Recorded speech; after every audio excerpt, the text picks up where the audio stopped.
The result was truly surprising when Soo-yeon, a genius born into the Jooshin family, one of the top 5 clans in Korea with extraordinary abilities, lost to a random guy in the selection process for one of Korea's 3 top hunter training academies, Valhalla. This place is known for its insanely high competition rate of 500 to 1. Every year, countless hunters aspire to earn the Valhalla title, but no more than 150 can graduate under this prestigious name. The competition was fierce from the start. Although Soo-yeon had mana equivalent to a high school student at age 10, she could infuse mana into her sword to enhance her weapon by 13, and had challenged and defeated all members of the Jooshin family by 16. But those were just the records. Some say Soo-yeon can even communicate with the clan's guardian constellation. That's why the Jooshin family had such high expectations. Korea's 5 clans exist because each is linked to a guardian constellation. Normally, hunters receive blessings or contracts with a constellation. However, the guardian constellations of the 5 clans are different. The Jooshin Sword God clan, the Jangsan Spear Saint clan, the Choi Arin Blade Emperor clan, the Valhalla Fist King clan, and the Dozun Arrow God clan. Members of these 5 clans receive blessings from their respective constellations, with talents and abilities far beyond others. There's a huge difference between receiving blessings and having a direct connection. A direct connection with a guardian deity means signing a contract with them. If that's true, then Soo-yeon is a genius. But even a genius is just a mosquito compared to Joo-hyuk. Everyone thought the match would be intense and that Soo-yeon would defeat the opponent in one move. But no, the one who got defeated in one move was Soo-yeon herself. To the shock and disbelief of reporters, Valhalla's head coach Sang-gon, and the Jooshin family heir, Joo-hyuk looked disappointed as his opponent collapsed right before him. What's going on? Why is everyone so weak? Is this really the future 3 years from now? Why am I even saying that? It's simple. 300 years ago at the Destruction Tower, the god of the Destruction Tower, the god of destruction Barce, and the war god Hyun-oh had an epic battle, and the war god defeated the tower's boss, successfully preventing the world's destruction. But it was truly amazing, damn it. The tower shook violently after Barce's death. Hyun-oh clutched his stomach in pain, wondering if the tower collapsed because he killed the boss. And it seemed that way. In a life-or-death moment bidding farewell to the mortal world, he suddenly remembered his students. Luckily, they didn't share his surname, or they all would have died too. Though unwilling, he could only smile foolishly before becoming a pile of flesh for the beasts. But death wasn't the end. Hyun-oh was reincarnated in a 17-year-old body, 300 years after the Destruction Tower fell. Anyway, he was completely satisfied to live again. A weaker and younger body than when he was called the War God wasn't a problem. If he trained again, he believed he would live in luxury, at least until that transparent window appeared. And naturally, the system always followed the hunters chasing that window. The announcement said the Destruction Tower would reappear within 5 years. Prepare to smash right in the face, making Joo-hyuk furious, secretly cursing that damn Barce. He should have thrown that bastard into lava back then. Now there's nothing he can do. He will destroy the tower once and for all, and then live in luxury for the rest of his life. But living in luxury means life is still long. The system reminded Joo-hyuk he could retrieve his weapons and memories on the 3rd floor, 5th room on the right of Valhalla. And that's why he entered this selection competition. The 4th day of the top 10 matches began. This time, Joo-hyuk's opponent was the eldest son of the Osuni family. This guy wasn't good at academics, nor was he clever or skilled in martial arts. However, he had one extraordinary talent: raw physical strength. Oh, muscle power can do what others can't if they don't have mana. And with just a bit of training, he could multiply his strength many times over. Exceptional muscle strength is completely innate. That alone was enough to call him a genius. Looking at the opponent who didn't seem strong, Joo-hyuk was confident he could defeat him easily and use that to boost his own reputation. But that could only happen in a dream. Truly a brainless guy. Just after Joo-hyuk teased him a few times, he lost his temper and charged without thinking.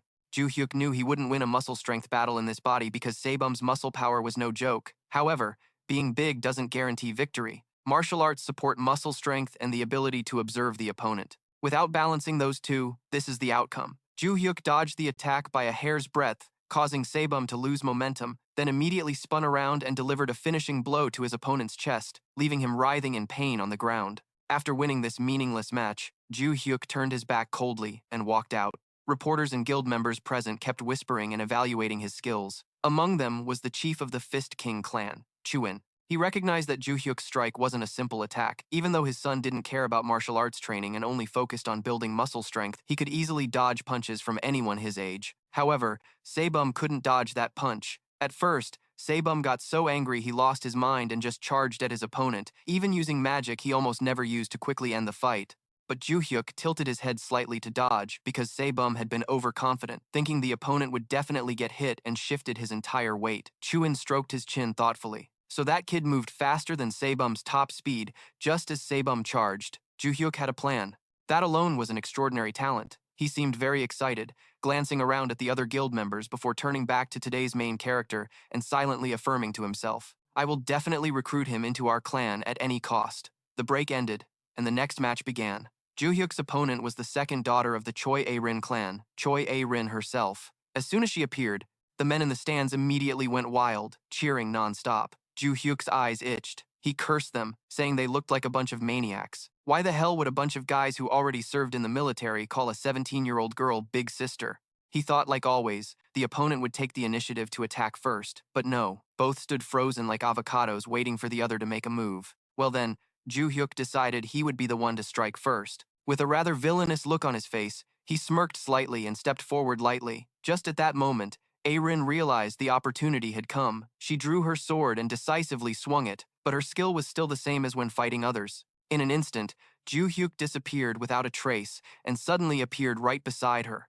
A huge question mark appeared above A-rin's head. If she kept staring intently at the spot she aimed to attack, wouldn't that just be leading Joo-hyuk right to her? Then he swung a counterattack at his opponent. A-rin was immediately pushed back. Luckily, she used her sword to block and managed to stay on her feet. But before she could react, Joo-hyuk, like a wandering ghost, was already standing right in front of her, and then launched another strike at her. Now try to block this. Caught off guard, A-rin couldn't defend herself, took the full hit, and immediately collapsed. Seeing his opponent lying flat, Joo-hyuk felt like something was off about that last attack. But whatever.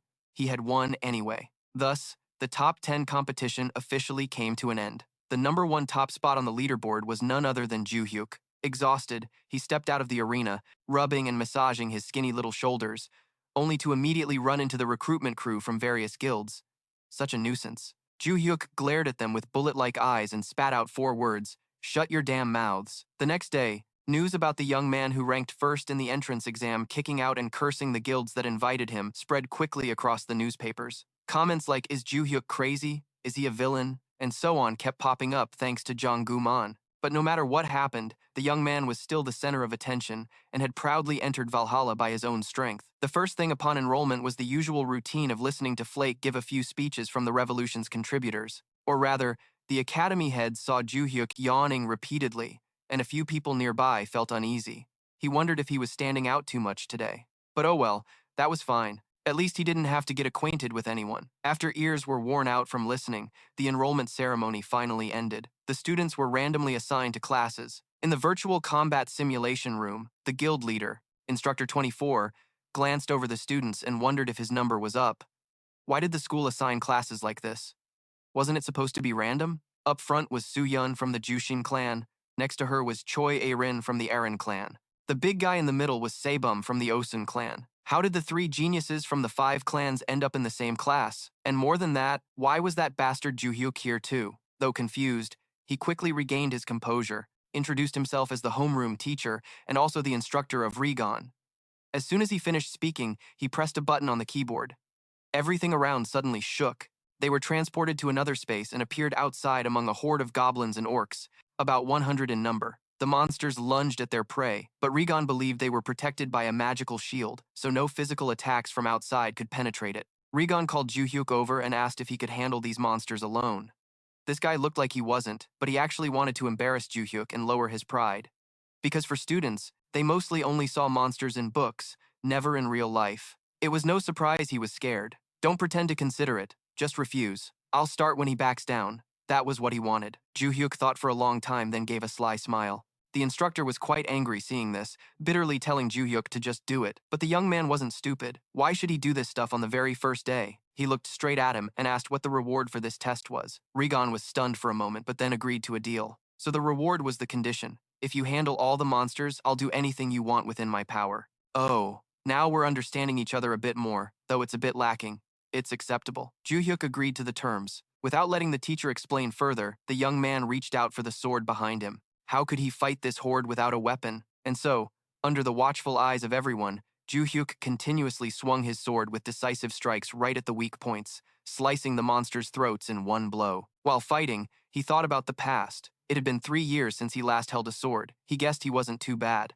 Back then, because of the monsters, the world was turned upside down, and humans used anything at hand as weapons, but the sword remained the most familiar weapon. Just as he thought, the monsters were simple. They were NPC monsters, just cleverly created fake monsters. While he was enthusiastically slashing outside, inside, Reborn was terrified, sweating buckets. Unbelievable. The sword he gave Joo-hyuk was just a normal sword. It had no magical power or anything, but he could handle everything so simply. He cut through the monsters like cutting through mud. Of course, not only Reborn was surprised, but even the 3 young men from the 3 prestigious clans thought it was crazy. The last monster was defeated. Joo-hyuk slowly sheathed his sword, turned to the instructor, and stated his request. I want to go down to the constellation room. You'll keep your promise, right? A few hours later, the first class finally ended. Joo-hyuk listened so listlessly it was as if his soul was leaving his body, feeling like he was being tortured. His original goal was just to take what he needed and leave as soon as possible. But now he had to sit here and listen to this nonsense. Thinking about it, he had never thought about going to school, or even been to school before. But it wasn't entirely useless. Although the class was boring, he got some information, especially about the constellation. In his past life, Joo-hyuk never had anything like constellations. Speaking of which, constellations are terms referring to the transformation of people with a great future destined to become gods. Most constellations relate to hunters as their sacred relics and grant them special powers. Valhalla in Korea is the 3rd-largest academy in the world, with many constellation achievements, and it seemed everything about swordsmanship and monster mentality was useless to them. So Joo-hyuk decided to go to the dorm and seriously practice martial arts. This body was really weak. His train of thought was suddenly interrupted by the appearance of the second daughter of the Choi clan, Rin.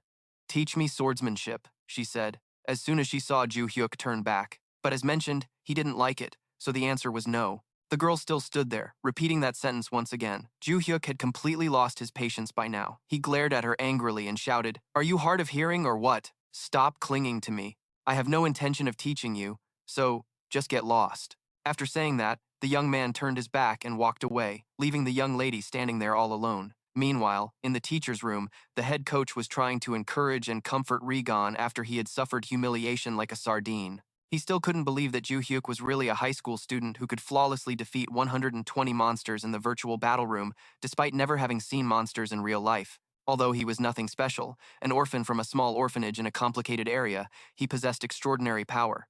Hyono thought he was a fraud, but the head coach didn't see it that way. Because who in their right mind would be crazy enough to enter Valhalla and cause chaos at the entrance ceremony? That made sense. Reborn continued to complain about what might happen next year. If they didn't handle Joo-hyuk properly, it would be difficult to control the 3 young men from those prestigious families. Head coach Lee Sang-cheon expressed some sympathy, but then said he was still lucky because a student from the great Vench family was in another class. Reborn felt a bit relieved knowing his problem was better than the class next door. He had heard that Didi Venchik, knowing the Vench family's system, had been expelled for causing trouble at the British Academy. The next day, he thought he would live a peaceful, normal student life, but it seemed fate was tied to drama, attracting attention wherever he went.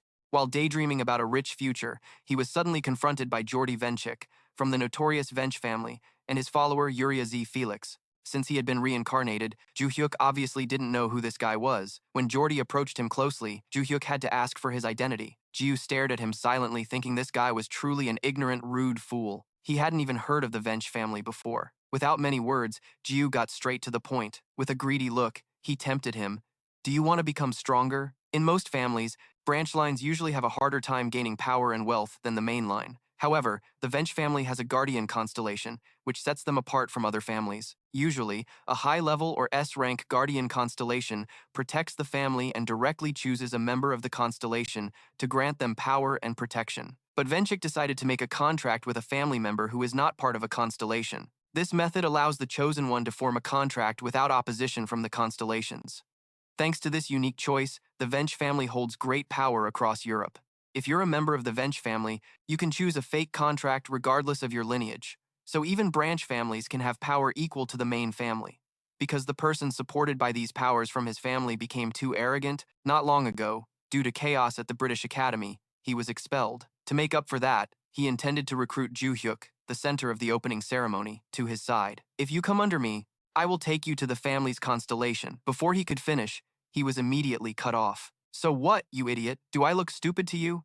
You're not interested in me at all. All I've seen is you bragging, nothing else. And now you're saying such nonsense? You're definitely an idiot. Am I wrong?" Since this was the first time he had been insulted like that, he was furious and wanted to confront this ignorant bastard. But before he could do anything, "Sukana, what's wrong?" A sharp voice rang out from behind. "Go back to your place, Rockin' Vench." Insulted a second time, he angrily turned around and blew in the teacher's face. "Did you just call me by my full name?" But the teacher was no pushover and fired back sharply. "This isn't the British Academy. This is Valhalla. I don't care how powerful your Vench family is.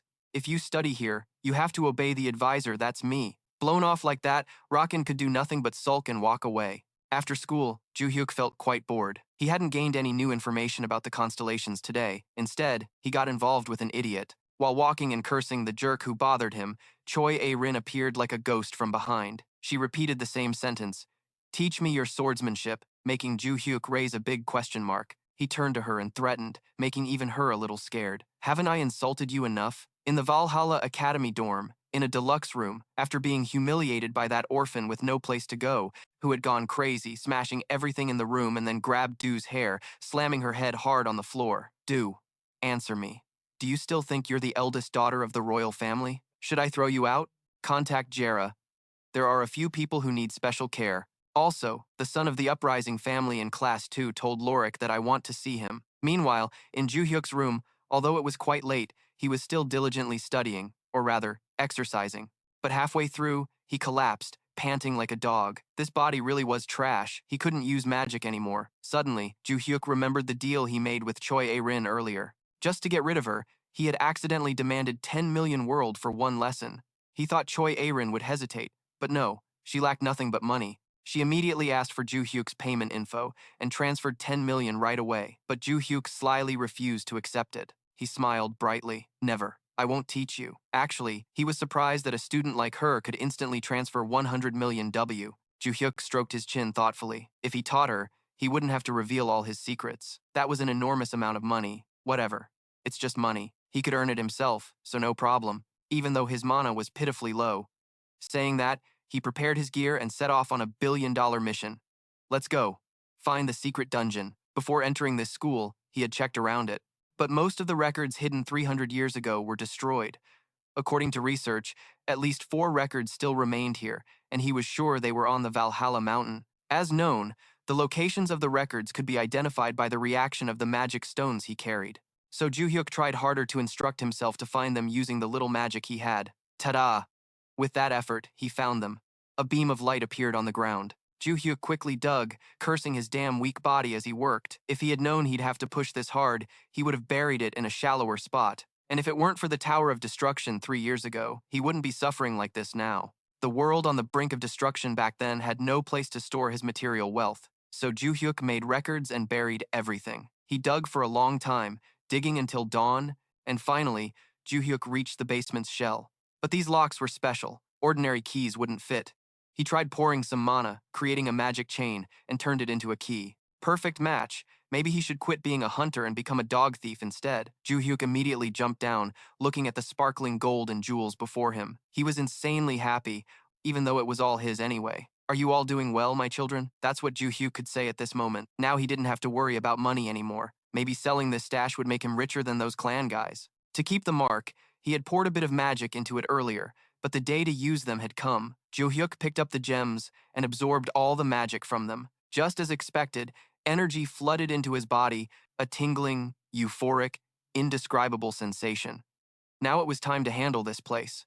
Joo-hyuk wondered if he should leave the heavy gold bars and take the lighter, valuable gems. Carrying all this would be a real burden. But it was truly a burden. Joo-hyuk went to class with no focus on the lessons. His limbs felt like they might fall off. He lay exhausted on the desk, not caring that Choi A-rin was sitting right next to him. The usual line, "Teach me swordsmanship," made Joo-hyuk wonder why she was so clingy like a leech. According to the info he got when reincarnated, among the top 5 clans, the Jin clan used and trained swordsmanship. So the question was why she came to him. Choi A-rin said she wanted to learn from him because she had never seen anyone swing a sword better. Joo-hyuk kept wondering, "What about your father?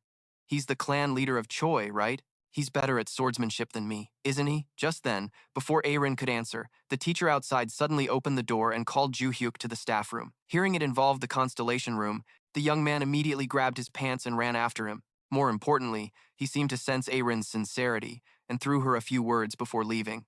Be at the training ground at 6 a.m. tomorrow. In the staff room, Regon quickly got to the point. Specifically, the request to enter the constellation room was approved, but the condition was only to go to the basement, not allowed to enter any floor below the first. It sounded okay, though a bit restrictive, but Joo-hyuk immediately agreed happily. He didn't forget to ask the teacher when he could go in. After consideration, Regon said if possible, tonight would be best. Regon thought the student would make a fuss about not being allowed to go to the second floor, but unexpectedly, he happily accepted it. That night, as promised, the teacher put on a handsome interface and led the kid to Valhalla's treasure, the constellation room. It was guarded very carefully because it was so important it helped make Valhalla one of the 3 greatest academies. Joo-hyuk looked around and couldn't help but marvel internally. Not only the security, but also the outer walls were covered by all kinds of magic except the entrance. Joo-hyuk suddenly turned to the teacher and asked, "What if I go down to the second floor?" Regon felt a bit uneasy and answered quickly before it was too late.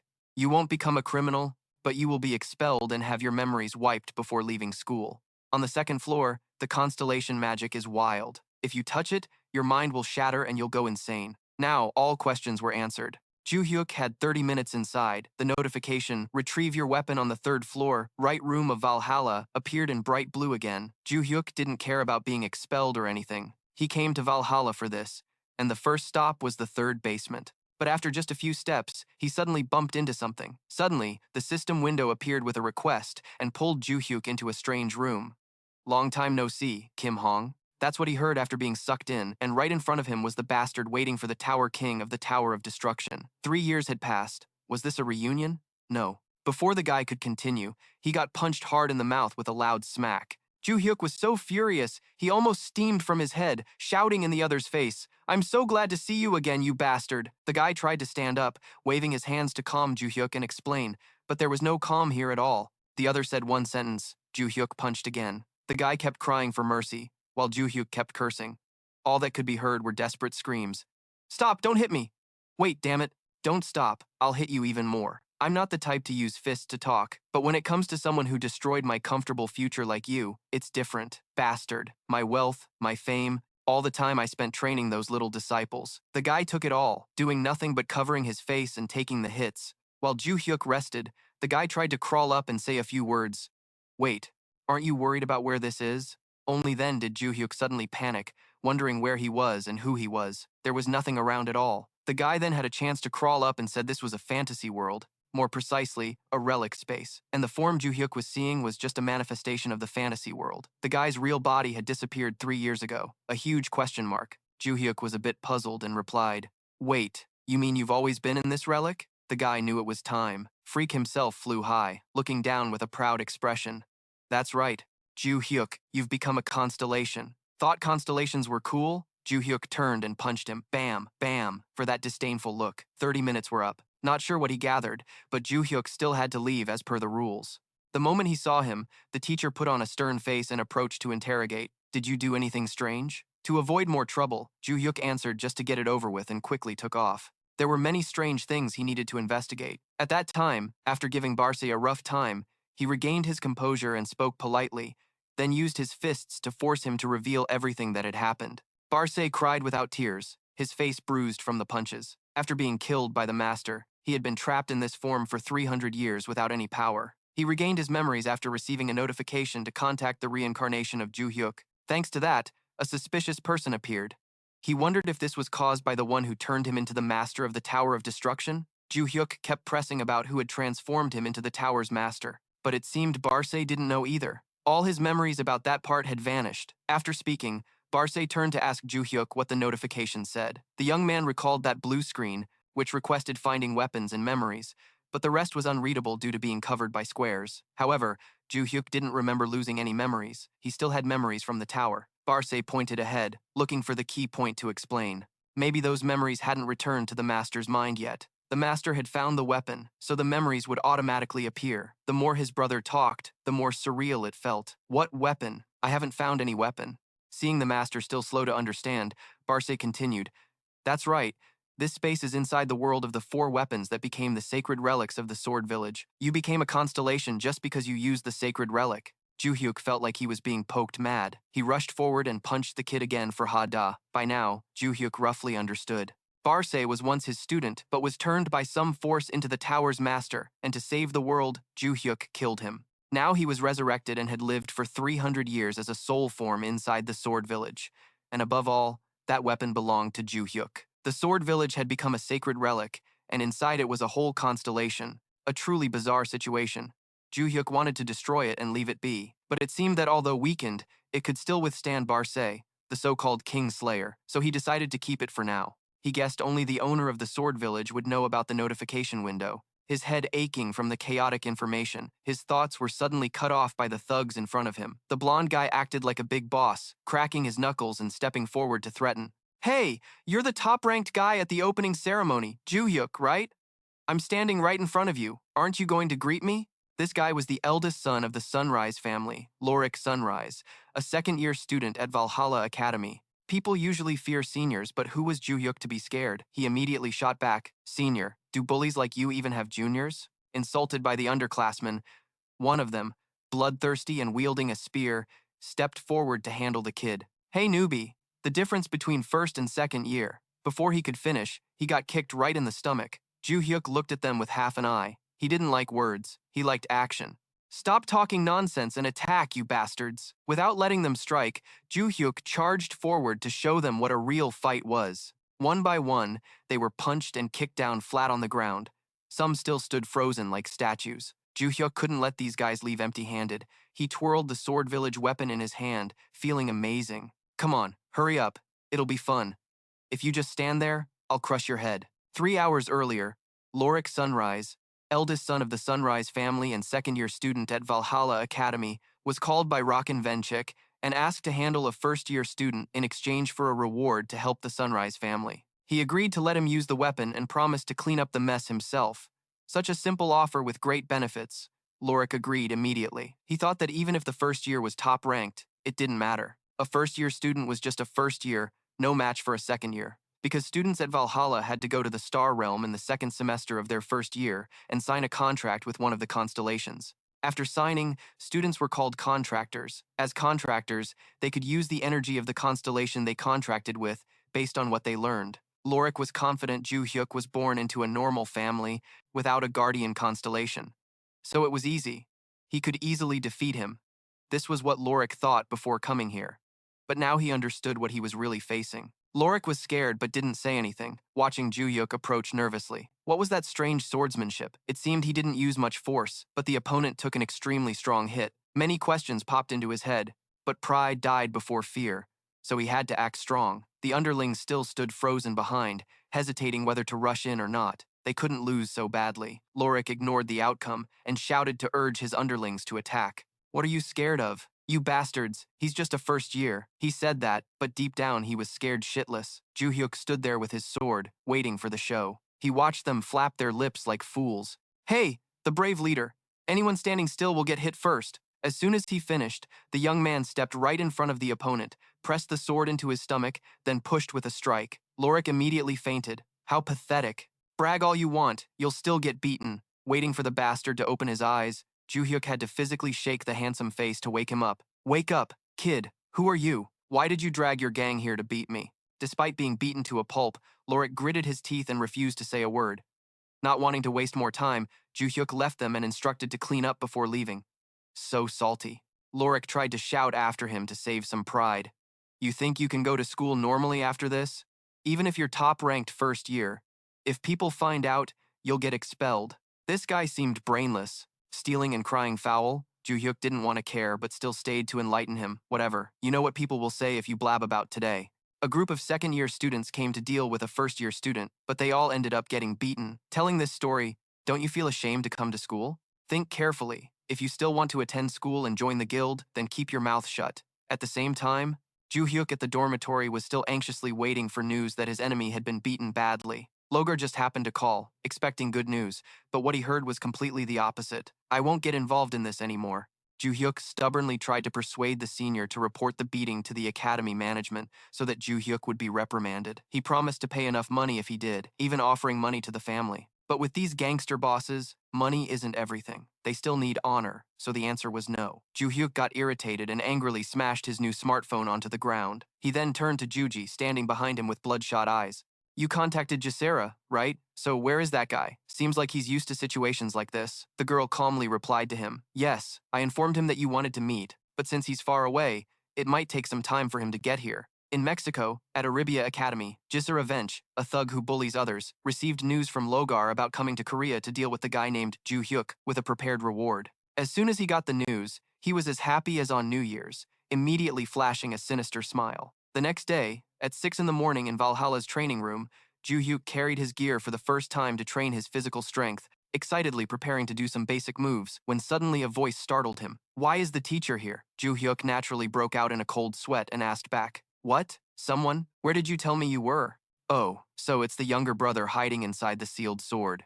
Joo-hyuk angrily scolded him. I'm surprised you managed to escape from there. I might beat you up and lock you back in again. Barce was scared of this teacher, promising not to cause trouble and revealing that he had left a copy of the sword there. Joo-hyuk was quite curious about this copy creation. Barce said since he woke up, he lost all his power but gained this special ability, although he didn't know why he had it.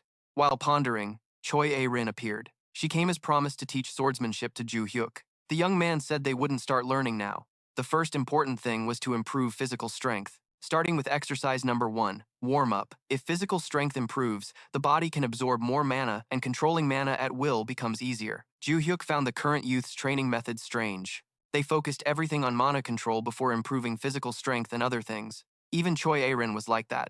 Despite a huge mana pool, her skill level was only that of a sword-wielding student. So like a real coach, Joo-hyuk began days of learning mainly through physical training. Also that morning, Joo-hyuk's class had a small test supervised by Valhalla's senior trainer Lilia on the topic of monsters from another world. Beforehand, she had asked the class to self-study and research about monsters, so now was the time to test their knowledge on how to handle each type of monster. Everyone quickly wrote their answers and finished the test. Although today's test wouldn't affect their final grades, it would evaluate their ability to continue to the next class, so everyone was quite tense. Only Joo-hyuk's answers were so off that even Barce was astonished. The teacher was sure someone could write answers like that. In the first-year teacher's lounge, the teacher was quite satisfied after reviewing the tests. Lilia confidently told Regon that, as expected, students from the 5 famous families all did very well. But that was just a second before disaster struck. The teacher hadn't even finished sipping his coffee before spitting it out. Joo-hyuk. Does he dare to call this pile of trash an answer? The old lady angrily crumpled the paper and cursed at Regon. He's not only lazy but also mocking this class. This can't be ignored. In the next lesson, I'll show him this test and give him a thorough education. That monster isn't easy to handle, and girls hold grudges. That's true. A week later, in the simulation battle room, Lilia summoned Joo-hyuk for immediate interrogation.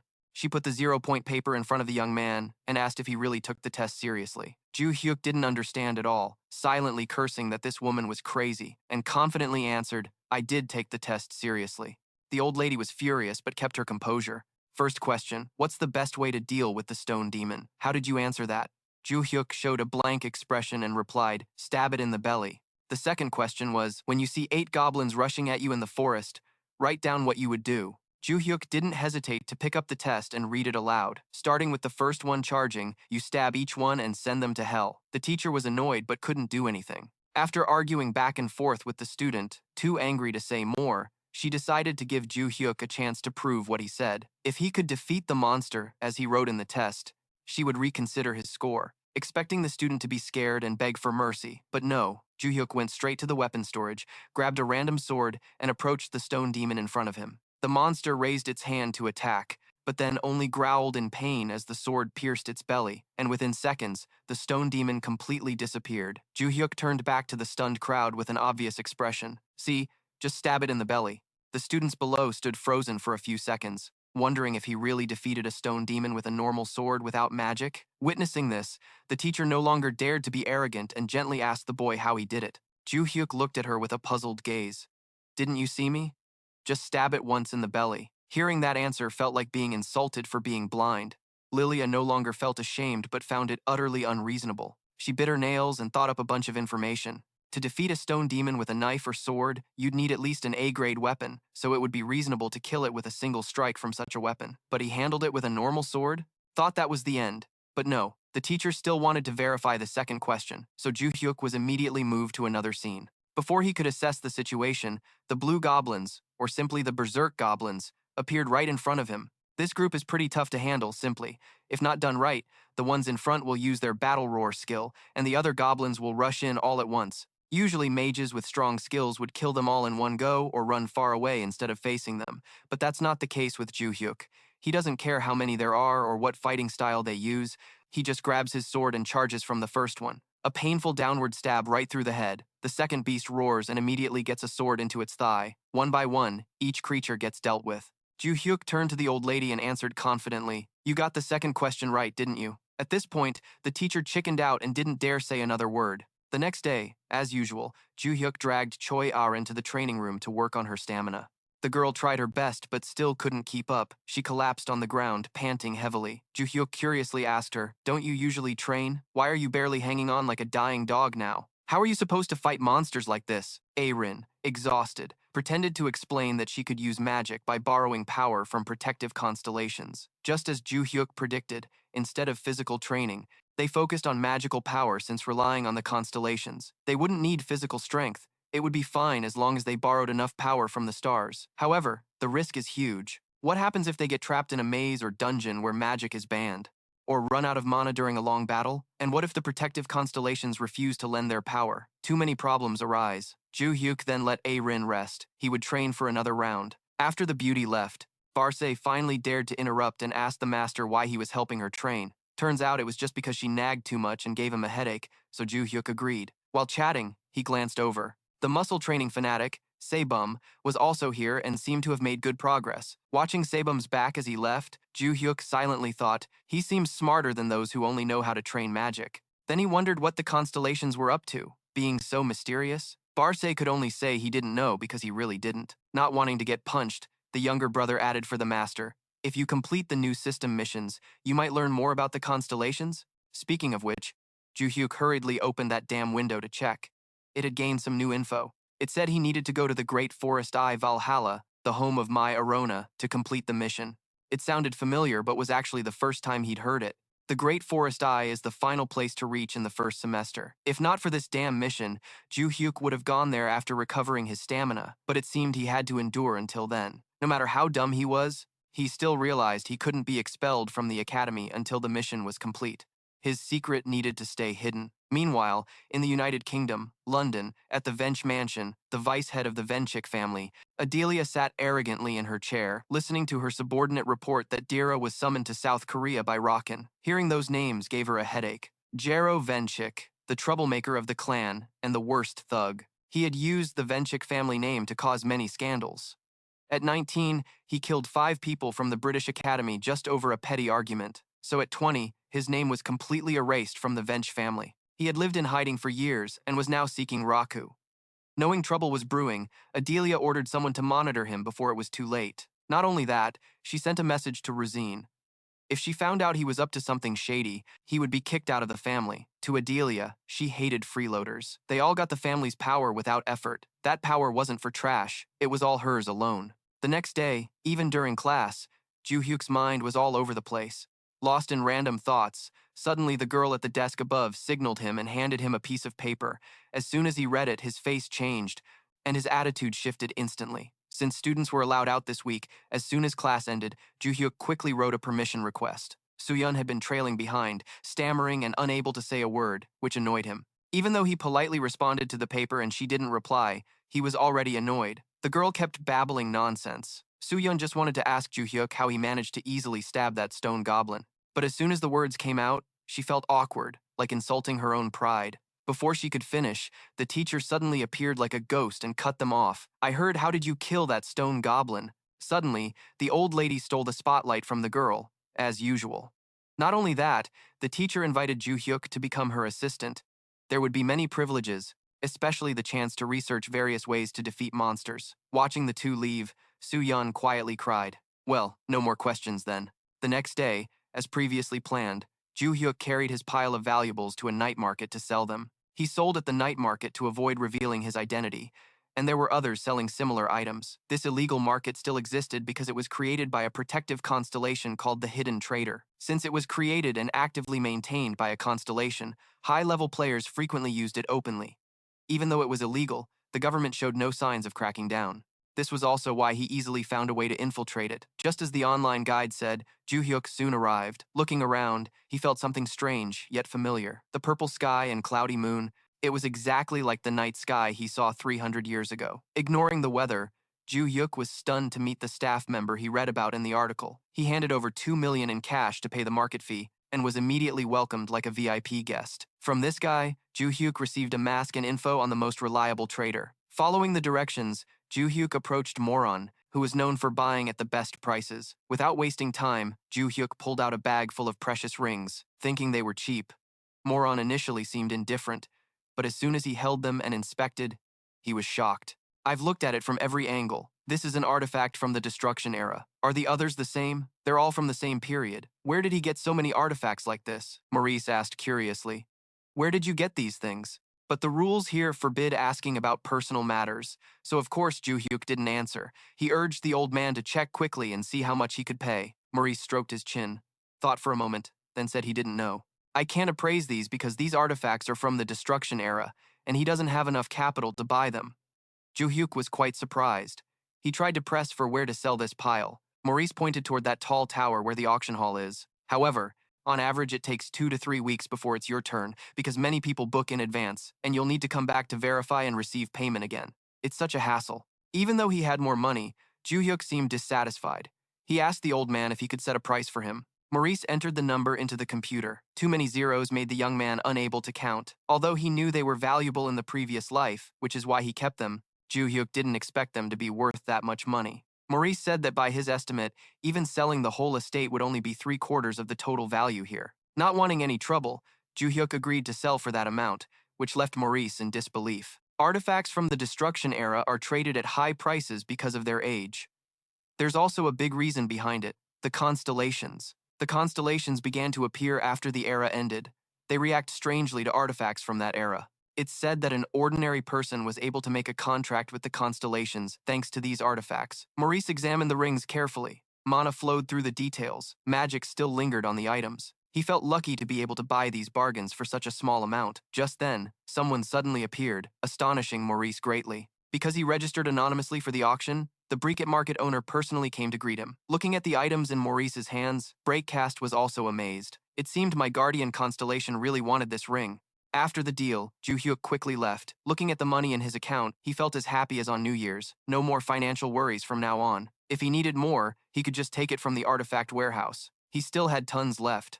Just then, his phone rang, and when he answered, he couldn't get a word in. It turned out to be teacher Lilia inviting him to lunch. He was hungry, and it was free, so why not? But as people say, a free meal is a shameful meal. The teacher kept nagging about inviting him to be a teaching assistant and listed many benefits, like scholarships and lots of support to write a thesis with her, then being honored at the Monster Research Association. Fame and money would follow, blah blah.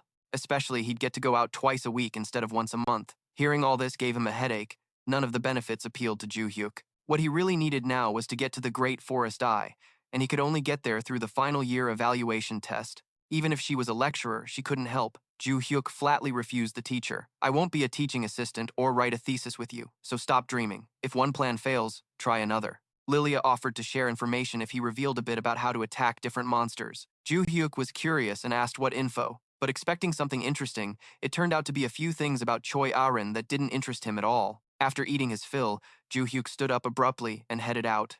Before leaving, he was a bit curious and asked the teacher why she had to be so strict with the students. They were still kids. She was harsh in teaching them, like hitting a nerve. Lilia started a long explanation, but in short, she said she was a lecturer on mystical monsters. It would be terrible not to work hard. Usually, monster attacks directly affect students' survival rates. Students can't even remember basic attacks, so she has to be strict with them. After hearing this, Joo-hyuk replied bluntly, "That's just her own wish."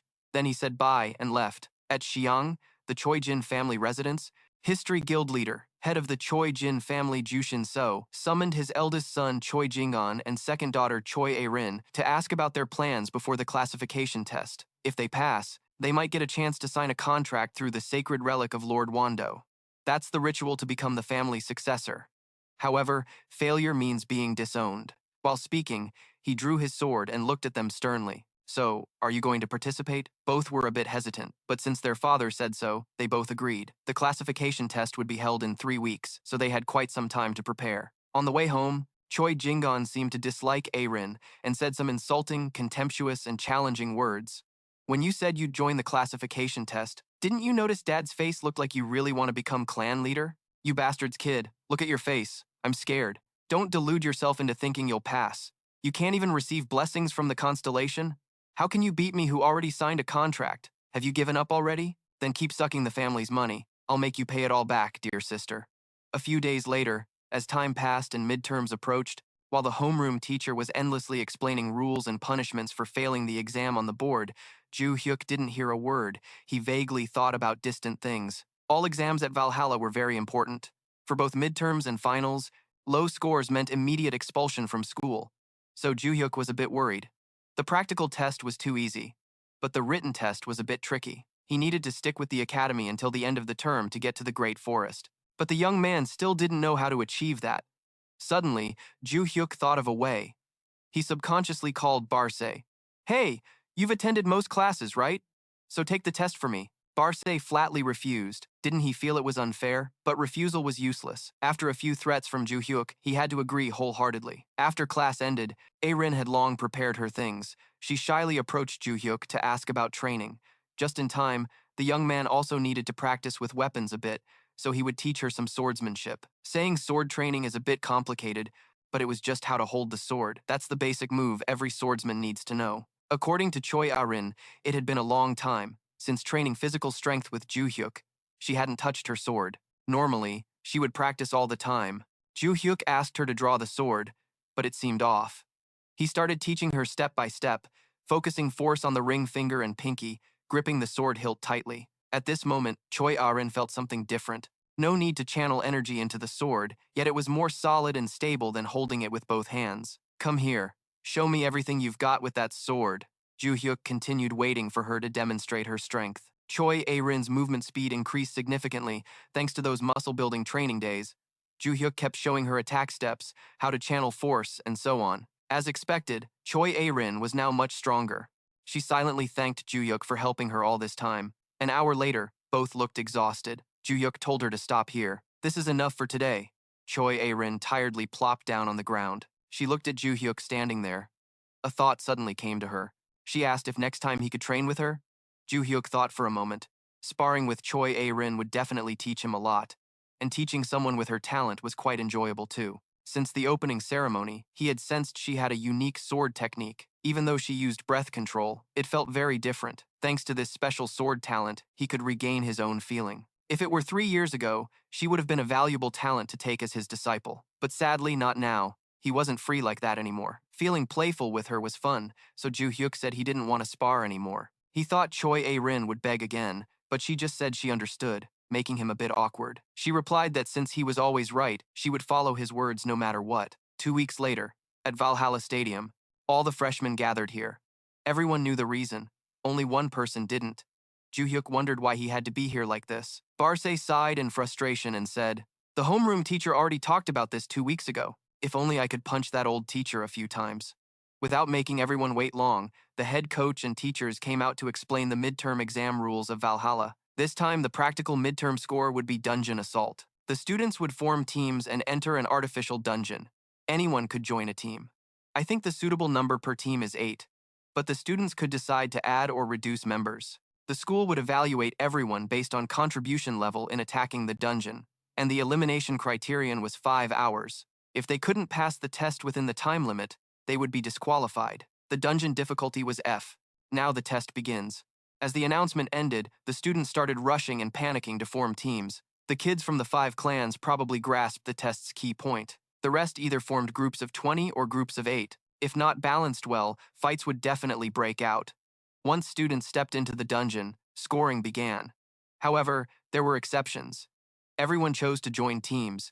Only Joo-hyuk decided to go in alone. At this point, the game was easy for him, but he wasn't the only one. Joo-hyuk was quite surprised when Choi Arin hadn't entered yet and was still standing there.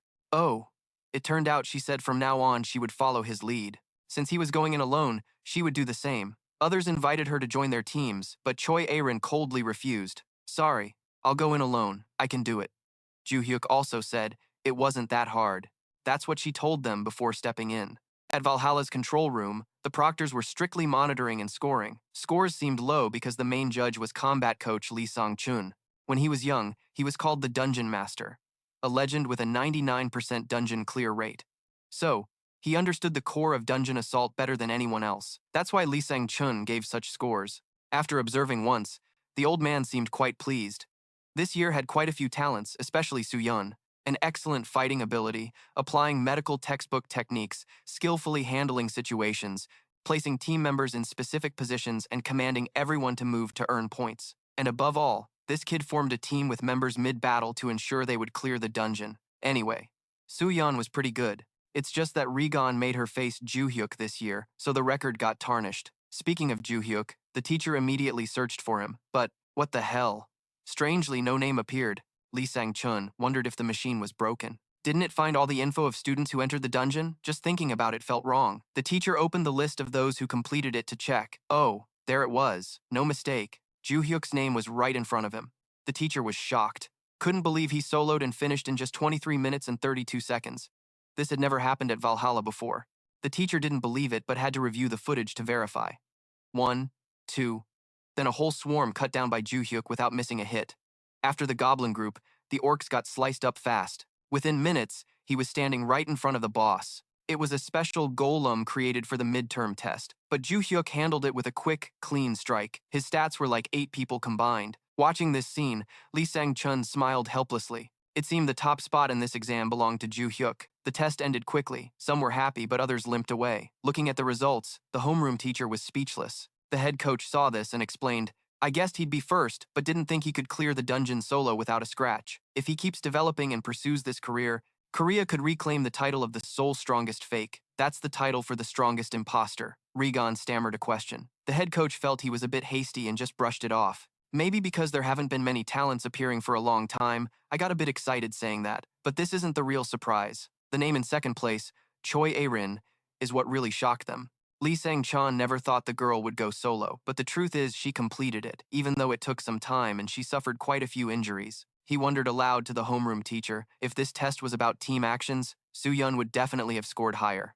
But Joo-hyuk and Choi A-rin received higher scores due to their level of contribution. The results are already out, so there's no need to debate further. Although the teacher said that, Reborn still had some doubts. He had met the girl back when she was in Jin's guild. A-rin seemed like a model student, only focused on sword training, but now she had the idea to complete the dungeon alone. That's crazy. For a moment, he thought Joo-hyuk had egged her on, but then he dismissed that ridiculous thought. The next day, as expected, the ranking results shocked everyone. Logar looked at Joo-hyuk's name on the list and felt a burning itch inside, turning to ask the assistant next to him, Jera is in Korea, right? Call him immediately. Julia knew the scores were out, but as a mere errand runner, she obediently complied. That same day at Jang San's restaurant, Logar rushed out to meet Jera. As soon as he saw the scar-faced guy, he waved a greeting. Then, as if starved for decades, he cut a steak and stuffed it into his mouth, chewing ravenously. Jera, while munching, asked, So what does the guy you want me to take care of, Joo-hyuk, do? After waiting a long time for a chance to speak, Logar replied immediately, Nothing. He just irritates me because of his lowly background. Please send him back where he belongs. Oh, so he's a classist, believing in equality among beings while considering himself superior. Jera tried to finish the steak, then looked up and asked, Can I kill him? Logar nodded calmly, saying it's up to him. Then Jera pointed at Julia, revealing he had just killed a woman from her clan for being too nosy, which made her tremble like a leaf. After that, he grinned savagely and told Logar to prepare the payment. A week later, as the top scorer of the exam, Joo-hyuk was allowed to go out a bit. Barce saw this and kept frowning. Didn't the teacher already go out? Not wanting to argue with this busybody, Joo-hyuk said he needed to find the records at Soo-yeon's place. Taking his luggage and turning on Google Maps, he wandered to a hill, about to sit and enjoy the view while Choi A-rin ate a snack and sipped tea when some guy disturbed them. Joo-hyuk froze and asked the stranger for his background and name. What the hell are you doing here? Jera naturally didn't answer, ignoring the question, and started rambling. Do you wonder why it's me who found you on this mountain and no one else? Joo-hyuk obviously knew. He used to be the Sword King. He's not stupid. You mean after finishing the job, you'll leave as if nothing happened? That's just like mothers cooking, meeting a good accomplice who understands each other. 2 out of 10 immediately go on the defensive and attack. Joo-hyuk threw down his backpack with a thud, and Jera aggressively threw a punch. Just as the fist was about to hit his cheek, Joo-hyuk dodged immediately, redirecting the punch straight into a tree, breaking it in half. Jera looked thrilled and turned to threaten his opponent. "Oh, you're pretty lucky. You dodged that blow. If you hadn't, you know what your fate would be, right?" Joo-hyuk smirked with boredom and replied, "Lucky? No. I dodged because you attacked too slowly." Glancing at the damage Jera caused, he wasn't stupid enough not to realize that guy was definitely strong. That bastard might even be equal to or stronger than Soo-yeon. Joo-hyuk judged that he was too dangerous for his frail body to handle head-on. So among the 36 stratagems, running away is the best tactic. You can't let the prey escape. Jera gleefully chased after him, thinking it was an easy catch, but suddenly Joo-hyuk turned back and landed a punch on his face, knocking him flat on the ground. When fighting, you have to disable the enemy's hand. Joo-hyuk grinned wickedly, raised his foot, and stomped hard on Jera's face. By a hair's breadth, blessed by fate, Jera bit his teeth, twisted, and spun to dodge the blow. Otherwise, he'd need surgery. The guy got up bitterly, wiped the blood from his nose, gritted his teeth, and cursed. "You bastard, what you just did surprised me." Joo-hyuk retorted sharply in a moment. "You probably know I'm the top ranker in Valhalla."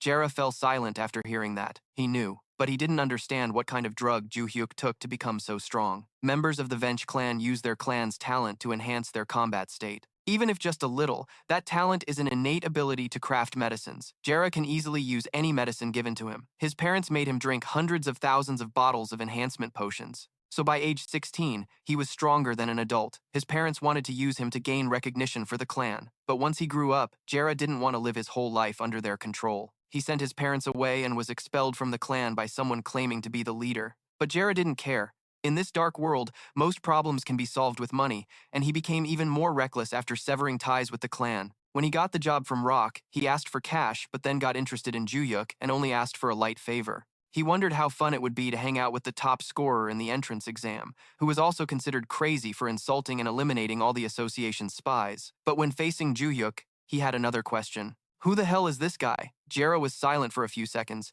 then suddenly asked, "Hey, what kind of drug do you use to get that strong?" "I don't think it's any cheap potion that an orphan like you could afford." Joo-hyuk laughed out loud, so hard he had to hold his stomach for a while before answering. "Drugs? Ha ha ha. You idiot, what are you doing? Turns out you're a steroid user?" Jera felt insulted but stubbornly asked again, "You really don't use drugs to get stronger?" The more Joo-hyuk heard this nonsense, the more excited he got to punch him. He warmed up his neck and replied, "Of course not. You moron. I got stronger through hard training and practice. In some ways, I can compare you to that. But that's rude to compare someone with natural muscles to a guy like you." Getting insulted like that, Jera's face turned redder than a monkey eating chili.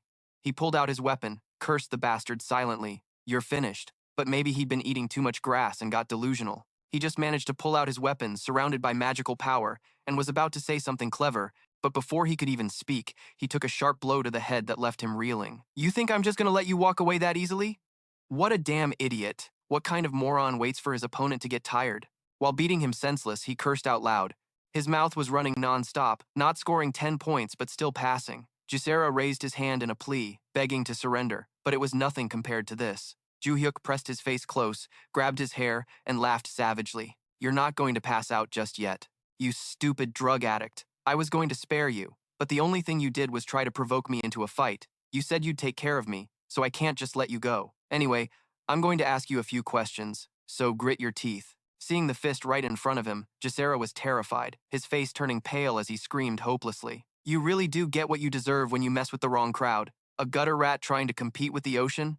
Dream on, sweetheart." Meanwhile, in the dormitory, silence. Rock was anxiously waiting for good news from his senior.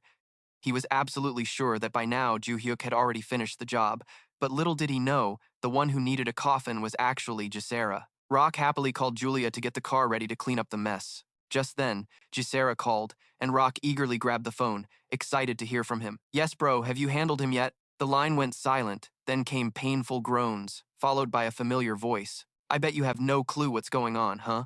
Wonder how you'd react if you knew. Let me translate for you, brother. If I die, burn 2 incense sticks for me. All right? Just wait for me." Rock Vench's face turned ashen after hearing that, and he immediately hung up without letting Joo-hyuk say another word. Now he was scared. Scared his deeds would be exposed. Scared of the consequences. It was only a matter of time before the Venchik family caught wind of this.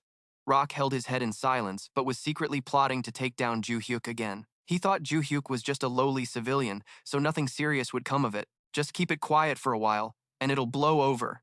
Meanwhile, after dealing with that idiot, Joo-hyuk and his student continued carrying their backpacks, searching for relics. Barce, confused, asked, "Did the guy you just beat forget his brain when he came? Why didn't you just kill him?" Exhausted by his nagging student, Joo-hyuk finally answered. If it were his past self, he'd have smashed that guy's head already, but now he was just a high school student. That makes sense. Barce stroked his chin, still puzzled. By the way, there's something I'm worried about. I mean that magic you just saw him release. It's strangely familiar. If he could release more, I could confirm it. But I've seen this before. Don't you feel anything? Oh, so it's magic.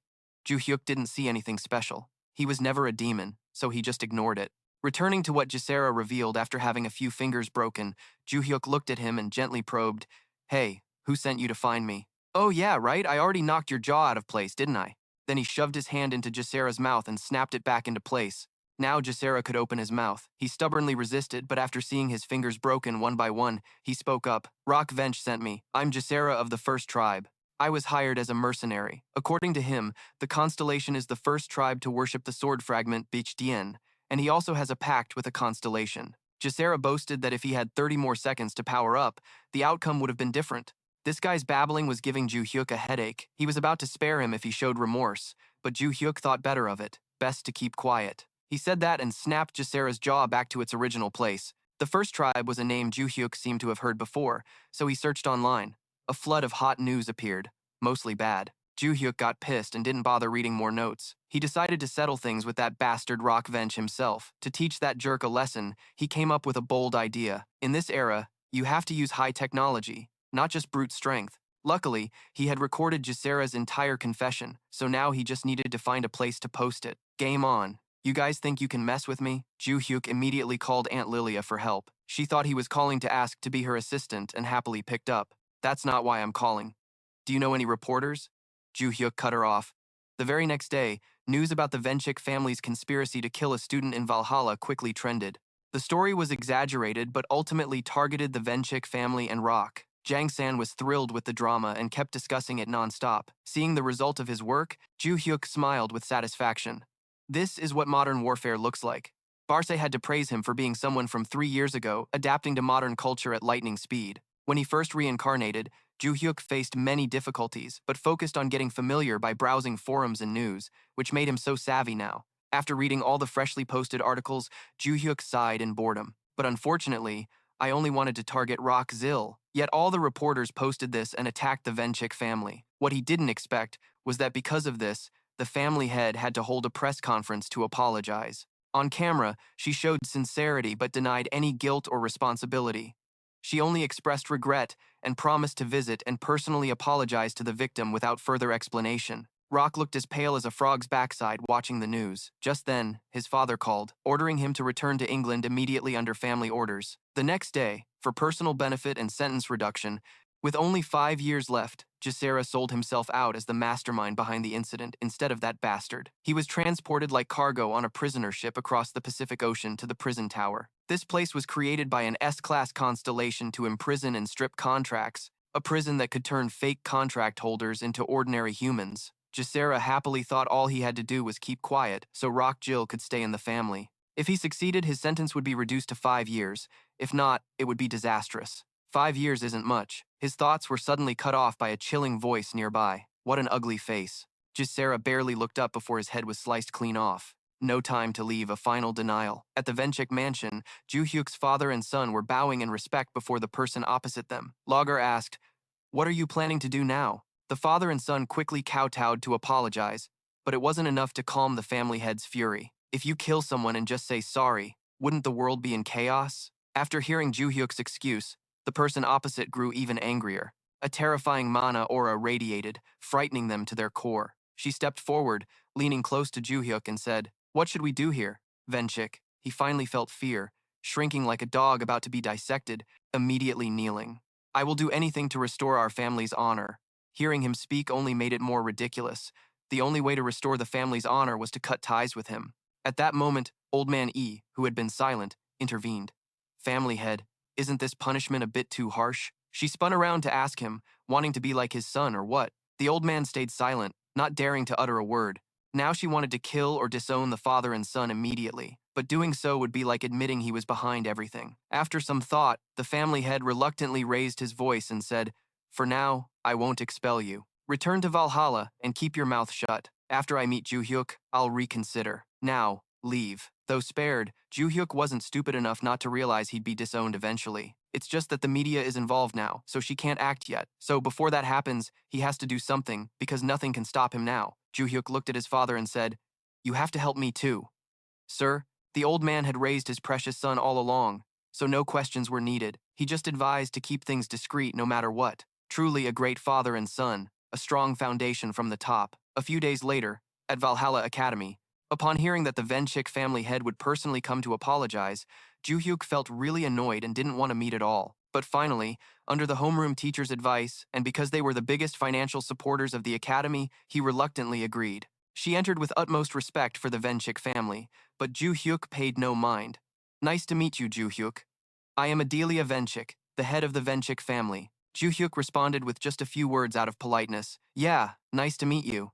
They stared awkwardly at each other for a moment. She spoke first. "We issued an official statement right after the attack, but unfortunately, both the media and the public don't believe it. So I want to tell you this. I also want to open an opportunity for us to clear up this misunderstanding. Can you help us?" Joo-hyuk, damn it, so much nonsense. Mom said those words like they were the truth. What a damn bastard. "No," Joo-hyuk answered with just one word without thinking. Not wanting to waste his head on it. To persuade him, Adelia offered many benefits from full support until graduation, to job placement after school, and even a path to becoming a top hunter in Korea. Just hearing that made your mouth water, but he was loaded with cash and didn't care. Joo-hyuk looked her straight in the face and bluntly said, "I don't want any rewards or anything. I just want to see how you live with the shame that Rock-dio left on the Venchik name." She got really angry, losing her initial superiority, replaced by a terrifying expression, cursing with filthy words she'd been taught, calling him trash. "Who do you think you're talking to? I came to this stinky academy to make you comfortable and convenient, and you dare act arrogant? Should I just kill you right now? I wanted to be generous and give you a chance. But you just threw it away like that? What a damn mouth you've got. Sounds cool and badass." But Joo-hyuk wasn't backing down. Not perfect, but second to none in arguing. "Didn't you say the Vench family had nothing to do with the assassination attempt on me? To cover that lie, you wanted to spend a lot of money and time on me, but now you want to kill me? And even if you did attack me, you still couldn't kill me." Adelia wanted to flip the table but couldn't do anything, just grabbed her coat and left, not forgetting to remind Joo-hyuk to remember her face. After everything settled down, Barce complained, "Did the teacher really have to make such a big deal? Even though I'm a star, I don't want to get involved in this nonsense." Just as he was annoyed, Joo-hyuk found someone to vent on. Who told him to talk so much at the wrong time when the teacher got mad? He dragged Barce out and scolded him so hard he couldn't even lift his head. Tired of these rich kids, Joo-hyuk decided to drag his weak body to the training room a bit early. But being the king of drama meant bad luck followed him everywhere. Just as he reached the training ground gate, he heard the Choi-jin brothers arguing there. Standing by, overhearing Choi Jin-gun belittle and force A-rin not to take the entrance exam made his chest burn with anger. So he had to speak up like a hero. Joo-hyuk jumped into the fight, pointing straight at the other guy to show off. "You're the bastard, you. Why would you want to stop someone who's poured so much sweat and effort into training from continuing?" Suddenly some idiot rushed out talking nonsense. Choi Jin-gun calmly asked, "Who are you? Do you know who your father is to talk like that?" Joo-hyuk didn't care about anyone's father. If he hated, he cursed. Want more? He'd return it right away. "Why are all you bastards today so obsessed with showing off your fake power? I don't give a damn if you're a king, chairman, or whatever. Don't you dare invade the academy grounds and demand anything from the students. If you're done barking, then get lost." After cursing, he turned to A-rin for approval. She had been invisible until now. But when called out, she agreed wholeheartedly. Suddenly being insulted like that, Choi Jin-gun didn't want to argue anymore. He stormed off, leaving a few words for his little sister. "You'll understand the problem during the test." Choi A-rin felt like a drowning person grasping a lifeline. She turned back to thank Joo-hyuk for his rough but diamond-strong support, but A-rin was crazier than he thought. She emphasized that if it were her, after cursing, she wouldn't say, "Get lost, but your mother." Before the words even left her mouth, he jumped in to cut things off, dragging them into the training room for some brutal conditioning. Way too much time wasted on that bastard already. A few days later, Joo-hyuk brought his gear to the hill near Si-hung to start the treasure hunt. Barce, curious, whispered a question. "Didn't the master already find a lot of relics and runestones in his old records? That guy just doesn't understand that human greed is bottomless." Of course, Joo-hyuk already has some. but he still wants to know how many more things remain in the leftover records, and he thinks there's some kind of miracle hidden inside. If he finds them, it could fix the major physical weaknesses of this frail body. Meanwhile, at the Choi-jin clan, countless reporters and journalists gathered. They came because today was the clan's selection exam day. Inside, clan leader Choi Jon-so asked his two children one last time to be sure. The selection exam is about to start, as father declared earlier. Passing means being recognized as the clan heir. Failing means expulsion. Are you both ready? The affirmative answer pleased him quite a bit. He continued, explaining the exam rules. The task is to find the pair of twin swords hidden on the mountain. Whoever finds the swords and brings them before me will be recognized as the winner of this test. It doesn't matter how you do it, but killing is strictly forbidden. Now, begin the test. The signal sounded. Choi A-rin immediately dashed into the forest to search. In contrast, her older brother was quite relaxed. He already had a plan. Just wait until she finds the swords, then rush out and snatch them. Everything will end smoothly, and the clan leader position will be firmly in his hands. Truly a lazy glutton. Wanting to eat without working means you only get scraps. Talk is cheap. He quickly started his dirty plan, while his sister sniffed around exhausted, barely catching her breath before finding the sword's hiding spot. The brother casually emerged to ask pointless questions. Busy tracking her with magic traces? Who taught you that trick? Choi A-rin is a good girl. If asked, she will answer. And this time was no different. She replied with 2 words. Joo-hyuk then drew her sword, ready for a solo fight. Earlier, her friend taught her to relax her entire body and use fingertips and toes to release magic weakly, then gradually spread that magic throughout the body until she could feel magic even in every strand of hair. Feeling magic slowly and gradually, she could even sense magic radiating from people around her. This made it easy to detect leftover magic on the ground or in the air. Truly ridiculous. What's the difference from a wild boar? But thanks to what Joo-hyuk taught her, she was gradually getting closer to the goal. It was just that damn brother blocking her way. Hearing the name of the guy who cursed her before, Jang-san sneered with contempt, approached her, then spat insults. Joo-hyuk? I know him. That shameless guy who went with you before? That idiot looks dumb but actually talented? Insulting me is one thing, but insulting Joo-hyuk means this guy is looking for death. Choi A-rin bit her lip and retorted, he's stronger than someone like you. Why are you even here?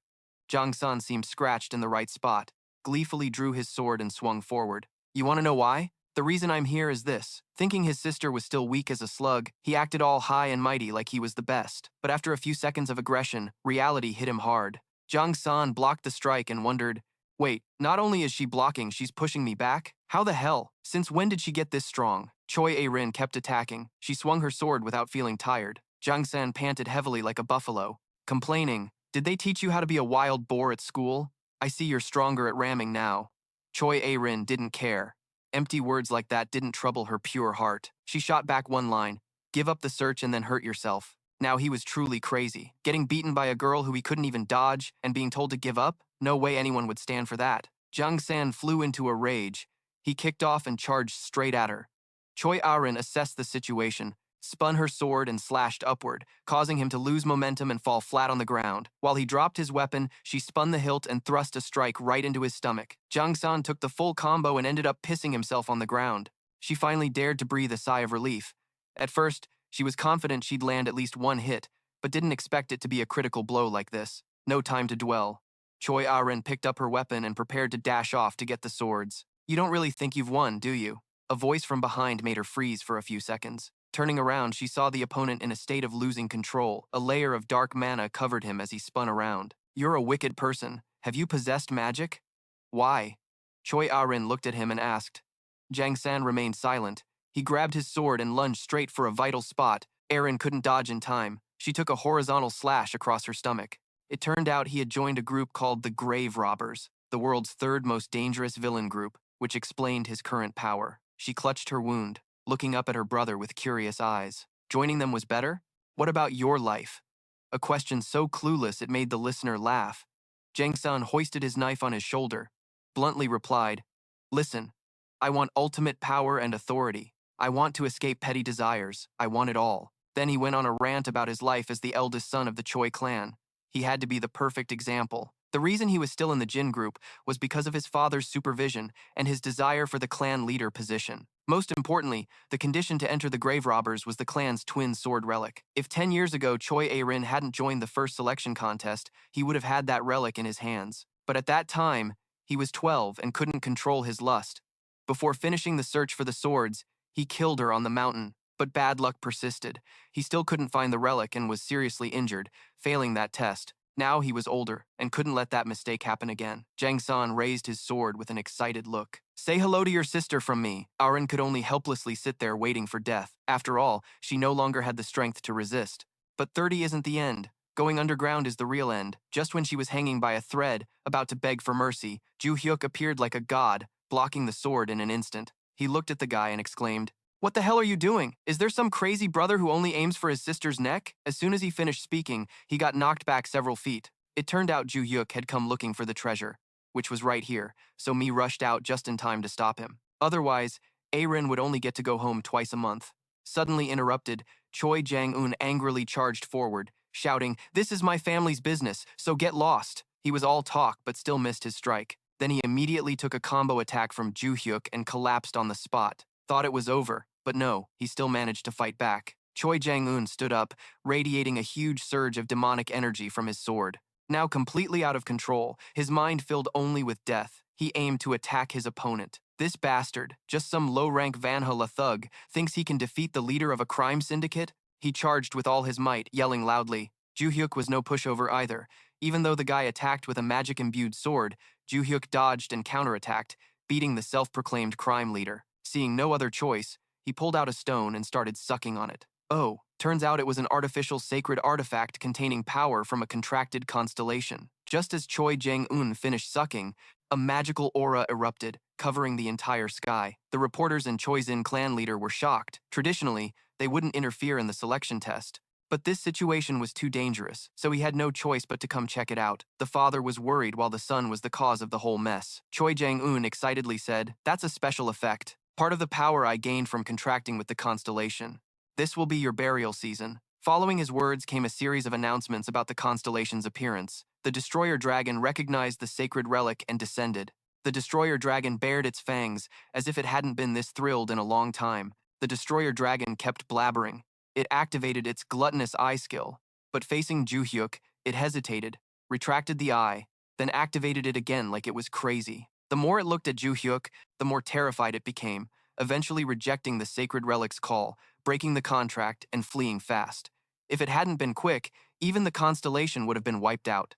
Joo-hyuk looked at the stunned guy and gave him a bonus hit with the sword hilt. At the residence of the Long King Han Ni-bo, the dragon gave him a serious beating for causing big trouble. Suddenly cursed at without knowing why, he could only bow his head, grit his teeth, endure, and vow to find out the truth. What made the constellation so scared? After finding his stuff, Joo-hyuk hurried back to the dorm, clutching the divine martial arts book, feeling ecstatic, hugging it and inhaling deeply. This book contains breathing techniques that can raise a person's magic power to a very high level. Barce curiously asked, "Is it different from the technique the master used in the past life?" Joo-hyuk excitedly said the breathing technique he used before was just a junk one. When he was weak, he randomly bought one from the market, mastered it, and used it until the end. Nothing impressive. Barce was shocked, buying randomly and still climbing to the server top, then humbling himself so simply if he got better stuff, he'd kill them all. Before finding the divine martial arts, Joo-hyuk couldn't change his breathing technique because the old one was ingrained in his blood.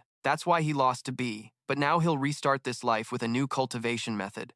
Joo-hyuk smiled mysteriously, stroking the book, already planning his next move. He decided to pause physical training for a while to focus on learning divine martial arts first. Just as he was feeling happy, Barce suddenly interrupted. He curiously asked if the ending on the mountain was good. Joo-hyuk was confident, saying he heard someone and left, also carefully told Aaron not to reveal him so nothing would happen. Only the Choi's clan was in trouble because the press came to photograph the clan's successor selection test, and the event quickly hit the news. The Choi's clan did something shameful. No surprise, they colluded with the worst crime syndicate in the world, the reporters wrote. But not only that, besides Choi Jang-un being handed to the police, the association also sent them a warning letter. However, in misfortune, there was some luck. Aaron's injury wasn't severe and she was taken for treatment. Some articles even called her a hero for defeating a member of the crime syndicate.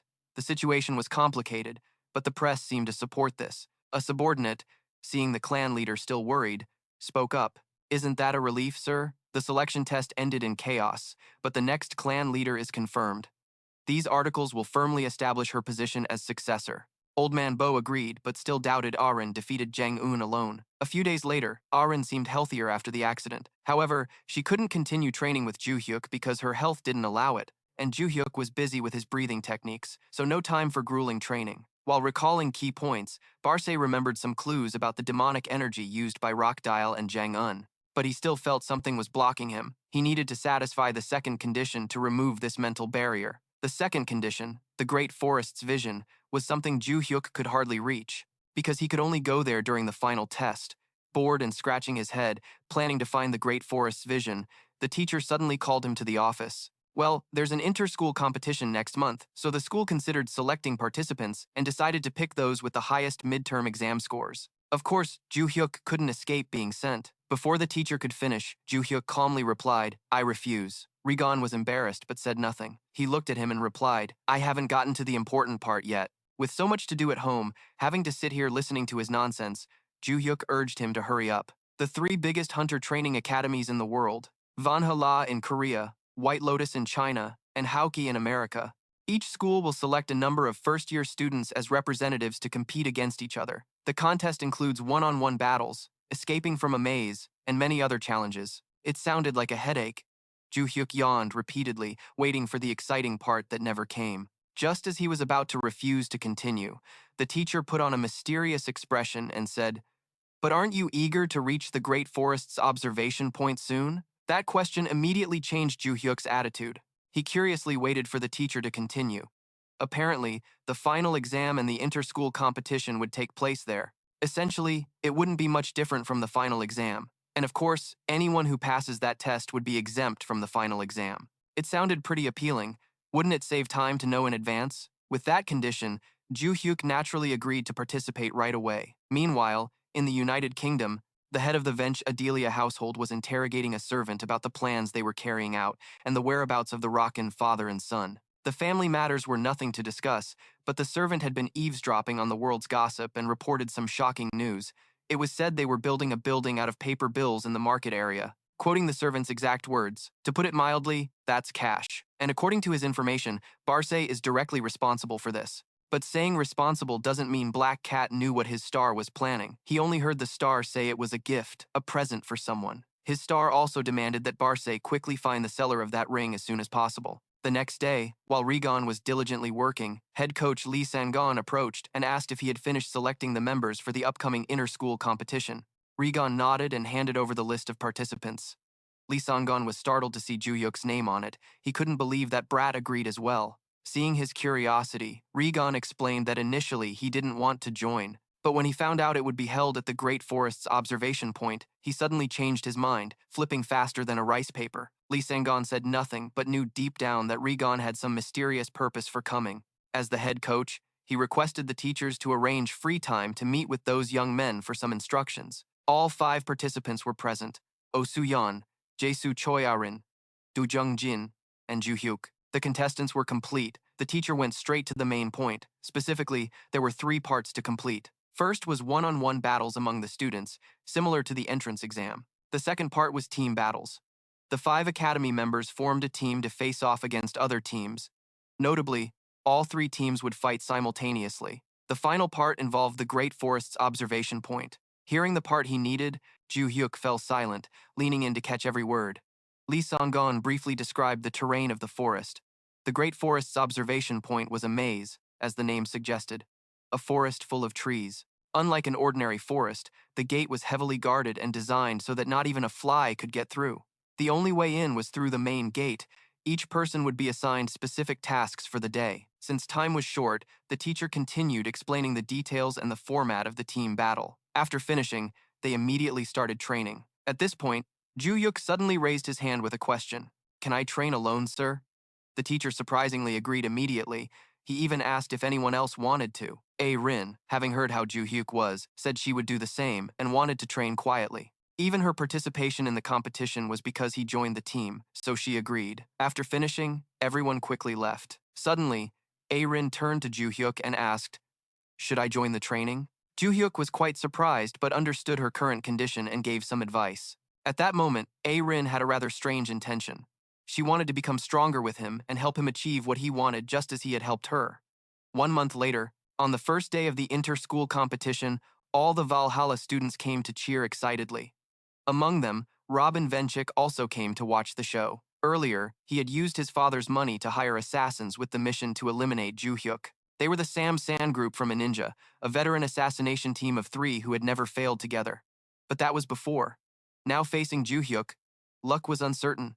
They schemed to kill him on the third day of the competition at the Great Forest's observation point by sneaking in behind other contestants, because it was known that during that part, only judges and monitoring machines would enter the forest.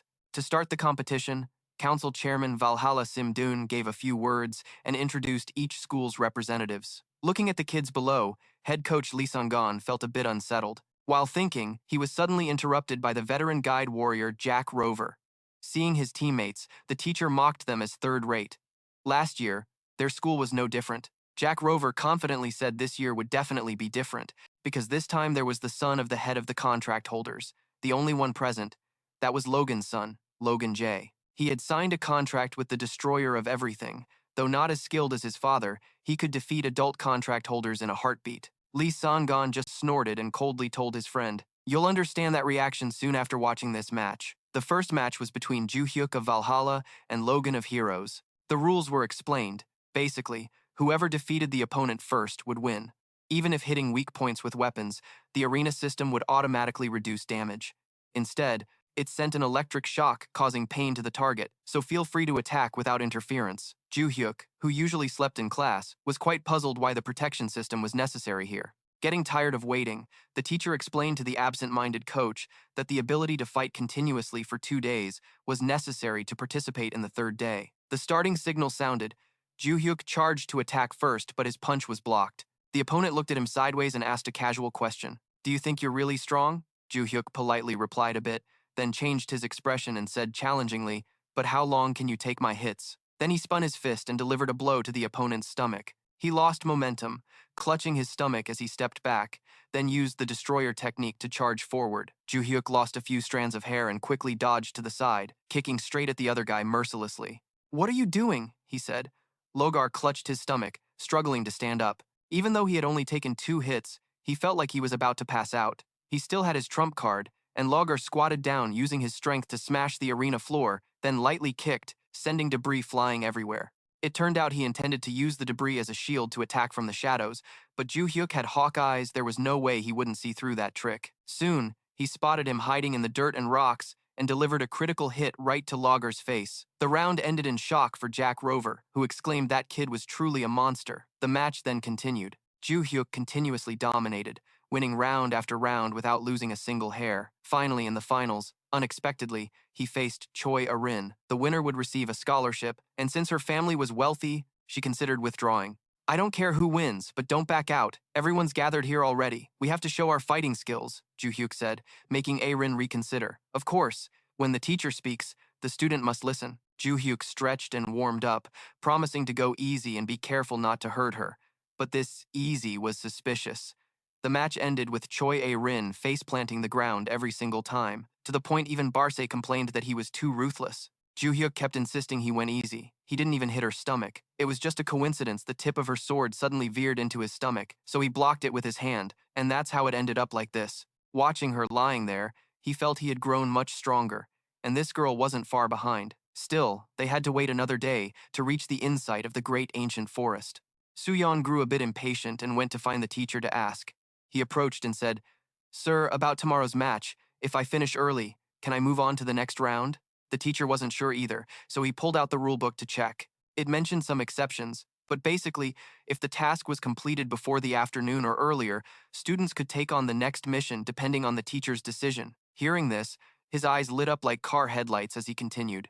"It says it's up to the teacher. What do you think? Can I move on to the next mission?" The head coach was at his wit's end with this kid and had to confirm again. As long as he finished early and went to the teacher's room, he could start the new task in the afternoon. For now, good night and don't linger here anymore. The next day, inside the Yanlang Sanctuary in Valhalla, the chairman announced the second mission of the inter-school competition. This would be a team battle. 5 representatives from each school would face off in this mountainous area. Because it was held on rugged terrain, the audience would watch live through 3-dimensional screens. Only a few minutes remained before the event started, yet Joo-hyuk still hadn't shown up, making the whole team quite worried. Soo-yeon kept complaining under her breath, cursing him for probably dying somewhere. When she finally spotted the opponent's figure appearing in the distance, she raised her chin and shouted, "Do you know what time it is? You should have been here 30 minutes ago. Didn't you listen to the teacher's advice?" Sometimes she wanted to punch that little mouth, but because of the situation, Joo-hyuk had to spell it out carefully. Then he scratched his head apologetically and said he'd handle everything. Soo-yeon immediately objected, saying this was a team game, not an individual contest. Then she pointed at him like a know-it-all. But knowing how hot-tempered she was, Joo-hyuk didn't bother arguing and asked the others if they had any opinions. Choi A-rin suddenly raised her hand, volunteering to go along. They thought she would oppose Soo-yeon a bit, but no such luck. So the result was Soo-yeon bitterly standing there screaming in frustration, letting Joo-hyuk solo on his own. Before the match started, he turned back and told her to shut her mouth. It was too annoying. He still had to prepare for the Forest Eye mission in the afternoon. The start announcement immediately echoed. It didn't take long before Joo-hyuk found the White Lotus team and dealt them a few loving sword strikes. In just a few minutes, he had the whole team wiped out early to give himself time to rest. The news of White Lotus's quick elimination was sent to all players. Logar read it and broke out in a cold sweat. It had only been 10 minutes. While he was still lost in thought, a team member reported sensing magic nearby, snapping him back to reality. More surprisingly, it wasn't a group, but just one person. Logar reacted quickly, immediately ordering everyone to defensive positions. The two front members raised magic shields. The mage prepared enhancement spells, another man held a shield, and Logar himself waited to attack. Everything was prepared meticulously, as if facing a massive army. One team member, confused, asked, "But it's just one person. Do we really need to do all this?" Those who had fought Joo-hyuk before quickly responded, explaining that his power was not that of an ordinary high school student. While they waited, the team member reported the magic was fading. Thinking the threat had left, Lager breathed a sigh of relief. Little did they know Joo-hyuk had been watching from a tree all along. When they let their guard down, he suddenly dashed down and landed a stab right in the opposing team captain's face. The others hadn't even understood what was happening before he had them all down, unable to land a single hit. Truly gender equality, one hit each and it's game over. Seeing the notification that the Brave had been eliminated, Joo-hyuk raised his sword excitedly and said, "Now I can move on to the Forest Eye mission, right?" In the Valhalla monitoring room, the teachers still couldn't accept the reality. The match ended in just 23 minutes, with Joo-hyuk handling everything alone. One of them couldn't hold back and said, "Actually, he spent 20 minutes just walking around." The fight only lasted 3 minutes. A national-level competition being wrecked like this by Soo-yeon was truly embarrassing. The academy chairman stroked his chin worriedly. Today's schedule is completely ruined. This is trouble. The head coach pulled out the rulebook and talked about starting the next game on the same day if there was enough time. With no other options, the chairman and other teachers had to agree to this plan. In the waiting room, the head coach heard that, then took out the rules and talked about starting the next game on the same day if there was enough time. There was no other choice, so the chairman and the other teachers had to agree to this plan. In the waiting room, Vanha Academy's team sat silently, discouraged, not exchanging a single word. Joo-hyuk stared bitterly at Kim Joo-hyuk, who had just taken the captain role assigned to him by the coach, planning to step forward but was unexpectedly snatched away before he could do anything. And after losing to Choi A-rin in yesterday's match, he was even more furious. Although Soo-yeon had heard that Kim Joo-hyuk had taught Choi A-rin, she was considering humbling herself a bit to beg him for lessons. Just then, a notification came that the next mission would start a day earlier than expected, sent to all students. Before everyone prepared to leave, Kim Joo-hyuk said a few words. "I will go to Lamanhan myself. Everyone else must survive on their own. If you run into trouble, you can call me." Even after saying this, Soo-yeon kept staring. Kim Joo-hyuk had to speak bluntly. "What exactly are you trying to say?" The little bird suddenly got a nickname. She snapped back angrily and cursed at him. At 1 o'clock in the afternoon, all participating teams gathered in front of the maze gate. Like previous missions, the audience could watch through screens. Before entering, the chairman explained the game details and evaluation criteria. Lamnyeon is a maze resembling a forest with massive trees. Inside, there's a special environment with 102 zones. It rains non-stop, and the monsters are relatively low level, posing little danger. The rain and dense bushes are the biggest threats. The game's purpose is to test each person's survival skills. After 5 hours, the better the health condition, the more points earned. Importantly, the chairman emphasized that any form of combat between teams is strictly prohibited. "Let's get started now," the teacher shouted. Meanwhile, at an abandoned Vanha warehouse, 3 members of the assassination group gathered, preparing to enter Lamnhan. Only a few minutes into the match, Suddenly, all surveillance cameras inside the maze malfunctioned, and communication with the main gate was cut off. The head coach realized this was a serious, life-threatening issue for all students inside and suggested others enter Lam Nan to rescue them. But when they arrived, they were met with a horrifying scene.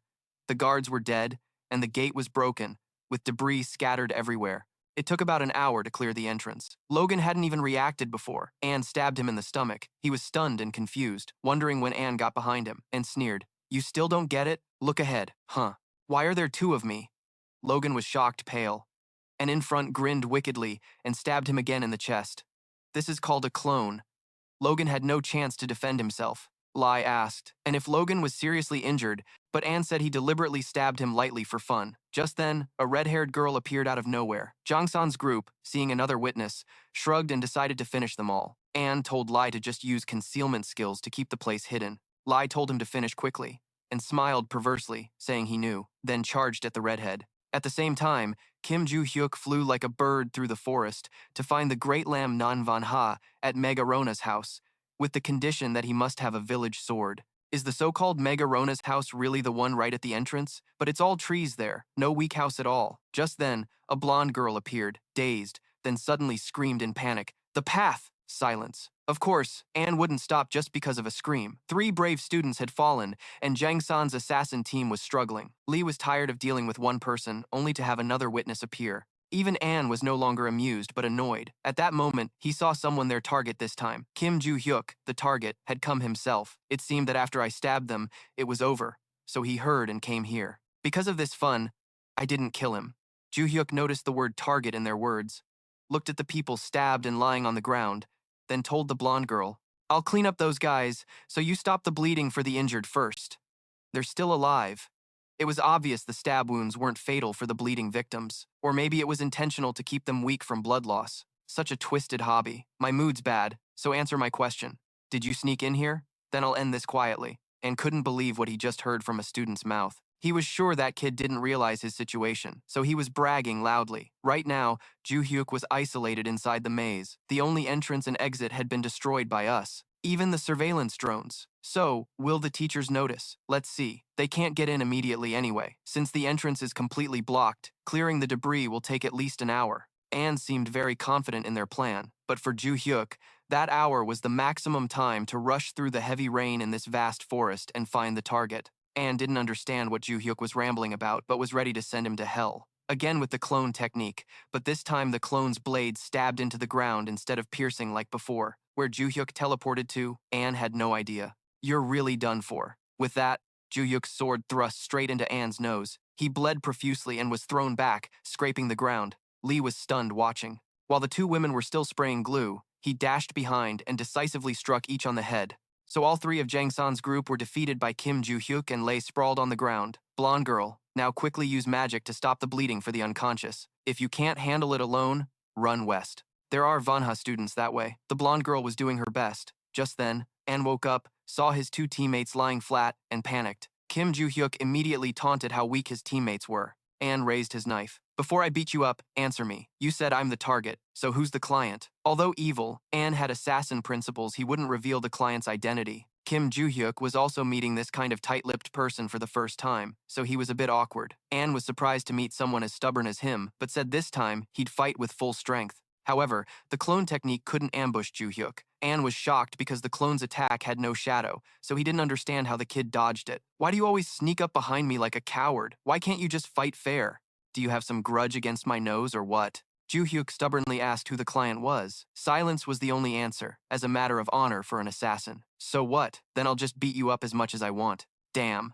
This guy is the real villain. When head coach Lee Sang-treo sent people over, the students had already gathered to treat each other's wounds. The scene surprised the teachers. Teacher Jack was the first to react, anxiously rushing to check on student Logan. He had been treated, so aside from some difficulty moving, there were no major issues. Jack Rover was literally moved to tears. Coach Lee Sang-treo looked around and asked the students what had happened.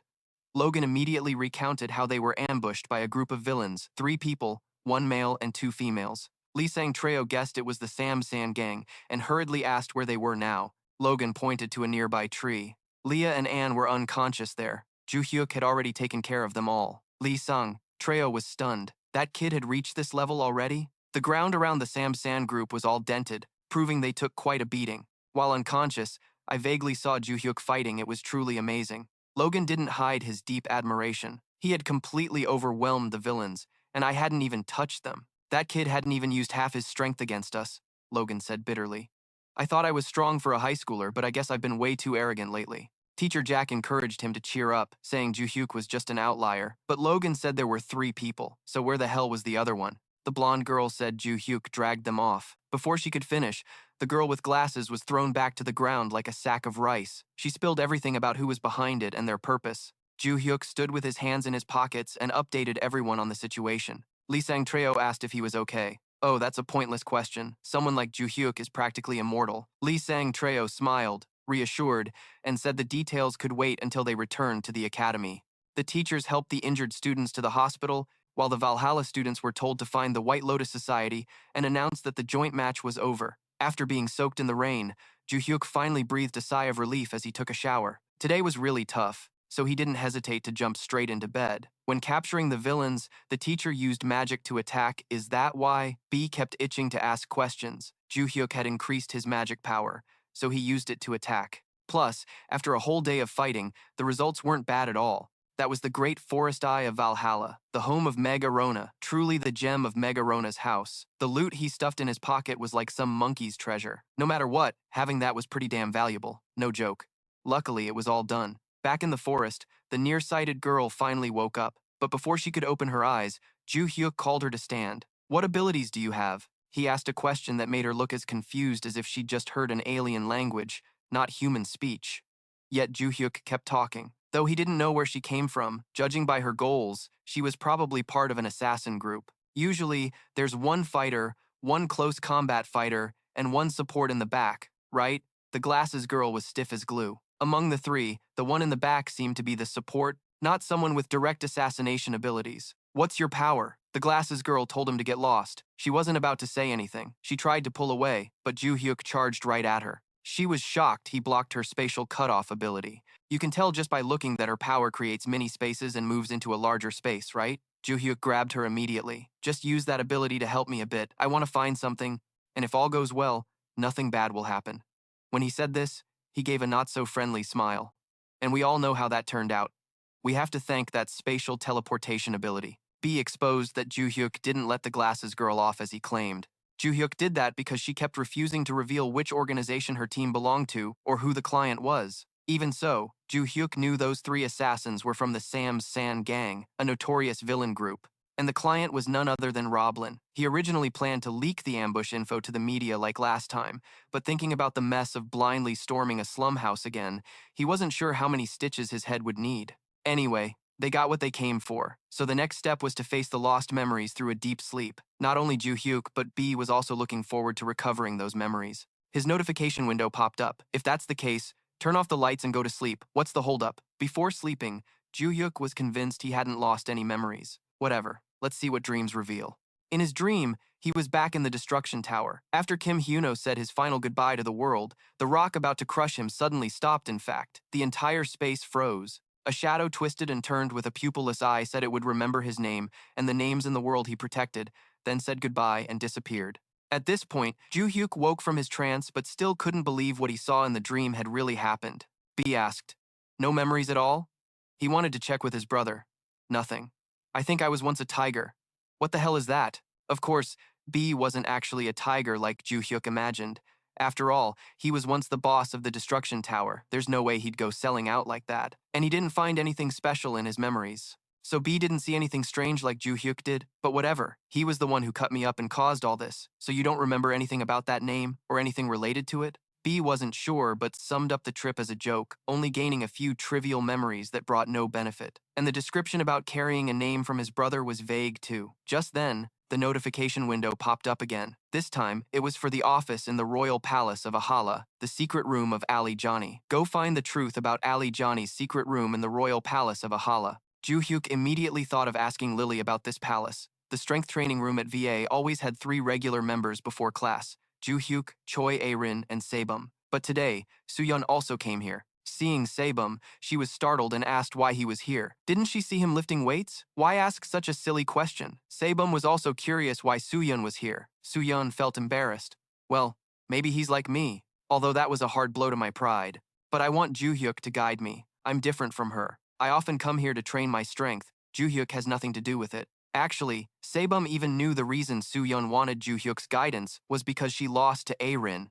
Soo-yeon lowered her head and admitted it was true. Recalling the one-on-one match at the last inter-school tournament, Joo-hyuk kept attacking but couldn't knock down Choi A-rin. She was even very cold, slicing Joo-hyuk's sword energy in half with one strike. Provoked in his pride, Joo-hyuk unleashed 3 sword energies at once. Yet Choi A-rin dodged one, charged forward, and slashed straight at Joo-hyuk's face. In that battle, Choi A-rin was the winner. He has gotten much stronger since the opening ceremony, Jooshin frankly admitted, but also said it was thanks to Joo-hyuk. Although I have been diligently training my magical strength and swordsmanship, besides my family, I've never had anyone else guide me in swordsmanship or weight training. To increase strength like that, isn't Choi A-rin stronger than me because of that? Sabum pondered for a moment, then concluded that Soo-yeon should ask Joo-hyuk, not him, because asking him would be pointless. Soo-yeon didn't want a useless conversation like last time, so she was determined to overcome her embarrassment and confront him. Soo-yeon approached and called out. Joo-hyuk wiped his sweat and responded with a not-so-friendly attitude. What do you want, rude girl? Although Soo-yeon didn't expect this guy to call her rude, she held back and asked if he was the one guiding Choi A-rin, then firmly shouted, I want you to teach me just like you teach Choi A-rin. At the same time, Coach Lee Sang-treo came over and asked Joo-hyuk, Are you ready? Joo-hyuk ignored Soo-yeon and replied to the coach that he still had some strength exercises to finish, asking what the coach needed. Lee Sang-treo told him to finish quickly and meet him after showering because someone really wanted to see him. That person was desperate and said if they couldn't meet now, there would be no other chance. Joo-hyuk found it strange and agreed with Coach Lee. Soo-yeon stood nearby, bewildered, always being interrupted and left behind like that, feeling so unlucky she wanted to cry. Hey, rude girl. What? If you want me to teach you, just ask Choi A-rin for the exercises I gave her and follow those. If you do well, maybe I'll sympathize and consider teaching you something. No one's ignoring you, so why cry? Choi A-rin heard Joo-hyuk say that and was willing to pass on the message, but she also picked up his habit of calling Soo-yeon rude girl, which made her furious. Meanwhile, Joo-hyuk followed Coach Lee to meet that person. Out of curiosity, he asked Coach Lee who it was that was so desperate. The coach told him to think carefully because there was only one person waiting in the dojo, and that person was none other than Logar. He looked gaunt and more haggard than a few days ago. Logar stammered, begging on his knees at Joo-hyuk's feet, shouting, Save me, please, I beg you. I'm sorry, please save me. Logar kept pleading desperately. Joo-hyuk pointed at him and asked Coach Lee what was wrong with him. Lee Sang-treo thought Joo-hyuk already knew and was pretending, but still explained that he had discovered Logar had made a deal with that assassin group. Including the latest suspicions about the Level 1 hit squad, he was the mastermind behind both murders. Moreover, this had been exposed by the media.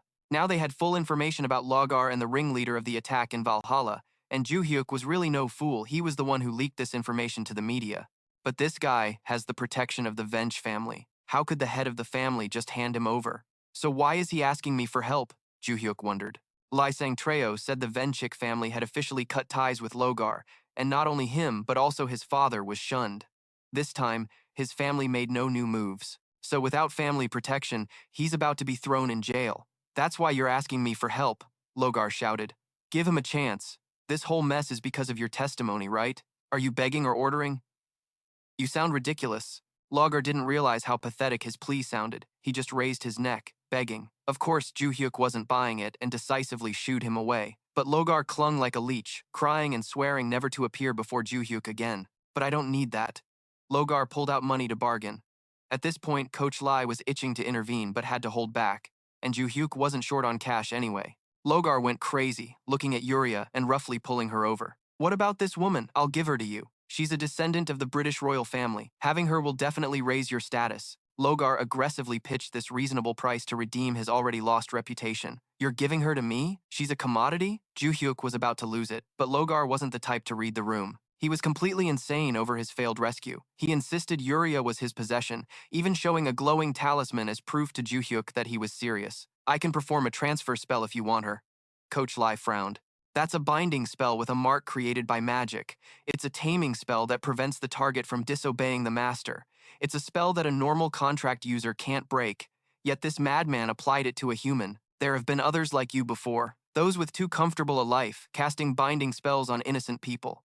Joo-hyuk reached out toward Yuria, releasing energy that captured the spell and pulled it out without hesitation.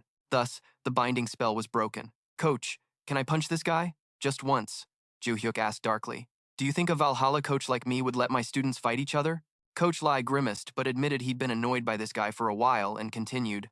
But if that person is a criminal, that's a different story. So the limit rule was broken. Coach, can I punch this guy? Just one hit, Joo-hyuk asked with a dark face. Does a Valhalla coach like me let my students brawl with each other? Coach Lai grimaced, but since he had been annoyed by this guy for a while, he continued. But if that person is a criminal, that's a different matter. Moreover, Valhalla doesn't really care much about the Venchik family members, so just move them out. I can handle it. Joo-hyuk was stunned. He never thought he would have a day like this, but he couldn't stop the hand that reached for his shoulder Soo-yeon's. Bite your tongue or you'll lose teeth. Soo-yeon was just kindly reminding him, but she still punched that damn guy square in the face without mercy. Logar was knocked out cold right there outside. Barce said, "You thought your master would just kill that guy right away, huh?" Anyway, this wasn't the first time Soo-yeon had been this furious since reincarnation. If it had been 3 years ago, Joo-hyuk wouldn't have hesitated to strike either. He once had a disciple sold into slavery because of that restrictive magic. Remembering that drove him crazy. Besides, Joo-hyuk had gone through similar experiences before. Barce was shocked, realizing his master might have once been a slave. Wait, Yuria was chasing after Soo-yeon, wanting to thank her properly. At that moment, I was so surprised I couldn't properly thank him. Thank you so much. Soo-yeon said she didn't need thanks. From now on, no need to worry about anything, just live freely. Yuria was so moved, she cried. The next day, after school at the cafe in Valhalla, China, Lily blurted out 2 words that made Joo-hyuk confused. The Ahala Royal Palace is in China, she said. Why not just say it straight from the start? More specifically, it's a labyrinth owned by the White Lotus Society of China, which is also one of the groups that came to Valhalla to participate in the inter-school tournament. The problem is, recently, unlike before, they strictly forbid entering other people's labyrinths. But Joo-hyuk couldn't understand how a labyrinth could be owned by anyone. Before, even dogs and cows could enter labyrinths without any problem, and for Joo-hyuk, he could easily destroy it if he wanted. The only inconvenience is that it belongs to the academy. Is there any way to get in? This is going to be tough. Although the White Lotus Society will open the doors for their own students, outsiders are not guaranteed. Moreover, if you want to get in, you have to hurry because time is tight. At this point, the teacher suddenly covered her mouth, as if she had said too much.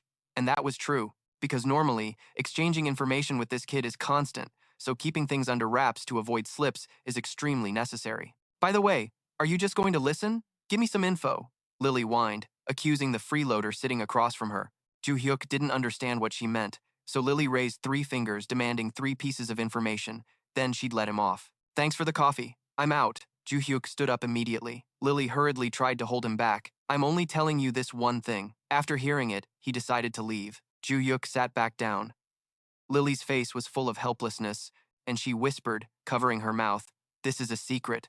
The Ahala Royal Palace was chosen as one of the venues for the World Tournament in the 2nd semester. Joo-hyuk didn't think what she said was a secret, because it sounded like all the trainers already knew about it. Lily insisted that even the trainers didn't have this info. She had her own sources. This world tournament was similar to the inter-school competition. If the competition in Korea was only for Korean, Chinese, and American students, then the world tournament was like an Olympics where academies from all over the world gathered and competed. In other words, it was an expanded and more unpredictable version of the inter-school competition.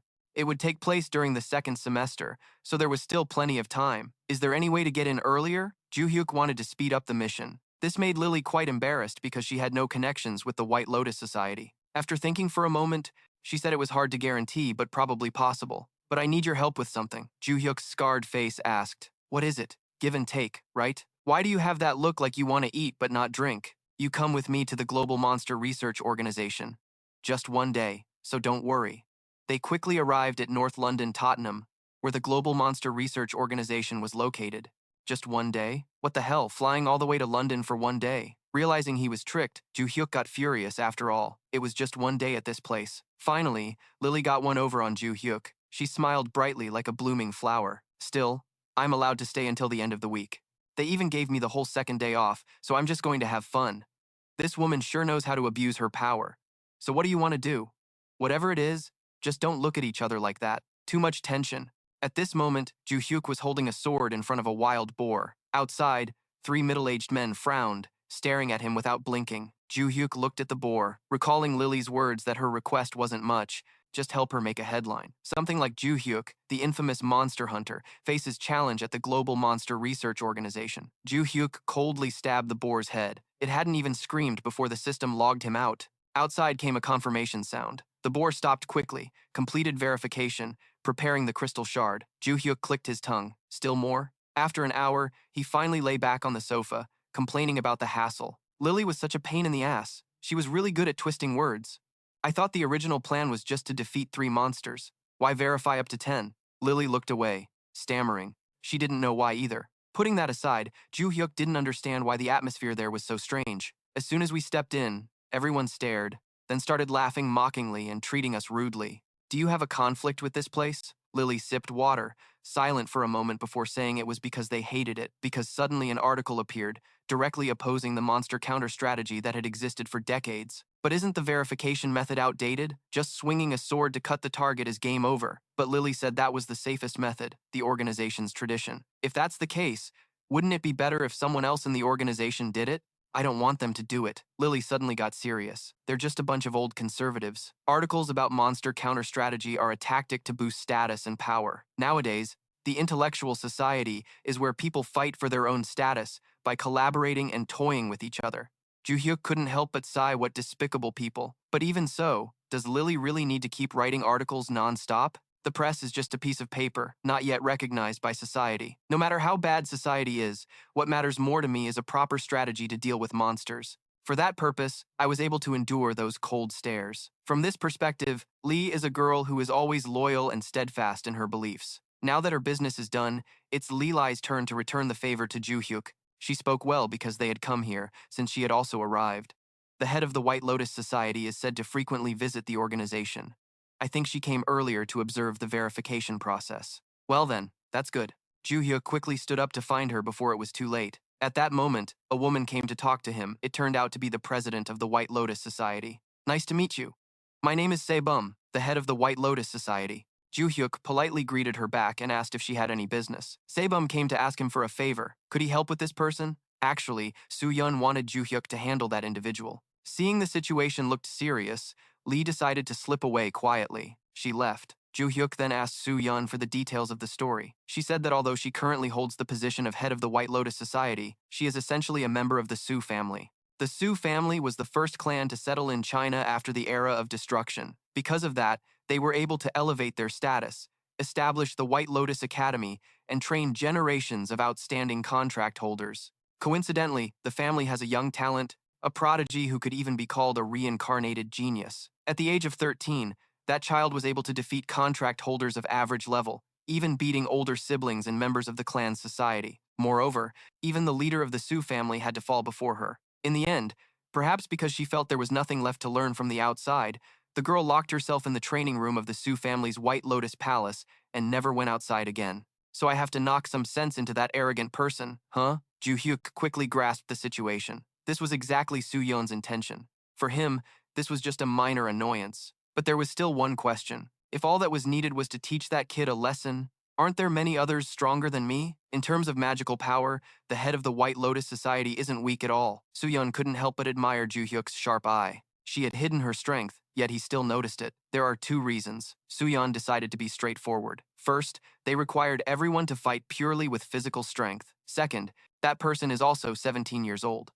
the same age as Joo-hyuk. Here, Soo-yeon had been monitoring Joo-hyuk's performance in recent battles and clearly saw that he possesses incredibly strong physical power. If a student like Joo-hyuk defeats the arrogant girl who always thinks she's stronger than any other 17-year-old, her pride will be completely shattered. That's why I came to ask you for this favor. If Joo-hyuk hadn't come, I would have come to find you myself later. Wow, such a great opportunity falling from the sky. How could anyone be foolish enough to refuse? But since it's a favor, of course, there's no free ride in any case. This isn't a problem for Soo-yeon either. She gave him a price, but Joo-hyuk was already rich, so he didn't bother. There's a place I want to go. Can you open the door for me? Instead, she made another proposal. In a flash, the two had flown from Korea to China to the White Lotus Society's headquarters. Joo-hyuk didn't expect to get here in one day. On top of that, he got to ride a private jet because he said he only had time until Monday, so Soo-yeon pushed the work schedule as fast as possible. And of course, Joo-hyuk's payment was a ticket to the royal palace of Allah. For Soo-yeon, this was no big deal, so she agreed immediately. So Joo-hyuk followed Soo-yeon into the White Lotus Society and went straight to the training room. Joo-hyuk had another question about the recent inter-school competition. He felt the White Lotus Society's people didn't show any determination at all. Was the person he was about to meet the one responsible for that? That could also be explained. After facing that child, many people realized their limits and left the White Lotus Society, both students and teachers. Soo-yeon confessed she really hoped Joo-hyuk would knock some sense into that brat. After the tense situation at the Soo family and White Lotus Society, Joo-hyuk also hoped the girl would fight properly. Otherwise, it would be a waste of effort. Stepping through that magic circle would lead to the Soo family's secret training room. The child was there. Before going in, Joo-hyuk suddenly remembered to ask the girl's name. It was Yan Lang. She was the tiger cub with wolf-like fangs. Who are you? Did the Soo family send you here to kick me out? I'm not going anywhere. Get lost. Hey, old lady, I can't even stand steady on the porch yet. Where do you want me to go? Joo-hyuk wasn't pleased with her attitude. As soon as he arrived, he quickly launched an attack, intending to correct her rude behavior, but she caught his punch with one hand. Well, that's interesting. Not bad. Yan Lang even counterattacked the foolish Joo-hyuk with sharp words. Don't you realize the ability of the opponent right in front of you? I can't believe you suddenly threw that punch. Joo-hyuk smirked arrogantly. Are you talking about yourself? Under Yan Lang's astonished eyes, he grabbed her wrist and threw a punch with the other hand. Yan Lang tilted her head to dodge, but Joo-hyuk punched straight into her wrist. She gritted her teeth. How the hell does this guy not know what cherishing the flower, regretting the jade means? Yan Lang was punched away. After hitting the ground, she clutched her arm and hurriedly asked who he was and what that move was. Joo-hyuk laughed smugly. Clearly she couldn't grasp the true ability of a 17-year-old student. Yan Lang couldn't land a single hit, so she clenched her teeth and started calculating her opponent's moves. Yan Lang guessed Joo-hyuk would attack next, so she stepped back. Seeing this, Joo-hyuk pressed forward with no openings, asking where she intended to run, then shoved a palm strike into her stomach. Big bro, after all, she's a frog. Oh, I mean a girl, a little gentler, and she even has a boyfriend. But credit where it's due, Yan Lang knew she couldn't dodge that last strike, so she stepped back to lessen the impact. That was enough, and Joo-hyuk realized it right after he deliberately took the first punch. Even among Joo-hyuk's disciples from 3 years ago, almost no one at this age could move like that. Meanwhile, Yan Lang was silently judging the person her age in front of her, but she was still confident she was much better than those older guys. Yan Lang promised herself she would hit harder in the next strikes, and Joo-hyuk saw her smile and guessed that the last punch wasn't enough to teach her a lesson yet. But she was still confident she was much better than those older than this guy. Yan Lang promised herself she would hit harder in the next strikes, and Joo-hyuk saw her smile like that and guessed the last hit wasn't enough to teach her a lesson. Tiet-van stood outside, watching the battle through the surveillance cameras. Her assistant stammered as she called out to her boss. Assistant Ha said she was about to make a delicate statement, but still wanted to ask if the situation was okay. Although inviting a student from another school to White Lotus Palace was inevitable, the fact that Joo-hyuk was currently gaining the upper hand didn't guarantee he could defeat Yan Lang. Moreover, he believed Tiet-van had never lost when facing Yan Lang. But the truth was, Tiet-van had lost to Yan Lang once before. Even if she had used magical energy in that match, Tiet-van couldn't guarantee a win against that girl. This surprised Assistant Ha quite a bit. However, back then, the difference in mana levels between the two was almost negligible, and that was many years ago. Currently, Yan Lang might be stronger both physically and magically. If that's the case, Assistant Ha was even less convinced that Joo-hyuk could take down Yan Lang, because he didn't believe Joo-hyuk was stronger than Tiet-van right now. Even Tiet-van herself wasn't sure about that. But Joo-hyuk had defeated many notorious criminals, and even won important tournaments. So Yan Lang would have to struggle to win, and if she lost, it wouldn't be a big deal. Back to the battle, Yan Lang spread her claws and unleashed the 9-yin white bone claw technique. With both hands clawing together, she aimed to recreate Joo-hyuk's hairstyle, but he dodged, so she tried to knee him to reshape his nose. A fierce collision followed. Yan Lang was still laughing because she hit his head, but then she had to grimace and clutch her knee, retreating. Hey, is your head made of stone or what? She protested angrily. Joo-hyuk casually said he didn't know. Clearly, she was the one who threw the knee. Joo-hyuk just got tired of blocking, yet his knee wasn't as tough as his forehead. Yan Lang was furious, but couldn't do anything. She unleashed all her attacks, but this guy stood there like a rock. Yan Lang's pride was seriously wounded, but she had to admit Joo-hyuk's physical ability was on another level. You haven't used your magical power until now, right? Yan Lang asked. Joo-hyuk confirmed and said he did it to indulge her wishes, but now he wanted to play differently. The girl was about to be blindsided. For you, I have to give my all if I want any hope of winning. Yan Lang flaunted her mana power. Joo-hyuk knew this was a sign he had completely shattered this girl's arrogance. You're going to focus your magical power? If that's what you want, I should show off a bit too, right? The mana Joo-hyuk emitted was even more terrifying, making Yan Lang gasp. But now she didn't need to show off physical skills anymore. She combined a punch with magical power to finish the fight. Yan Lang decisively threw a punch aimed straight at Joo-hyuk's face. Seeing her eager to end it, Joo-hyuk just stood there, letting the punch come right to his nose. Yan Lang was thrilled, thinking the hit landed, but oh no. Joo-hyuk bent his body more flexibly than candy and dodged in the blink of an eye. Enough playing around, I'm gonna end this.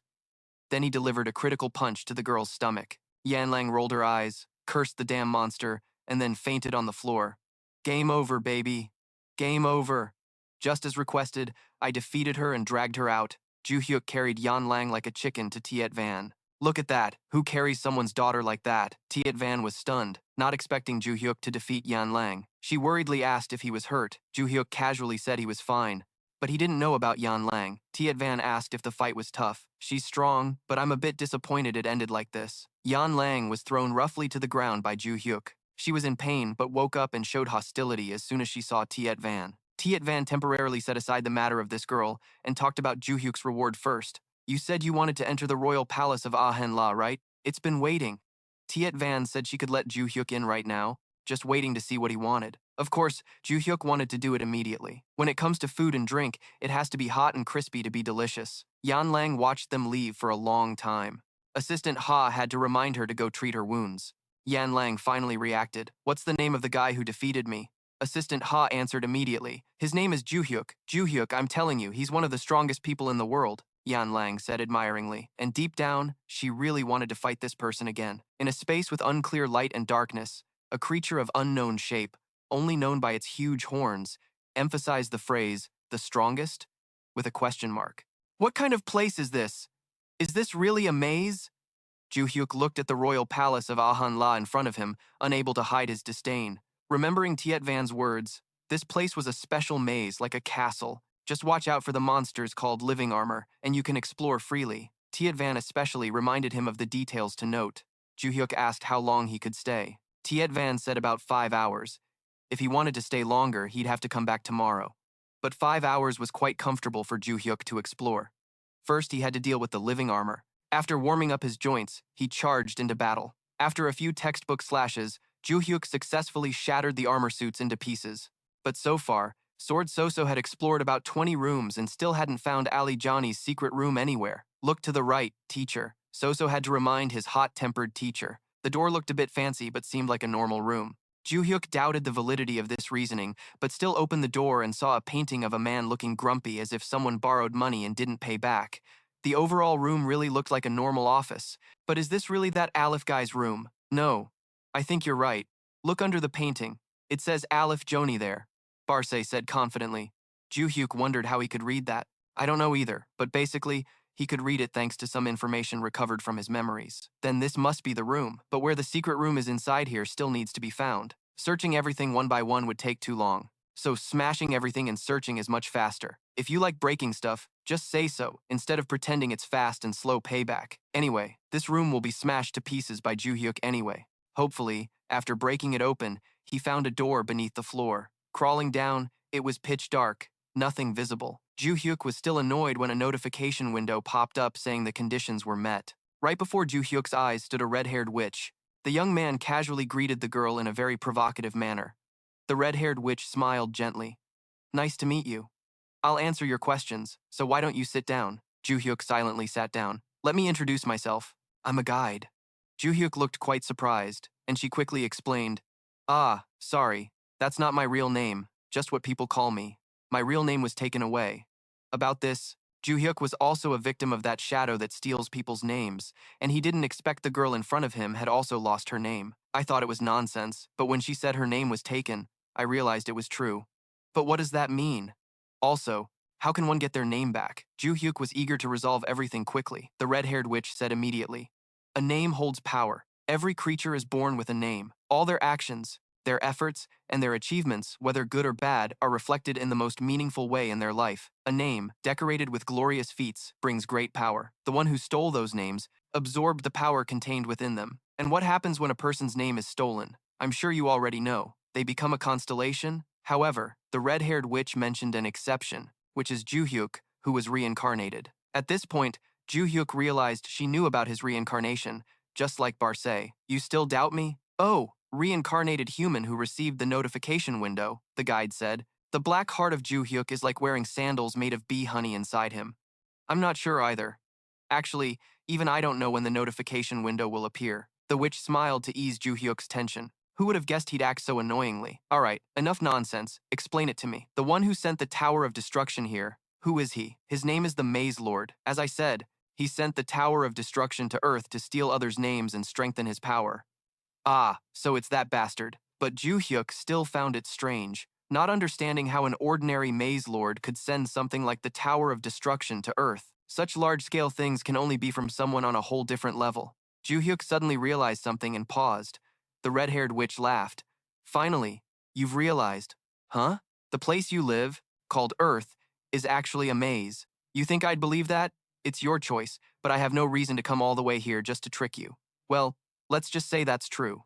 Let's say that bastard sent the Tower of Destruction to Earth to steal others' names, the red-haired witch added. If there's a large-scale crisis on Earth, stealing others' names becomes easier. Everyone goes out to kill monsters and save people, or some take advantage of the chaos to do evil. So not everyone can steal others' names and turn them into power. Only the ultimate victors can. If what she said is true, Joo-hyuk's disciples have all become constellations by now. Of course, he hoped they could reclaim their names in the end. Joo-hyuk thought angrily, clutching his chest, and said, in the end, no matter what I do, I'm still in the palm of the Maze Lord's hand. The red-haired witch said, that's not true. Your reincarnation and arrival here is already a variable for him. Joo-hyuk wondered if the Maze Lord knew about his reincarnation, and if he was the one who met them through the notification window. That's a mistake. According to the witch, the one who gave Joo-hyuk the chance to reincarnate and brought the notification window to them is not the Maze Lord. Joo-hyuk wanted to know who that person was, but the witch didn't know either. However, she knew that whoever gave Joo-hyuk the reincarnation chance must have some connection with him. For now, the witch couldn't miss this opportunity. She cast a spell and produced a ring, handing it to Joo-hyuk. I don't have time now, so I can't explain everything in detail. This will be the key to our counterattack against that Maze Lord. Joo-hyuk wondered why she didn't just sit and explain everything. The witch said she was being chased by the Maze Lord, but it's okay. The conditions have been fully met, and you'll easily meet me again in the future. While Joo-hyuk was still stunned, the witch promised to meet again in 2 days, emphasizing not to lose the ring, then snapped her fingers and returned to the starting place. Joo-hyuk thought back on the new truths discovered today and couldn't help but grit his teeth. Being good doesn't guarantee good luck. It's hard to live well these days. Speaking of the ring in his hand, Joo-hyuk felt it was tracking his location. If so, the remaining meteorites left after absorbing magic before the last great battle this time, Joo-hyuk would collect every single one to boost his power as fast as possible. That way, even if he's still weaker in strength, in terms of potential, he could reach the peak faster than that bastard. Meanwhile, on an island in the northern Pacific Ocean, a man was reading the news about the assassin group Sam-san being completely defeated by a student from Valhalla named Joo-hyuk. He was so angry he crushed his iPad screen and threw it, cursing. These idiots, if you're too old to use it, just give it to someone less fortunate. Why smash it, damn it? This man was the guildmaster John Henney, who had his eyes on Joo-hyuk after hearing about the constellation's words. That brat was the one who defeated Choi Jin-gun, even though he also had a contract with the constellation. Because of that, the Vench guy asked him to deal with Joo-hyuk. And to be sure, he even trained Sam-san. But now, nothing has happened. Meanwhile, the fact that he's still single was exposed. I guess you're having some trouble, huh? Henney said. The speaker was the top commander, George. I remember telling you to call me before coming here. Hanab, though embarrassed, didn't lose authority, while George deliberately teased him. I just came because you looked miserable. And Joo-hyuk was the thorn in Henney's side right now. I understand. We've lost someone to him already. George looked quite pained. You mean that bastard who's all over the news? That's right, that reckless punk who even poked the Grim Reaper. It was George himself who assigned him the secret mission without informing the organization. And of course, that guy failed miserably, even revealing his identity to Joo-hyuk. But that was a pawn for George to extract information about the Venchik family. He was also afraid that person would leak information, so he personally eliminated this worthless pawn before he was sent to the prison tower. So, can you take care of those who are still lounging around out there? Hanab was referring to the 3 members of the Jang-san group. Naturally, George had no problem with that, as long as Hanab wanted it. But Hyuno is still hesitant about Joo-hyuk, with all due respect. I advise you not to touch him right now. George finally said something sensible. Yu-Gi-Oh is watching him closely at this moment, so there's already some useful intelligence. This information surprised Hyun-Oh as well. Don't tell me the Yu-Gi-Oh group is just a bunch of cowards running away. Exactly, George confirmed firmly. Even though we're wicked, they operate on an even higher level. No one knows their motives or goals. Logar the once's entire army has already been wiped out by them. Hannibal had heard about these things too, and he felt lucky that George told him about Y's pursuit of Joo-hyuk, because once someone messes with the target of those crazy people, they could become mortal enemies. So they just happily sit back, like fishermen benefiting from a fight between bulls. Meanwhile, over here, a fierce battle is about to begin. Joo-hyuk is surrounded by a black-clad special squad, but not because he's searching for the one and only answer. Joo-hyuk coldly asked them who they were. Did they know this was Valhalla's territory? And who the hell was brave or stupid enough to come at this damn hour? The leader said he was ordered by the Vench family head, Adelia. She still held a grudge against Joo-hyuk and sent people to teach him a lesson. They had spent quite some time preparing because they needed a fake contract user capable of creating hidden space in the vanguard and also had to be sure the target was in the Valhalla area. Adelia also wondered why they needed someone who could bend space, simply because those on this mission worked directly under the Vench family and couldn't be exposed. Adelia highly valued their sense of responsibility and was eager to know if they had prepared well what she had instructed. Yes, ma'am. To prepare for the cathedral transition, I have already arranged a storage stone with abundant energy. Adelia was very satisfied with this plan and was ready to move. Meanwhile, the chief butler would join the intelligence team, and once the hidden space was completed, he would lead the assassin group. The chief butler understood the mission, but still wondered if the sanctuary was a preparation step to summon a constellation. That was exactly the case, and the purpose of Adelia's current action. The chief butler's urgent attitude didn't please her much. Was she supposed to be scared of a high school kid? Seriously, why all the energy radiating like that? The chief butler quickly regained his composure. Adelia retracted her energy and smiled. It's just a precaution, no need to worry. Sounds trustworthy. Besides, there was a recent incident. The constellation, which had been silent, suddenly reacted. Adelia saw a notification window with a beaked mask telling her to explain in detail, so she got upset and was about to summon a constellation to clarify the matter. Back to the siege, the chief butler ordered the intelligence team to prepare to disrupt space. A group immediately formed a formation around Joo-hyuk. He still stood there looking clueless. What is this? Hidden space. Honestly, who came up with the idea to send a squad to ambush a high school student? That's really bad. Clever, though. The butler's face was as cold as ice. Like, who the hell came up with this idea? Could it be the Vench family head? The butler was shocked and cursed, asking how Joo-hyuk knew. Not knowing would be an insult to Joo-hyuk's intelligence, so he explained to this supposedly smart group that among his enemies, 2 groups used dark magic, the rest did not, so it could only be the Vench family. At this point, the butler sensed something was wrong and hurriedly gave another order. We're trapped here too, so continuing to hide is useless. Call the assassin team. So a powerful force was deployed in just 5 seconds. No shame? What if the academy students all rush here? Joo-hyuk sneered. The butler said that doesn't matter. They're just following the family head's orders. Joo-hyuk shrugged and sighed. Is that so? Your family head must have no shame. Kill him, the butler ordered firmly. Kill who? Look at the merchandise first. Joo-hyuk handled the whole group alone, still grinning.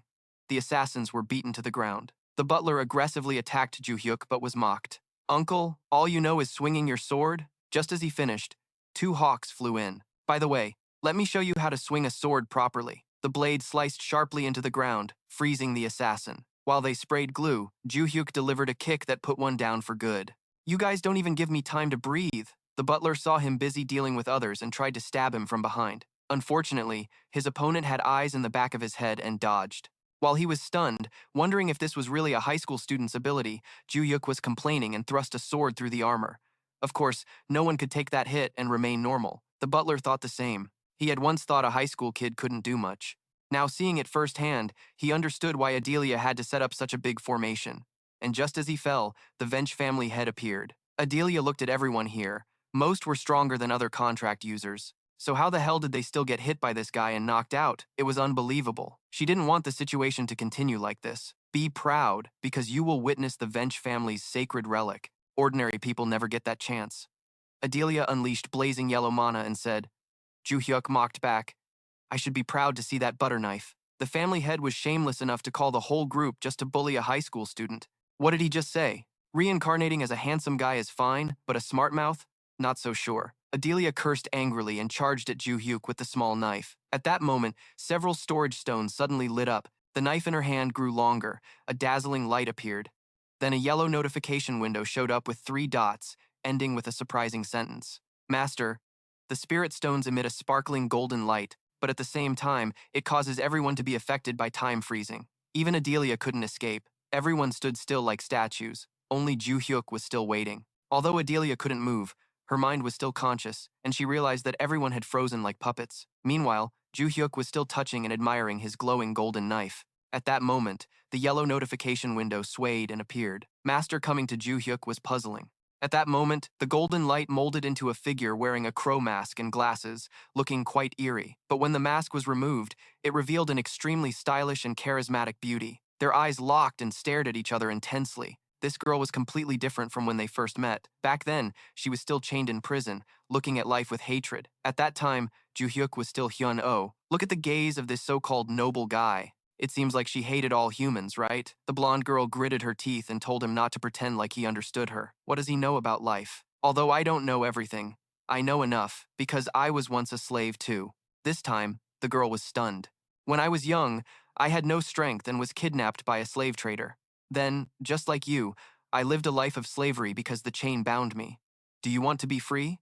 The guy asked unnecessarily. Didn't you just say you were once a slave? Then why ask such an obvious question? Because of this damn thing, I can't even dream of freedom anymore. The girl almost screamed, agitated as she grabbed the enchanted chain around her neck. So don't provoke me anymore. Disappear. I don't know how you sneaked in, but the slave trader will come here soon. She was truly desperate to escape the chains of slavery. The cruelty of that chain lies in the fact that it can only be removed by its owner or when the owner dies. If unlucky, even after the owner dies, the chain can't be removed. In her case, it seemed to be the latter. At that moment, the slave girl realized her despicable owner was long gone. She immediately fell into complete despair. But Hyun-oh said, "What if I have a way?" Without waiting for her reaction, Hyun-oh grabbed the chain and began analyzing it. By decoding the magic in that chain, I can reverse the spell and remove it. Although this isn't my specialty, for me, removing this chain isn't a big deal, because only then can I end my life as a slave. After saying this, Hyun-oh crushed the enchanted chain on the blonde's neck. At that moment, she was moved to tears all around because she finally broke free from the chain that tormented her for so long. Hyun-oh had done what needed to be done, so he asked permission to stand and leave. The girl needed to learn to decide her own life now. Hyun-oh asked what she wanted to do next, find her family or go home. I don't have a home or family because the slave trader killed my family and burned my house when he kidnapped me. The girl had a sad story. Hyun-oh hesitated a bit, then said he would travel and explore and crush those damn slave traders. Those who trade humans are like what I did today. Do you want to come along? Of course I do. Why would I bail? Hyun-oh was very pleased with her answer and told her to treat him well as if he were her master. If you consider me your master, you should use honorifics and not speak like a barbarian. Hyun-oh, newly promoted, reminded her strictly, and she obediently said, "Yes, sir." The blonde girl asked his name. Joo-hyuk could say his name, but when it came to her introducing herself, the memory was cut off. Now the savage name in his words had become a beautiful, sharp, and charismatic girl like this. Suddenly, there was no name because she had become a constellation.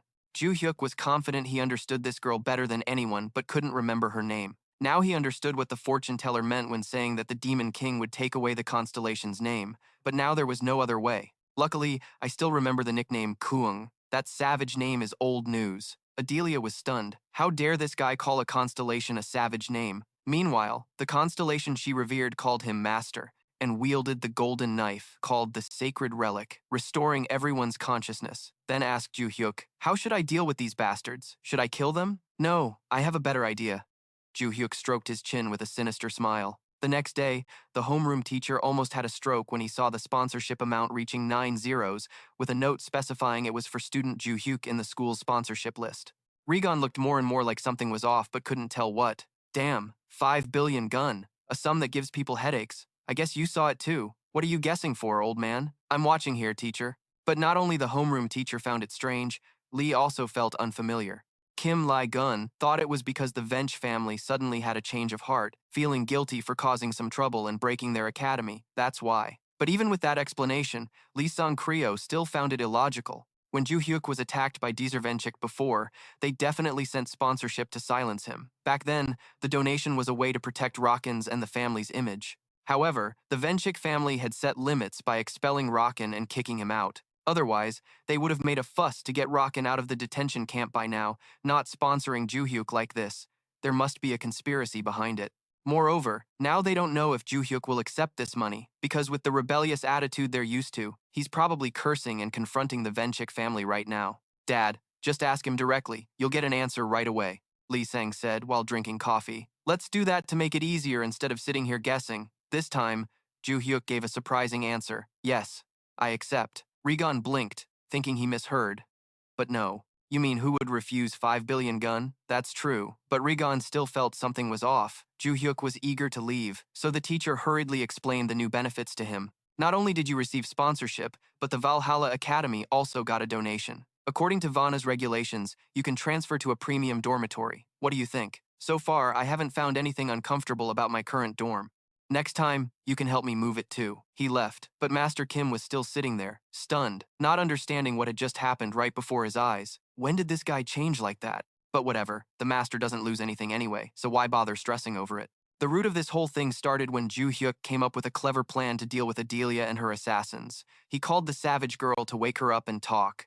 Adelia trembled on her knees, and Joo-hyuk immediately leaned down to talk, so as not to waste time on neck degeneration. Hey, I think Soo-yeon's constellation will overlook whatever I do to you guys, so what do you think I should do now? Joo-hyuk sneered. Soo-yeon's constellation even claimed that she made the Vench family serve her, so Master can do whatever he wants. Adelia still hadn't processed the situation and asked again. Could that be the family motto, all for one, which has been passed down through generations in my clan? Now you're using that motto to order me around? The savage girl got furious after hearing that. Of course, that motto now means you all serve my master. You're only realizing that now? So this student...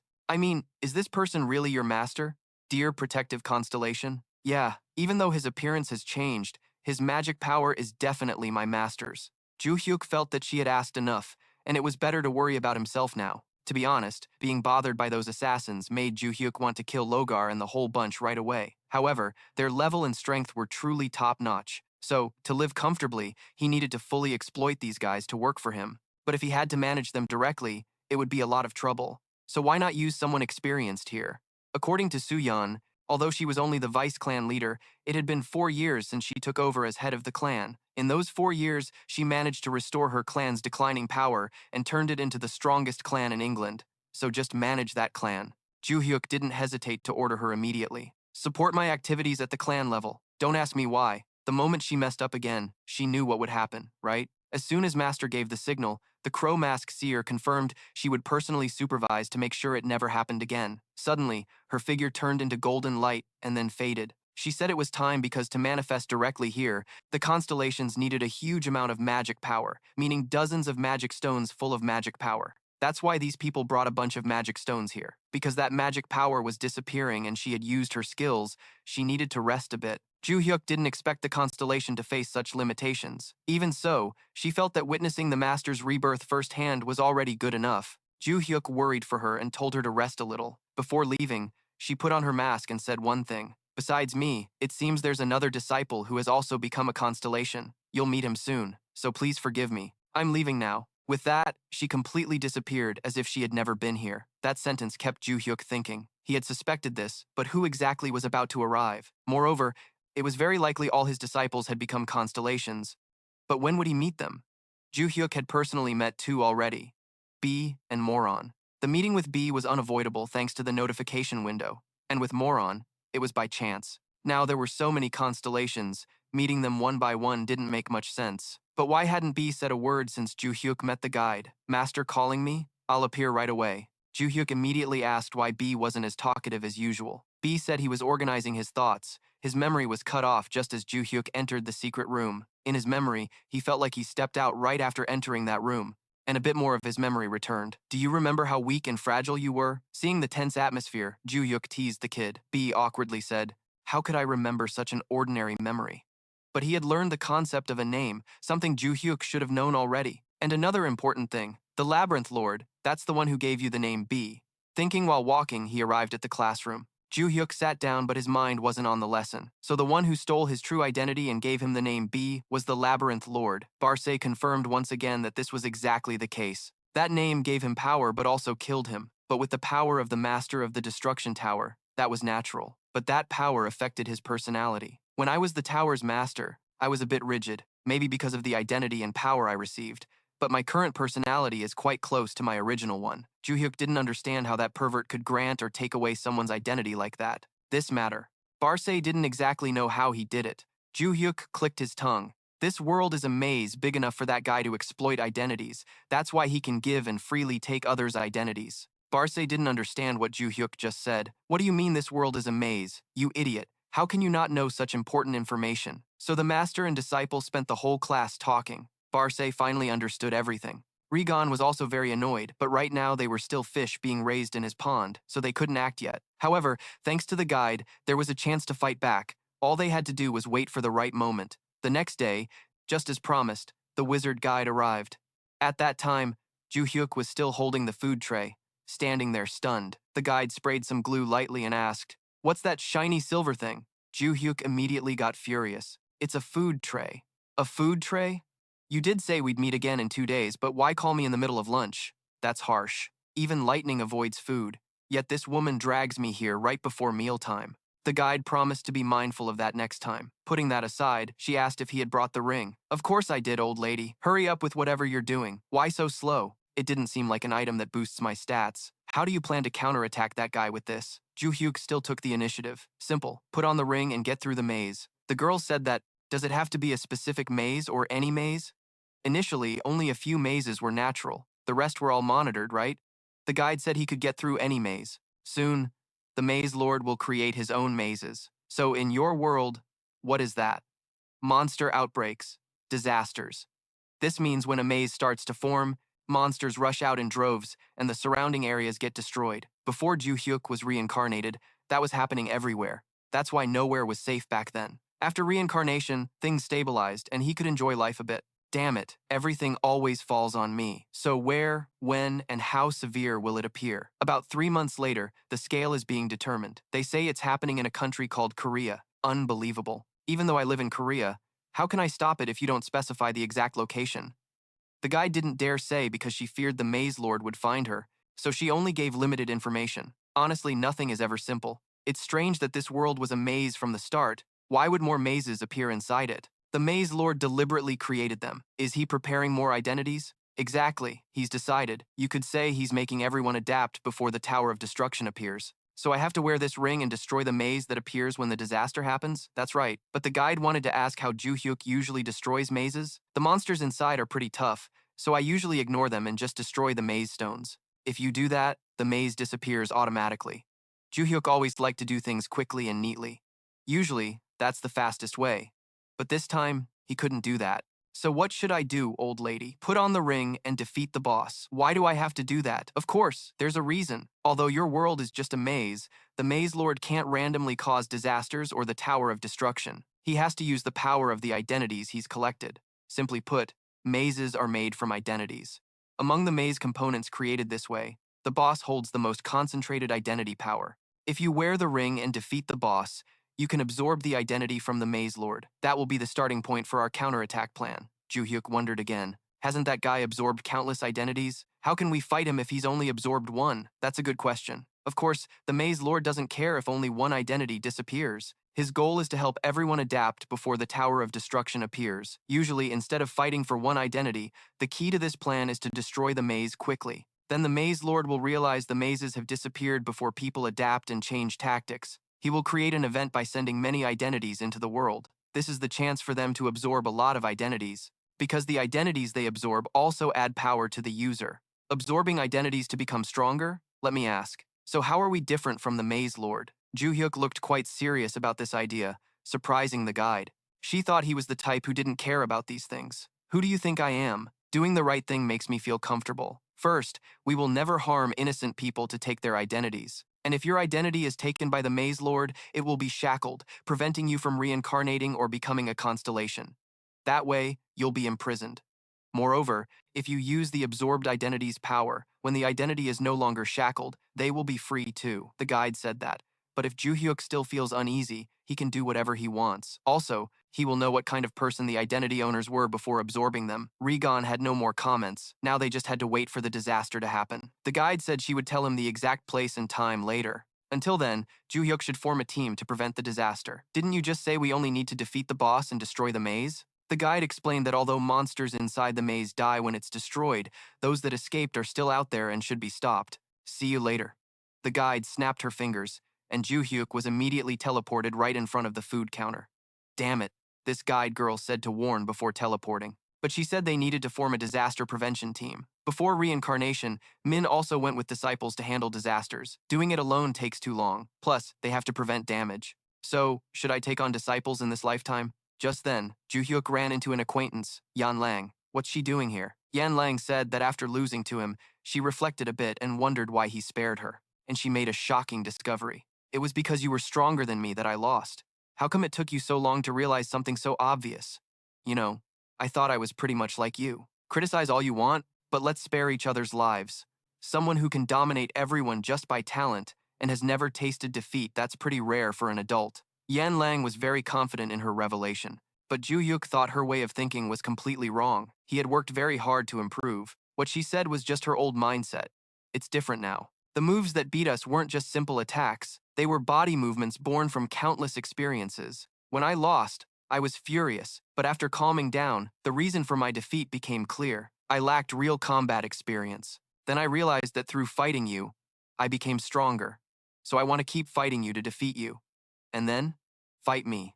Can't be bothered. Joo-hyuk told her not to bother him with that weird reasoning. Bye. Yan Lang still tried to hold on to Joo-hyuk to fight since she had come all the way from China just to throw down with him. But for Joo-hyuk, that wasn't his problem. So, instead of doing this, why not spend time training your family's martial arts properly? Yan Lang said she didn't know because she only received formal training until she was about 5 or 6. Then she was self-taught and eventually got beaten by Joo-hyuk. The fake contracts in the family weren't satisfied with her either, but Yan Lang wasn't afraid of them. They didn't let me join the family's daily training, so I asked them to bring someone in to train with me so my skills wouldn't deteriorate. But then suddenly, they threw mature fake contract holders at me, so that's why I kept winning. Luckily, they aren't many. Joo-hyuk felt that what Saebum said was similar to her, but the underlying meaning was completely different. Clearly, Yan Lang was talented and liked to fight, but the leader of the White Lotus Society implied she was ruthless, sparing no one she met. So he got a little curious about her story. Was she forced to stay in the White Lotus Palace? Yan Lang said she stayed there partly voluntarily. She stayed because she was tired of being seen as the troublemaker of the family. Besides, it didn't really matter since she was stronger than most adults there. And especially now, she found someone much stronger than her, Joo-hyuk. So what's there to be happy about? Just fighting you means I don't need the family's guidance to get stronger, right? Who's fighting whom? Joo-hyuk replied casually. Yan Lang seemed triggered, pleading and acting cute with Joo-hyuk, but the guy was stone cold with no reaction, which made him feel this was a bit strange. Clearly, Yan Lang was isolated by the Tiet family and locked in the White Lotus Palace. So why does Tiet Van want to bring her back? Joo-hyuk didn't know the full situation, but from the family's perspective, wouldn't it be better to keep Yan Lang in the White Lotus Palace? She's too much trouble? Joo-hyuk couldn't stay calm and said, "All right, let me go." "Oh, you want to fight me?" She was as happy as if it were New Year. Her heart revived. "Since we're at school, I don't want to be too obvious. I'm heading to the gym, so just follow me." Yan Lang happily agreed. At the gym, Choi A-rin and Soo-yeon looked on in surprise. Even Barce was curious. I changed and came back. Wait a moment, Joo-hyuk said to Yan Lang. She looked full and satisfied. He grabbed his bag and started to leave, but Choi A-rin followed him. Joo-hyuk thought Yan Lang was still bothering him and impatiently told her to wait. Choi A-rin showed no change in expression and asked who he brought. Joo-hyuk said it was the crazy person he met at White Lotus. She said she came all the way here to fight him, so he had to bring her along. Choi A-rin's expression shifted from a white rabbit to a white rabbit burning with rage, full of hostility toward Yan Lang. Yan Lang wasn't stupid and immediately noticed Choi A-rin's unusual gaze, so she taunted back. "What's with that look? You want to fight too?" Of course, Choi A-rin didn't want to. Soo-yeon stood nearby observing, guessing from Yan Lang's hair color that she might be a member of the Tiet family. But Soo-yeon was quite surprised that Yan Lang came all the way from China just to spar with Joo-hyuk. Sounds interesting. Soon, the whole group gathered at Valhalla Stadium. "I'm sure only Yan Lang and I agreed to compete. Why are you all here?" Joo-hyuk was really quick to anger. "I'm keeping an eye on her to make sure she doesn't do anything weird."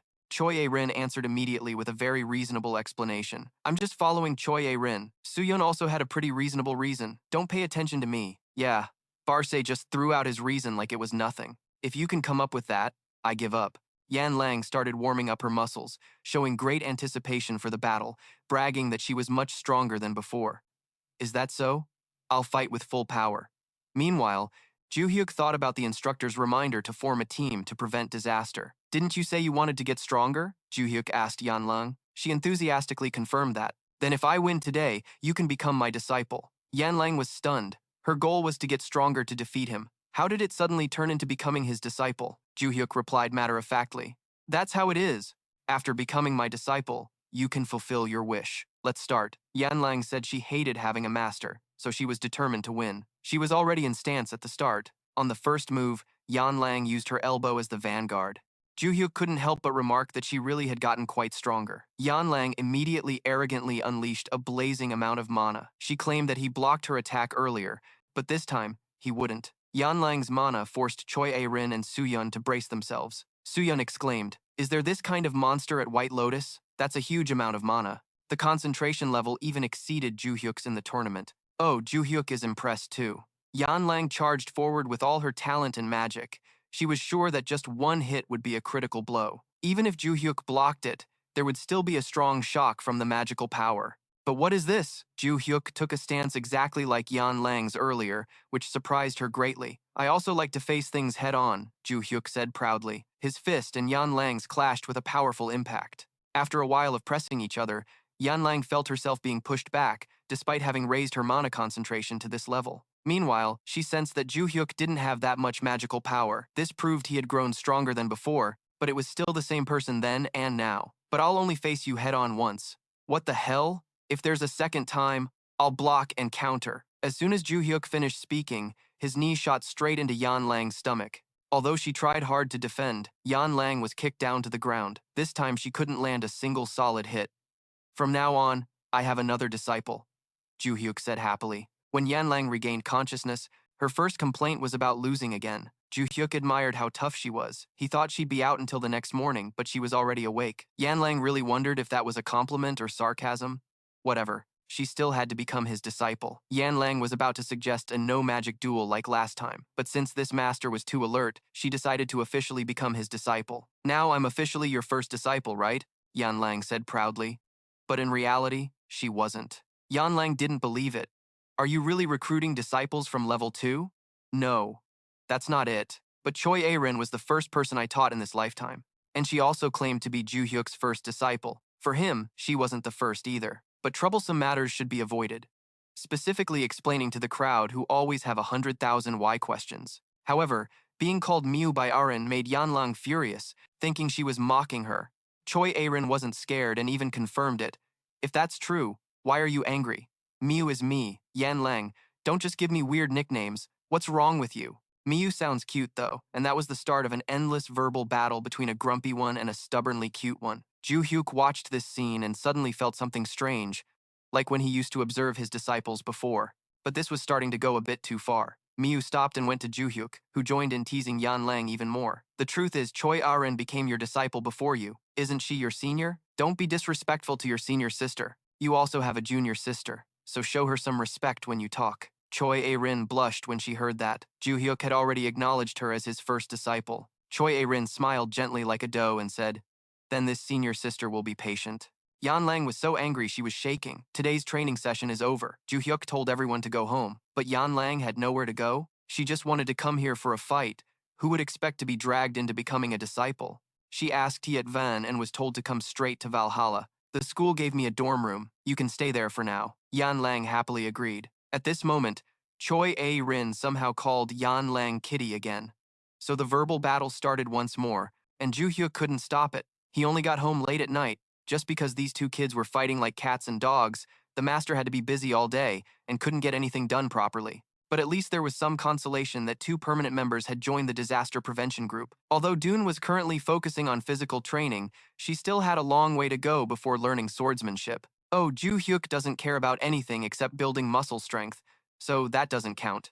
Just then, Adelia called to report that she had resolved the support fund issue and the tasks he assigned, wanting to update him before they met. Joo-hyuk took the opportunity to tell her he was notifying the contract summoners. He told her the disaster would happen 3 months later. Adelia wanted to know where he got the information, but Joo-hyuk couldn't reveal it. Moreover, he didn't yet know the scale of the disaster, but was sure something was coming. Adelia asked if he was notifying in Korea. Joo-hyuk confirmed that, and she immediately said she would contact the capable contract summoners in Vench and the guilds in Korea. Joo-hyuk told her to keep it secret for him. Hey, Joo-hyuk, when the guardian star wakes up, can you speak for me? She's still pretending to sleep and ignoring you? Adelia was completely helpless in contacting Moron. Moron mentioned resting after exhausting himself to meet Joo-hyuk, but apparently one day wasn't enough, so Joo-hyuk agreed to Adelia's request. The next day, at Valhalla's training room, Joo-hyuk and Choi Ah-rin continued running hard. Yan Lang still hadn't adapted to this situation, so her expression was a bit terrifying. After the run,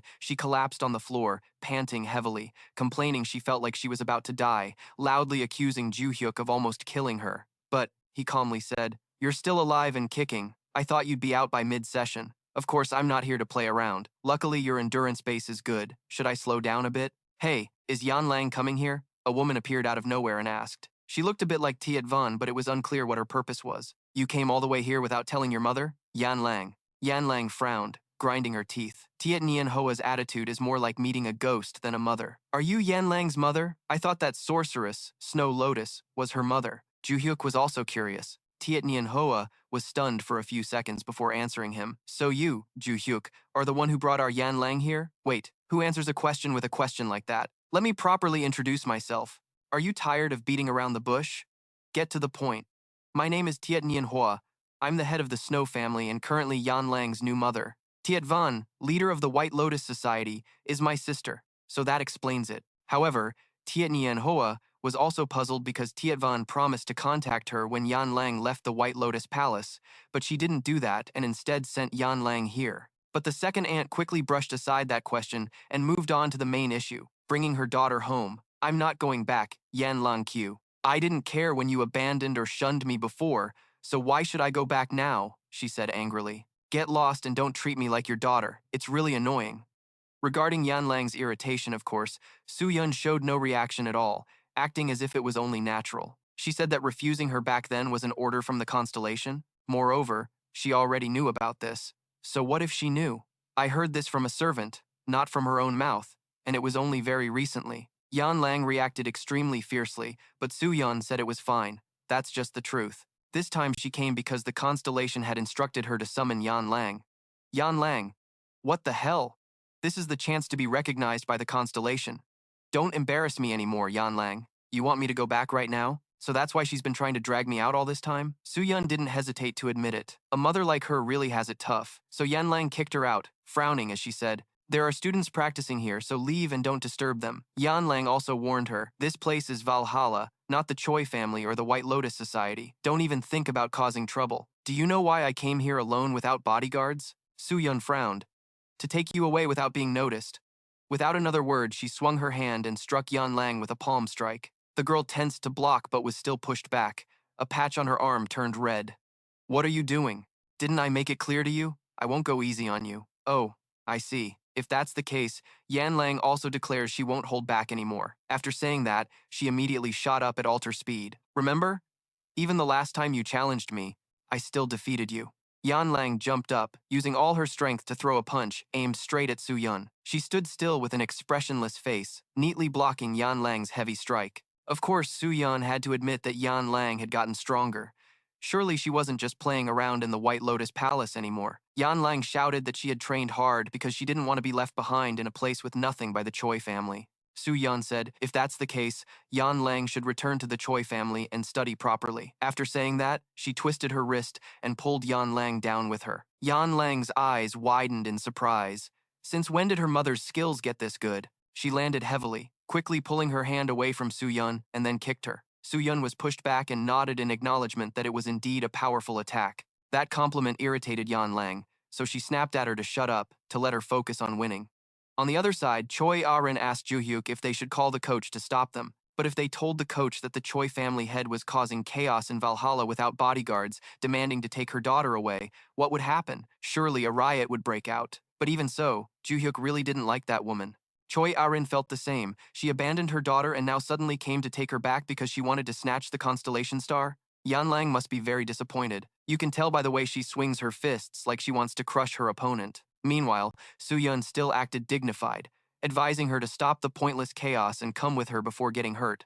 That's what she really meant. Yan Lang said that and fiercely kicked Soo-yeon straight in the body. Soo-yeon clutched her stomach and stepped back while Yan Lang was smug.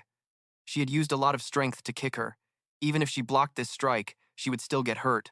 But just 2 seconds later, Yan Lang was horrified to find one of her legs had been frozen solid. Well, this must be the first time you've seen this, right? Soo-yeon condensed a block of ice in her palm and solemnly introduced, "This is the power of our family's constellation, the king of the snow domain. Though not immediate, once you return to the Choi family, you'll have the chance to train this ability through a contract with the constellation." Yan Lang also realized her precious mother had grown stronger than before. So she had recklessly borrowed power from the constellation? But for the Choi family head, this is not reckless at all. It's natural and a pleasure of the current world. If you are a member of a family protected by a constellation, this is what you naturally do. Surely you don't imagine I fought you using only my own strength to satisfy your previous needs, right? Maybe you've changed your mind, so I'll ask you one last time. Will you go back? Of course not. Soo-yeon sighed at her child's immaturity, then teleported right in front of her and said bluntly, "Don't expect to get back safely." Yan Lang could only curse silently because she couldn't react with her right leg frozen. And now, Soo-yeon was targeting Yan Lang's right arm. She wanted to freeze and shatter that right arm first, then think about the lost arm later, so Yan Lang would never dare challenge the family and constellation again. Of course, that plan couldn't succeed. Joo-hyuk, expression unchanged, rushed out to block Soo-yeon, surprising the scheming mother. Joo-hyuk's long leg brazenly stood between the mother and daughter. He angrily asked if she really intended to chop off her daughter's arm. Soo-yeon sneered, saying she was just teaching her child as a mother and didn't think this was something Joo-hyuk needed to get involved in. Joo-hyuk was even more irritated. Is this kind of education popular these days? I've heard something similar before. Soo-yeon had never heard of it. Now she was wondering how he could dodge that strike without freezing. Moreover, Joo-hyuk's counterattack had even injured Soo-yeon. There was only one possibility. Joo-hyuk's magical power in his counterattack was stronger than hers. "Choi Arin, take Yan Lang out," Joo-hyuk ordered. Choi Arin immediately obeyed. Yan Lang noisily said she could fight too. Besides, it was her own business. "Okay, your own business, but look at your leg. Can you still feel it and want to fight back? Before I can teach you anything, if my disciple gets hurt, as the master, should I just stand by and watch? Step back." Yan Lang was moved to blush by her master and obediently followed his words. Soo-yeon was also surprised.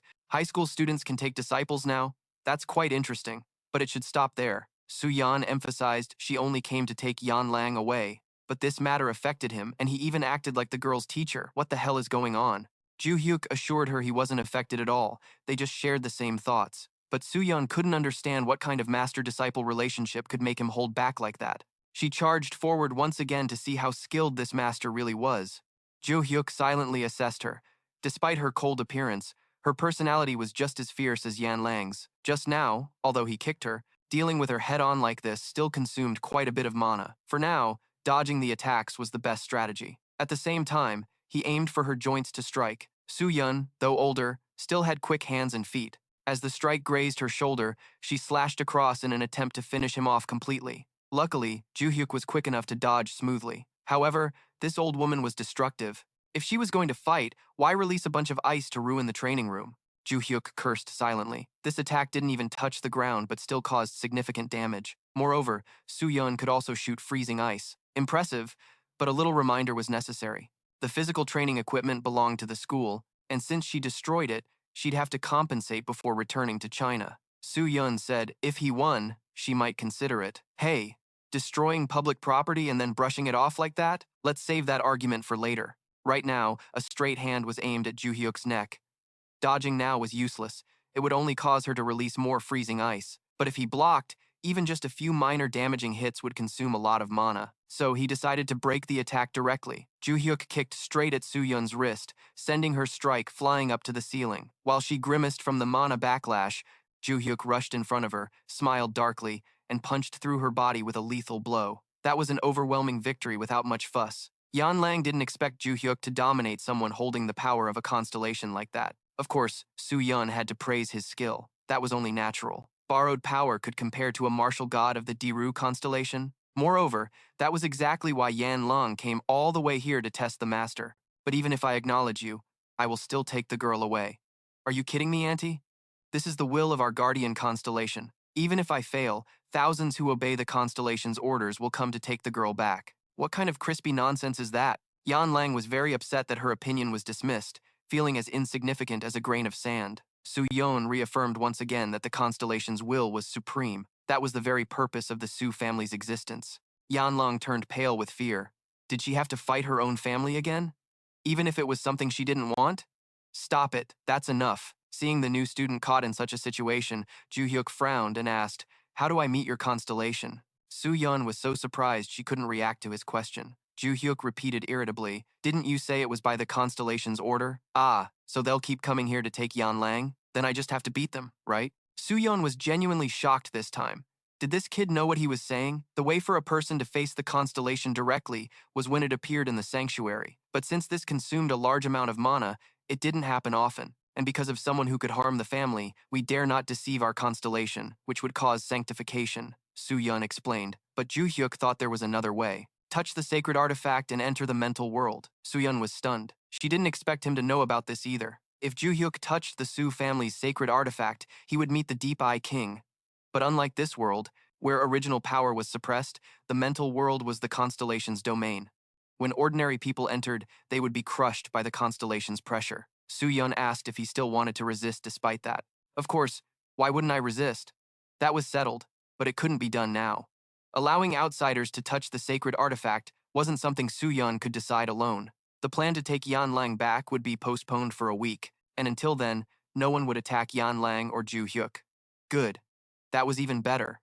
But the Soo family head still had conditions. If you were defeated in the mental world and returned here, what would you do? After all, giving you the chance to meet the constellation unconditionally was already a loss for us. Yan Lang felt nauseous hearing that. Look at the ridiculous woman talking. Joo-hyuk didn't hesitate to take responsibility himself, win or lose. If I win, you will never touch Yan Lang again.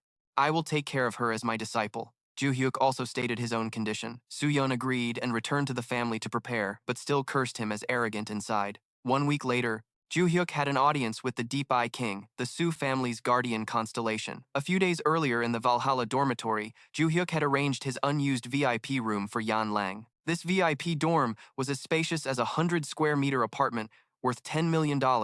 Yan Lang was shocked by the dorm room that looked like a wealthy family's home, even more shocked that she got to stay there alone. Joo-hyuk said this was originally his high-end dorm room, but since he requested to stay elsewhere, this room was left vacant. Yan Lang blushed for a while before timidly asking, "Hey Joo-hyuk, why are you so nice to me? Even if it's Soo-yeon or the others, it's my family's business. You could just turn a blind eye.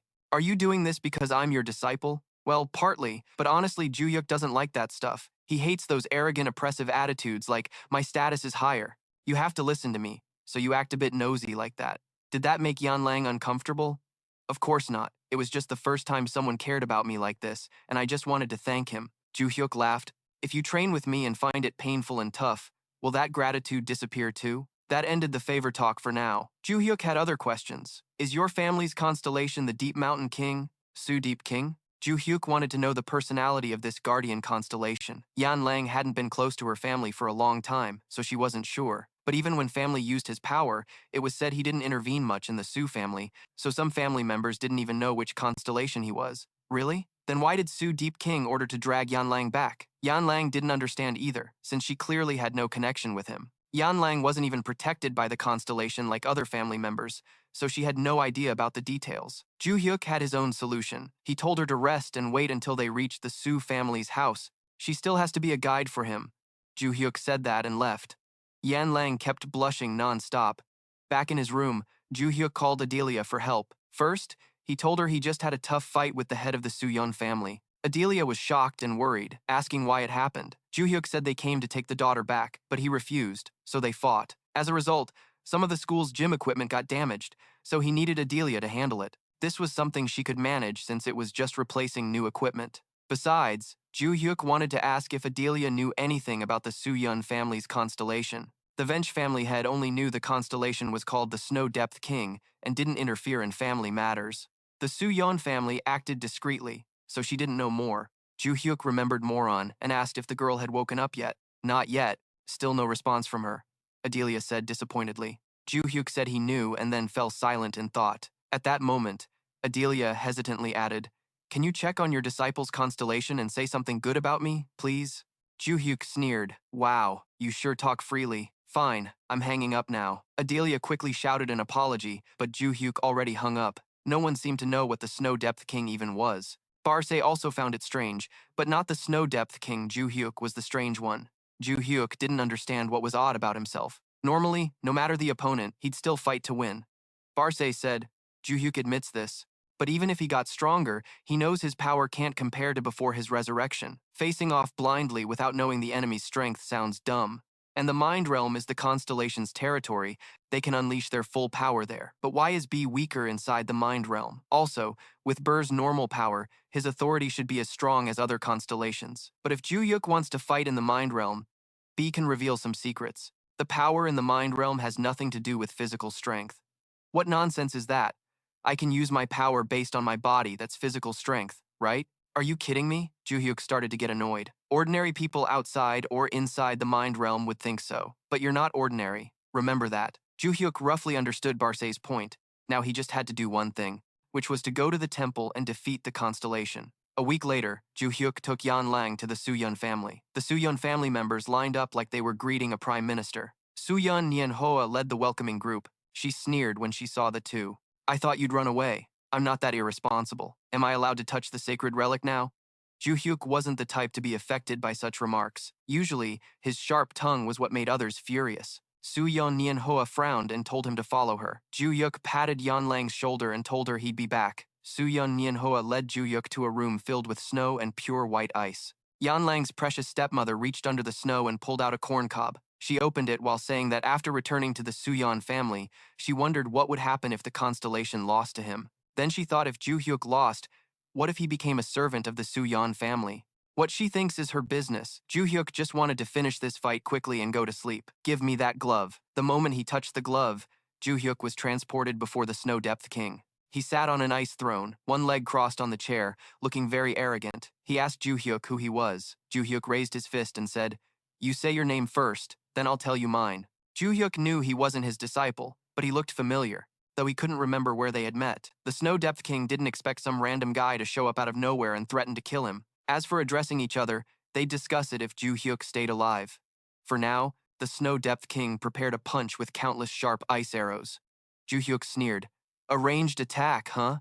He tilted his body like a storm mountain to throw ice blocks. The ice blocks crashed loudly on the ground, but Joo-hyuk was unharmed, and he jumped onto the ice pile to stand higher. You dodged that? Impressive. The Snow Depth King was amazed. That attack couldn't be dodged by just jumping, so Joo-hyuk must have used magic to jump farther. He knew the person in front of him wasn't a mere pawn. I was going to tell you my name, but I've been stuck here so long I forgot it, so I'll tell you my title instead. He stepped down and approached. Outside, they call me the Snow Depth King. Joo-hyuk frowned as a snowstorm suddenly blew up. But my worshippers call me Chaos Heaven. Those who fear me call me the Snow Demon. Combining these nicknames, I'm called the Chaos Snow God. So many names, can't even say it right. Well then, I'm Joo-hyuk. Chaos Snow God said he'd remember that name, then raised his hand. Large ice pillars appeared around Joo-hyuk, surrounding him to block his escape. At that moment, Chaos Snow God threw a punch, leading a bunch of ice pillars to press him. Man, blocking that with bare hands would hurt like hell. So Joo-hyuk pulled out his beloved sword. The Snow Depth King was a bit suspicious of that weapon. Joo-hyuk fiercely used the sword to break the advancing ice blocks. Two forces clashed fiercely. Later, the Snow Depth King was pushed back by his own ice pillars. He found it ridiculous that Joo-hyuk used this method while all the ice here was under his control. Is that so? Joo-hyuk didn't know when he had rushed forward, smiling wickedly, swinging his sword upward from the ground. The Snow Depth King calmly blocked with his bare hands, revealing he used ice pillars to distract and then approach. The idea was good but still weak. Really? Are you sure it's weak with those shaky hands? Try this and see if I'm still weak. Joo-hyuk flicked his wrist, and a blazing red flame appeared. His fist shot straight into the Chaos Snow God's chest. Joo-hyuk grinned like a demon watching a big constellation get knocked away as easily as candy. Chaos Snow God was slammed into his throne. It's probably been a while since you took a punch like that, huh? Man up, you bastard. The attack was full of magic. And that sword, too. I get it now.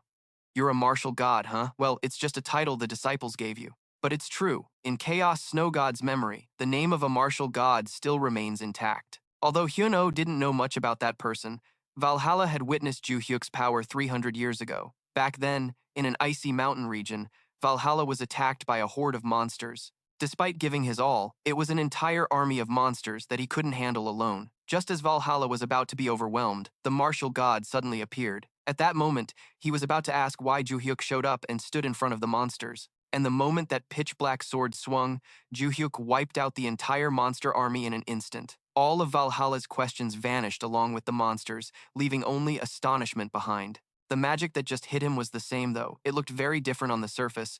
It was indeed the martial god. "Aren't you going to move forward?" Joo-hyuk asked. "Then I'll strike first, and you can decide for yourself after." "Why ask?" "Old man." "Fine, martial god. I've long wanted a proper fight with you. I'll battle you with all my strength." Meanwhile, in the reception room, Yan Lang was warmly welcomed by the atmosphere of the Yeol family. She could see dark shadows crowding outside the door and unfriendly gazes. This was exactly why she didn't want to return to the Yeol family. Remembering how Soo-yeon told her to rest while at the Yeol family, Yan Lang blushed. If it weren't for his request to be a guide, she probably would have smashed the place to pieces. Just then, Yeol family's eldest daughter, Yeol Chi-lam, and second daughter, Yeol Boy-ni, entered the room. Yan Lang showed no emotion and didn't say a word, then asked if they came to fight. Yeol Boy-ni stammered, "No, they came to see her." Even if there was fighting, it didn't mean the two of them ganged up on her, but meeting always led to quarrels. So how could they say they weren't fighting? Damn it. If you just wanted to watch me, you could have stood outside like those shady people behind the door. "Hey, I'm not blind to this." Yeol Chi-lam scratched her head, feeling there was some misunderstanding, and came to apologize. She thought apologizing directly was better. Yan Lang was so surprised she almost popped an eye out.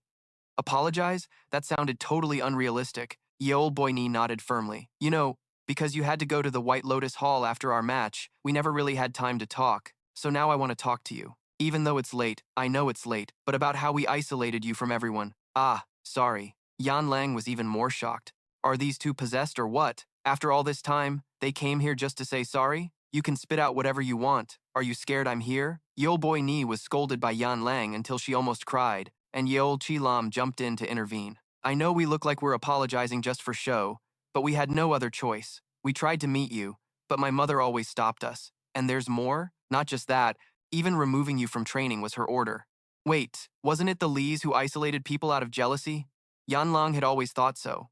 Yeol Boy-ni admitted what she thought was true, but honestly, they felt more pride than jealousy, because it was good for the Yeol family to have someone stronger than all of them. But while they thought that, Yeol Nian-hoa called the two girls and told them not to let Yan Lang join training anymore. She said Yan Lang would be a threat to them in the battle for the family head's successor, and even if their matriarch backed them, all the other elders would choose Yan Lang. After that, whether they wanted to or not, they had no choice but to agree with their mother and join the family in isolating Yan Lang. But their precious mother miscalculated one thing. Both daughters she bore had no interest in the family head position at all. Moreover, it was even better that they had no interest. While Yan Lang was wondering why, Yeol Van opened the door and came in. "I'll tell you about that." While the sisters chatted, Valhalla was unleashing all his strength in attacks. A rain of sharp ice pillars fell toward Joo-hyuk. He dodged like lightning and leapt toward Valhalla. The Snow Depth King threw a solid ice punch into the air. From the ice orb, sharp ice spikes sprouted, surrounding Joo-hyuk. Annoyed, he swiped his hand and shattered them, then charged forward fiercely. "You trying to distract me with weak attacks and this little trick? So you want a big attack? Okay, got it. Here comes a big one." A massive ice formation appeared before Joo-hyuk, then exploded loudly like a firework. Joo-hyuk didn't expect Valhalla to have such skills that caught others off guard. Valhalla even intended to freeze Joo-hyuk completely, but surprisingly, Joo-hyuk escaped with only a bit of snow stuck on him. "No wonder you're the martial god. Don't throw around untrustworthy compliments like that. You embarrass me, but I have to admit this guy's a bit different. If he was this strong in his past life, I don't think Joo-hyuk could have forgotten him. This guy probably trained here and made great progress in ice arts. That's probably why he's stronger than in your past life. Interesting. I wish I'd met you sooner. Wouldn't that be better?" Joo-hyuk sighed, and Valhalla didn't understand his meaning. Joo-hyuk said it was praise for his strength because he made him draw his sword. Valhalla gave a rare smile, not just satisfied with the compliment. He left his sentence hanging, then used magic to create a giant ice punch and continued, "I'll surpass you." Valhalla gathered momentum to throw the punch, and Joo-hyuk grinned devilishly, swinging his sword. They passed each other like a gust of wind. Valhalla laughed bitterly. "Forget surpassing you. I'm not even close to your level yet." He knelt on the ground while Joo-hyuk stood proudly, smiling. Outside, the white glove continuously emitted a mysterious blue light. Yeol Nian-hoa stood guard nearby. This match took longer than she expected. Yeol Nian-hoa even thought Joo-hyuk was using some strange magic, so the Yeol family's star was playing with him. Just then, she saw the blue light flicker. This was a sign that consciousness was being harmed in the mental realm, but Joo-hyuk looked completely fine. Yeol Nian-hoa stammered a call. Joo-hyuk immediately replied, "I have defeated your star." Of course, Yeol Nian-hoa didn't believe him, but soon saw an information board display a message. Snow Depth King expressed respect for Joo-hyuk. This left Yeol Nian-hoa stunned. It's unbelievable that a high school student could defeat a constellation. She just can't accept this truth. If she doesn't believe it, she can ask that constellation herself. Joo-hyuk was so shocked he collapsed to the ground. Soo-yeon came over and patted him on the shoulder. "Oh, earlier you said if I won, you wouldn't bother Yan Lang anymore, right?" He gave a dark smile. "I think we need to tweak that condition a bit." Quickly, Joo-hyuk went to the living room to pick up Yan Lang. As soon as he entered, he told her to come along without holding back for anyone. Only then did he notice there were a lot of people here. What are all these people gathered for? Choi Arin looked happy to see Joo-hyuk again like this. She never thought he would come here. Joo-hyuk remembered Choi A-rin was the leader of the White Lotus Society, so he assumed she wouldn't be here. Yan Lang asked if he was done with his business. Joo-hyuk said he would tell her on the way because there were too many shady eyes around here. It wasn't just Yan Lang who came. Joo-hyuk was also irritated by the prying stares waiting for others to get into trouble from those outsiders. Joo-hyuk and Yan Lang left the Tuyet family in the late afternoon. Is this girl running away from home for a guy? He turned back so quickly. It must mean he lost, right? Joo-hyuk almost fell over with that question. Yan Lang kept overthinking. He must have had a hard time. Without the protection of the holy power, he was facing the constellation alone. Well, that's true. Yan Lang really wanted to know what condition her beloved stepmother set if he lost. Joo-hyuk said she wanted him to become a slave to the Tuyet family. Yan Lang was stunned. So from now on, he has to serve the Tuyet family? Joo-hyuk got playful and teased the little girl. He found it very funny and wondered whether he should tell her the truth. "I should have stopped you. I already heard everything from my sister." Yan Lang looked very guilty. Tuyet Nian-hoa was crazy. She was willing to risk her life to seize the position of family head.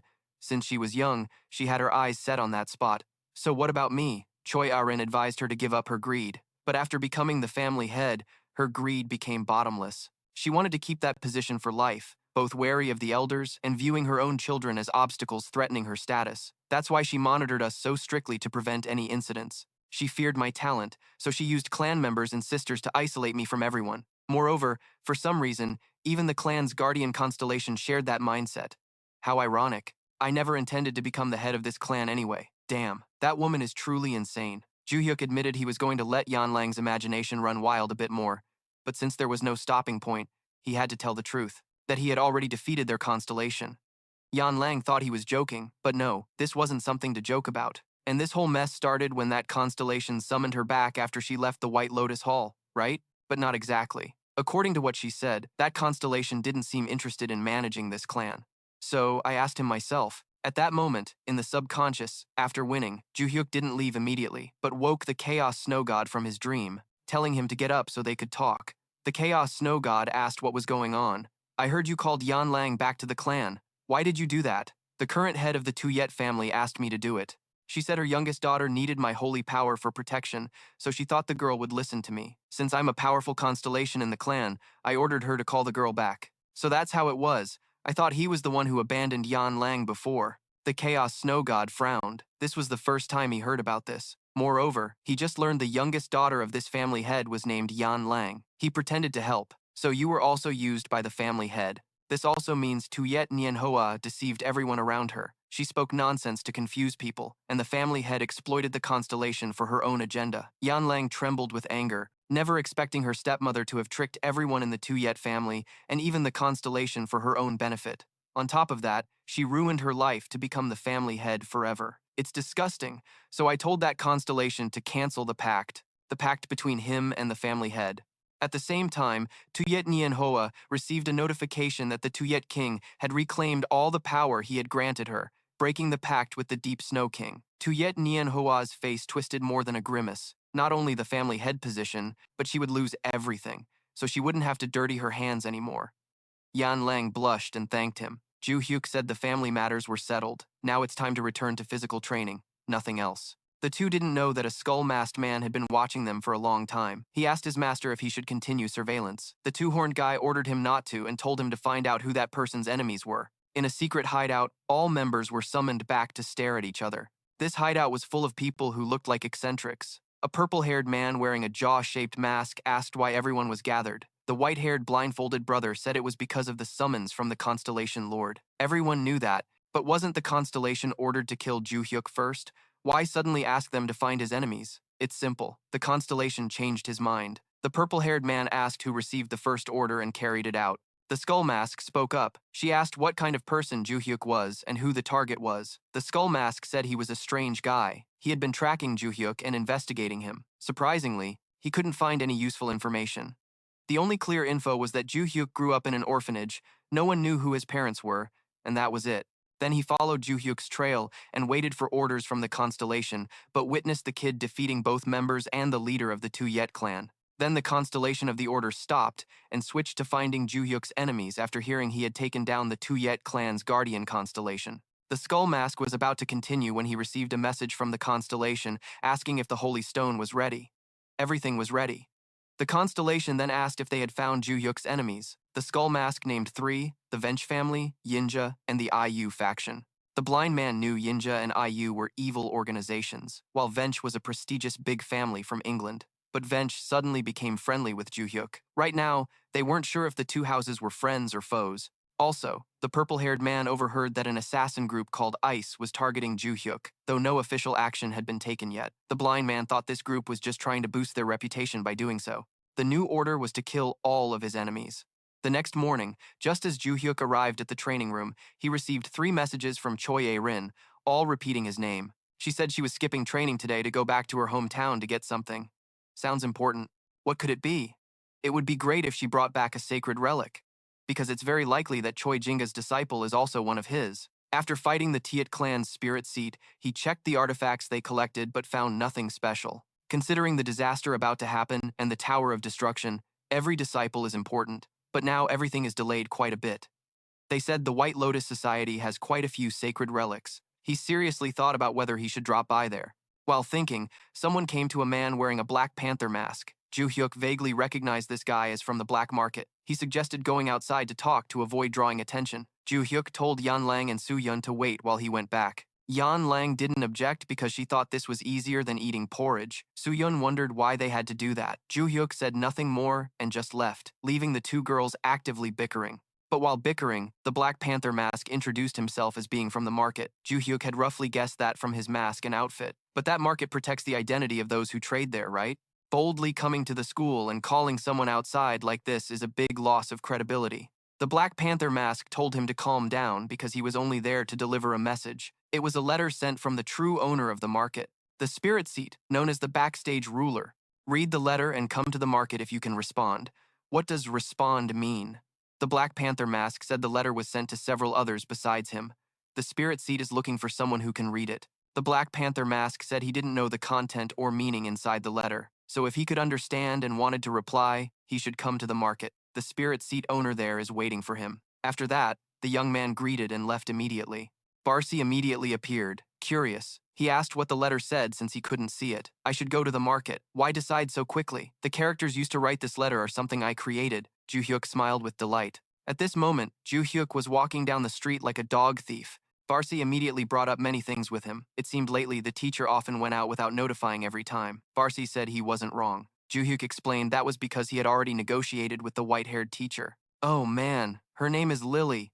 Such a nice name, but you didn't call her that.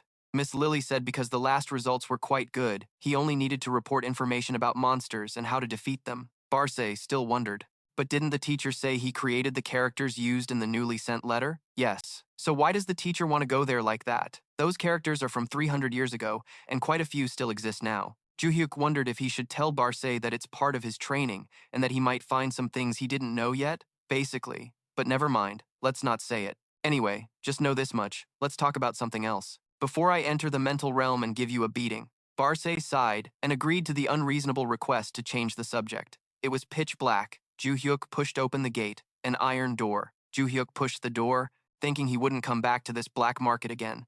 Yet here he was. Joo-hyuk guessed the reason the sky here was purple was because of the constellation he was about to meet. 300 years ago, the sky here was similarly purple. Upon arrival, Joo-hyuk was greeted at the door. You came because of the letter? Said a young man wearing a black cat mask. Yes, where should I go now? Please follow me, I will lead the way. Do I have to wear a mask like you? Not necessary. I will take you through a side route instead of the main market road. The market in Zone 7, inside a skyscraper. Joo-hyuk looked outside and wondered if the black cat was here. Barce reminded him, Teacher, look outside. Huh? The yellow part of the building is all paper money. Last time you were here, was there a building like this? Was there? I don't really remember. Just as he was wondering, the market leader arrived. There you are, Joo-hyuk. Did you bring an answer to the letter? He got straight to the point upon meeting. Very direct, and no time wasted. I do, but that letter isn't something you can just answer normally. What? So what do you mean? Let me see what it says. Let me borrow your paper and pen. Thank you. The black cat felt this young man was mocking him. Among the three who said they would answer the letter, they were all frauds. What they brought only fueled the holy god's anger more. But this young man wrote and drew for a while and said, Black cat, this looks like the description, the constellation said. But what does it mean? It also means no. Immediately, the black cat's constellation reacted after receiving the answer. A fierce reaction. Joo-hyuk, you have been confirmed. You should meet him as soon as possible. All right. Joo-hyuk agreed without hesitation. The black cat immediately took out a sacred relic to guide him. If you touch this, you will be transported to the mental realm. All right. In the blink of an eye, in front of Joo-hyuk was a girl with long purple hair. Ah, this magical power. Although the appearance has changed, I can still see your magic. Long time no see, Luminous. The red-eyed girl held her cheek and screamed happily. Ah ha ha ha, Master. Your disciple is very happy to see you again. Master. Luminous knelt to greet Joo-hyuk. Why are you kneeling? Stand up. Joo-hyuk bowed his head and winked at her. Yes, but Master, do you still remember these characters? You haven't forgotten them either, right? I created them. However, both recalled earlier, when Luminous was just rescued by Joo-hyuk and Moron. After I accepted you as my disciple, I realized you didn't know any language or characters at all. You could only express emotions and thoughts by nodding. You refused to learn all kinds of characters. I taught you by creating a new language together with you. I thought if you liked it, you would be more interested in learning. So I did that. Then I could teach you many things, like martial arts. Hey, thank you, Master. Thanks to you, your disciple can now speak and write. It's all because of you. So you understand the hidden meaning inside, right? Yes, I miss you very much. Master, if we meet again, will you marry me? That's why I answered no. Why? Why? Why do you ask why? I don't have time for such things. We'll talk later. But right now, this world is very dangerous, just like 300 years ago. Yes, I understand. Luminous bowed his head, looking somewhat sad and hesitant. Now, But Master, do you see the building outside? Ah, the building covered in money, huh? I see it. So what? That building is all for you, Master. From now on, you can live there, right? I don't want to. Joo-hyuk flatly refused. Luminous immediately went crazy, asking 10,000 questions about why Joo-hyuk was also going nuts with this girl. Looking so small, Joo-hyuk recalled the reason he named her Luminous Bright. It was because he couldn't do anything about it. Luminous was still wildly asking why when Joo-hyuk flicked her forehead with his fingers. Calm down. He reminded her not to get too excited. Luminous hugged herself, full of sorrow. Master, don't you like my gift? That's something you need. Master, did I say I wanted you to build a building made of money? Yes. Luminous was sure about it. She clearly remembered someone saying, I really want to live in a building covered in money. At that time, she asked again, a building made of money? Yes. It has to be as big as a mountain. Is that Master's dream? Should I say it's a dream? Well, isn't it? After peace is restored, I want to live in a building plastered with money. That wish is still far away. Then study hard and become talented. End the disaster as if it never happened. Then I can do what I want. If you understand, then keep training. Yes. Since then, Luminous silently vowed to become stronger no matter what to fulfill Master's dream, even though it couldn't be completed while he was alive. Now, 300 years later, with peace restored, I have built a building covered entirely in money. Is that so? Wait, so you knew I would be reincarnated and had that building built? Yes, Master. Although I didn't know who you would become, I received a notice that you would be reincarnated. Otherwise, there wouldn't have been that window alert. Joo-hyuk was stunned. Hey, you're going to drive me crazy. Luminous laughed wickedly. Damn it, can't stop it now. But you're already crazy too. Luminous, isn't it too soon for that? Peace is still far away. After a while, Luminous bit her nails and agreed with Joo-hyuk's view. The Tower of Destruction will soon return, and disaster will strike. The Tower of Destruction will soon return, and disaster will strike. Shouldn't you be resting this time since Master has reincarnated? Then came a string of curses 1,000 times over. By the way, I'm currently living in the Valhalla Academy dormitory. I refuse to stay here. Ah, fine, Master. Luminous looked very lost. And I can't do anything. Master, can you lend me your hand for a moment? Huh? Joo-hyuk didn't understand but still held out his hand. Luminous pulled out a ring and said, "This is the ownership ring I took from the market. With it, you can move freely in the market without fear of being disturbed. You can trade and withdraw money from financial institutions in the market. And it also helps you move easily here. It will always work. Please accept it, Master." "All right, thank you." Joo-hyuk thought lately he seemed to be the type to receive rings. Soon, if he wore them all on his hands, people might think he was crazy. "Then I will leave today."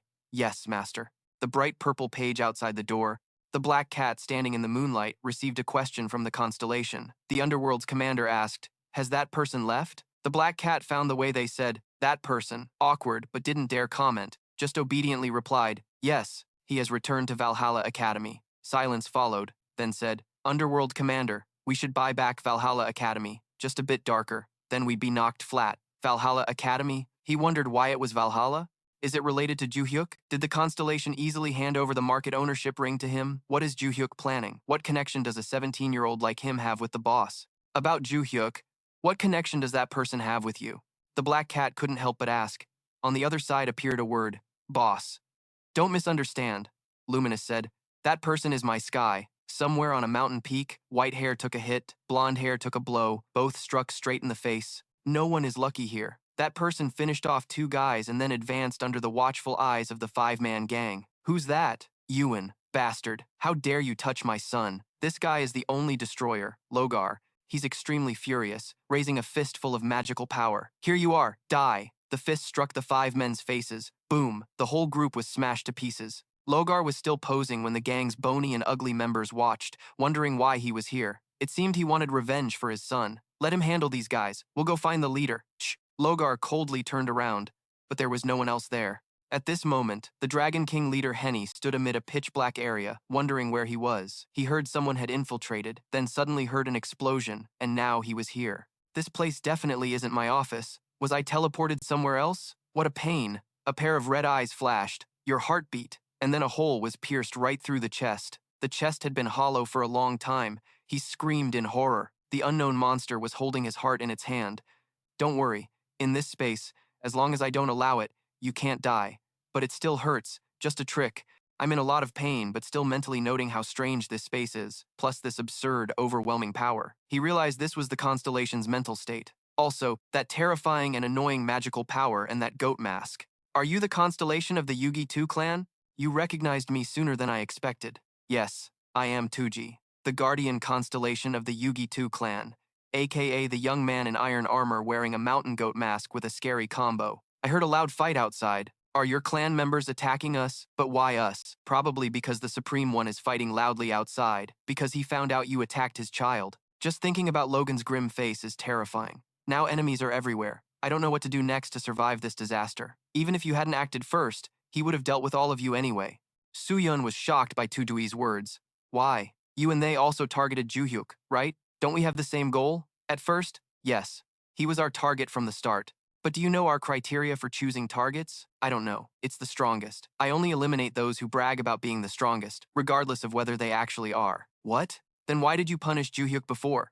"Because he bragged that he was the strongest. A rotten sense like his doesn't deserve that title." "Well, I don't know anything about that. I never claimed to be the strongest." "True. But you made a mistake.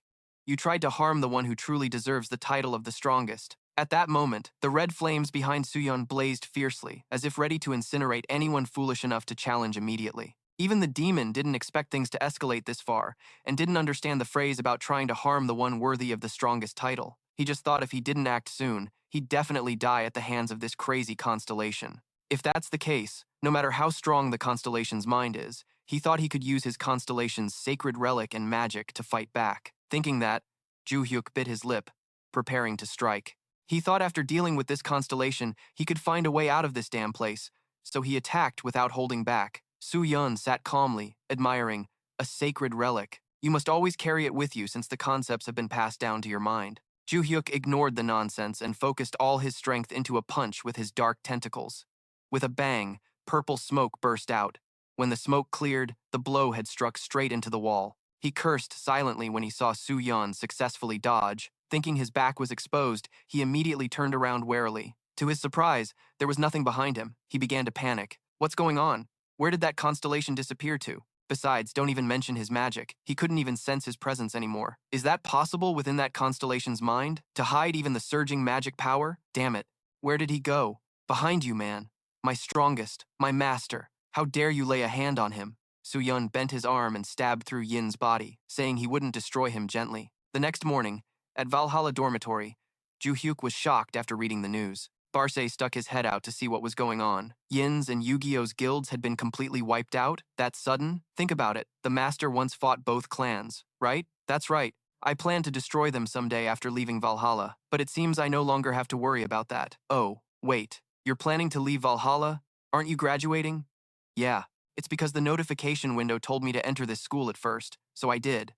Now that I've met all the notification window's conditions, there's no reason to stay here. But it's not like I'll leave immediately. I'll go after this disaster ends. Fine. No one can stop you anyway. Valhalla Director's Office. Valhalla Academy Director Sim Deo-gun looked surprised at the person in front of him. Who are you? Nice to meet you. I'm Black Cat, the owner of the Black Market. Black Cat kept his usual style, introducing himself, then getting straight to the point.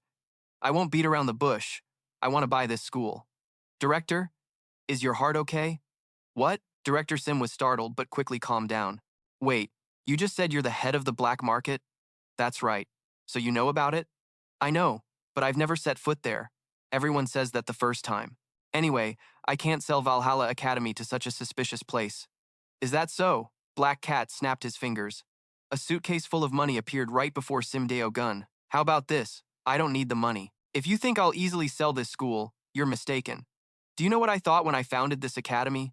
When I was a hunter, Korea was too weak against labyrinths and monsters. When humans committed crimes, they could be easily caught by the police. But what about monsters? When monster invasions happened, the government sent letters to guilds, asking their hunters to handle them. The government also created a squad of contract holders to retaliate against monsters, but they chose people randomly. So in the end, it fell apart, less effective than the guild members. So I decided to build an academy myself, to train hunters and contract holders to be strong, on par with other powers. Now I'm here managing it. Outstanding contract holders graduating from Valhalla are working as hunters in various guilds, even other fields. Thanks to them, monsters in Korea have been pushed back at a staggering speed, holding the world's fastest record in this regard.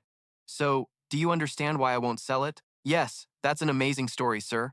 I'm not saying I'll change your educational methods, Principal. The school's policies will remain, but the real owner will be me. How can I trust you?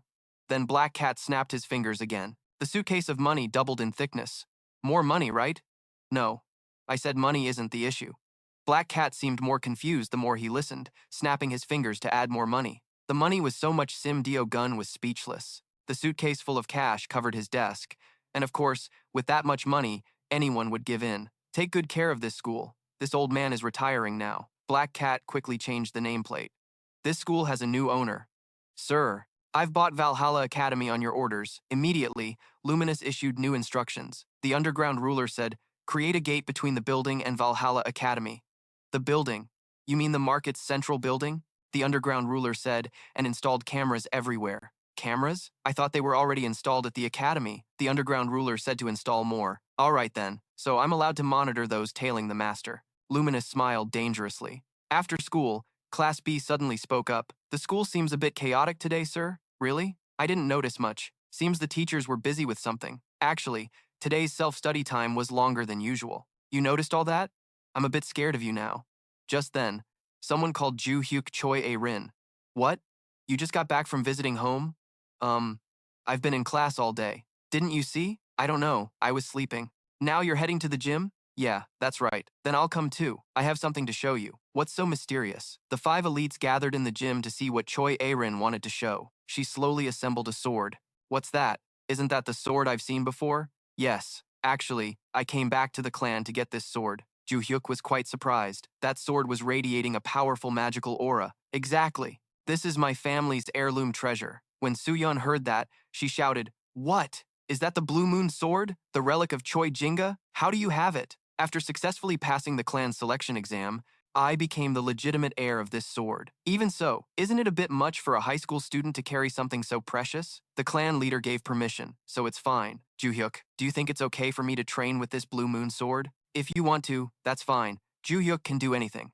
Once it's in his hands, it's like rice being ground to powder. Can I hold the sword a little first? Soo-yeon jumped up.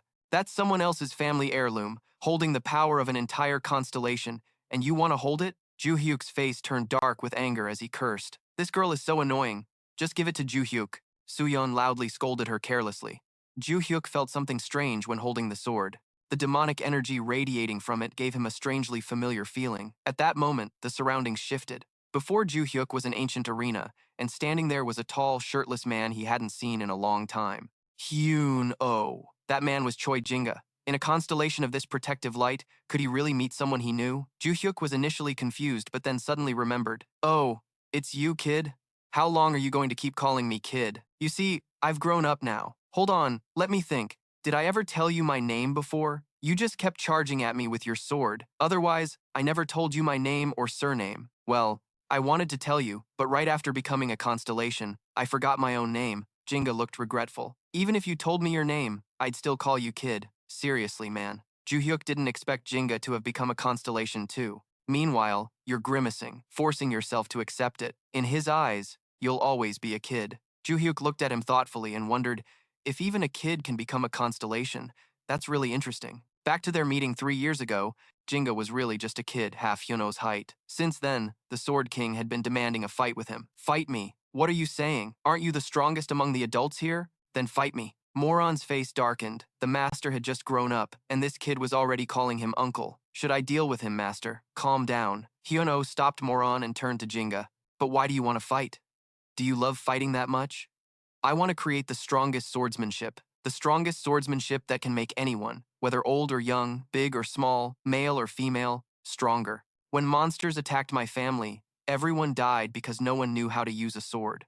That's why I want to create the strongest swordsmanship so no one else has to go through what I did. So fight me, because the swordsmanship that can defeat you will soon become the strongest swordsmanship. Hyuno smiled at his neck, truly a brave kid. But you can't even hold a sword properly, let alone swordsmanship. If you call me brother, then I'll be your opponent. Moron sensed his master was tempting a kid and frowned. Jinga didn't realize he was being baited, only eager to fight, shouting, "All right, fight me then, I'm ready." Joo-hyuk laughed without hesitation and immediately threw a punch at the kid. That kid was a bit annoying back then, demanding to fight me every week. If I had lost even once, none of this would have happened, right? Joo-hyuk bared his teeth angrily. Is that what someone who wants to be the strongest swordsman says? Well, thanks for teaching me after every loss. Because of that, I was able to create my own swordsmanship. Are you talking about the undefeated swordsmanship? Exactly. If you had become my disciple back then, I could have trained you more closely. Don't you think so? I thought so too. But if I had been your disciple, no matter how much I perfected the swordsmanship, it would still be yours, not mine, right? So I gave up. You're brave, kid. Joo-hyuk smiled in praise. I always wondered why Choi Aaron's swordsmanship looked so familiar. Now I get it, Jinga proudly boasted. You know, after becoming a constellation, I tried my best to teach my contractor my swordsmanship, but it's very different from the swordsmanship, you know. Ah, I know about that. Nowadays, people focus more on training their magic power than their bodies. If they learned my swordsmanship in its true form, their bodies would be under too much strain. So I improved some parts so they could learn it more easily. But it's still far from becoming the strongest swordsmanship. Really, I didn't expect you to reincarnate as a high school student like this. Joo-hyuk suddenly remembered something and asked Jinga, before you met me, did you receive a notification window or something like that? No. Why do you ask? It's weird. Luminous said she knew she reincarnated through a notification window. I can't ask Moron, but Bear also knew I would reincarnate. So the notification is only sent to those directly connected to you? That makes sense. Hyuno, this could also be considered fate. Shall we fight each other? Sure, let's see how much you've improved. All right, it's been a while since I felt this excited. Hyuno charged with his sword, wearing his familiar killer face, and Jinga was no less fierce. Back in reality, Hyuno's face was smiling.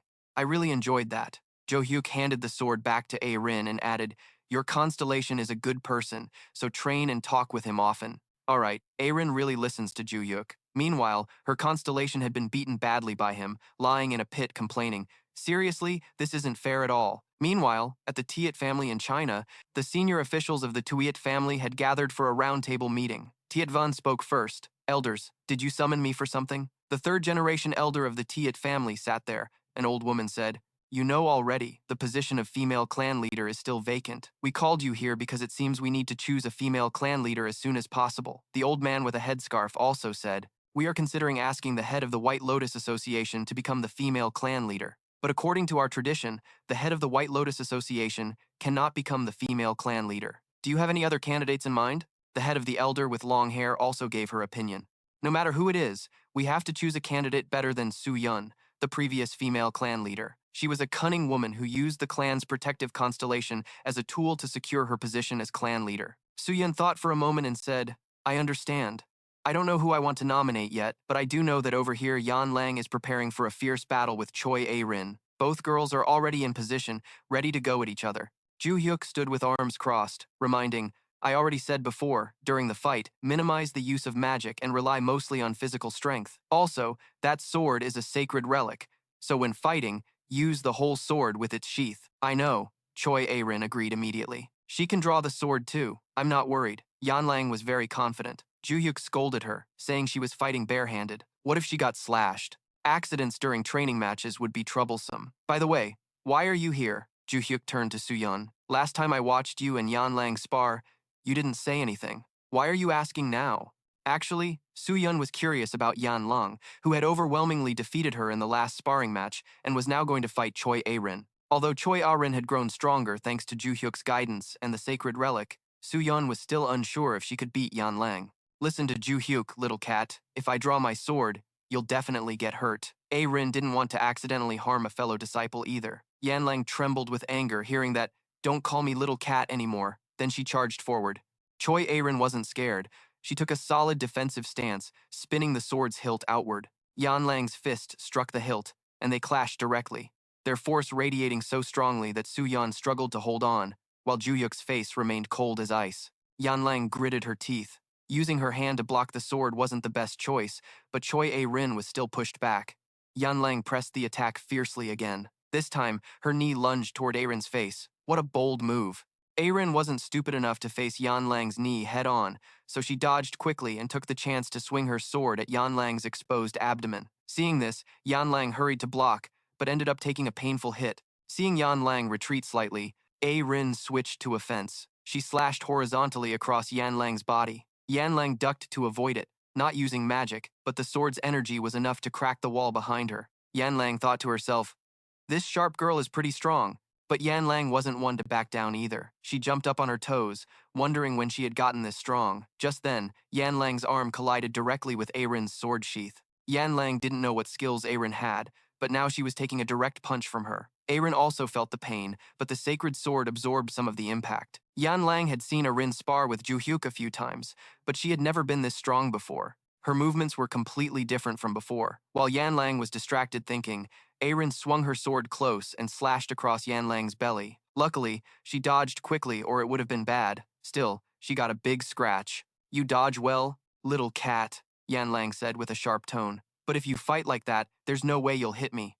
Even so, Yan Lang knew all her direct attacks had been seen through by A-rin. Her strength was limited. If she kept attacking, she'd exhaust herself first, and the fight would become one-sided. She had to prepare to take a hit and then counterattack. Yan Lang and A-rin both returned to defensive stances. This time, A-rin went first. She slashed downward. Yan Lang gritted her teeth and blocked, then took the chance to close in and deliver an uppercut that cracked A-rin's chin. A-rin's head twisted and she fell hard to the ground. Yan Lang was breathing heavily, though in pain. A-rin quickly grabbed her sword and sat up. Just then, Joo-hyuk spoke. "Enough. The sparring is over. You're both injured, so go get treated. I'll evaluate each of you later." "All right." A-rin obeyed Joo-hyuk without question. He also thought she wasn't bad at all. After signing a contract with the Constellation and the Blue Sword, it seemed she talked regularly with that kid. In such a short time, her skills had improved. Joo-hyuk then looked over at Yan Lang, who was sitting there breathing heavily. "Are you okay?" "Yeah." Yan Lang looked at the hand that had blocked her sword and thought, "It's true that silence is golden." Luckily, I deliberately moved deeper into her sword's path. If it had been the tip of the sword, there's no way I could have blocked it. I might have been down before I even blocked. When someone swings a sword, the farthest point near the tip generates the most damage. I was able to block only because I got close and stopped it around the sheath, which causes less damage. Could her sudden increase in strength be related to that sacred relic? Yan Lang suddenly thought about the clan's gloves. Seems like the family has a sacred relic too. Anyway, that's enough for today. Alright, a few days later, Joo-hyuk and the witch had another chance to meet. I found the exact location of the great disaster. Seeing the witch's smug face, Joo-hyuk asked, "Where is it?" "It's in East Se City. That's the name of the place." "Do you know the exact date?" 3 weeks from now. The last time it happened about 3 months ago, so this sounds accurate. What you're saying is we have to defeat the maze as quickly as possible, right? Exactly. What should I do about the monsters that escape while inside the maze? I told you to form a team. Have you found anyone useful? Joo-hyuk remembered the two new disciples he recently met along with the Western envoys and Yan Lang's group. He reluctantly said, "I think there's someone who can help." "Really? Why not hire some contract holders to go into that area?" "Sounds good. But you're the only one who needs to kill the boss inside the maze. Remember that." "Alright, the counter strategy is settled." Joo-hyuk summarized the mission. "I'll place the ring inside and quickly finish it. The maze. Instead of smashing through it, we'll go straight through and take out the boss, right?" "Exactly. Let's do that. What should I do after that?" The witch smiled and produced a purple stone, saying, "Use this." "What is it?" "This is a one-time teleportation crystal. If you channel magic into it, it will teleport you here." "Here?" Joo-hyuk was surprised. "Isn't it usually her who snaps her fingers to bring me here? Can't you call me yourself?" "Of course I can, but there are limits to what outsiders can know about the inside. I plan to carefully observe the bug's actions when the disaster happens, so you'd better leave as soon as the maze is cleared." "Alright, then get ready. We'll meet again in 3 weeks." The red-haired witch said and snapped her fingers immediately. Joo-hyuk was walking down the street, thinking about the battle plan. "First, I'll contact Adelia and talk about some fake contracts from the Venshu clan that I already have. The kids I'm training don't seem to be a burden right now, so I can easily bring them along. Since the next 3 weeks fall on weekends, I should arrange to meet them outside. First, I'll ask Lily. She called, wanting to meet up." "Joo-hyuk, you're in trouble." The piercing sound of crying came through the line, making Joo-hyuk pull the phone away. "What's going on?" I got fired by Valhalla." Lily's tears flowed like a river. Joo-hyuk was moved, as if her being fired was no surprise at all. "Is that so? What do you mean by that? Isn't that just too cold? You got fired because you deserved it." As expected, Joo-hyuk's sharp tongue couldn't be tamed. She seemed a bit clueless in front of Joo-hyuk, but as a trainer, she was still doing well. Even though she wasn't top in evaluations and wrote a report about monsters outside the classroom, Joo-hyuk listened silently. Actually, it was kind of strange. Usually they don't fire a trainer mid-semester unless it's a break, right? Lily sobbed and complained. Even with the president changing like this, it was too sudden. "What? The president changed?" "Ah, that's a secret from the students. I don't know why, but I was told to keep quiet, so there won't be any articles about it."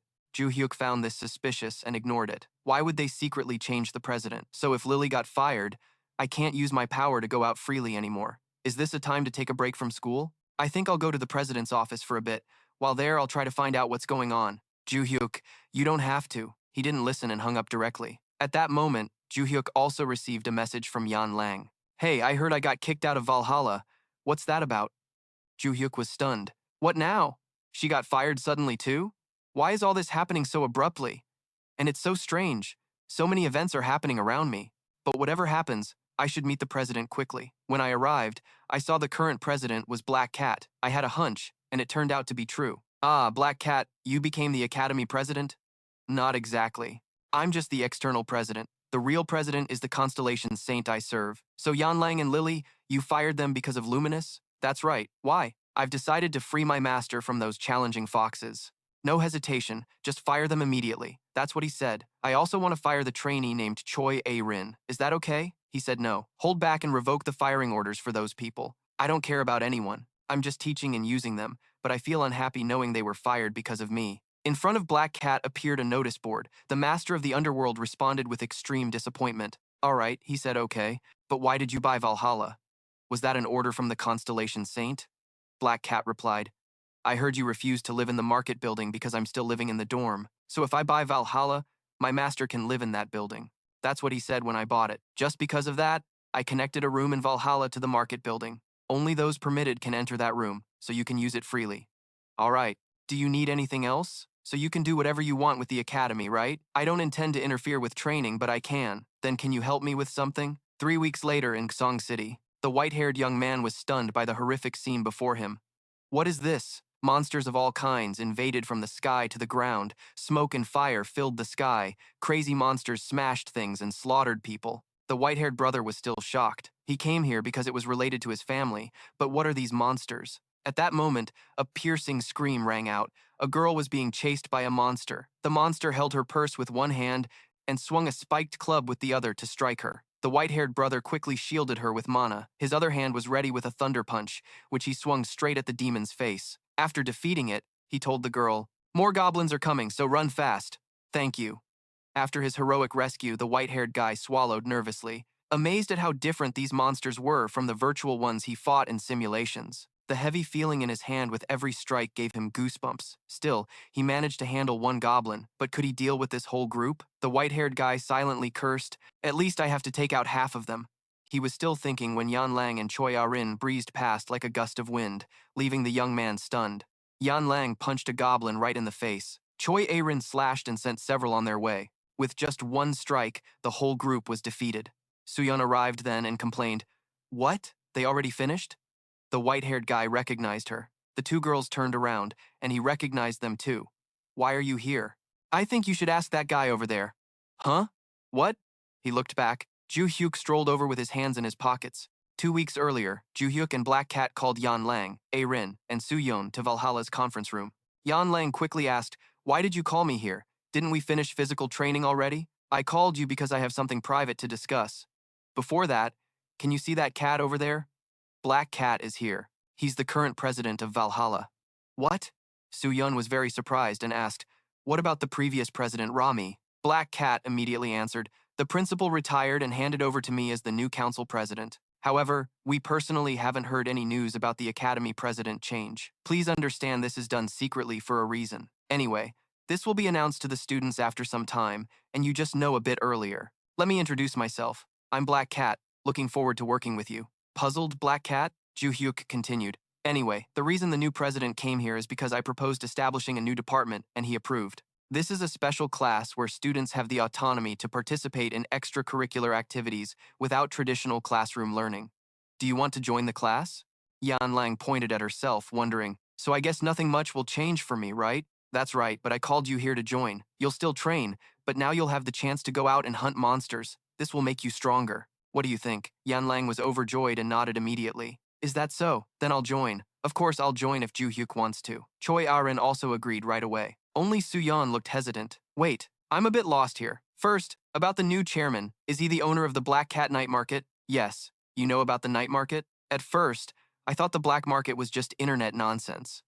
I didn't know it was real. How can the boss of an underground market be so publicly known and even become the chairman of the academy?" "Well, that's how it is.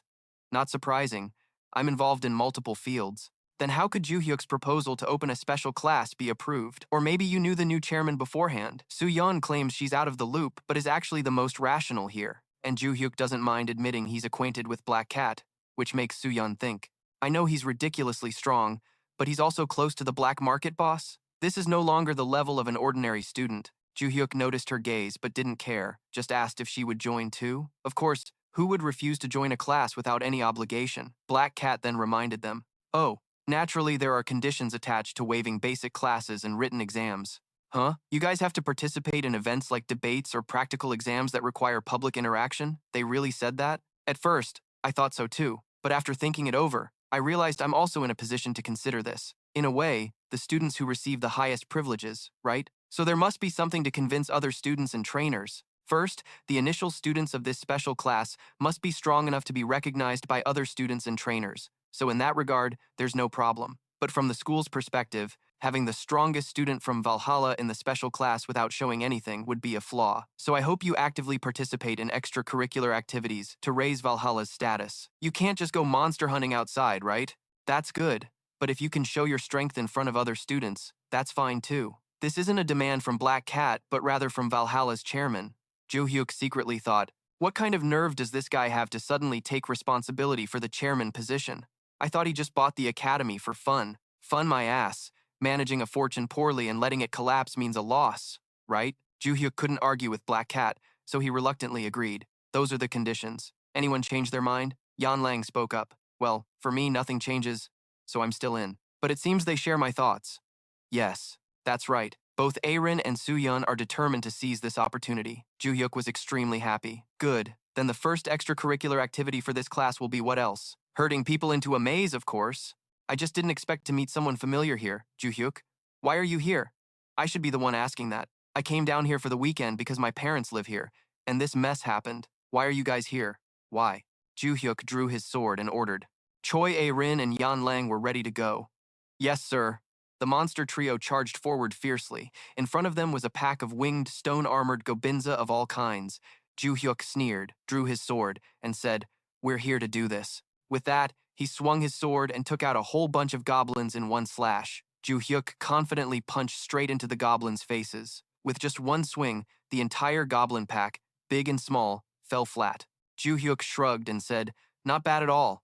The people behind him, especially Joo-hyuk, witnessed his terrifying power for the first time and were jaw-droppingly stunned. Joo-hyuk wondered if this guy is always a monster like this. Among them were even high-level demons they had never fought in trial exams. And he really took them all down with just one strike? At that moment, a man like a shadow appeared beside Joo-hyuk. I discovered a maze that seems to be the source of the disaster. It's 5 kilometers away, and monsters densely surround that place. What about the Vench family agents? They're each evacuating civilians and preventing damage caused by the monsters. Moron, are your guys' stars still not awake? He hasn't responded yet. Joo-hyuk was a bit silent. It's been 3 months since that girl went on vacation, and there's still no sign. Anyway, monster hunting isn't that hard. Well, she can only fight small enemies. Got it. Tell the Vench guys to stop playing dress-up with those cloaks and help evacuate by treating the wounded. What do you say? The newly arrived brother seemed shocked to be criticized so harshly. That would help restore your family's tarnished image, right? Fine. Although his mouth was a bit rude, his reasoning was convincing.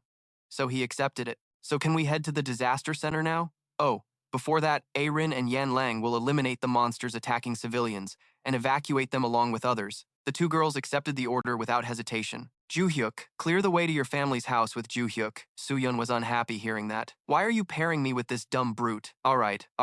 Joo-hyuk glared fiercely. Looks like this squad's harmony is already shaky, but that's not what Joo-hyuk cared about. So, can we go now? To the disaster center. The formidable monster squad stood guard in front of a tiny gate. The Vench brother looked into the distance and pointed out to Joo-hyuk. That slightly raised spot over there looks like the maze entrance. The 2 were standing on a rooftop observing the battlefield below. The number of high-level monsters was fewer, but overall they were still numerous. I think the strategy of gathering all our family's agents and breaking through one point with Joo-hyuk following behind might work. This Vench brother was enthusiastically playing strategist, but his plan didn't convince Joo-hyuk. That tactic is too ordinary and takes too much time. However, it seems like the best option. Do you have any other suggestions? Joo-hyuk smiled wickedly. I do, Joo-hyuk. The brother was scared stiff seeing Joo-hyuk climb the railing, and of course, Joo-hyuk jumped down in a flash, leaving the brother unable to stop him. The goblins below looked a bit dumb, but had a keen sense for enemy scent. Joo-hyuk hadn't even touched the ground yet when they already spotted him, just by scent, but their reaction was still slow, so they took a direct sword strike from Joo-hyuk. His brother, standing on the rooftop, looked on, wide-eyed and open-mouthed. What the heck? Did he really take down all those monsters with just one strike? Now the rumors about a powerful contract holder being a high school student make sense. Is that power really on par with a star? Regon didn't know what Joo-hyuk was thinking. He just looked at the pile of monster corpses at his feet and admired it. Earlier, Joo-hyuk had signed a contract with Luminous to use her abilities, which was pretty useful. So, let's quickly get into that labyrinth. Oh right, she told me to wear this ring to defeat the boss of that labyrinth, didn't she? Joo-hyuk remembered the witch's advice and put the ring on. Preparations were done. He was eager to clear this labyrinth already. Meanwhile, in England's Venchik Street, the Vench family estate was still lit up. Adelia hadn't gone to bed yet. The information about that disaster had just surfaced, and it seemed the South Korean government had only just gotten a handle on the situation. According to the latest update she received, about 50% of the people living there had moved to safe locations, and she heard that Joo-hyuk had guided the group to the center of the disaster quite smoothly. Was he planning to go there alone? Was Joo-hyuk really going to single-handedly destroy the labyrinth that was the source of the disaster? While Adelia was still thinking, a yellow window appeared beside her. The star asked how much time had passed. Adelia was happier than a mother at the market. Oh my god, Star, are you awake now? It's been almost 3 months, the star was thinking. The star asked where his master was. Joo-hyuk was furiously slashing monsters. What else? Barce popped up again, spraying water. It looked like the master was swinging his sword normally, but in reality, he was mercilessly cutting them down. Is this the martial sect? What's this? After a long silence, suddenly spitting out some nonsense. Where did you hear that? It seemed the master's disciples, those who once climbed the Tower of Destruction while the master ruled it, had called it that. My disciples? It's just a name they casually gave to the sword style they use to hunt monsters. The name martial sect is pretty lame. Is that so? Joo-hyuk thought this labyrinth was bigger than he expected. If I fight each monster one by one, I'll be late. Then I have to use my ultimate move. Mana spread across the ground from his body. Barce was confused. What did the master do? Shut up. I'm searching for the core of this labyrinth by detecting mana. Usually, the boss of a labyrinth is born at a spot like the core, so wherever there's a large amount of mana, that's where the boss is. Found it, at the bottom of the labyrinth. As far as I know, the inside of the labyrinth is hard to destroy. Yeah, so I'll borrow my disciple's power too. A sword stroke radiated dark purple energy and struck down, immediately showing cracks. Quickly, the ground cracked open and collapsed. Joo-hyuk followed the momentum and plunged down. Is it you? The boss.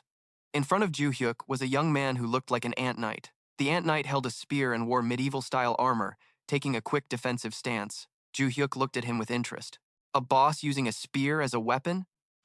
If we talk about weapon range, that's a slight disadvantage, but if he uses sword techniques or his own abilities, it should be fine. The most important thing is to destroy the core of the labyrinth, which is probably the core stone behind this guy. The best way to deal with him is to counterattack, rather than foolishly sweeping the sword across. The boss took a deep swing and thrust his spear strongly toward Joo-hyuk, but he wasn't standing still to be stabbed. Joo-hyuk dodged like the wind and exposed his scheme. Approaching me to maximize the power of his strike, the general immediately swung his sharp spear in response. Oh man! Joo-hyuk leaned back, dodging while exclaiming. The attack range of this spear of light is no joke. It's like attaching a magic sword to a stick to increase its range. The boss pulled back a bit to gain momentum and then charged again. This time, he used a combo of jabs, trying to turn Joo-hyuk into a beehive. Joo-hyuk's face was cold as ice, blocking every strike, cursing inside how annoying it was. Even when attacking, this guy kept enough distance so I couldn't counterattack. The general then slammed the ground under Joo-hyuk's feet with a powerful jab. He quickly jumped to dodge. The boss used the force to launch stones at him. While Joo-hyuk dealt with the stones, the boss jumped up on tiptoe. With a smug smile, the boss confidently swung his spear fiercely. Joo-hyuk's face remained cold as he spun his sword to block. The clash of power was intense, affecting the boss somewhat, but in the end, he still pushed Joo-hyuk back. Barce started asking 100,000 questions again. Why is the master being pushed back? Joo-hyuk thought silently. Is this guy dumb not to see I have a purpose in all this? What I'm really aiming for is the blue stone right behind this radiant general.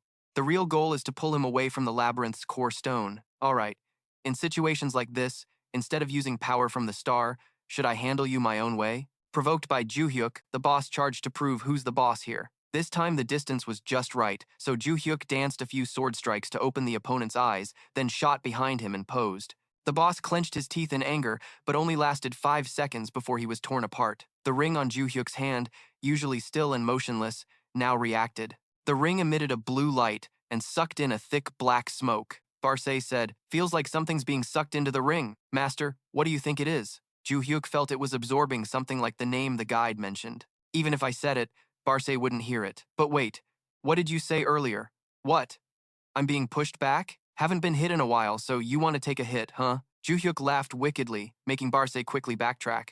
I'm sorry. Enough. Let's get out of here before this place collapses. Just then, his attention caught the spear lying on the ground from the boss earlier. Was this item dropped? Why wasn't it sucked into the ring earlier? Should I pick it up and take it with me? The spear quietly radiated a deep red mana. Meanwhile, under a giant ancient tree, inside what looked like a grand hall, a shadowy figure sat behind a curtain as if ruling behind the scenes. A man in a tight black outfit bowed respectfully. The labyrinth's master, the disaster, has ended. Is that so? How many days did this disaster last this time? Only 2 hours. How long did the last disaster last? Within 5 days of defeating the labyrinth master, he was momentarily speechless, then sighed in amazement.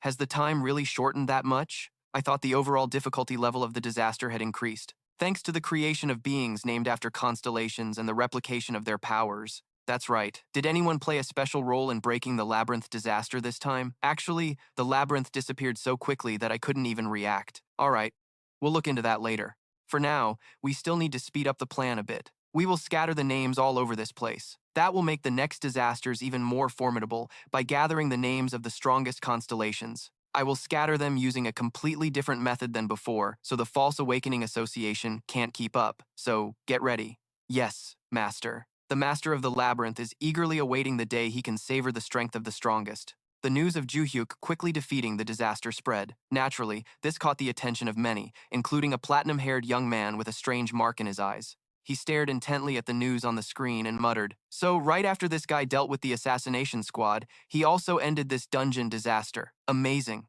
The white-haired youth smiled wickedly. Truly a perfect target, very suitable to boost the association's reputation. This guy is Ruby, leader of the Alchemist Yo Guild. He turned to his companion excitedly. "I think we'll make a big score if we take him down. What do you think?" Sitting next to Ruby was a man in a black shirt with a shaved head, wearing a cracked mask that revealed only one eye. He replied, "You're right, but it will be risky if we don't prepare thoroughly. Of course, this guy has been on alert since we first noticed him. If from the festival and the competition at school Joo-hyuk reached rank A, now he's almost at rank S. That's right. I guess we have to take action this time." Ruby said this, making the masked man stunned. But Ruby was still excited, giving orders. "Gather the guild members. We'll start the plan to eliminate Joo-hyuk." Meanwhile, at the Valhalla dormitory, Joo-hyuk finally dragged himself home, letting out a relieved breath. He immediately collapsed onto the bed, groaning about being exhausted. After complaining, Joo-hyuk thought he had absorbed all the power inside that stone, and his strength had increased quite a bit since entering school, but it was still far from his peak. The magical energy storage was low, and the output power was limited each time he cast a skill. This was why he quickly became exhausted even after handling just one dungeon disaster, and he still had a long way to go. Dealing with the labyrinth disaster was easier than expected. I wonder if he's the one named by the labyrinth lord, because he seems quite weak. But anyway, thanks to the help of some disciples, no major problems occurred.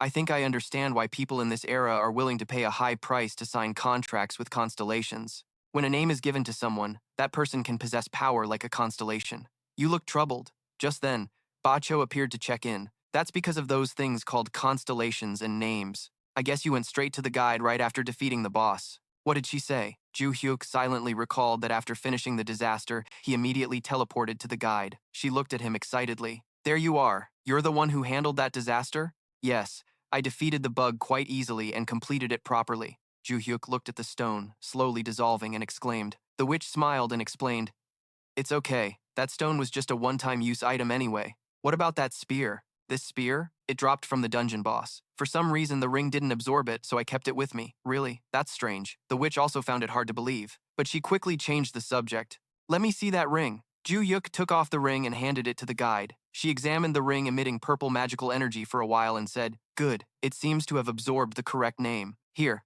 This is for you." She added, "This is just the beginning. As I said before, names can be passed to different people. There's a high chance that high-level names will be used by the Labyrinth Master right now. Then many strong opponents will appear. I will try to find out exactly who they are, but most likely they come from the Tower of Destruction, the place you passed through. Those bastards." Joo-hyuk just thought about it and felt annoyed.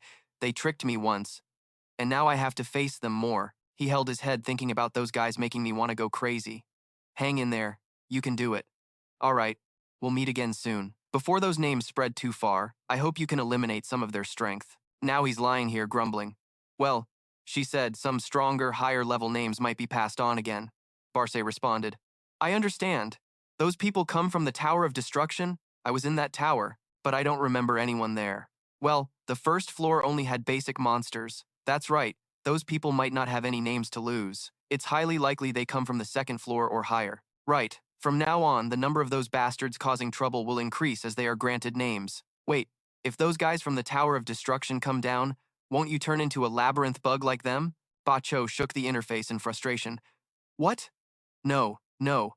Didn't I tell you I was forced to become a member of that tower? Damn it. That stammering only makes me more suspicious. Try saying Labyrinth Lord, you damn bastard." Bacho almost risked his life cursing that phrase twice. Joo-hyuk laughed. No need to repeat it a second time. "But all right. You passed the test." Barce openly sighed in relief. However, Joo-hyuk still felt something was off. Even though forced, why doesn't Barce have that power? Looking at all my disciples and other constellations, even if they can't directly affect this world, they can still provide some power to those who sign contracts with them, right? But this disciple is the only constellation without any power. Thinking back, I heard my name wasn't stolen by the Labyrinth Lord. That's why I reincarnated instead of becoming a constellation, and those who knew me before still call me by my old name. Whatever. This issue can't be solved just by overthinking it. Right now, training is still the top priority, Until my strength returns to the level of my past life, I will find the answer to this mess. The next day after class, Joo-hyuk carried his gear to train in Jooshin's room. He was thinking about how Joo-hyuk had sliced through monsters like mowing grass that time. The more he thought, the stronger he saw him. But still, he didn't want to admit that power. However, after witnessing what he did in the disaster dungeon, even though he couldn't help him, he acknowledged that Joo-hyuk was incredibly skilled. And not just Joo-hyuk, even the 3 people trained by Joo-hyuk could easily take down the monsters. If only I could be trained by Joo-hyuk too, he thought. He boldly opened the training room and loudly called for Joo-hyuk, but only Yan Lang was inside, wiping sweat and blushing. The 2 young men looked at each other, stiff as glue. Half an hour earlier, Yan Lang was running breathlessly. Joo-hyuk spoke up. "Stop here." Yan Lang immediately sighed in relief and stopped. Joo-hyuk thoughtfully handed her a towel. "Ah, thank you. So now you won't complain about not keeping up with the pace anymore, right?" "Of course, I'm ready for the next higher level of training. You complained quite a bit when you first started training.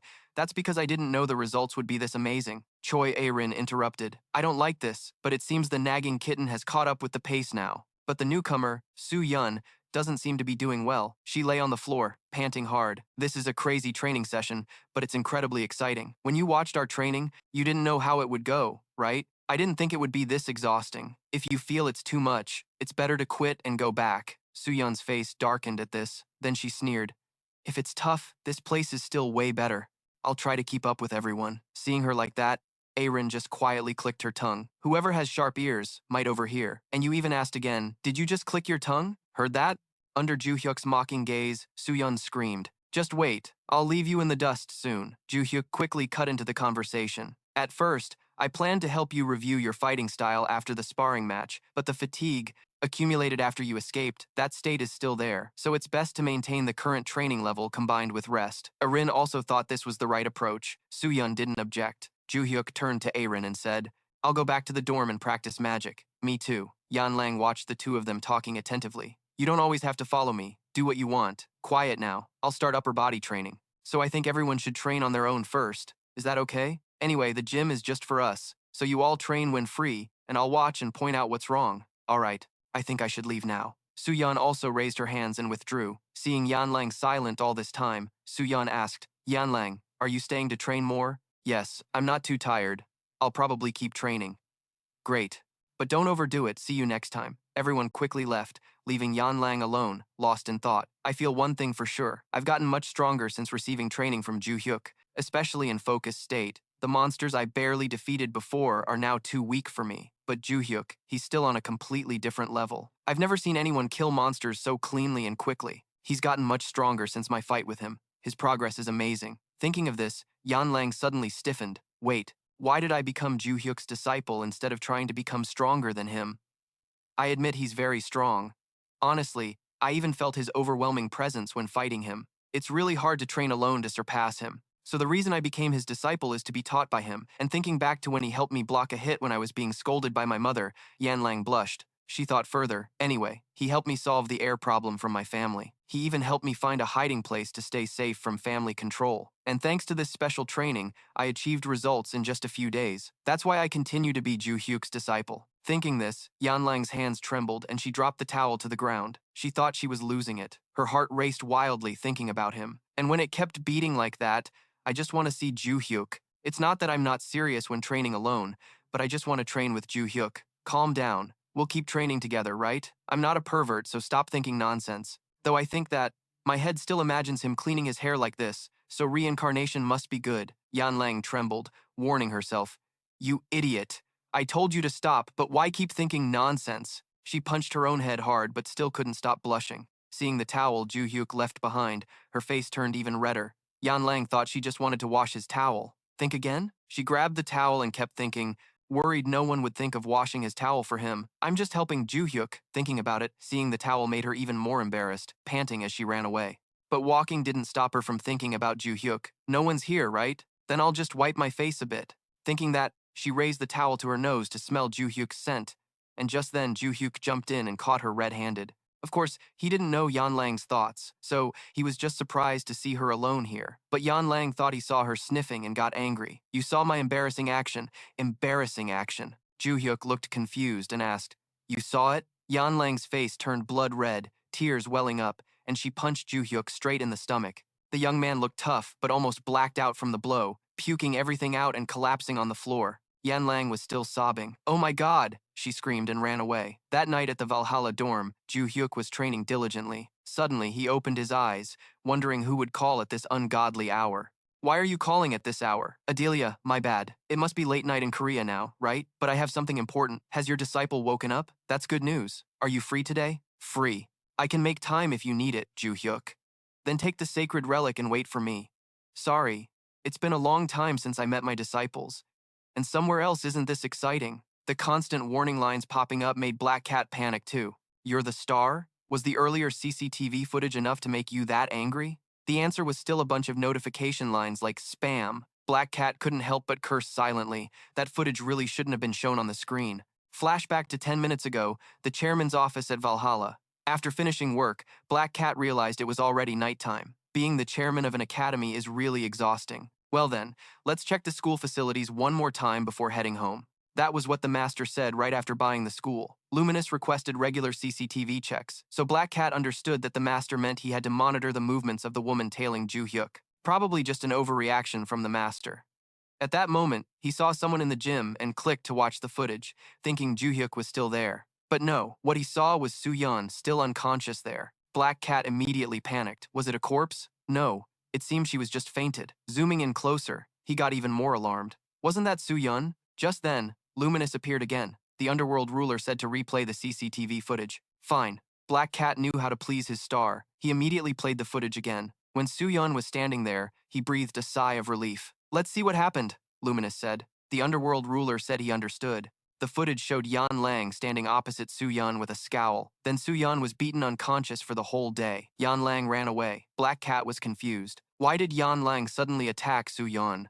There was no sound, so I don't know what happened. But Luminous did. The underworld ruler said to replay the part where Yan Lang leaves. Alright, Luminous got angrier the more he watched. So that woman dared to steal the sweat-soaked towel of the master and secretly sniff it when no one was watching? Yes. Then it seems she was caught by Joo-hyuk and felt insulted. And that's why we have the spam notifications above, the underworld ruler angrily said. I'll tear you apart into 100 pieces. Black Cat was less bored. Again, the master's anger was getting more frequent. In the past, she had lost her temper many times for no reason. Recently, she's been more easily angered when things involve Joo-hyuk. Wait, didn't she say she knows Joo-hyuk very well? And she even called him master. Is Joo-hyuk really her master? But didn't she exist before the student Joo-hyuk was even born? No. The important thing now is that I have to somehow stop her anger. Just then, there was a knock at the door. Break-it, you're still here, right? Survival instinct kicked in, and he immediately replied. Someone's here, none other than Joo-hyuk, he asked. Sorry to bother you at this hour, but can we go for a walk outside? Joo-hyuk was a bit surprised seeing the situation inside and asked, What's going on? Who are you talking to? Yeah, but never mind. All right. Use your skill and take me through here a bit. Where are you going? England. Elsewhere, Ruby's gang had gathered quite a few people to discuss the plan to take down Joo-hyuk. What's the plan? This guy also has a Korean name, Bang. He's the leader of the fake Kim Zo gang, the masked man with square holes answered. There are about 200 magical rings protecting against intruders in Valhalla. About 100 of them are placed in Joo-hyuk's dormitory. Really? Bang was a bit surprised but didn't give up his original intention. It's okay, anyway. They'll become useless against the star's power. Yes. The star of the immutable alchemist leader is essential for magic and defense abilities. Once the leader disables all the magic rings, he and the four of us will head straight to where Joo-hyuk is. Then we'll cast spells to conceal our attack, and the rest of the members will handle Joo-hyuk's friends. You mean the students involved in stopping that dungeon disaster? Yes, not only dealing with Joo-hyuk, but also eliminating those guys. We'll be famous worldwide. Well, we'll be labeled cowards for only targeting high school students. But for villains like us, that's a compliment. Then let's get started. This guy is really cold-blooded, merciless to both young and old. The assassination campaign against Joo-hyuk and his comrades. Just then, someone interrupted. I knew it. Bang and his henchmen were stunned. I was planning to watch and wait for the right moment, but now you're saying we're going to assassinate him? The four people who arrived were very familiar faces. We should have dealt with you long ago. Forget about surveillance and all that. Well, we were going to deal with you anyway, as the star said. Let's move the plan to today. That sentence shocked Bang so much he froze, stammering. Why don't you understand when you see it? The purple-haired one pushed her hair back to reveal a tattoo on her neck shaped like the character for one. Bang looked horrified. The one-horned god can't be that gang. The purple-haired woman sneered. What's wrong with this guy? Is he really stupid? Then there's no choice. Before the blind man finished speaking, the skull mask dove down from above. Bang. Die! A red light struck down. A golden light flashed. One of the skull mask's knives was blocked by Bitch Jang's golden shield. He stood there silently like a submerged rock. The skull mask thought to himself, my attack should have easily pierced this mediocre defense. I don't know why you want to kill me. Bitch Jang radiated magical power and repelled the skull mask. The skull mask had to use his knife to pull himself back, or else he'd be floor cleaning and ripping his pants. I'll show you how different an S-rank star's power is. Bang was furious after being ambushed. Bang angrily radiated a fierce magical aura, and the purple-haired woman was surprised. That's definitely an SO-rank star. The blind man covering his face confirmed. The star he made a contract with is also an immutable alchemist. Bang was surprised they knew that well. You're surprised we knew about the stars beforehand? But whether we knew or not, you're still quite famous. See? What? The sacred relic you're currently equipped with? It's a relic from the Age of Decline, right? So the S-rank star I was looking for and all the things I did were wasted? The purple-haired woman was indignant. The cloaked person also had an opinion. Exactly. After all, relics from the Age of Decline are famous for containing powerful stars inside. Plus, that alchemist named Z accidentally became famous by receiving a relic and becoming an S-rank star. Therefore, the demand for sacred artifacts during the decline period surged dramatically in the market. Even though he possessed such a powerful constellation, was he only going to do basic things like creating an evil cult? It's hard not to be annoyed by that. Barce waved his hand full of magical power. I don't want to hear that kind of talk from scumbags like you. He punched, releasing 5 magic circles above the heads of the 4 great death gods hiding in the mortal world. Chains and spears shot down. What is that? Magic circles? Did he place these at his base?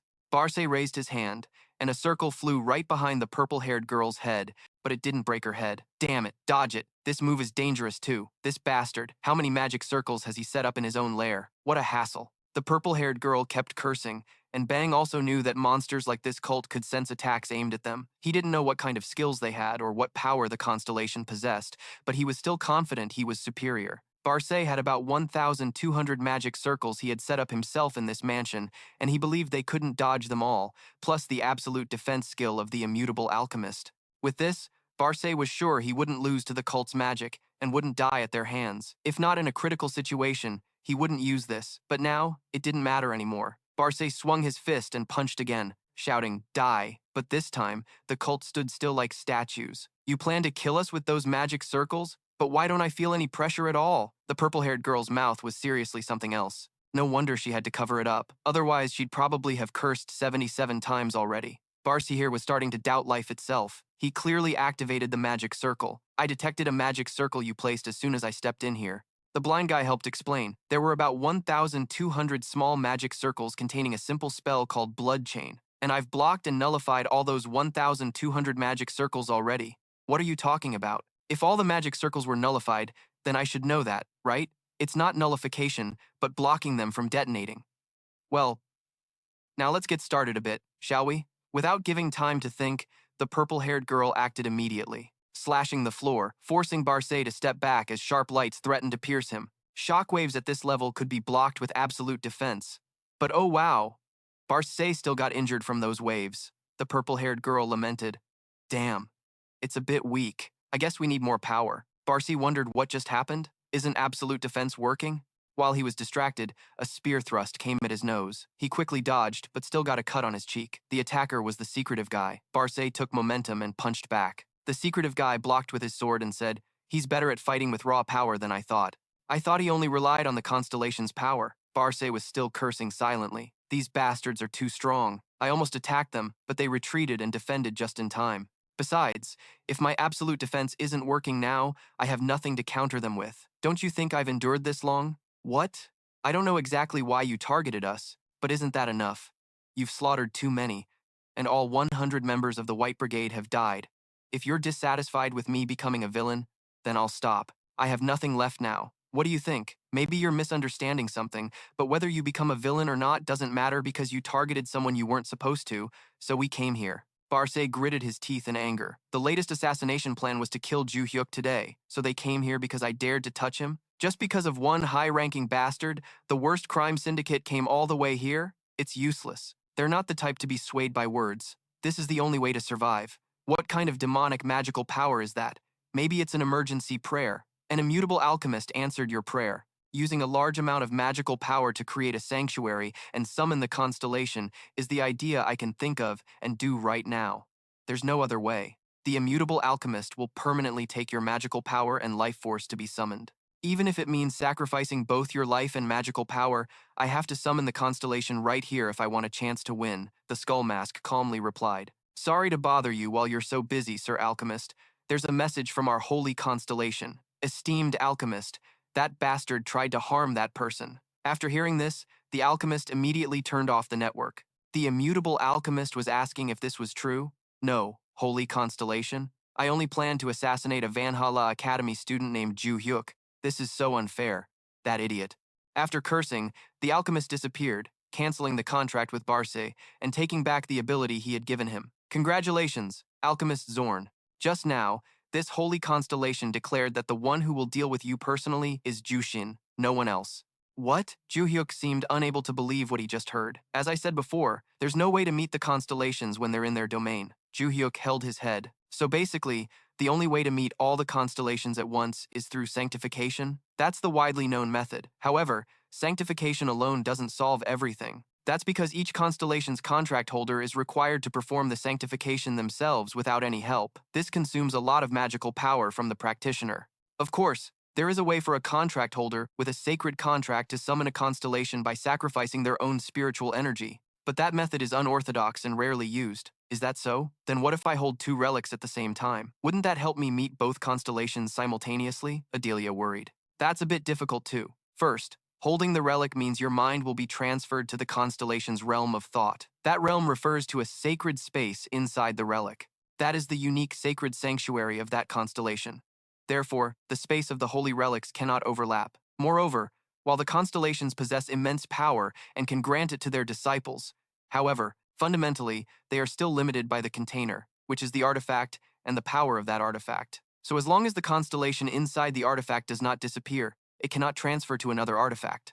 Finally, even if you hold two artifacts at the same time, Joo-hyuk's soul is only one, so it can only go to one thought region within the constellation territory. Joo-hyuk heard this for the first time and got more and more confused.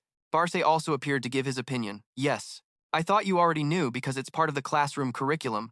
Joo-hyuk got furious. Then you should have told me before I came here.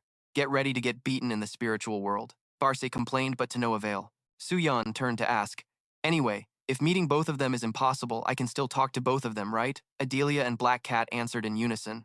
Honestly, many notifications have popped up since you arrived here. Next to both of them are long bulletin boards like scrolls. Meanwhile, Luminous conveyed, long time no see, kid.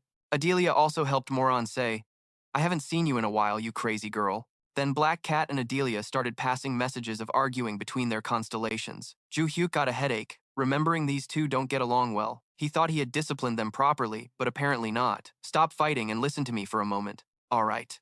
Both of you know a bit about Mojiri and Ban Kwang, but the one who caused all this mess is planning to manipulate this world. I already briefed everyone about this issue earlier. The recent disasters were caused by that bastard. Now something even worse is coming. So far, it's just the prelude. He hasn't truly started his chaos. So until I regain my original power, I will borrow the power of everyone here. Is that okay? Adelia immediately replied, Our holy constellation, of course, Master. She said that. My holy constellation said the same. Of course, Master. This humble disciple is always ready to help.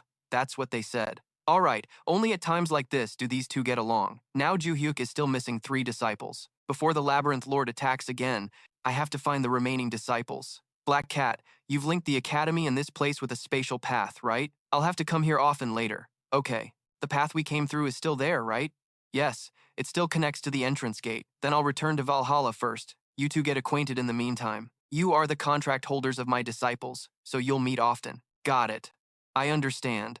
Adelia asked Black Cat if she is the owner of the market. Yes, that's right. But currently, I'm the director of the Valhalla Academy Center. I heard about that from my secretary. But why are you the director of Valhalla? Probably for the same reason a Venge family member serves Joo-hyuk. I see. That's a convincing reason.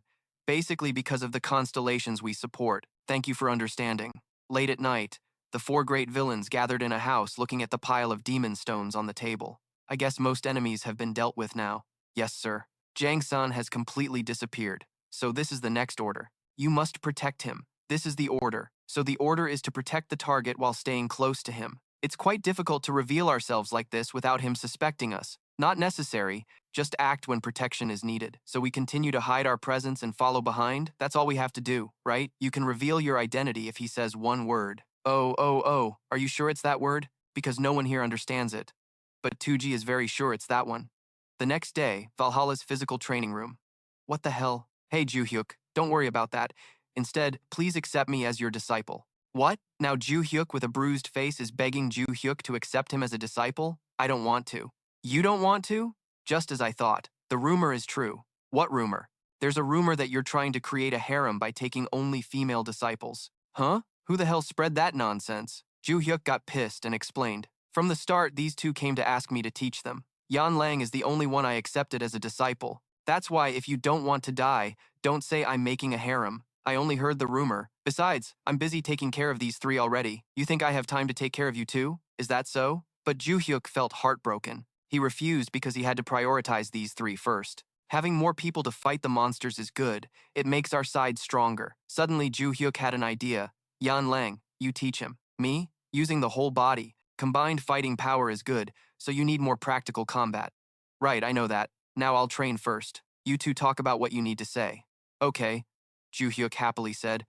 Get to know each other. Then training will be effective. Joo-hyuk and Yan Lang faced each other tensely. What? What do you want to say? You stepped on my face when I was unconscious. Maybe you did it out of embarrassment? Are you embarrassed because you wiped sweat? If so, I'll be more careful from now on. Yan Lang realized she hit the wrong person, but felt relieved because the dark history wasn't exposed and was covered up. Right, remember to be careful from now on. Just talk, don't hit, okay? After that, Yan Lang cheerfully led Joo-hyuk to train, even though Soo-yeon also felt relieved. Just when they thought they could breathe, Choi A-rin nearby asked, "Next week is a holiday. Do you plan to go anywhere? Is it already holiday? We haven't had final exams yet, right? I think we only did quizzes so far. That's the final exam. Usually, final exams focus on practical combat skills, so the written test is a bit simple. Besides, we're not in the practical combat period." Soo-yeon didn't expect that was the final exam. Also, they didn't have to do practical tests because they already cleared the dungeon. But that doesn't change anything. I'll still come here to train. I want to train a bit more. A-rin heard that and insisted on doing the same. Joo-hyuk told her to stop obsessing and do something else useful. But A-rin said she wanted to, that's why she did it. I want to train and get stronger like you, that's all. Besides, I still have to go home because there's a class for heirs too. So John also demanded to stay at the training camp. 1 week later, at the Hero Academy in America, Principal Barce stared thoughtfully at the blazing red sword on the table. Not long ago, the destroyer Logar had come here. Barce thought he came to see his child, but that wasn't the case. He came to report that he had dealt with all the troublemakers bothering his child. Barce had already heard about that. Logar assessed that there was nothing special. The leader was torn apart before he even arrived. Barce suspected there was a civil war, but Logar didn't know the real reason either. He regretted not handling him personally, but there was another matter. I attacked to see if I could find any clues about Blood and Voy, but found nothing. Blood and Voy, a mysterious, villainous organization that ended Logar's father. And what about that sword? I brought it because it caught my eye. It's called the Mad Sword, the sword that made its wielder massacre the Blood Moon Guild. I thought it had disappeared. For some reason, it reappeared at that bastard's place. Anyway, it seems lately this sword often connects spiritually with me. Don't tell me you're enchanted by it. If that were true, the school would have been destroyed already. I'm still clear-headed. It just keeps talking, which is a bit annoying. That's why I came here to ask if I could store it in the Academy's relic vault. Of course, but I have a question. What does the sword say to you? Logar said plainly, "Find my owner." And now Barce is staring at it. Because the constellations inside the relic reacted violently, the sword couldn't be kept there. Barce is now thinking about that message to find the owner, so does that mean the constellation inside the Mad Sword has an owner? At that moment, an explosion occurred in the classroom near the garden. Shocked, Barce wondered if it was an accident, but it's vacation time, and no students were there. A young man with white hair and red skin crashed onto Barce's table. To be precise, he looked like a demon. Seeing the blood-red, fierce demon before him, Barce panicked. "Who are you? Are you the leader of the group that attacked this academy?" The demon stuck out his tongue and asked blankly, What group? I came alone." Barce understood that this demon had attacked the Hero Academy alone, overcame the guards and all the protective spells. Plus, his appearance was not human. "What are you? Are you asking for my name?" Well, normally I would have dealt with you just for that question, but today I'm in a good mood because I just got my name back. Should I tell you? Barce wondered. Got his name back? The demon continued. This body is the reincarnation of Lester. Barce was stunned. Reincarnation? I've heard about that demon group before. My real name is Red Demon. You said Red Demon? That's not a common name around here. If so, allow me to introduce myself. Barce straightened his clothes before the demon's questioning face and said, I'm Barce, principal of the Hero Academy. And in my prime, I feel like I'm about to lose my mind. As soon as Barce finished speaking, he blink-teleported close to Red Demon and punched him with his repelling fist right through his body. Surprising, you signed a contract with a constellation that has explosive power. Barce was shocked when Red Demon said that. You know my ability too. Red Demon sneered at Barce like looking at a fly. Barce was still shocked that he was unharmed, while the punch was a fiery blast, not some weak chip, truly an extraordinary being. While Barce was thinking, Red Demon finished flexing his arm and struck Barce back. His hand touched Barce's skin, making it burn fiercely. A loud explosion shattered the academy's wall. Knocked down and stiff like glue, Barce really enjoyed the feeling of losing his mind like in his youth. Red Demon pushed Barce outside and kicked him straight into the ground. Damn, I want to dig straight into the earth and lie down. Barce struggled to get up, thinking, this guy is really strong. What kind of demonic power is this? Huh, you're still standing? Pretty persistent. You're different from those bastards lying over there. Barce looked aside, wondering if the reason no one else came despite such a big incident was that they had all been killed by that guy. Barce gritted his teeth in anger, green magic radiating from his body. This bastard. Barce clenched both fists, gathered energy, then punched the ground. Seeing the sharp green rays pointing at him, Red Demon sneered again. A terrifying explosion occurred. Barce believed Red Demon was still unharmed after that, but his goal was to block his vision. Then Barce quickly launched another attack. This was the real strike. The punch unleashed a rain of shockwaves. After this punch, Barce was panting heavily. Not bad, but if you want to satisfy me, you'll need a much stronger explosion. Red Demon swung his hand to slap Barce's head, but no chance. Barce quickly raised his hand to block, but the area touching Red Demon's hand quickly developed blisters. Then his arm exploded. This hand wants to retire, and I want to go back to the countryside. No more principal nonsense. But luckily, he only fell down. Zhang Engong, you're still alive? Even when I was a constellation of reincarnation, I never met such a strong contractor. Interesting. What? You're a constellation? Yes, I'm a constellation named the Tyrant King. A notification appeared before Barce. The violent art enthusiast was shocked. Important things repeated multiple times. Barce wondered what the constellation's reaction meant. Don't tell me he really is a constellation. Red Demon laughed joyfully. Because I have nothing to play with now. Die. He reached out to grab Barce's head.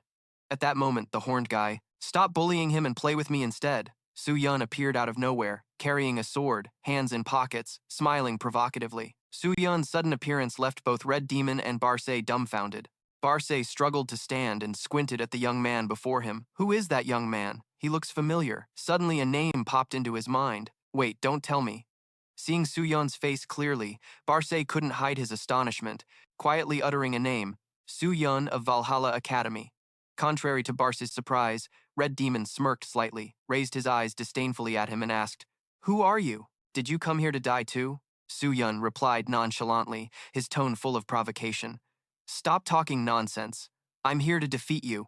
He confidently stared at Red Demon and exclaimed, By the way, I probably know who you are. Red Demon twitched, frowned in confusion, and made a sound. Soo-yeon glanced at the oversized horns and said, Those horns are way too big. He continued observing, his eyes flicking over every detail before giving a cold smile and saying, Those jagged teeth and that red skin. Joo-hyuk confidently asserted, You must be Soo-yeon, the loser on the second floor of the Tower of Destruction, right? Upon hearing the words, loser, Soo-yeon angrily shouted, Loser, who the hell are you? He burst out laughing, eyes full of provocation. Idiot!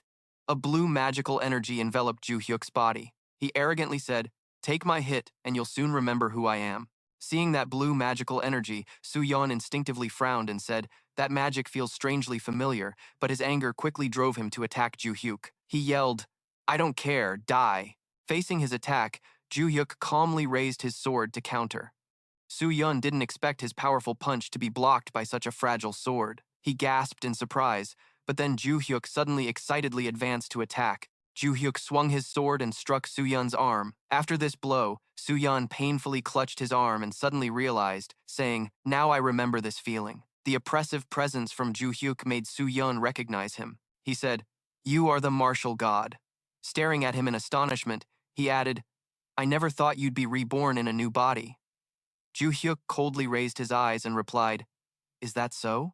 I never thought those bastards I defeated would run around pretending to be constellations," but Soo-yeon refused to accept this and retorted, "The whole pretending to be constellations thing was your own saying. After we lost our names and bodies, people just called us that and worshipped us." At this moment, Soo-yeon confidently smiled and said, "But now that I have both, things aren't like before." He pointed directly at Joo-hyuk and said, "After taking your hit, I realized." Soo-yeon laughed mockingly. "Compared to back then, you've become weaker now." Facing his words, Joo-hyuk calmly replied, "It's obvious as day, and you still insist on saying that? I'm still a high school student, don't you know?" Soo-yeon smirked and gently said, "I see." In a flash, he used magic on his hand and said, "If that's the case," then he quickly charged, shouting, "This is your chance to die." Joo-hyuk immediately blocked the attack with his sword. After observing the punch, he suddenly noticed something unusual. Countless sparks appeared in Soo-yeon's hand. A loud explosion rang out, the blast sending smoke billowing everywhere. Joo-hyuk quickly stepped back to dodge. At that moment,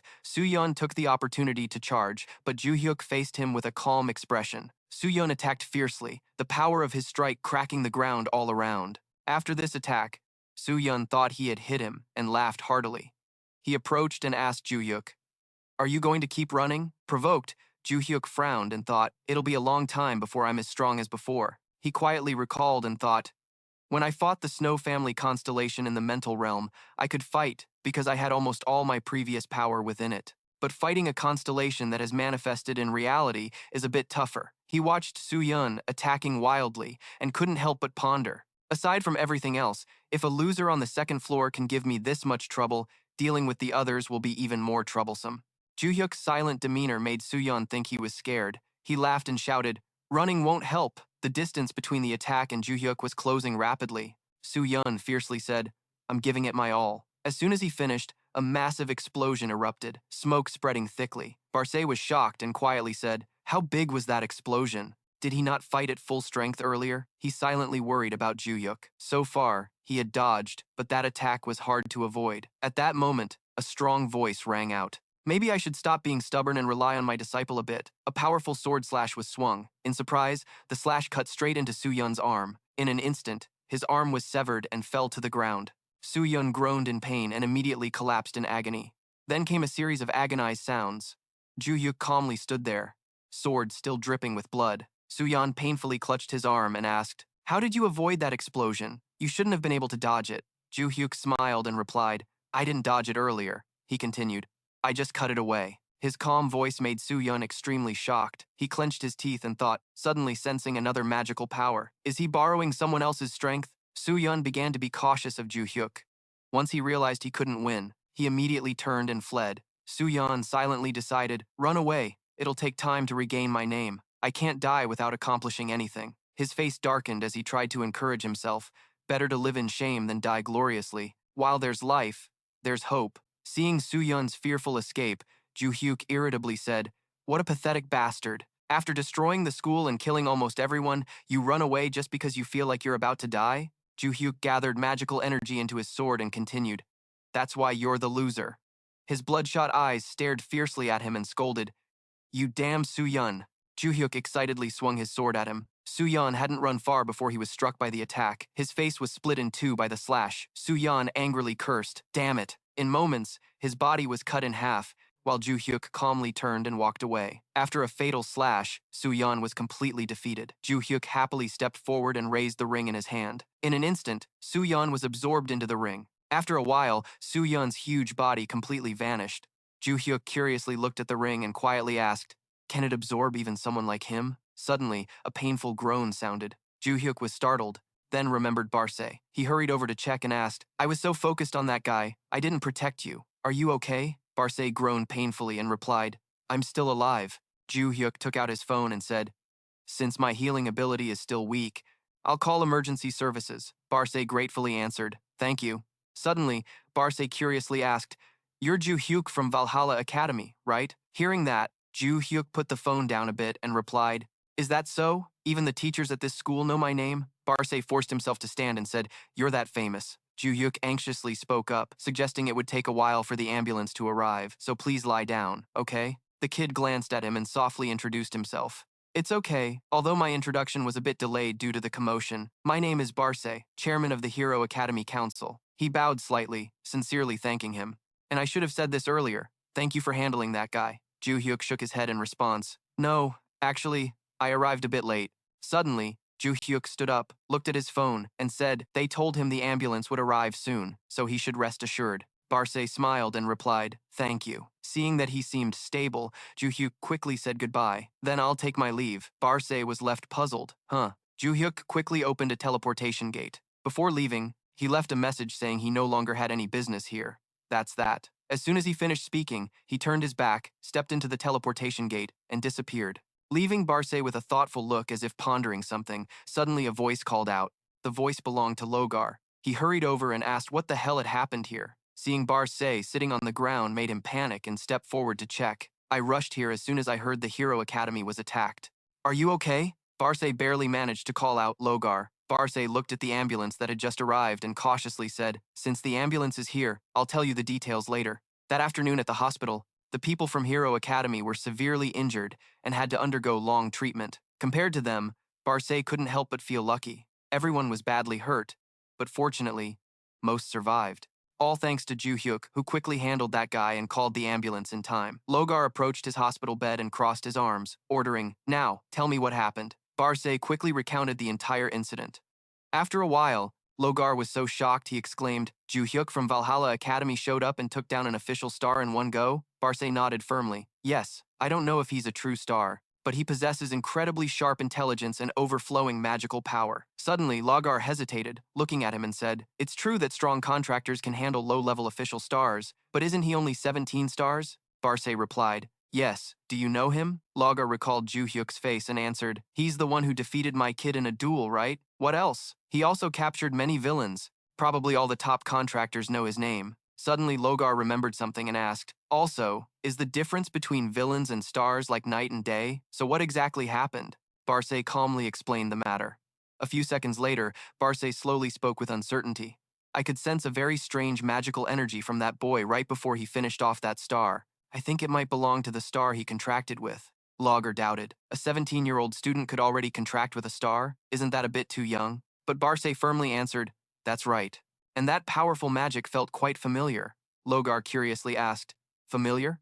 Suddenly, Barce sighed deeply before slowly speaking. "If I'm not mistaken, he recalled the scene and said it was exactly the magic I sensed at the market." Hearing the market's name, Logar said, "I heard the star who created that place is called the Anonymous Leader. Could that mean he contracted with her?" Barce shook his head. "I'm not sure, but that's exactly the source of magic I sensed."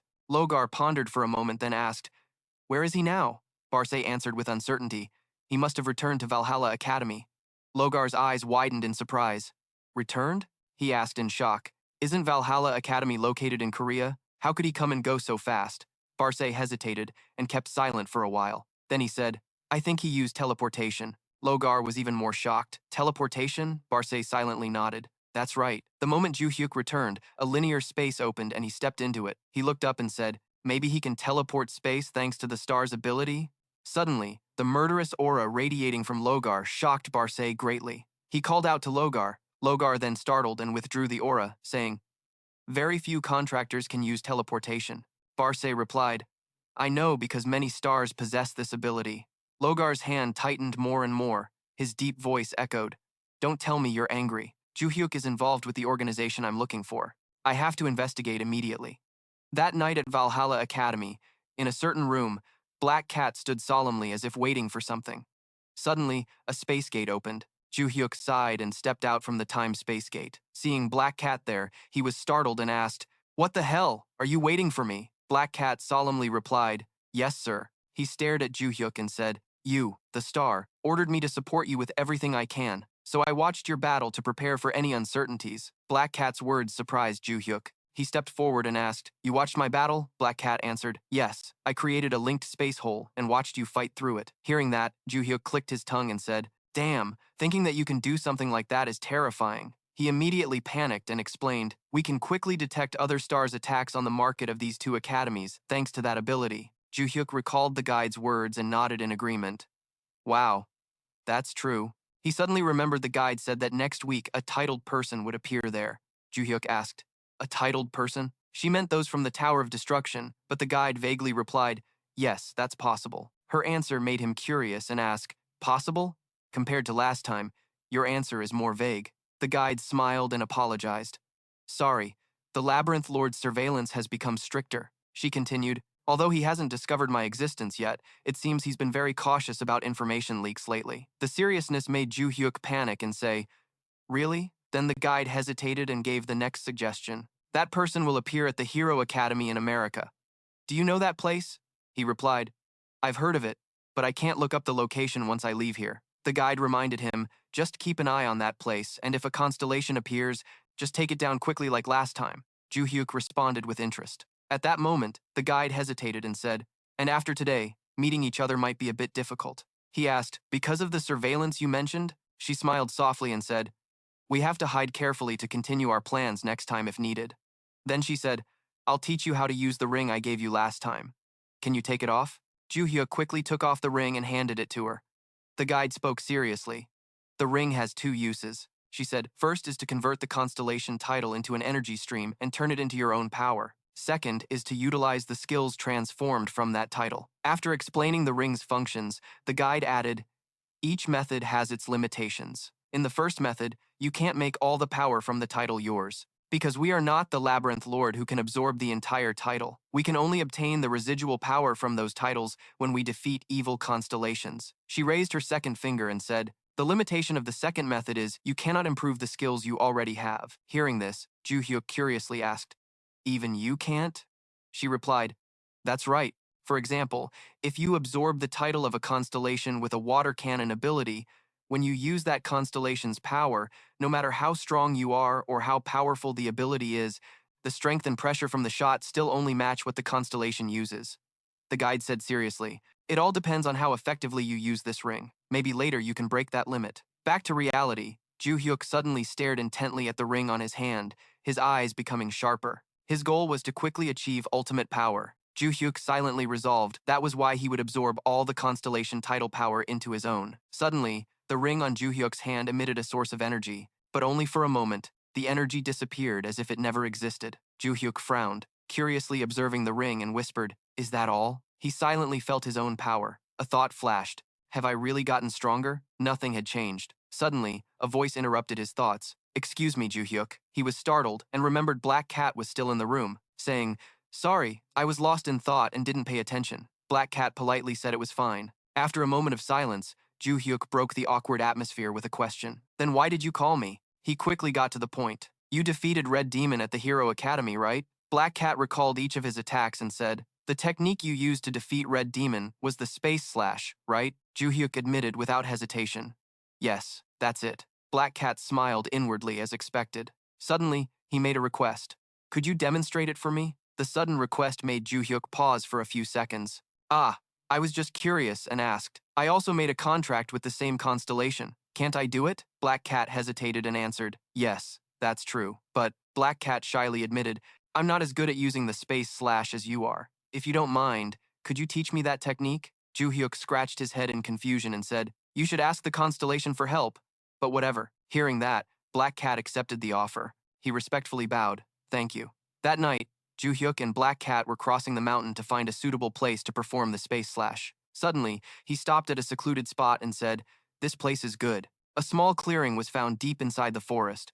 Joo-hyuk took out his sword and said, "Space Slash." "Yeah."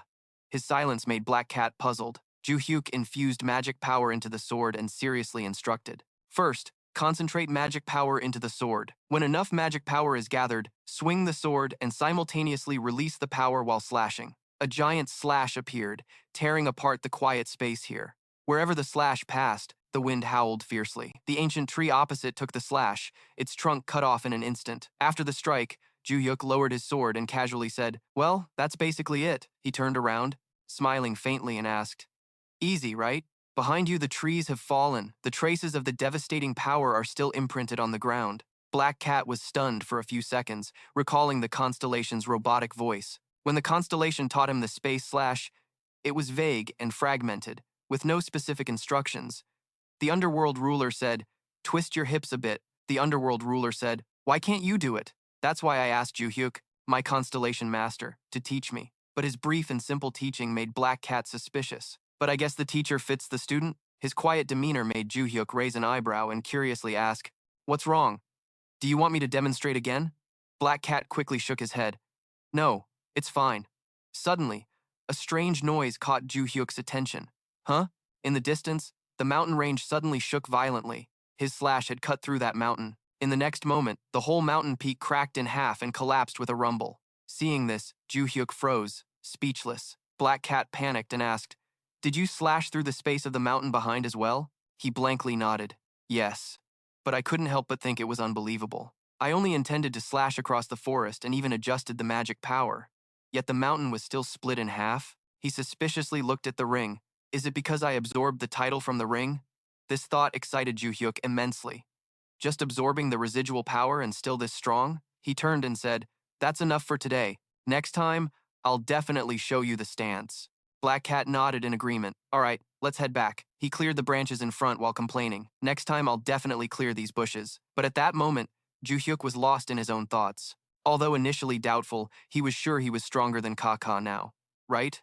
Awesome. His eyes became sharper. "You bastards from the Tower of Destruction, I will absorb all of you if you dare step here." At the same time, in a desolate forest, beneath the giant ancient tree, an old house hid itself in the misty fog. A white-haired man was staring intently at a strange object called the reincarnation gear. This subordinate of the Maze Lord looked at the reincarnation gear with a pensive expression. The tiny sparks emitted from the gear flickered endlessly, and his face grew colder by the moment. Suddenly, a deep voice broke the silence. "Sparrot." From the shadows, a man wearing a cloak stepped forward, seemingly their signal. The Maze Lord's subordinate responded, "Blade Lot." The red-haired man opposite dropped his cloak and asked, "Have you finished arranging the titles?" The white-haired man replied indifferently. Then the red-haired man stepped closer, looking at the reincarnation gear. "You've divided the second-tier titles quite evenly, haven't you?" Suddenly, he noticed the spear in the white-haired man's hand. The red-haired man asked, "Is that why you're clutching that spear so tightly?" After receiving no answer, he shouted angrily, "No reply?" Only then did the white-haired man slowly speak, "You don't need to know why. I have a weapon too."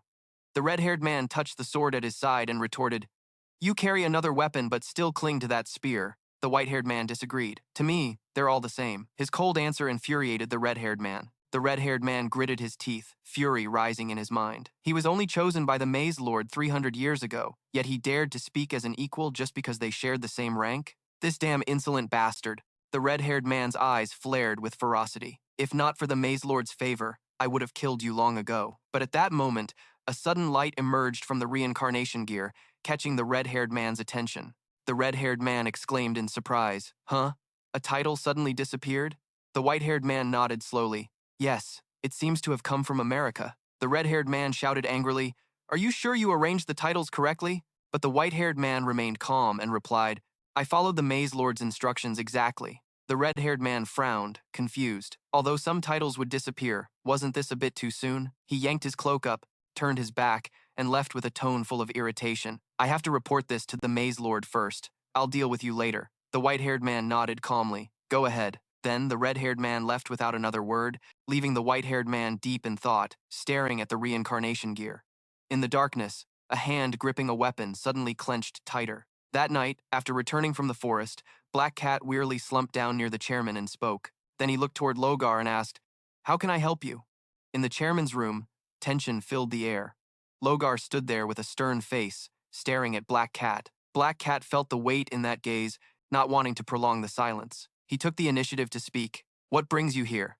"The Supreme One, Logar." After a few seconds, Logar maintained his serious expression and said, "I came because I want to ask about a student at this school." Just from that sentence, Black Cat vaguely guessed who Logar was looking for. Was the reason he came because Joo-hyuk had defeated that constellation at the Hero Academy before? I thought I had some control over that information before, but it seems it has reached Logar's ears. Black Cat stood politely and said, "Our conversation might be long, so why don't we sit down first?" Logar agreed cheerfully. "All right then." So the two sat facing each other seriously, no beating around the bush. Logar spoke in a low voice. Let me get straight to the point. Is it true that a student named Joo-hyuk from this school went to the Hero Academy before? He said confidently that the student had defeated the constellation that attacked there. Black Cat hesitated and replied, yes. Hearing the answer, Logar's face grew colder. He said, I have many questions, but mainly two. With Black Cat's apparent consent, Logar asked, first, how did Joo-hyuk know about that constellation and deal with its attack? Regarding this, Black Cat seemed unable to answer. Logar loudly asked again, second, how was he able to go straight from here to America before? But fearing Black Cat might dodge the question, Logar preemptively said, don't think about changing the subject. I heard Barce say earlier that he sensed the dark market's magic power at that time. Answer me, Black Cat, the master of the dark market. Finally, Black Cat had to respond, I understand. Because Mr. B sensed the magic power earlier and told you, I'm sure you have some vague idea already. Indeed, at that time, the Constellation Lord used her power. Hearing this, Logar narrowed his eyes suspiciously. The mastermind behind the scenes, right? Black Cat nodded in confirmation. Yes. Logar continued to interrogate, then the mastermind. The production team and the students who went on a trip had previously signed contracts with each other. Why is he so calm in response? It's not entirely because the contract is only a temporary one, Black Cat said tactfully. I can't reveal the details to you due to personal circumstances, but I know you're curious about what you want to know the most, Rogan said, then slowly spoke, his gaze piercing into the other person. You must be wondering if Soo-yeon is a member of the Blood Envoys, right? Black Cat's words seemed to hit the core of Rogan's thoughts. He paused for a few seconds and then softly said, yes. After a moment, he said, if you understand that, then our conversation will be easier. Black Cat continued, I have also investigated information about the Blood Envoys in the past, because it was related to the business of the market before. I used to think they were just a group of villains like many others, but it turns out they are indirectly connected to you. Hearing this, Rogan became agitated and said, that's right, those bastards killed my father. Rogan recounted that after receiving some power, I tried my best to eliminate all the villains to find them, but I couldn't find a single ringleader. It's as if they vanished overnight. He said helplessly. The only thing I found was... But then Rogan's eyes suddenly became sharper, his tone cold as he said, all members of the Blood Envoys are contract holders who can use teleportation. Black Cat agreed, saying, that's what I found out too. I'm just like you. I also couldn't track their whereabouts. Then he affirmed, but Soo-yeon is not a member of the Blood Envoys. It's true that he can move to America quickly and come back, but that's just the power of the Lord of the Constellation that I serve. Hearing this, Rogan looked surprised and asked, the power of the Master of the Constellation? Black Cat nodded calmly and explained, precisely. It's part of her abilities.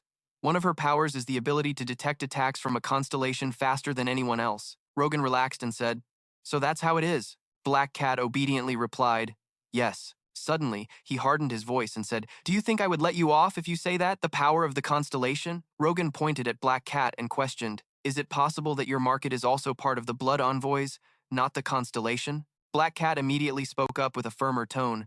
That assumption is a bit too much. Even though we run a black market, we are still different from those villains who kill to survive. Rogan raised his eyebrows, not yielding, and said, an assumption is a reasonable suspicion, not the constellation. Then Rogan picked up his glass and continued, I'm sure you understand that.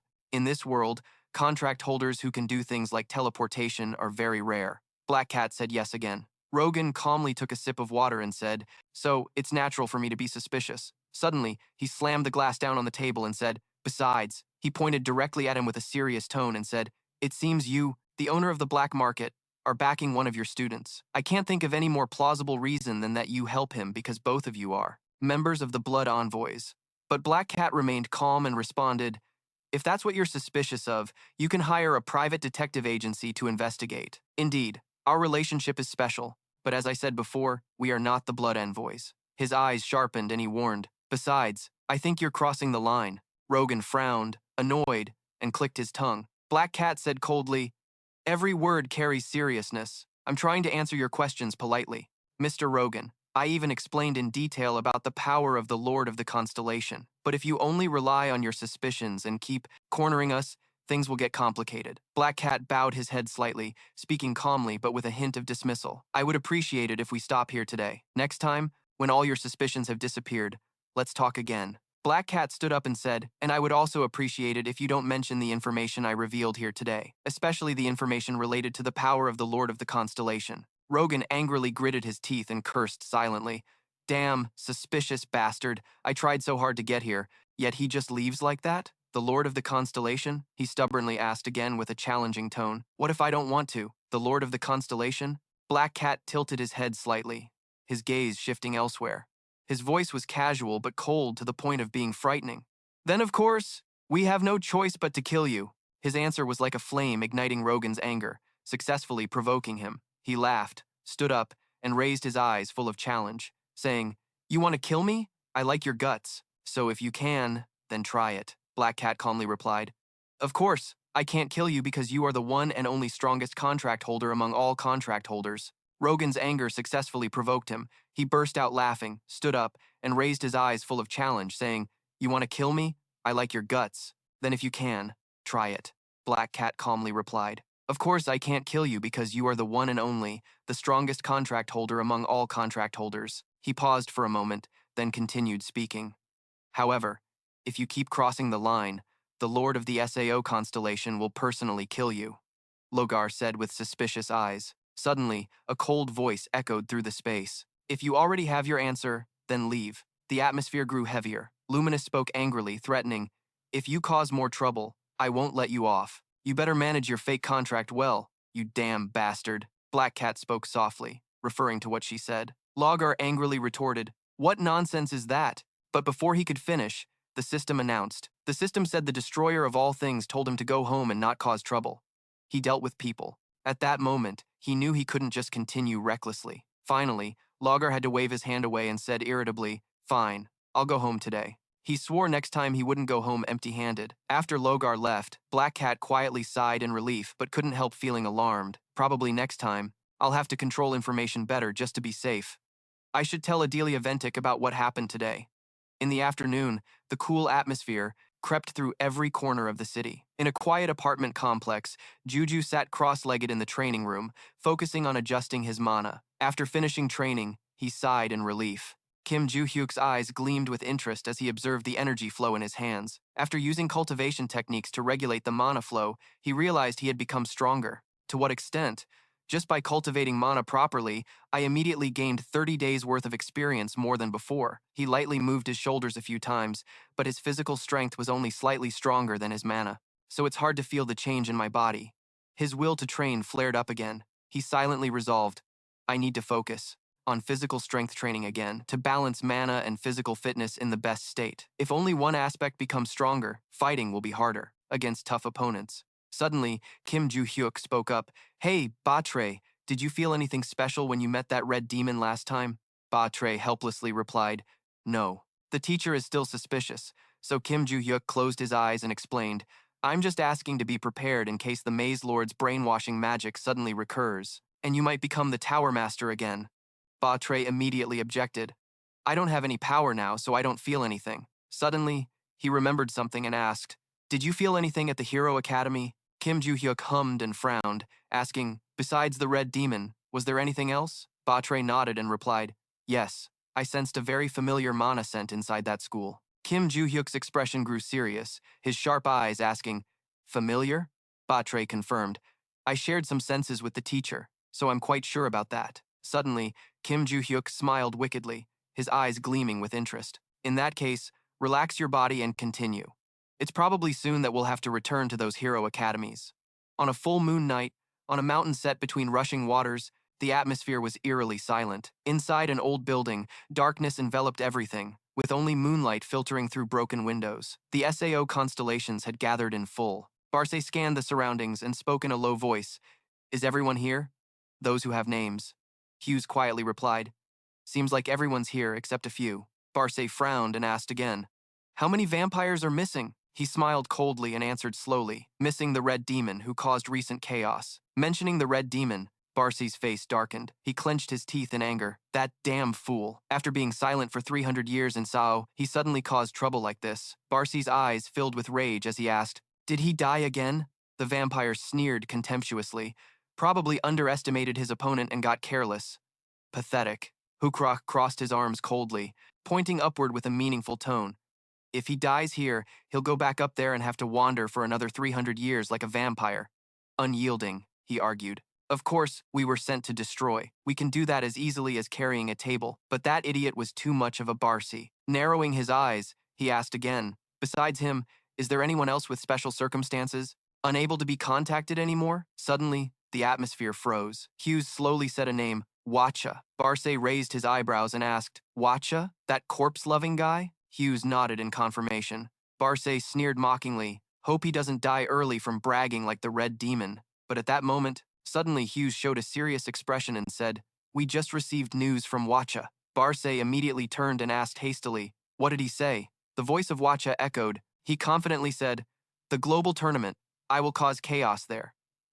The next morning, in the Valhalla gym, the atmosphere was full of energy. Kim Joo-hyuk persistently lifted weights, training.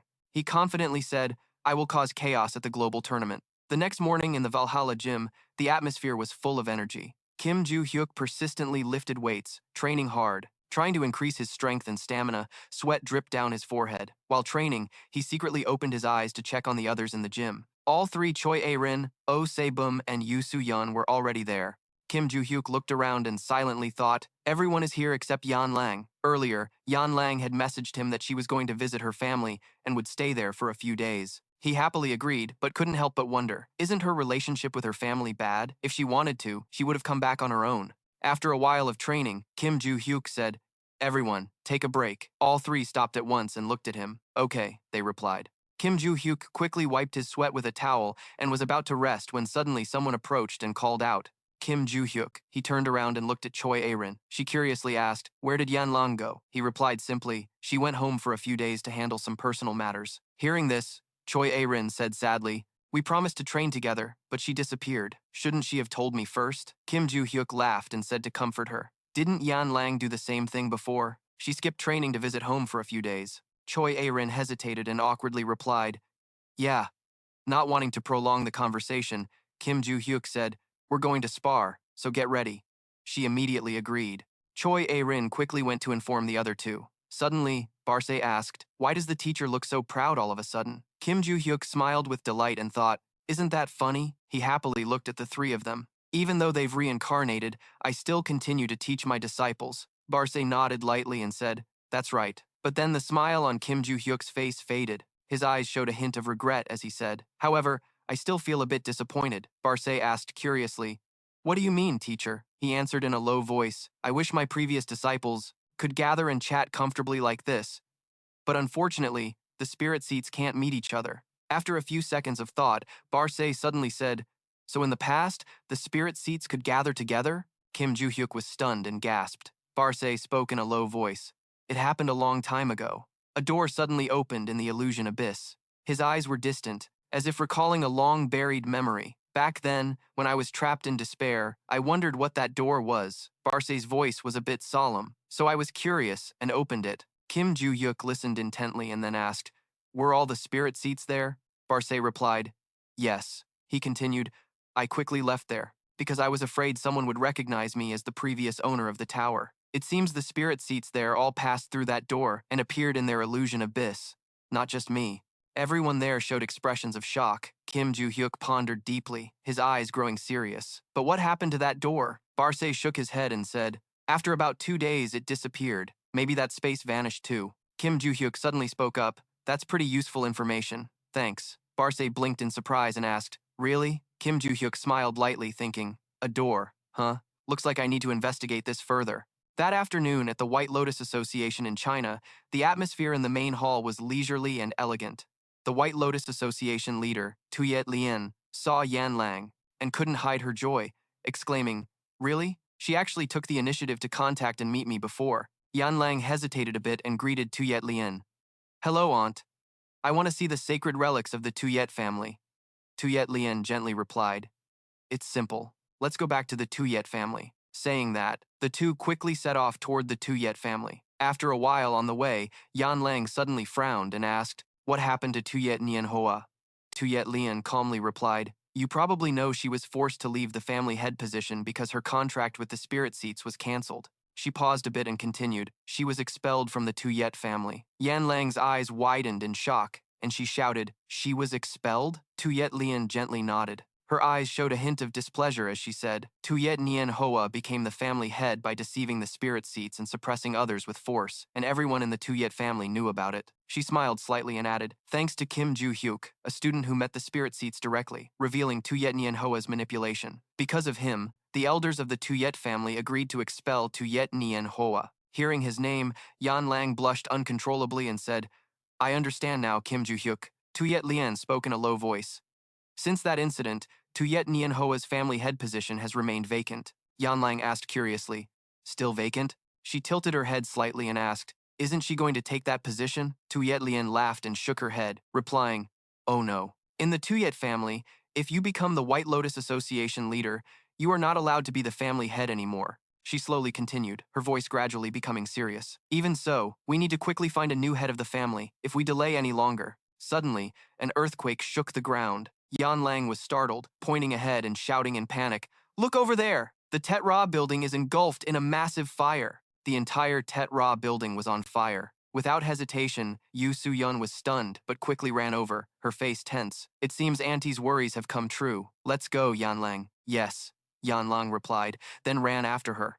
Yan Lang ran while asking what had happened. It seemed like Auntie knew something. Soo-yeon was silent for a moment, then replied, surely you know our family is the biggest clan in China, right? She explained. However, because Valhalla had suppressed other clans when it was still the head family, upon hearing that Soo-yeon was expelled, I heard some clans started moving to seize the #1 spot in China.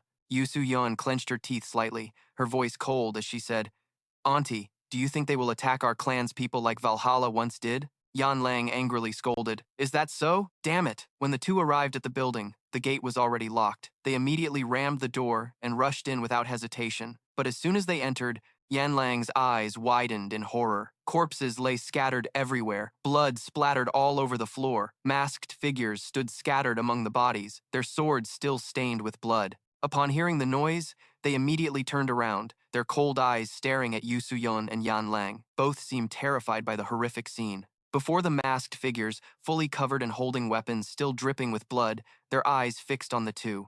The ground was littered with countless corpses, blood staining the area red. The masked men quickly raised their weapons, aiming at the two. Yan Lang was speechless, while Soo-yeon fearfully exclaimed, monsters! One masked man sneered, there are still a few left. Suddenly he froze and began scrutinizing them carefully. Wait, that hairstyle. Someone behind suddenly spoke.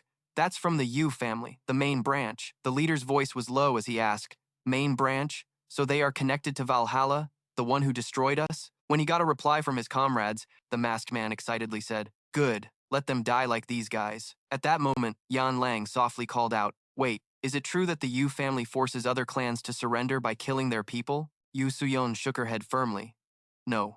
She alone attacked and defeated some members of other clans with her bare hands, forcing them to surrender. But no one died? Hearing this, Yan Lang clenched her fists tightly, her voice trembling as if suppressing rage. Honestly, I thought I wouldn't care about that clan's people anymore because I dislike them, but this is just too much. As soon as she finished speaking, Yan Lang charged like a storm. Soo-yeon panicked, calling out to Yan Lang. Just as she saw Yan Lang rushing forward, the masked man panicked but quickly regained composure and coldly swung his sword. He slashed at her with a fierce strike, angrily yelling, you bastard! The sword cut through the air, but Yan Lang used her fist to block the sharp blade. The masked man was terrified. She blocked the blade with her bare hands. Yan Lang's eyes flared with anger as she crazily attacked the masked man. Not fully recovered from the shock, he was punched hard by Yan Lang. The blow was so strong it sent him flying backward, dragging the person behind him who fell to the ground. Nearby, a long-haired man and a bald man were shocked, exclaiming, what? She took down 2 of our men with 1 hit? Before he could recover, a cold wind swept through. Yan Lang appeared behind him, powerfully leaping up, then delivered a strong kick to both men. They were painfully thrown back, writhing in agony before collapsing. Soo-yeon stood still, staring at the scene in front of her, amazed. The girl had become much stronger than when she was there before. Soo-yeon kept wondering how Yan Lang had trained with Kim Joo-hyuk. Soo-yeon was lost in thought, not understanding why Yan Lang suddenly returned to check on the progress, but she completely ignored the man beside her, who was swinging his sword at her. She seemed unable to dodge, but in the next moment, she lightly raised her hand, causing him to painfully fly back. After dealing with that man, Soo-yeon told herself that once this was over, she would immediately appoint Yan Lang as the clan head as originally planned. Meanwhile, inside the building, the battle was still fierce. The Yu family's eldest daughter, Yu Chi-lam, was beginning to tire after facing countless masked men. The Yu family's second daughter, Yu Bo-ni, was no different. She held a wound on her shoulder and gasped for breath non-stop. Yu Chi-lam quietly observed the attackers, her mind racing. Since the attack was sudden, they had no time to prepare. At a glance, it seemed the attackers were from different clans. Did they know we had no leader and came to attack us? Her worried eyes looked toward Yu Bo-ni. Although the elders could escape to safety while they bought time, it seemed Bo-ni was exhausted. Yu Chi-lam gritted her teeth in frustration, her eyes showing helplessness mixed with anger. Damn it, I don't want to die like this. Suddenly, a noise nearby caught her attention. That was where Yan Lang was fiercely swinging her fists, attacking the masked men alongside Yu Soo-yeon. A noise caught her attention from that direction. It was where Yan Lang was fiercely throwing punches, attacking each masked man alongside Yu Soo-yeon. The Snow Lotus was no less fierce. Each of her ice techniques was incredibly sharp. The 7 sharp cries of the masked men echoed non-stop, unsettling Kim Joo-hyuk and Yu Soo-yeon. Watching Yan Lang and the Snow Lotus, Yu Soo-yeon couldn't hold back tears. She was heartbroken and called out to her aunt and Yan Lang. Yan Lang glanced over the battlefield here. Then he said sternly, "Surely you have much to say, but save it for after we crush these bastards first." Yu Soo-yeon immediately nodded. Yeah, she said a few times, quickly wiping away the tears streaming down her face. Kim Joo-hyuk, standing beside her, laughed cheerfully. Who would have thought the 2 strongest of the Kim family would come to our rescue? What a relief to see them here. Kim Joo-hyuk felt reinvigorated. Excited, she charged forward. Let's give it our all. Their sudden burst of power caught the masked men off guard. One couldn't dodge in time and took a full punch. Yu Soo-yeon agreed. Exactly. She coldly swung her sword, attacking 2 masked men. The blade sliced through them. They screamed in pain. Yu Soo-yeon kept attacking with swift, cold sword strikes, determined not to give them a chance to counterattack. But at that moment, suddenly, another masked man appeared behind her, wielding a vicious sword. Before he could swing, a foot shot out, kicking him in the face mid-air. Yan Lang heroically leaped up and struck his face, then quickly landed behind Yu Soo-yeon, standing firm like a shield to protect her. Yan Lang, shyly, dared not meet Yu Soo-yeon's gaze and stammered, "Are you okay?" Yu Soo-yeon, moved to tears, wiped them away and replied, "I'm fine. Thank you." The remaining masked men began to panic at the Kim family's power. Suddenly, a cold voice rang out, "What are you doing? Scared already?" A rough hand grabbed a masked man's head tightly. The bald leader's sharp eyes scanned them and asked, "Instead of attacking, are you just going to stand there and watch?" The masked man turned pale with fear, trembling all over. "Sorry, boss," the bald man spoke slowly, as if warning those around him. "Those bastards are running wild because you're all so weak. You're all powerless." He squeezed harder, pulling as if crushing something useless, scolding them pitifully. In that moment, he crushed the masked man's head with his bare hands, blood spraying everywhere. The 4 from the Kim family couldn't hide their shock. The scene was brutal. Suddenly, Kim Joo-hyuk spoke up. Though the man's face was covered, judging by his size and strength, she thought she knew who he was. Kim Joo-hyuk looked at the bald man and said, "He's the head of the Chien family." Upon being recognized, Chien Huanghao removed his mask and laughed. "Damn, so wearing a mask is useless now, huh?" "Right, I'm the head of the Chien family," he admitted confidently. "Maybe you've already noticed. All these people are from the Chien family. We gathered here today to reclaim our family's dominant position in China." Immediately, Yan Lang spoke up to oppose him. "But you're not just gathering here, you're causing chaos and killing everywhere." Chien Huanghao smirked casually. "We're just doing what your family head did to us. Don't like it?" He raised his bloodied hands leisurely and said, "Because I admire your fighting spirit, I'll make you 4 an offer." He looked at them with contempt and said, "If you become slaves to our family, we will stop and retreat." His offer made Yan Lang furious. She immediately objected. "After your head scared the hell out of us, couldn't even lift a finger. Now you're doing this? Don't you feel ashamed? Get lost, bald bastard." Chien Huanghao laughed and cursed arrogantly. "You're right. Your head has definitely caused me a lot of trouble." His sharp eyes stared at Yan Lang with disdain. But now, without your head, his gaze filled with brutality, he shouted, "You're nothing." Then he violently swung a fist at Yan Lang. But Yan Lang didn't flinch. She quickly counterattacked. Behind her, Kim Joo-hyuk suddenly smiled with contempt and said, "How foolish." She softly added, "Let me tell you, that girl is stronger than the previous head of the Kim family." Qian Huanghao fiercely swung a fiery fist at Yan Lang. Yan Lang matched him blow for blow, just as they were about to clash. Yan Lang suddenly let out a cry. In her eyes, Qian Huanghao's body froze. She asked herself in confusion, what's going on? He's standing still like a statue. But then she immediately realized something. It's not just that he's moving super slowly in my eyes. I can see through his movements to some extent, but not this slow. She suddenly remembered Kim Joo-hyuk and smiled wickedly. Is this the result of training with Kim Joo-hyuk? Amazing. Yan Lang immediately took advantage of this and dodged the attack. Just after throwing a punch in retaliation, Yan Lang coldly turned away, his eyes filled with contempt, not even bothering to look at Kim Joo-hyuk, who had been hit. Kim Joo-hyuk's body convulsed violently as he spat out a mouthful of fresh blood. A fleeting expression of shock crossed his face, as if he couldn't believe his own eyes. Just 1 second later, Kim Joo-hyuk immediately collapsed to the ground. The subordinates behind were terrified, their eyes wide open as they asked if she really defeated the clan leader. Then they all fled in all directions. Run! Run fast! Yan Lang was so angry he trembled. He shouted angrily, You trash! You ran away because you couldn't beat me. When the Kim family members had all fled, Yan Lang turned back to speak to the eldest sister. Second sister, let's go help those who have fallen. Tuyet T. Lam responded absent-mindedly, Yes. She smiled and said to Tuyet Lien, Auntie, now I understand why you appointed Yan Lang as the clan leader of our family. Tuyet T. Lam looked at Tuyet Lien and expressed agreement. I agree with that. She gently pointed toward Tuyet Boy-in-He and asked, You probably think the same, right, Boy-in-He? Tuyet Boy-in-He responded without hesitation. Yes. Tuyet Lien was silent for a moment, then smiled and said, I understand now.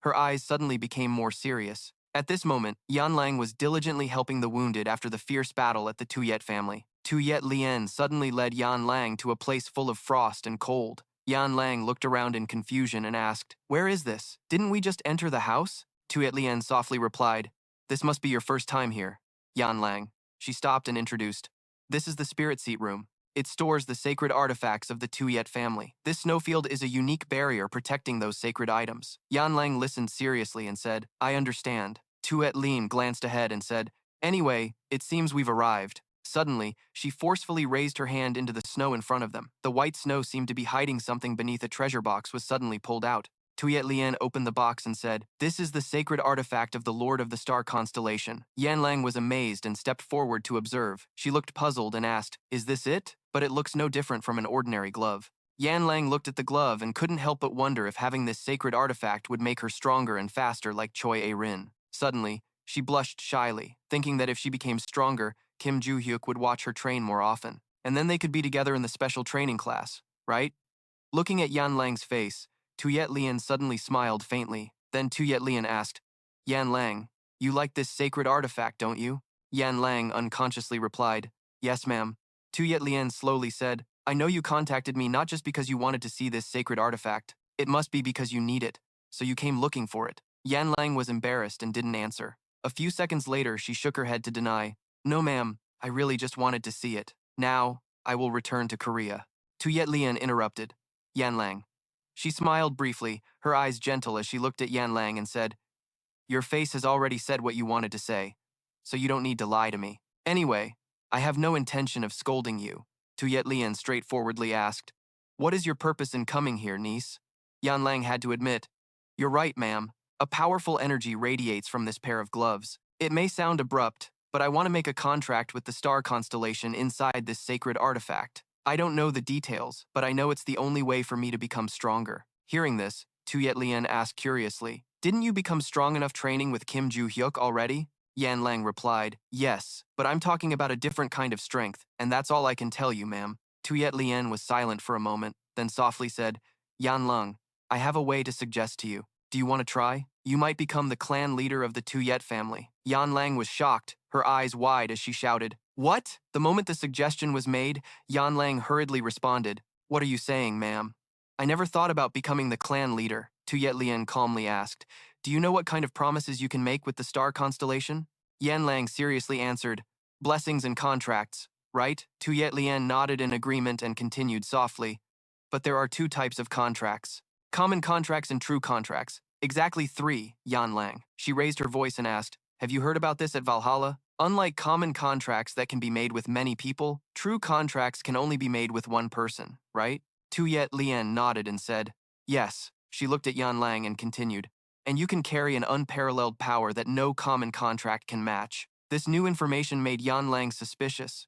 Really? Tu Yet Lian asked seriously. So, if a clan has a star constellation protector, usually that protector will make a contract with the clan leader. You said you want to become stronger, right? She advised. Then becoming the clan leader and making a contract with the Lord of the Star Constellation is the fastest way to get stronger. Although the proposal unsettled Yan Lang, she spoke up to avoid it.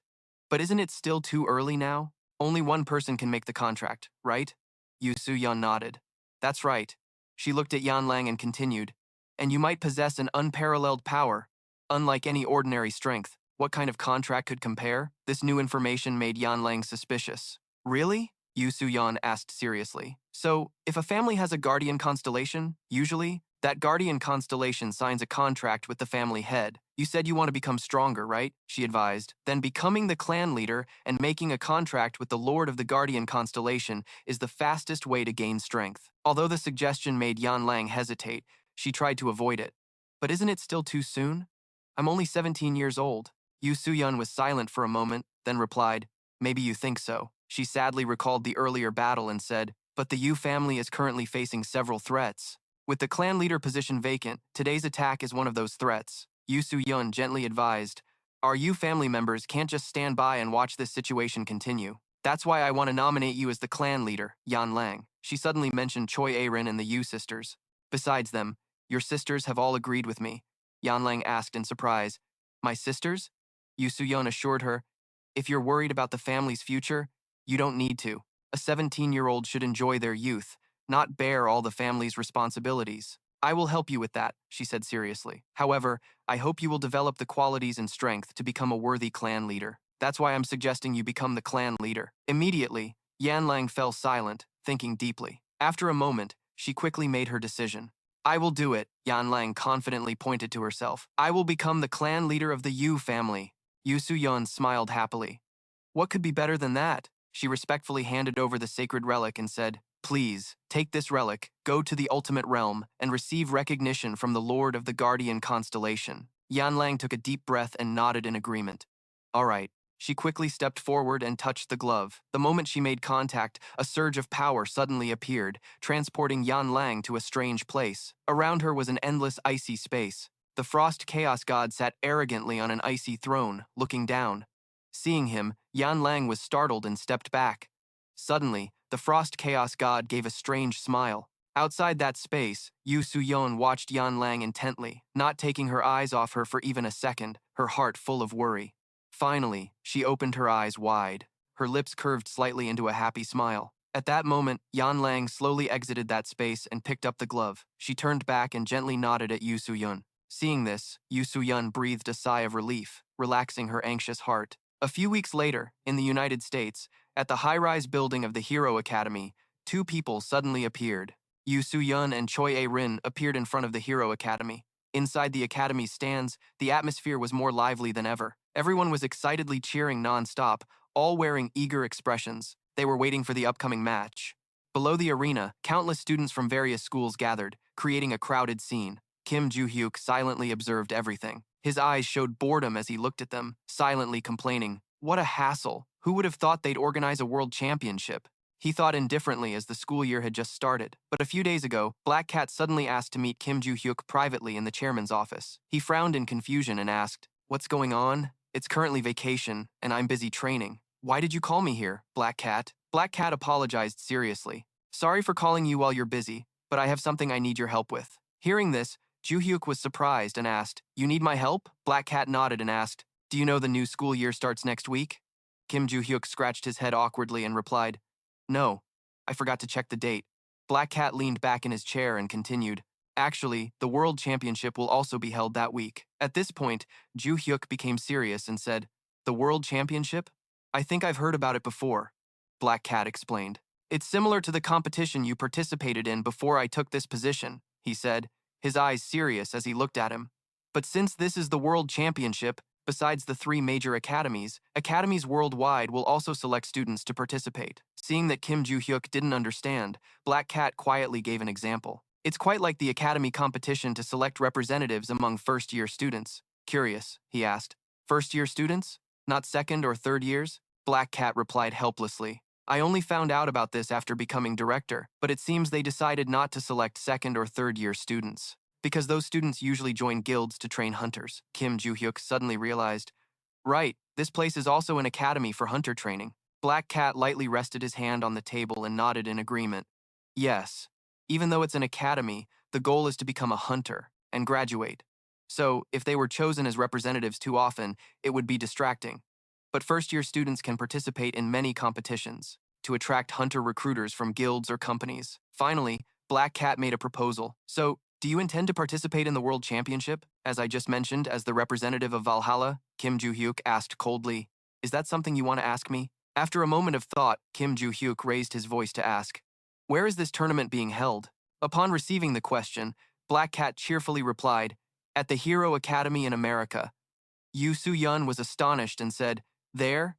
Isn't that the place that was recently attacked and destroyed? Black Cat looked at him and said, I heard it was thanks to you that they didn't suffer much damage. After that, the academy was rebuilt. Then Black Cat shifted the topic to the competition, saying, it seems they will hold the World Championship on a fixed date in America. This has become a long-standing tradition. That means they have to race against time, Kim Joo-hyuk said slowly. His cold attitude made Black Cat feel down and say, fine, if you don't want to be the representative, I'll ask another student from the special class. But before he finished, Kim Joo-hyuk interrupted, I will participate. Black Cat was stunned, unable to believe his own ears. Kim Joo-hyuk calmly said, I agree to join because I also want to visit the Hero Academy. At that moment, suddenly Barce appeared and asked, is it because of the familiar magic power you sensed earlier? He nodded and replied, yes, it might also be related to my disciple. Then Black Cat suddenly spoke, I understand. Do you want to bring another student with you? Kim Joo-hyuk pondered deeply. Another student? Black Cat nodded and explained, at the World Championship, each academy sends 2 representatives. If you don't go, I plan to choose another student from the special class. Have you considered this? Kim Joo-hyuk carefully considered and said, if that's the case, can Yan Lang go? Besides me, she's probably the strongest. Black Cat reminded him, although she's in the special class, she's not a student of Valhalla. At that moment, he suddenly remembered and said, oh, right. After a moment of thought, Kim Joo-hyuk made his final decision. Then I will go with Choi A-rin. Lately, she has maintained very good form during battles. He nodded and said, I understand. Then he recalled the guide's words and thought deeply. Besides Yan Lang, I still feel a bit worried about some matters, so I might bring Moji's power along as well. Soo-yeon recalled the earlier moment. Suddenly, the guide appeared and hurriedly said, we're in trouble. Kim Joo-hyuk was sitting in his room, deep in thought. When he saw her appear and say that, he was horrified and asked, what? Why did you suddenly call me like that? Didn't you say we would hardly meet in the near future? Are you wrong? Kim Joo-hyuk stepped forward to inquire. The guide quickly replied, this is urgent, so I had no choice but to come abruptly. She was panting as she spoke. Xish Kwai is not the only name that appeared last time. She coldly uttered, all the names on the second floor of the Tower of Destruction have appeared. Hearing this, Soo-yeon frowned and lightly moved his shoulders, saying, if this was before I reincarnated, those bastards coming wouldn't be a big deal. But now, it's a bit difficult. The guide worriedly said, maybe they won't cause trouble all at once. The Maze Lord must have ordered them not to do that because killing innocent people recklessly would only ruin their reputation. The human guide spoke anxiously. She nervously said, but since they have all arrived here, I can't predict what they will do next. It will be hard for me to warn you like before, so be careful. Kim Joo-hyuk smirked confidently and said, careful? I think you shouldn't say those words to me. You should be the one careful. Don't overexert yourself or the Maze Lord will catch you. The guide smiled lightly and said, it's been a long time since someone cared about me like this. She smiled, accepting his warning. All right, I'll be careful. See you later. Back in reality, Kim Joo-hyuk stood in the arena, feeling restless. After all, I quickly made a temporary contract with Moji and gained some powers before coming here, but I was worrying too much. Suddenly, a voice called out to Kim Joo-hyuk. He turned to look at Choi A-rin and asked, what is it? Choi A-rin blushed and said, I heard from the director that you nominated me to be the representative of Valhalla Academy alongside you. She smiled and said, thank you, Kim Joo-hyuk. I will do my best not to become a burden to you. Kim Joo-hyuk softly responded, it's nothing difficult, so just relax. After all, we will win. Choi A-rin smiled and said, At that moment, 2 people were intently watching Kim Joo-hyuk. The brown-haired man was Logar Jr., a first-year student at the Hero Academy. He looked at Kim Joo-hyuk and thought to himself, just as I expected, he's here. Looking at the 2 of them, he whispered happily. Logar Jr. thought, if he's here, Valhalla will be a strong candidate for the championship. Then he suddenly said, "We still have a debt to settle with him." The blonde girl next to him nodded in agreement. The blonde girl was Melissa, a first-year student at the Hero Academy. She looked at Kim Joo-hyuk and said, "I just feel grateful that he saved us in the Great Forest Eye. Otherwise, we would have already died at the hands of the villain." "Listen, Logar Jr., it's not like I just fixed my clothes a few times and said that. Honestly, I'm the same. I just want to use this tournament as an excuse to talk to him." He was curious and asked how I could be so strong. At that moment, a serious voice suddenly spoke up. "Hello, sir," standing on the podium looking at everyone and introducing himself. "I'm very pleased to meet all the students and spectators who have come to attend the World Championship. I am the chairman of the Hero Academy Council." Seeing that everyone had gathered here in full, he said, "Before this tournament, our academy was attacked, so I understand many people are feeling worried. Of course, my current appearance is also a result of that attack." He spoke in a reassuring tone. "However, the main culprit of the recent incident has been dealt with. The damaged buildings have also been rebuilt.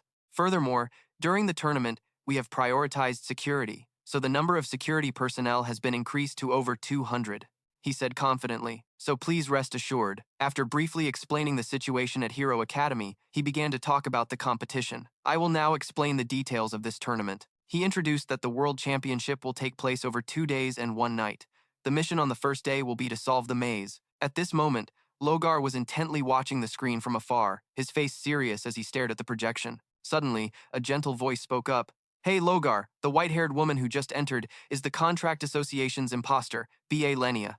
She gently asked why he was here. Logar turned seriously to question her. "I'm the one who should say those words. What are you doing here, Lenia?" Lenia frowned and retorted, "I'm working. What else?" Lenia calmed down and said, "I heard Hero Academy was attacked by a suspicious person a few days ago. Of course, they can't let the same thing happen again with so many students gathering, so they hired security companies."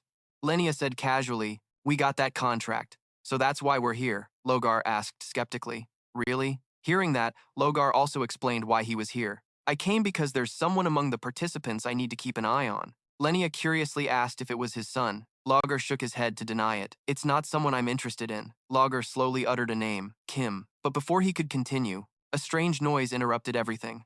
Logar was stunned and asked, "What was that sound?" Lenia quickly rushed out. It came from outside the stadium. The two immediately ran out to check. As soon as she stepped outside, she was shocked by the scene before her. What is this? Countless zombies were flooding in. Suddenly, the zombies appeared and howled as if wanting to attack the people. Lenia was terrified, eyes wide open, asking, "What the hell are those things?" At that moment, the walkie-talkie suddenly emitted a voice calling, "Captain! Captain!" Lenia quickly grabbed the walkie-talkie and angrily shouted, "Didn't I tell you to keep watch? You should have reported this first!" The person on the other side stammered. It's the blonde guy looking at the zombies in front of him, then hesitated to say, "These things." Suddenly, he saw a zombie crawling out and screamed in panic. Hearing that, Lenia's face turned pale. "What's next?" Lenia suddenly jumped over the railing and told Logar, "I'll handle these zombies." Logar nodded and replied, "Understood." Without another word, Lenia quickly jumped down to face the zombies. She activated her energy and ordered everyone not to panic. "We must stop these monsters at any cost, so they can't harm the students." Everyone responded loudly with a clear yes. It seemed the zombies sensed the danger from Lenia. They howled and attacked immediately. Lenia didn't hold back and quickly counterattacked. After observing them, Lenia reassured, "These monsters have extremely weak endurance, so don't be afraid, everyone." The others responded clearly. Watching the zombies continuously emerging, Lenia was frustrated. Even though their stamina is weak, they just won't stop. Has the disaster already happened? During the fight, Lenia suddenly turned to ask the girl with glasses on the team if she saw anything resembling a maze around here. She was fighting while answering. "No, ma'am," Lenia muttered in disbelief. "It can't be. How could so many monsters appear without any disaster happening?" She couldn't help but worry for the students inside the stadium. Since they came from underground, the situation inside the stadium must be very dangerous. Meanwhile, inside the stadium, a light smoke appeared gently against the blood-red sky. The students inside panicked and scattered when they saw the zombies. Soo-yeon frowned, looking at them and wondering what the hell was going on. He calmly watched the zombies continuously emerging and asked, "What are these monsters?" At that moment, the alarm bell rang again, sounding the warning that the competition was cancelled. "All students and spectators, please evacuate quickly." The chairman standing on the podium shouted, "The Hero Academy guides will lead you to the emergency exits. Please evacuate quickly." The chairman felt dizzy inside. What is this? Last time it was a spiritual attack, and now a disaster has occurred, seeing everything unfolding before his eyes. Please evacuate quickly! Inside, Barce couldn't help but feel dizzy. What was going on? Last time it was a spirit attack, this time a disaster? Seeing everything unfolding before his eyes, he couldn't help but feel guilty. I was stubbornly pushing the competition forward when it should have been postponed. This happening is my fault. Right now, a lecturer from the Hero Academy appeared. Rover Jack anxiously looked at Barce, the chairman. Sir, you need to leave here. Please come down. Suddenly, Soo-yeon gently spoke. Head to the entrance and help evacuate the trainees, Jack. Rover Jack felt itchy and subconsciously responded with a confused yes. Soo-yeon rolled up her sleeves, then stared seriously at the zombies. I will destroy these monsters. Once all the trainees and audience had evacuated, he softly punched his hand, creating a powerful blue energy, then dashed forward. The zombies shouted in surprise. They saw Beck appear, wildly raising his fist. Beck punched forward. An explosion occurred, scattering 3 zombies flying. Juju silently observed the explosive power beside him. I understand why he can fight the chained demon, he said seriously, glancing at the zombies behind. He thought deeply. Even with the chained demon, this seemed familiar, like it could never end. If we keep dealing with it this way? Suddenly, a thought flashed in his mind. Meanwhile, the zombies were roaring and advancing to attack Choi Arin. She was ready, raising her weapon to confront them. She quickly drew her sword and slashed through all the zombies in front of her. The power was so strong the zombies screamed in chaos. The zombies were cut apart by Choi Arin's slash, splitting their bodies into 3 to 7 pieces. The audience quickly took the chance to escape, watching the zombies charging in groups. Choi Arin was stunned, thinking she had handled quite a few, but many still remained. Suddenly, Joo-hyuk appeared and said, "Don't waste your strength. No matter what, these bastards will keep coming endlessly." Choi Arin softly called out, "Joo-hyuk." He smirked, then coldly said, "All the dead buried in this land will be returned to where they belong," drawing his weapon. Joo-hyuk suddenly stabbed his energy-filled sword into the ground, grinning wickedly as he faced them. He suddenly remembered Moron and whispered, "That fool's power is really the best way to deal with these guys." Meanwhile, Barce was diligently handling the zombies with his powerful punches. Suddenly, the scene before Barce shocked him. His eyes widened as the zombies in front of him began to melt. Barce retracted his fist and stared blankly. What is this? The monsters are melting? Seeing this immense power, he panicked and searched around. No guide had this kind of power. Could it be AI? Then he saw Joo-hyuk holding his weapon. Barce silently asked, "Could it be Joo-hyuk again?" After finishing off this wave of zombies, Joo-hyuk turned to Choi Arin and said, "This is only a temporary measure. They'll appear again soon, so don't overuse it. Handle them moderately." Choi Arin softly responded, then asked, "What about you? What are you planning next?" Joo-hyuk sighed, excitedly touching his ring. "We should catch the bastard causing this mess, right?" Meanwhile, in a dark room, a cloaked figure was closely watching everything unfold. Watcha suddenly felt a chill down his spine and slowly uttered some strange words. Worried, he placed his hand on the table and stammered, "We can't sense the demons inside the stadium. We have enough materials, so there won't be any shortage." Watcha anxiously wondered, "Is there a powerful fake contract there? But dealing with that many is still difficult," he slowly said. "If he dies..." Suddenly Watcha laughed excitedly. "Before becoming the named one, I'll make him beautiful and cute." Crazy! At that moment, a strong voice rang out, "You perverted bastard! You've been hiding here all along, haven't you?" Joo-hyuk calmly broke through the wall and charged from behind. Hearing the strange noise, Watcha turned around in horror, eyes wide with surprise. Seeing him, Joo-hyuk grinned wickedly. His sudden appearance left Watcha stunned. He was so terrified he couldn't speak clearly. "What? How did you get here?"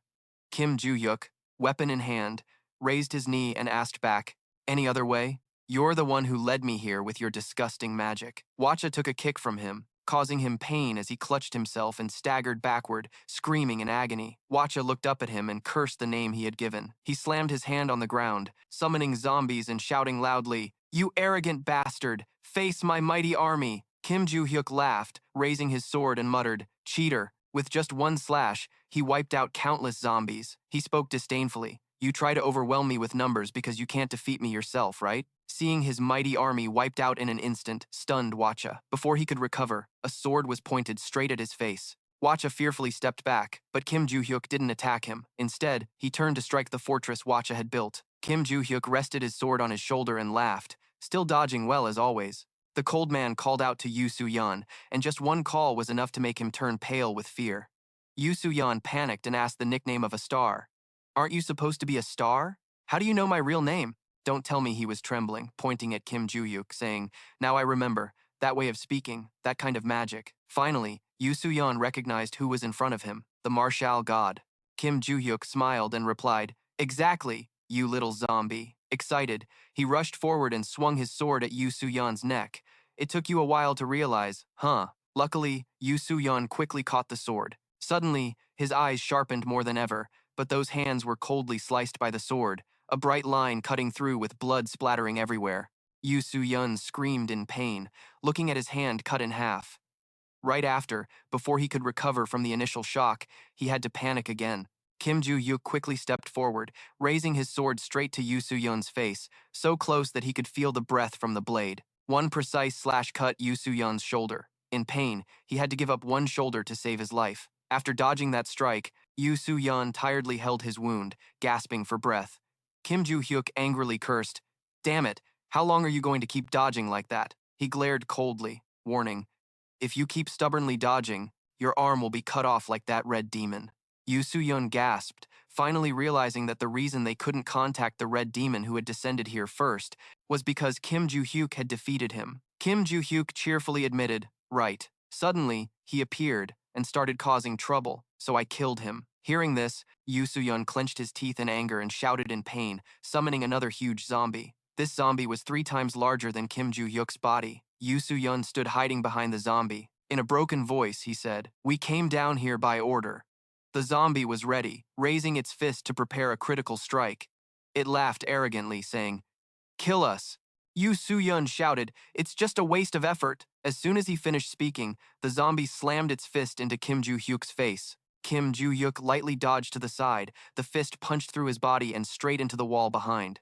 Kim Joo-hyuk used magic on his sword again and asked, waste of effort? He calmly stabbed the sword straight into the zombie's heart. The zombie screamed in pain. At that moment, the source of magic suddenly turned blue. Soo-yeon was astonished, whispering, what? A completely different magic from the martial gods was spreading out and being absorbed back. Soo-yeon gasped, then stared blankly as the zombie melted before him. Seeing the zombie completely dissolve, he was so scared he sank down, feeling heartbroken. What?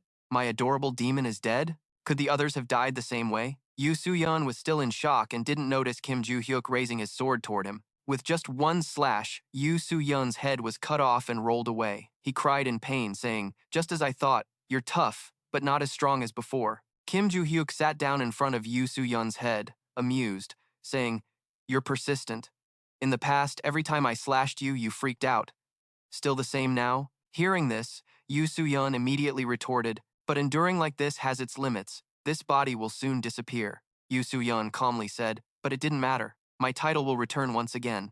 Suddenly, he got excited and shouted, and one day, I will come back with the red demon you killed first when you arrived here. Suddenly, Kim Joo-hyuk let out a huh and slowly stood up. So that's why you said talking to me was a waste of effort, huh? A fierce aura enveloped Kim Joo-hyuk's body. He curiously asked, so where do you think the red demon is now? Soo-yeon, a little surprised but honest, replied, what? Surely he has gone back up. Kim Joo-hyuk raised the ring in his hand and coldly uttered 2 words, right here. In an instant, Soo-yeon's eyes filled with terror. Stammering, he said, what do you mean? Don't tell me. He panicked, shouting, you've absorbed the title already? Kim Joo-hyuk smiled, looking at the ring, and said, I heard this thing mimics the absorption method that the Maze Lord often uses, but honestly, I don't really know how it works. Who cares anyway? He cruelly said, your fate will be just like that red demon. Soo-yeon screamed in fear. What? Seeing Kim Joo-hyuk hold up the ring, he panicked and begged, please don't absorb me. His pleas were useless. Soo-yeon was completely absorbed by the ring. After absorbing him, Kim Joo-hyuk happily admired the ring in his hand. Meanwhile, Bridget and Adelia Ventric were attentively watching all of Kim Joo-hyuk's actions through the screen in front of them. Bridget quietly turned to ask, do you see the star? Adelia Ventric exclaimed in amazement, her eyes full of admiration as she looked at Kim Joo-hyuk, saying, unbelievable. Adelia Ventric exclaimed again, unbelievable. Brett turned to look at her and asked, which part are you talking about, Miss Ventric? Adelia Ventric looked at him and said, just call me Adelia. More importantly, Brett Cat still stood silently, listening to her words. Adelia Ventric spoke up, voicing her earlier question. Did you see Kim Joo-hyuk use our spirit technique? I mean, the way the monsters melted, Adelia Ventic continued. Usually, the abilities of the spirit constellation aren't revealed to outsiders, but since we're allies, I'll tell you. Our constellation's power is poison. Black Cat's tone showed some surprise as he turned to ask her, You said poison? Adelia Ventic nodded. Yes. The yellow sword burning there. She immediately explained to Black Cat, it actually converts magic power into poison and can be used either directly or applied onto objects. The strength of the poison varies depending on the contractor. Brett asked confusedly, What happens if a normal contractor uses that ability? Adelia Ventic explained, Their opponent will be poisoned and collapse, or suffer extreme pain, but won't die instantly. It's usually used as a secondary attack. With a worried expression, Adelia Ventic added, Even if we, the contractors, attack directly, we have to fight head-on to make them melt from the inside. Black Cat replied, I understand. Kim Joo-hyuk is still inside the spatial circle? Adelia Ventic said. That's why the monsters completely melted. Using poison is on a whole different level, Black Cat asked in amazement. Is that so? The image of Kim Joo-hyuk fighting monsters alone appeared in his mind. Adelia Ventic's eyes looked sad as she continued. Moreover, he only signed a temporary contract, yet he could melt all the enemies, without even touching them. Adelia Ventic, with a satisfied expression, added, Honestly, this is the first time I've seen Kim Joo-hyuk in action, and I'm very impressed. Black Cat standing beside her replied, Me too. The screen in front displayed the question about the spirit constellation. Still unclear? Adelia Ventic looked a bit surprised after reading it and said confusedly, The spirit constellation? A mysterious masked figure said, Although poison is my ultimate skill, the master is the one who helps me improve its application. He must be on a different level. Adelia Ventic looked at the screen and smiled, speaking to herself. You're right. I can't see clearly, she said to Black Cat. If Kim Joo-hyuk returns, I want to ask him for help. He looked shocked and turned to ask Adelia Ventic. Help? Adelia Ventic smiled and said to Black Cat, I want to ask Kim Joo-hyuk to be my teacher. The ruined, desolate scene somewhere in the city was shrouded in gloom. Lenia sat silently, with two soldiers supporting each other behind her. She shouted orders, Those who are uninjured, take care of the others and assess the damage. The man wearing glasses responded, Understood. Lenia wiped the wound on her face, puzzled, thinking about what had just happened. She observed the distance, frowning, thinking there hadn't been any maze nearby recently, yet the undead kept coming in waves. Suddenly, they stopped. She recalled Joseph's smug smile and realized after Joseph appeared, she remembered that moment. The terrifying monsters with grotesque teeth charged to attack her. She bravely fought back, defeating them one by one with her powerful punches. The monsters fell one after another. She raised her hand to wipe the eyes of those monsters. Seeing their comrades fall, the monsters became even more frenzied and attacked more fiercely. She kept breathing heavily, silently cursing, Damn it. Lenia frowned, gritting her teeth as she stared at the monsters, thinking, No matter how many we take down, they just keep coming. She clenched her fists tightly. Worse, the rapid punch technique wasn't suitable for dealing with large numbers of enemies because it consumed too much magic power each time. Lenia frowned angrily, thinking, These creatures must have originated from somewhere. Finally, where did her eyes suddenly show surprise? In front of Lenia appeared a student wearing a uniform. She thought to herself, What the hell is this? Where did he come from? A school uniform? Could he really be a student? Seeing the monsters rushing toward that student, Lenia anxiously shouted, Hey, that student! Run away from there! Contrary to her worry, Kim Joo-hyuk sneered, pulling out his sharp knife. He smiled with satisfaction. Kim Joo-hyuk forcefully stabbed the knife into the ground, and a strange blue light radiated from the spot. The ground shattered. All the monsters surrounding him froze. The body of one monster began to melt away, and the others showed similar signs. The girl stood behind. Witnessing this scene, she was utterly shocked. She crossed her arms and furrowed her brows, silently evaluating. At first, she was confused about who he was. It turned out to be Kim Joo-hyuk, the famous figure recently. He solved everything with a single strike. Lenia couldn't believe her eyes. She wondered if this was real. The monsters that had flooded in vanished immediately after Kim Joo-hyuk acted. Logar shouted loudly, Lenia, are you okay? Startled, Lenia turned around and said, Logar, ask him if he's still all right inside. He replied, Yes, Logar said to her. When I entered, the students from Valhalla and Barce had already handled everything. Lenia frowned and looked at him, asking, You mentioned you were interested in a member, right? That's right, Logar replied. Lenia looked at Logar and asked, Is that person Kim Joo-hyuk? He seemed a bit surprised and answered, You're right, she continued. What if I told you he's the one who ended the chaos? This is him, Do you believe it? The man asked in astonishment. What? She frowned and shouted. Kim Joo-hyuk rushed alone into the middle of the undead horde and stabbed his sword into the ground.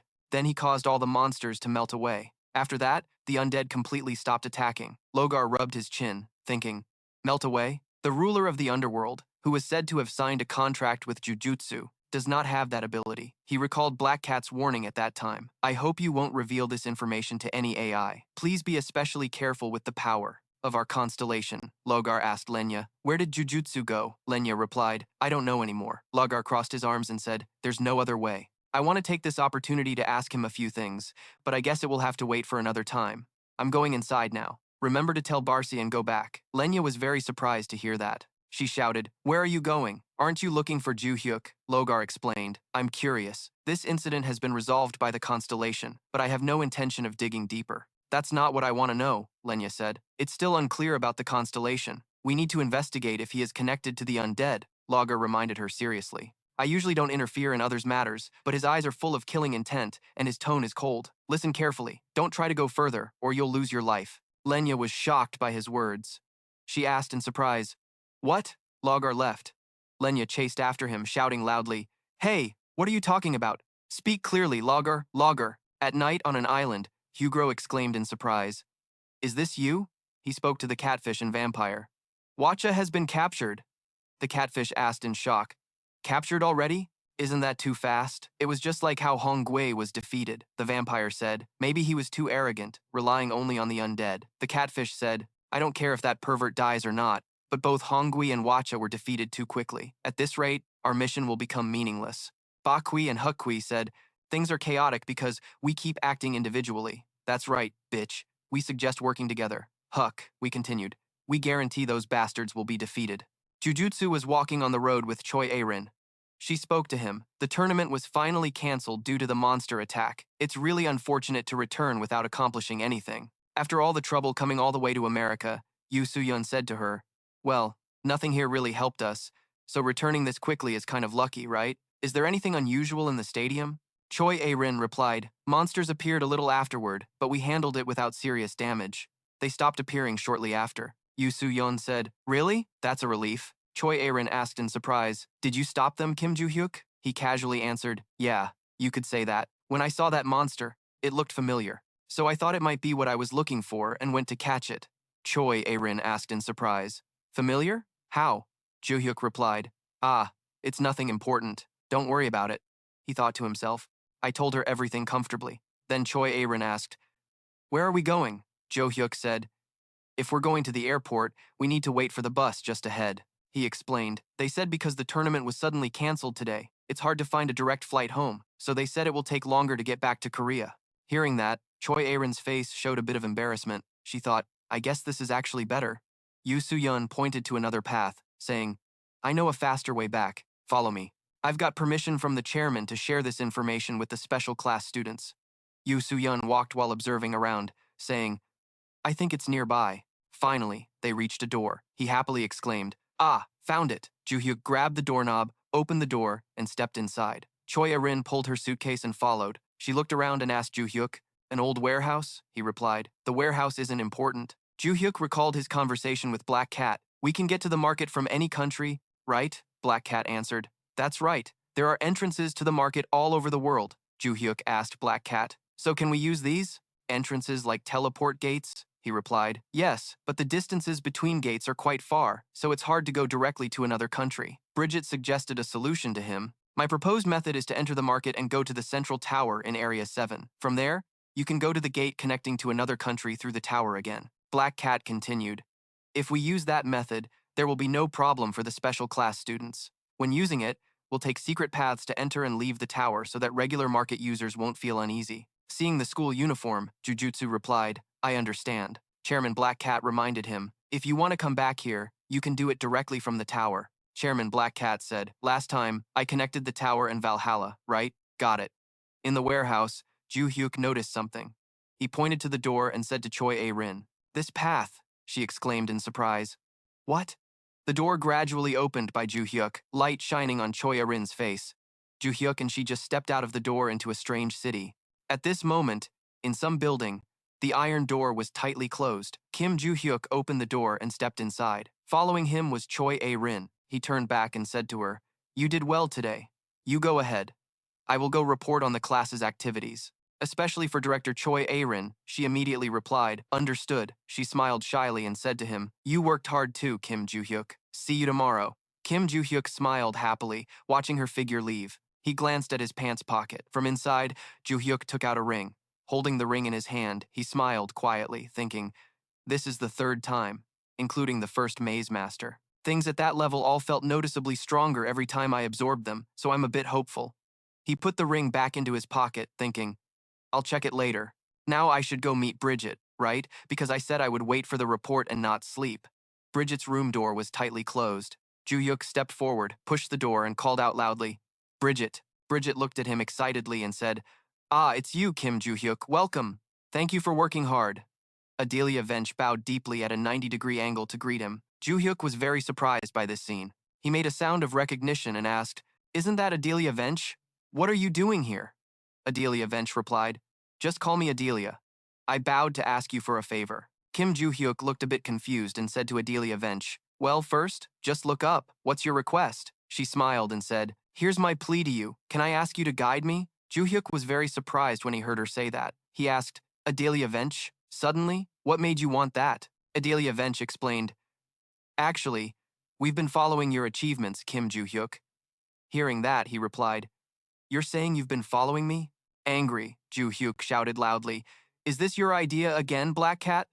Bridget, whose name he called, hurriedly explained, "Ah, no. Last time we saw it was the constellation." Bridget recalled what she had seen on the computer screen. The underworld master would get angry and kill you without leaving a trace. "If you talk about it," Joo-hyuk was confused and asked, "What is Break Cat?"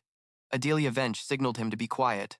Break Cat replied, "It's nothing." Adelia Vench spoke, "Even though it's the constellation, I saw Joo-hyuk use the constellation's unique skill to catch monsters, and I was really impressed." She bowed her head again, respectfully asking, "Can you teach me more?" Joo-hyuk scratched his head in confusion and said, "Last time it was Break Cat, now it's you? Can't you learn from Luminous and Banwang Constellation? Even if I teach you, it won't be much different."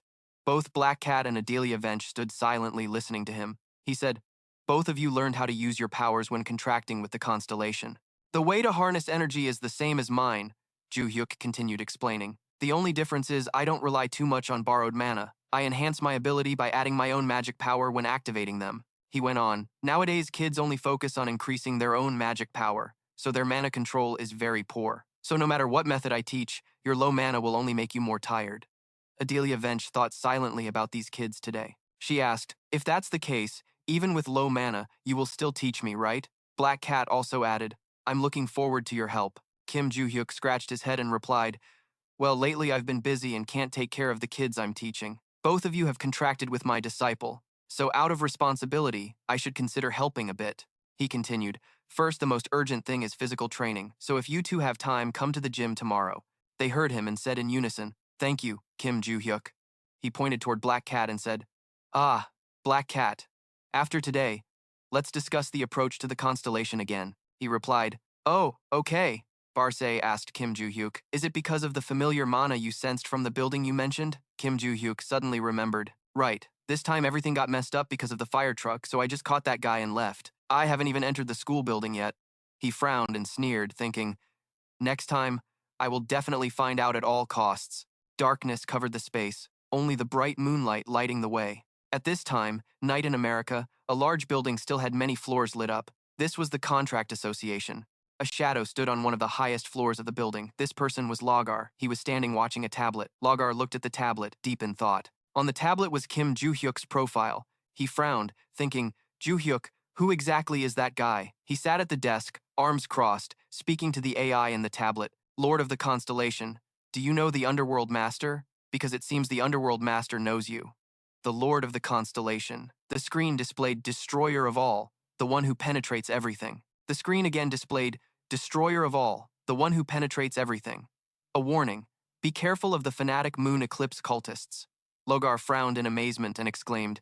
The fanatical moonlight Sao Logar looked at the tablet in his hand, furrowing his brow in thought, then decided to search for information about fanatical moonlight followers, like himself, just as he had done with Joo-hyuk. but he couldn't find any information at all. He stood there, lost in thought. The more he investigated Kim Joo-hyuk, the more he felt like he was falling into a labyrinth. Who exactly was this guy? If he wasn't connected to the Blood Hunters, then there was really nothing left for him to find. Bergui's whole body radiated a dark purple aura as he hovered in the sky. Logar shouted loudly, "Who are you? Why the hell is a disgusting bastard like you following me?" Bergui looked at Logar and laughed loudly. "You're not even surprised?" He clenched the spiked mace in his hand and said, "You really are a bitch." He attacked Logar, shouting, "Aren't you the top contract hunter?" Logar, expressionless, easily blocked his attack. Bergui swung the mace hard, sending Logar flying. Glass shards scattered everywhere. Logar grabbed the ground to stop himself from being thrown further. He looked at Bergui, silently assessing that this monster was quite intelligent. Was he the same type of monster that had attacked the Hero Academy alone before? Logar clenched his fist tightly. A mystical golden aura radiated from his hand. He frowned, thinking he shouldn't underestimate him. Bergui sneered at Logar. "You're focusing your magic power, huh?" Then he charged at Logar, shouting, "Try to block this one." He swung the mace to attack. Logar didn't back down. He gritted his teeth and punched back. The dark purple aura on the mace clashed with Logar's fist. There was a loud explosion. Bergui was blasted back, only managing to cry out in pain. He stood up from the rubble, laughing loudly. "You're pretty strong." Logar looked at him with contempt and said, "I don't want praise from a monster like you." He swung his fist at Bergui again. Boom! The ground cracked into many pieces. Even outside the building, the impact was felt. At the Contract Hunter Association, Lenya's office shook violently. Lenya shouted in surprise, "What was that? What was that tremor just now?" She looked around, thinking it might be an earthquake. No, the shaking came from the upper floor. Lenya looked up, frowning in shock, thinking, "Don't tell me something's happening in Lager's room." As the dust from the tremor slowly cleared, Lager was on guard, looking at his fist with disbelief. Lager thought to himself, "I clearly hit him with a very strong blow, but where did he disappear to?" Suddenly, the mace appeared behind Lager's head. Although caught off guard by Bergui's ambush, Logar managed to raise his hand just in time to block. Bergui swung the mace again to attack. With a thud, Logar was thrown hard backward. Logar coughed angrily. "Damn it," he thought. "He's too strong." Logar looked at Bergui, evaluating. "At least now I know he's not an ordinary monster. If he was a low-level monster, I could have dealt with him already, even if he's a manifestation of a constellation." Bergui laughed scornfully at Logar, speaking with disdain. "What's this? The top contract hunter can only do this?" Logar frowned angrily, gritting his teeth, thinking, "Shut up. I haven't even used half my strength yet."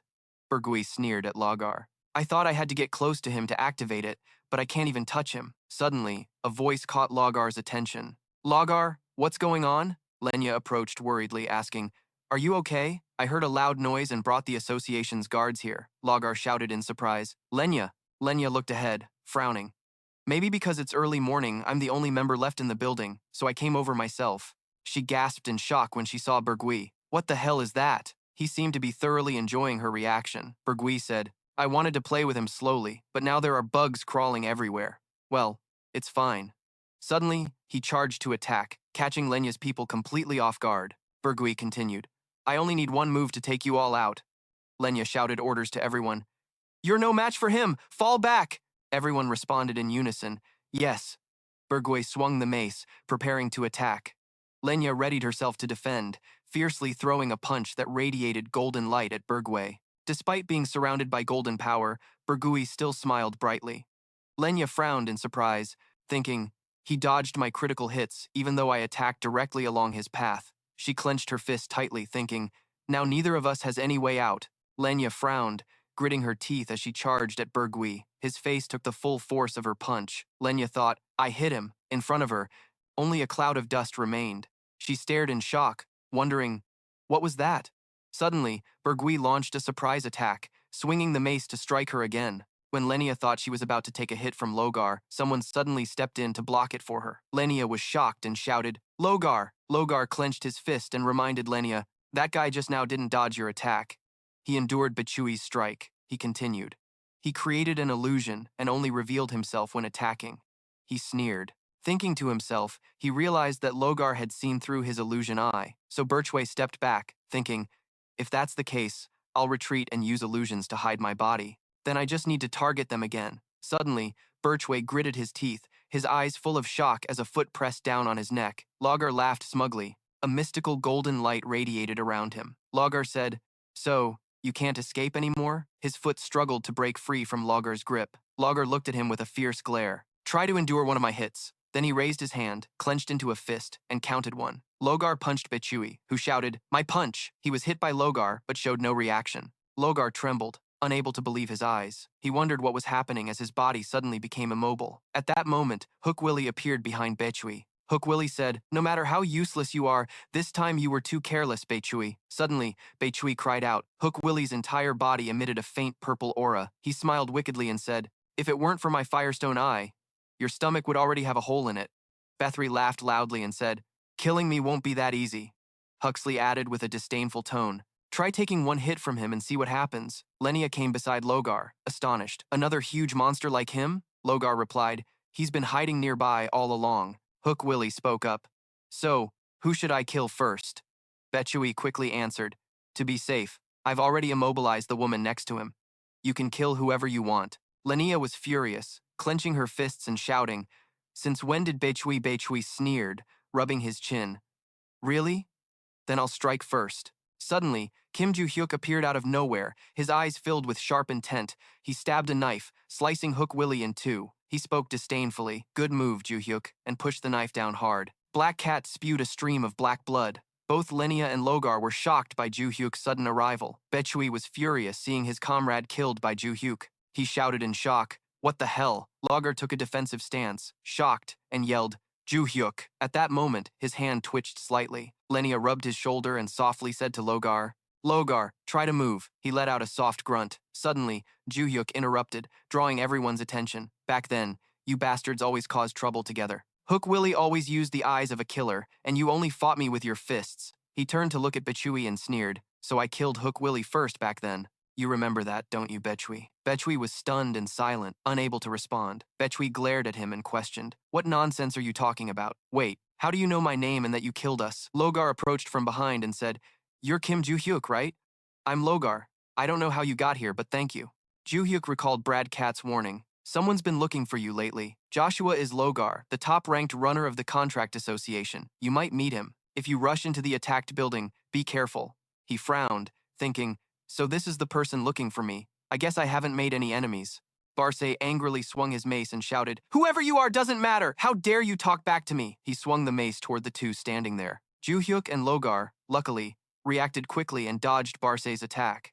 Barce shouted, "Stop talking nonsense." Logar turned and asked Joo-hyuk, "Do you have a strategy to defeat these two monsters based on what you said?" Joo-hyuk thought, "I spoke without thinking again." Then he said to Logar, "Did I say that? Strategy? What?" He looked at Baechui, thinking, "I remember if you want to defeat him, you have to react immediately when he attacks and eliminate him, before he turns into an illusion. If I'm not mistaken, when Hook Willie died." Baechui looked at him angrily and cursed. Suddenly, he turned and left. Everyone was shocked, thinking he was running away. Lenia exclaimed in surprise, "What the hell? You're running away?" Logar was also shocked and asked, "Why run when you were dominating us alone? Shouldn't we chase him?" Joo-hyuk looked after Baechui's retreating figure and said, "What's running away is just an illusion. His real body is somewhere near this illusion." The sword in his hand suddenly emitted a mystical golden light. He thought, "If I release this light, I can make that illusion disappear. But I can't use my disciple's powers right now. I want to fight using the power absorbed by this ring, so I won't make a temporary contract yet." Kim Joo-hyuk furrowed his brow, thinking that running out of options would be a bit troublesome, but he would slash through this entire building. Logar shouted in surprise, "What's suddenly happening in the Sao constellation?" His words caught attention. Logar exclaimed in shock, "The martial god? Who is it?" The screen displayed the Sao destruction constellation. Surprised, he said, "Martial god Kim Joo-hyuk." He sighed and smiled. "I was wondering why Sao sensed a familiar magical power emanating from you, but now I understand." Logar called out to Kim Joo-hyuk, "You Soo-yeon, long time no see, Jiang. You're here too? I'm in a hurry, so let's make a temporary contract. Does your fake contract have a sacred artifact?" The Sao destruction constellation on the screen asked. "Yes." The Sao destruction constellation urged. "Hurry and hand over the sacred artifact," Yan Lang shouted. "Come on, hurry up," Logar said. "It's probably in here." Yan Lang frowned and shouted loudly, "Hurry up, it's probably inside." Birchway flew out of the building. Yan Lang continued, "That bastard escaped through the window." Kim Joo-hyuk reached out and said, "Where's the sacred artifact? Hurry up." Logar hurriedly placed a bead necklace into his hand. Kim Joo-hyuk put the bracelet on and sneered. All right. Birchway hurriedly fled, thinking, damn it, now I know why Sao Wacha and Hongwui died so quickly. He frowned and thought further. The martial god has returned. Although he seems to have been reborn as a kid, that magical power is definitely the martial god's. Black Cat thought while escaping, because I can't continuously send messages like Wacha, I have to quickly inform them about the martial god's resurrection. Kim Joo-hyuk chased closely behind. Big Q's arm emitted a mysterious yellow aura. He threw a punch at him. The yellow light radiated, blinding Big Q, who was shocked. There was a huh sound, then a loud explosion. He was blasted far away, his body covered in wounds. Big Q cried out in pain. Kim Joo-hyuk smiled with great satisfaction, looking at him lying on the ground. Inside the building, Yan Lang and Logar were also very surprised, witnessing this scene. Yan Lang spoke. Logar, this is your Sao constellation's supernatural ability?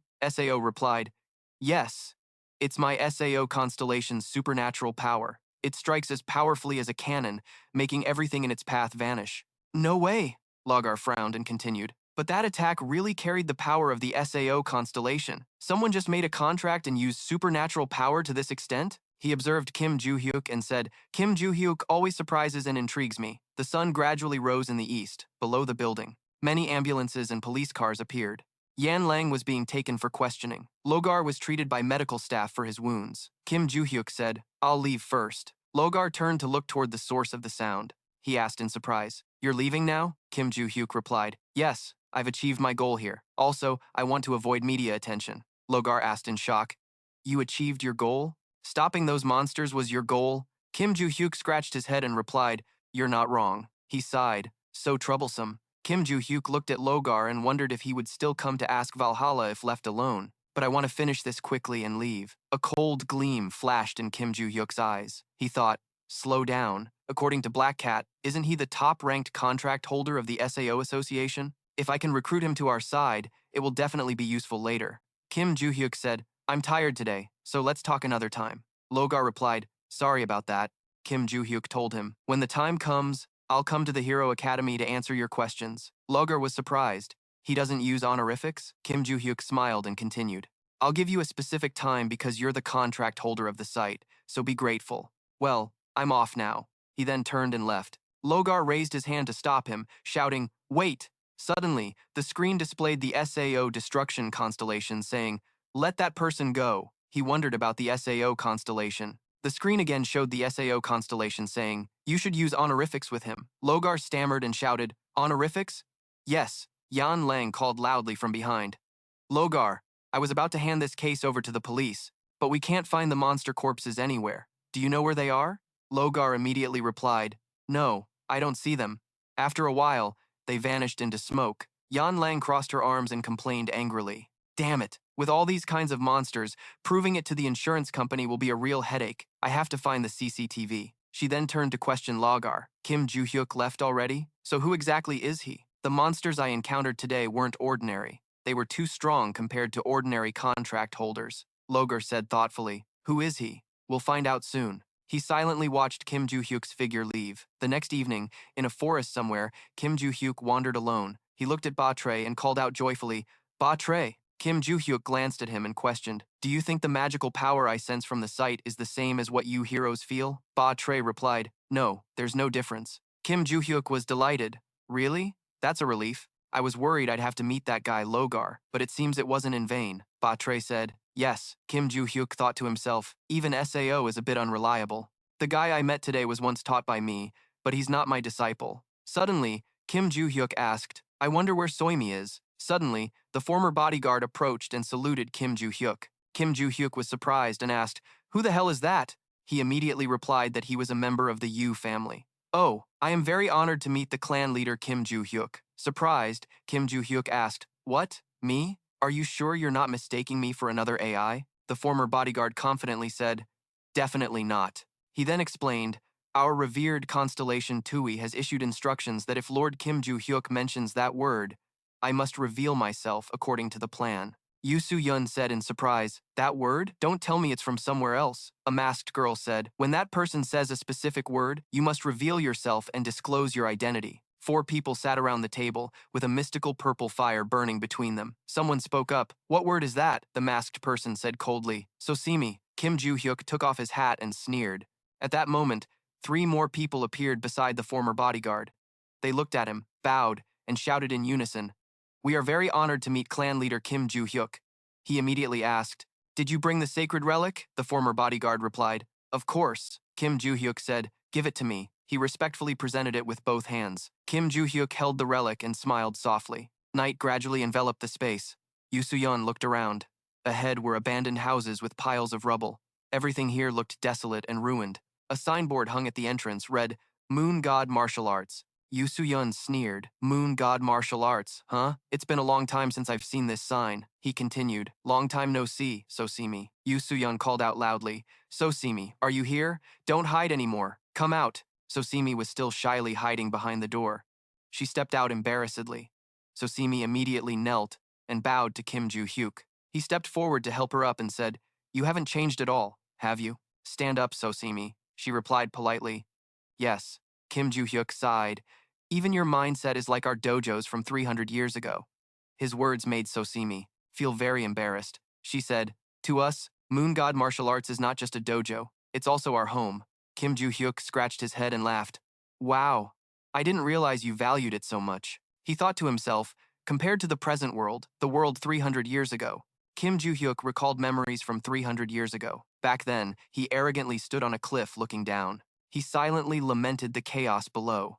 At the foot of the cliff, 2 groups were about to clash. One side was humans with sharp weapons, the other a bunch of grotesque monsters. A man was so scared he cried but still gritted his teeth and charged into battle. Swish, swish, swish. Kim Joo-hyuk's group jumped down to support the humans. The monsters lay scattered everywhere. Kim Joo-hyuk and 2 disciples easily defeated the monsters. In such a chaotic world, someone like me who only knew how to hunt monsters could survive. The villagers were very happy. They even gave gold to thank him, promising to protect merchant caravans in exchange for payment or missions to become hunters who set out to hunt monsters or destroy labyrinths. The 3 of them entered a market. The world was full of suffering then, but I lived in that world without a single complaint. He watched his 2 disciples happily eating skewers and smiled. Suddenly, Kim Joo-hyuk noticed something. A poor family was trying to sell their child to someone else. Back then, people bought and sold others as slaves. The father happily handed over his daughter. The buyer seemed very satisfied. He reached out to lift her hair. At that moment, the girl's eyes were streaming with tears, though such scenes were becoming rare. But human trafficking sometimes still happened. The buyer looked very pleased and handed a large bag of money to the girl's parents. They were overjoyed. The cold father pushed his daughter away.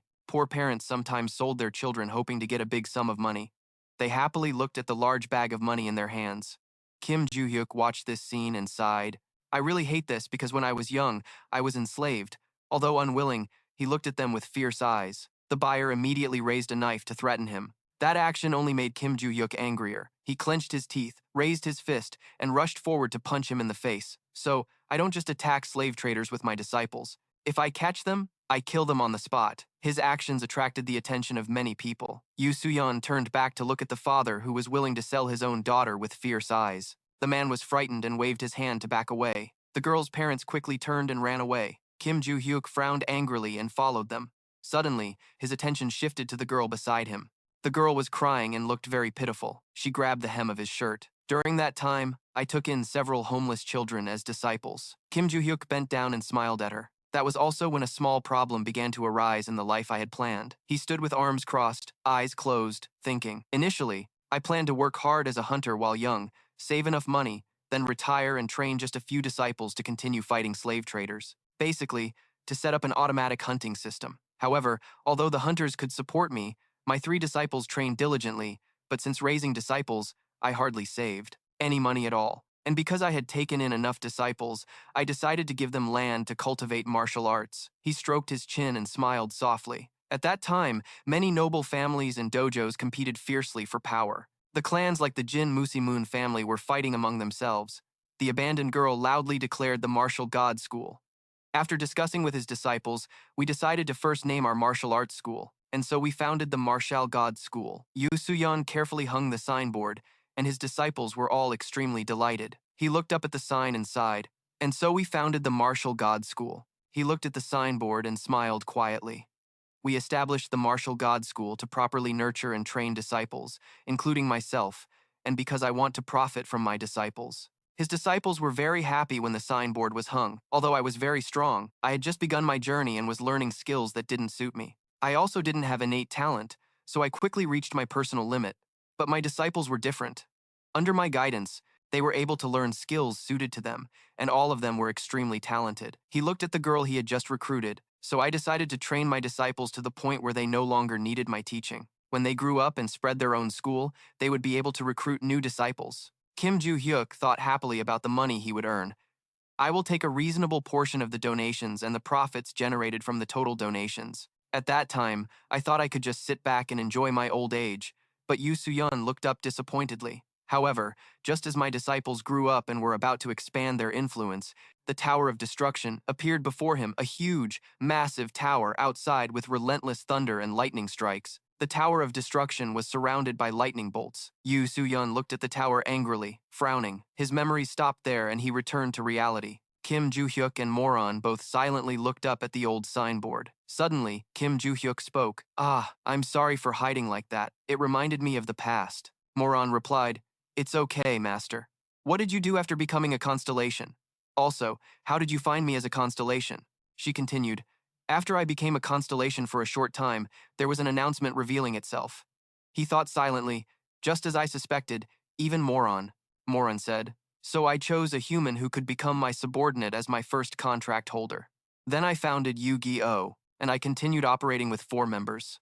I named the organization Yu-gi-Oh to signify that you, Master, are the leader I recognize." Jooshin was amazed and said, "What?" Moron continued, "So, I killed all those who claimed to be the strongest except for you, Soo-yeon?" he asked in surprise. "You killed them all?" Moron softly replied, "Yes."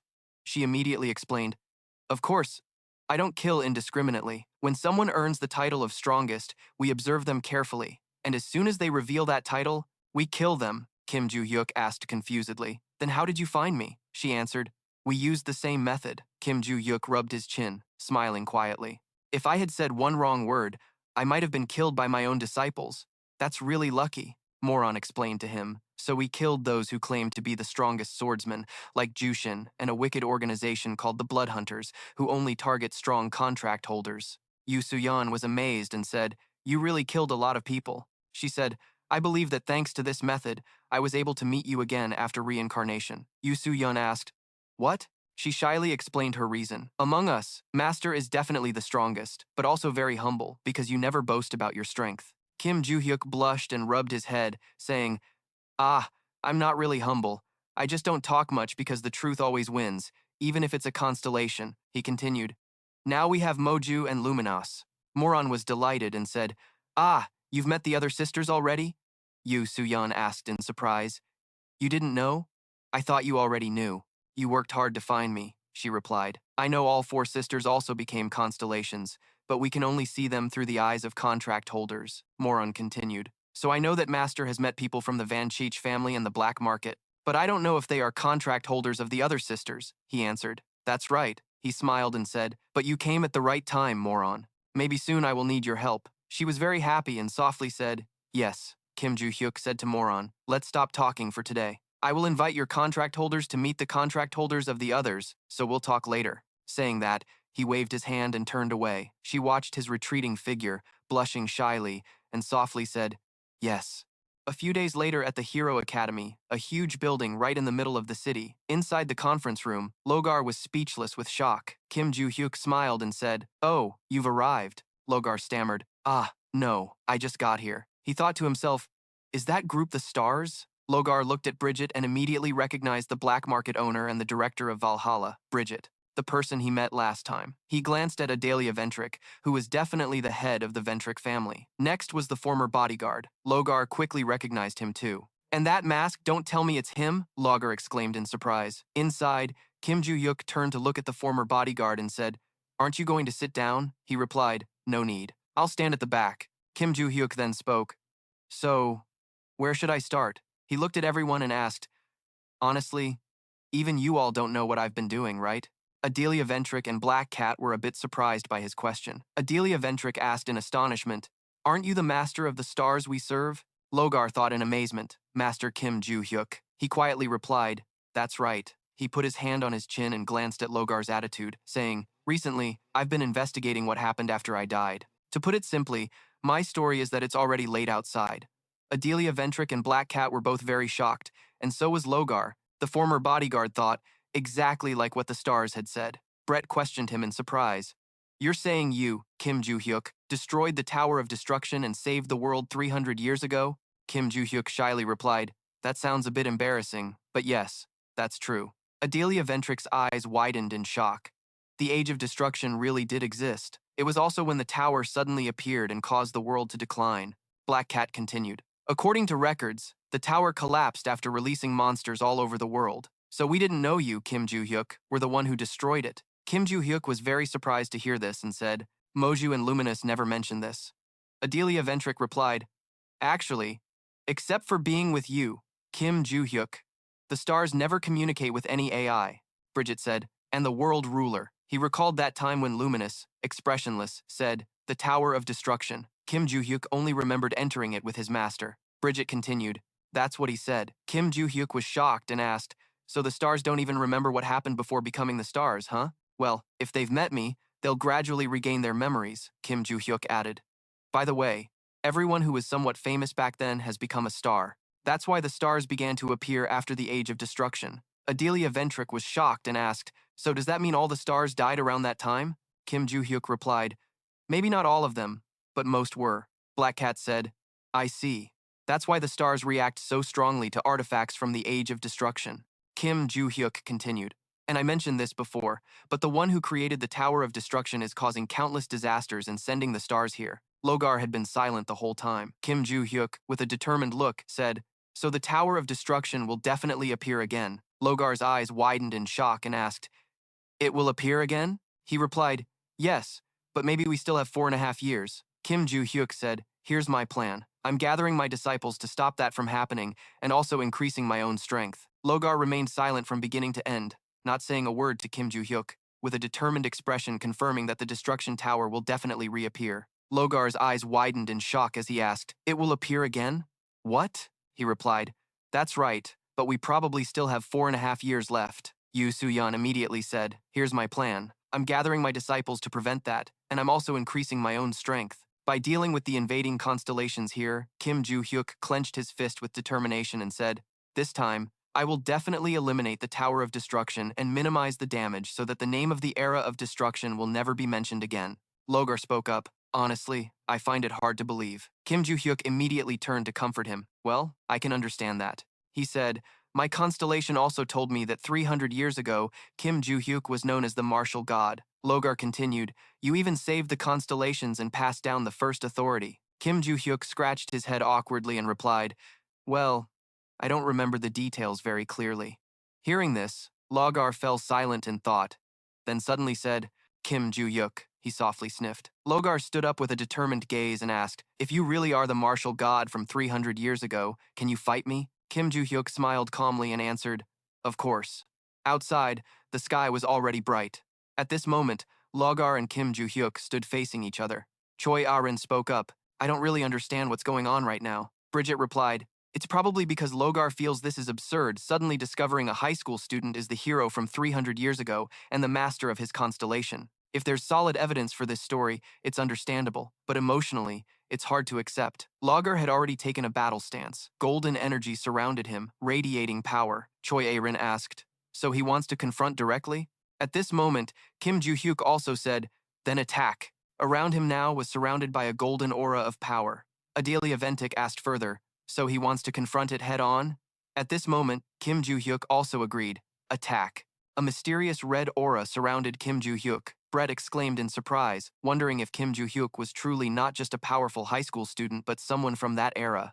Logar clenched his fist tightly, eyes full of determination. He charged at Kim Joo-hyuk, throwing his iron fist. Kim Joo-hyuk eagerly countered, and when the two attacks collided, a massive explosion erupted. Logar clenched his fist, gritting his teeth in anger. Kim Joo-hyuk also clenched his hand, sneering as he looked at Logar. Their fists met, sending rocks and dust flying everywhere, forcing Adelia Ventic and Black Cat to hurriedly shield their eyes. The former bodyguard remained silent, watching quietly.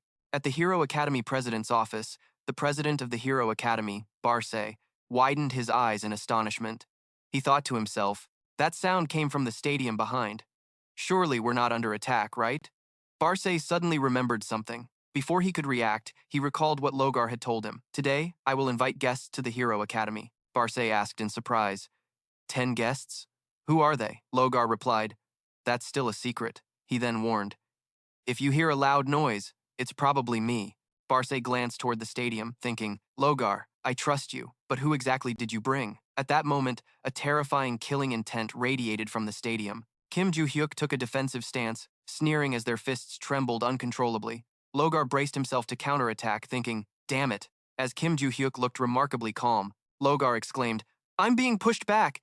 This can't be the power of a high school student. He clenched his teeth and frowned in anger, thinking, he's not just borrowing the power of the star constellations to fight monsters. So that's it. Logar was quickly pushed back by Joo-hyuk. Joo-hyuk, huh? He said. I'm going to use magic now. Golden light flared around Logar like a massive flame. Joo-hyuk thought, oh, so he's been fighting without magic until now? He smiled and said, go ahead, use it. But I'm still fighting without magic. Logar responded immediately. Golden light crackled around him like fierce lightning. He punched the ground hard, causing it to crack and shatter into many pieces. He raised his elbow high. At that moment, Logar's elbow glowed brightly. He used it to push Joo-hyuk backward. Joo-hyuk put up both hands to block and sneered. Whoa, that's intense. He thought, I might have overhyped not using magic, so it's true. I'm feeling a bit pressured now, he thought. If I used magic, I'd be stronger by absorbing the star constellation's power. But my physical strength is still lacking because it develops with my body, so I can't do much. Joo-hyuk sneered, watching Logar charge at him with all his might. He thought, but I'm fighting Jan, a top-tier powerhouse. Using the power of a star constellation to fight is pretty good. Jooshin said to Logar, this pure strength battle ends here. Logar stomped hard on the ground, cracking it again. He swung his arm to attack, but Joo-hyuk quickly dodged, much to Logar's surprise. Joo-hyuk looked at him approvingly. The dojo really taught me well. Where's the star constellation? Logar reminded him.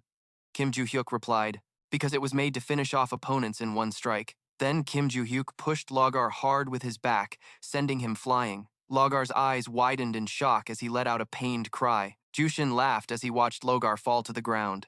The next afternoon, Logar lay on the bed, showing signs of waking up. He murmured a few words. Suddenly, Logar's eyes snapped open, and he sat up, startling everyone. Joo-hyuk sat beside him and softly asked, oh, you're awake? He continued, I thought you had fainted, so I brought you here. But I've been thinking carefully about whether to take you to the infirmary. No, Logar rubbed his stomach and replied, I understand, I'm fine, thank you. Suddenly, Logar became thoughtful and hesitated before speaking. Are you really a time traveler? Jooshin was shocked and said, what? Didn't I already say that? Logar still held his stomach and said, sorry, you did say that. Jooshin quickly comforted him. Hey, I get it. He continued, I know many people need to experience things themselves to believe. Joo-hyuk praised your auxiliary star constellation. It's very kind, Logar asked him. You said you're looking for disciples to stop the Tower of Destruction, right? Joo-hyuk quietly nodded. Logar said, then I'll help with that goal of yours. Joo-hyuk was overjoyed hearing that. Really? Thank you, the former bodyguard thought to himself. I know I have no right to speak, but this is quite an interesting group. He looked at Adelia Ventic, the head of the Ventic family, then at Black Cat, the black market boss, and then at Logar, a top-tier member of the contract association. Next were Jooshin and the others from Yu-Gi-Oh! Suddenly, Joo-hyuk spoke up. I just remembered, I have a question. Logar replied, sure, he continued. Do you see anyone here who looks like my disciple? Logar was surprised. Your disciple? Joo-hyuk replied, yeah, like a holy relic or something. He continued, the reason I wanted to meet today is because last time I sensed a familiar magic flow. But now that I'm here, there's so much magic that it's hard to pinpoint the exact location. He rested his chin and added, because these students produce a lot of hunters. Since there are many sacred relics here, it's hard to recognize. Logar immediately fell into deep thought when a voice came through. Please find my master. Logar's eyes widened in surprise. He immediately said there was one. Logar continued, there is a sacred relic telling me to find my master. Beck was shocked and called out loudly, Logar! He looked at Logar and asked, has your guest left yet? Logar replied, not yet. We are still in a meeting. Beth anxiously asked, who exactly is that guest? Logar answered, it's Joo-hyuk now. Bach then said, besides that, there was a loud explosion. What the hell are you guys discussing? Logar replied, sorry, but I can't reveal the details. You can ask them later. Logar made a request to Bach. Can you give me the radiant sword that I entrusted to you earlier? Bach scratched his head and said, Ah, that sword? Honestly, it's been giving me a headache. Logar asked in surprise, It's been giving you a headache? Bach pressed a control button, and the cabinet door slid open, revealing the display. Gradually, Logar and Bach stepped inside. Bach, with a serious expression, said, The radiant sword can't be kept here. Inside is a sword radiating a terrifying red aura. On the wall, there are clear signs of destruction caused by something dreadful. A sword appeared, emanating evil energy around it. Looking at the sword, he was extremely shocked. What the hell is this? Did the radiant sword cause this? Beth, with a similarly horrified expression, replied, It seems so. The two started arguing, but both wore worried looks. Logar asked, sweating, Didn't you say you would store it with the other sacred relics? That place should be safe enough to contain magical power. Beth explained, Of course, I intended to store it there, but he recounted that when he went to store the sword in the dark corridor leading to the locked room, he pressed the fingerprint check button to store the sword. But when it opened, something surprised him. He said he couldn't. Logar asked, What? Bach answered, The relic guards released magic to block the entrance. A lot of magic appeared in that room, a huge source of power blocking his way. He was surrounded by terrifying magical energy. He continued, and the radiant sword also began to have unstable magic, as if reacting to that magical power. He kept explaining with a helpless look on his face, so I had no choice but to bring it here. His eyes gradually became serious, showing fear. He added, But even this place can't withstand the radiant sword's magical power. Or more precisely, the dark energy on the sword's tip became even more evil. Through Bach's words, black auras increasingly gathered around the sword, emanating from it. It was even causing the storage room to collapse, despite being sealed by a magical spell circle. He continued explaining, So I wanted to discuss with you how to deal with it. Just then, you came to find me. Meanwhile, Logar fell into deep thought, seemingly pondering something. He suddenly turned his head and asked, Have you ever heard the phrase, find my master, that I mentioned before? Bach looked confused and said, No, I've never heard of that. Since the radiant sword became like this, Logar furrowed his brows and fell into thought. He said, Is that so? His hands reached toward the sword. Beck raised his hand to stop him. Logar. The sword seemed to sense someone trying to take it. It emitted terrifying black energy. When Logar's hand touched the hilt, a huge power surrounded his hand. He picked up the sword, feeling the massive magical power within it. The blade was blood red. The power around the sword gradually lessened. Bach was surprised to witness this. The pupil shrank as the radiant sword's magic was draining. He thought and then asked Logar, What is this? The sword almost lost all its power in your hand. Logar pondered and said, I don't know either. The sword was hung at his waist. He turned to talk to Bach. Then let me take it back. Bach questioned, Right now? I thought you still had a meeting. Logar said seriously, That's right. I'll bring it to the meeting. Bach was shocked by those words. What are you studying? He asked uncertainly. Logar smiled faintly, his face showing calculation. He pushed the door open and stepped out of the messy room. Logar's expression was no longer fearful but calm. He said, Sorry, Beck. You'll understand everything soon. Behind him was Beck's still stunned face, not yet composed. Though he didn't understand what was happening, he smiled lightly and said, Oh my, he's still going solo as always, but always keeps his promises. I trust you. Logar turned to the side and handed the sword to Kim Joo-hyuk. I brought it here. Take the sword with both hands. Feeling the power within the sword, Kim Joo-hyuk's face was very serious. There's something very strange. He held the sword and said, In front of the meeting room, I couldn't sense any magic from the sword. He explained. When I held it, it became like this. Logar continued. Honestly, when I brought it back to the academy, it was the same. Kim Joo-hyuk raised his eyebrows and asked again, Really? Logar made a thoughtful face, placing his hand on his chin. That's right. But he continued. I often hear a voice saying, Find my master. I pondered, looking back at the sword in my hand. He explained. When I held it, it became like this. Logar continued. Actually, when I brought it back to the academy, it was the same. He raised an eyebrow and asked again, Really? He made a thoughtful face, placing his hand on his chin, and said, That's right. But Logar went on. I often hear a voice calling out to find its owner. He pondered while looking back at the sword in his hand. His eyes tightly shut, trying to focus on the sword he was gripping. Suddenly, his eyes snapped open, his brows furrowed tightly. What is he thinking? Then he spoke, I can't enter the illusion realm. Adelia, surprised, said, What? I don't quite understand this. This is normal, Soo-yeon stammered. That's right. To enter the illusion realm, you need the consent of the star clusters, she continued. So, if the star cluster refuses, you won't be able to enter. He stared intently at the sword, deep in thought. Refuse? Let me connect with my sword through my mind and ask, Barce, can you sense the magical power you mentioned in the sword? Barce replied, though it's a bit faint, I'm sure I can feel it. He asked further, so, is there no other way to handle this? Barce stroked his chin thoughtfully. Actually, he said, Kim, do you remember what I told you last time? He was puzzled by Barce's words. He asked again, what do you mean? Barce crossed his arms and continued. There was a door that appeared in the illusion realm. Suddenly, he remembered.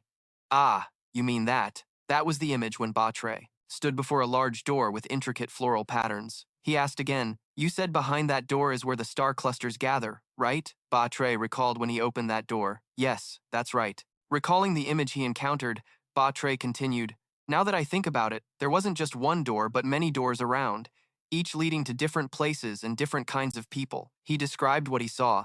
Behind the star clusters were many doors leading to the illusion realms where they lived. I could see flashes of power in the people who appeared beyond those doors. Barce shared his speculation.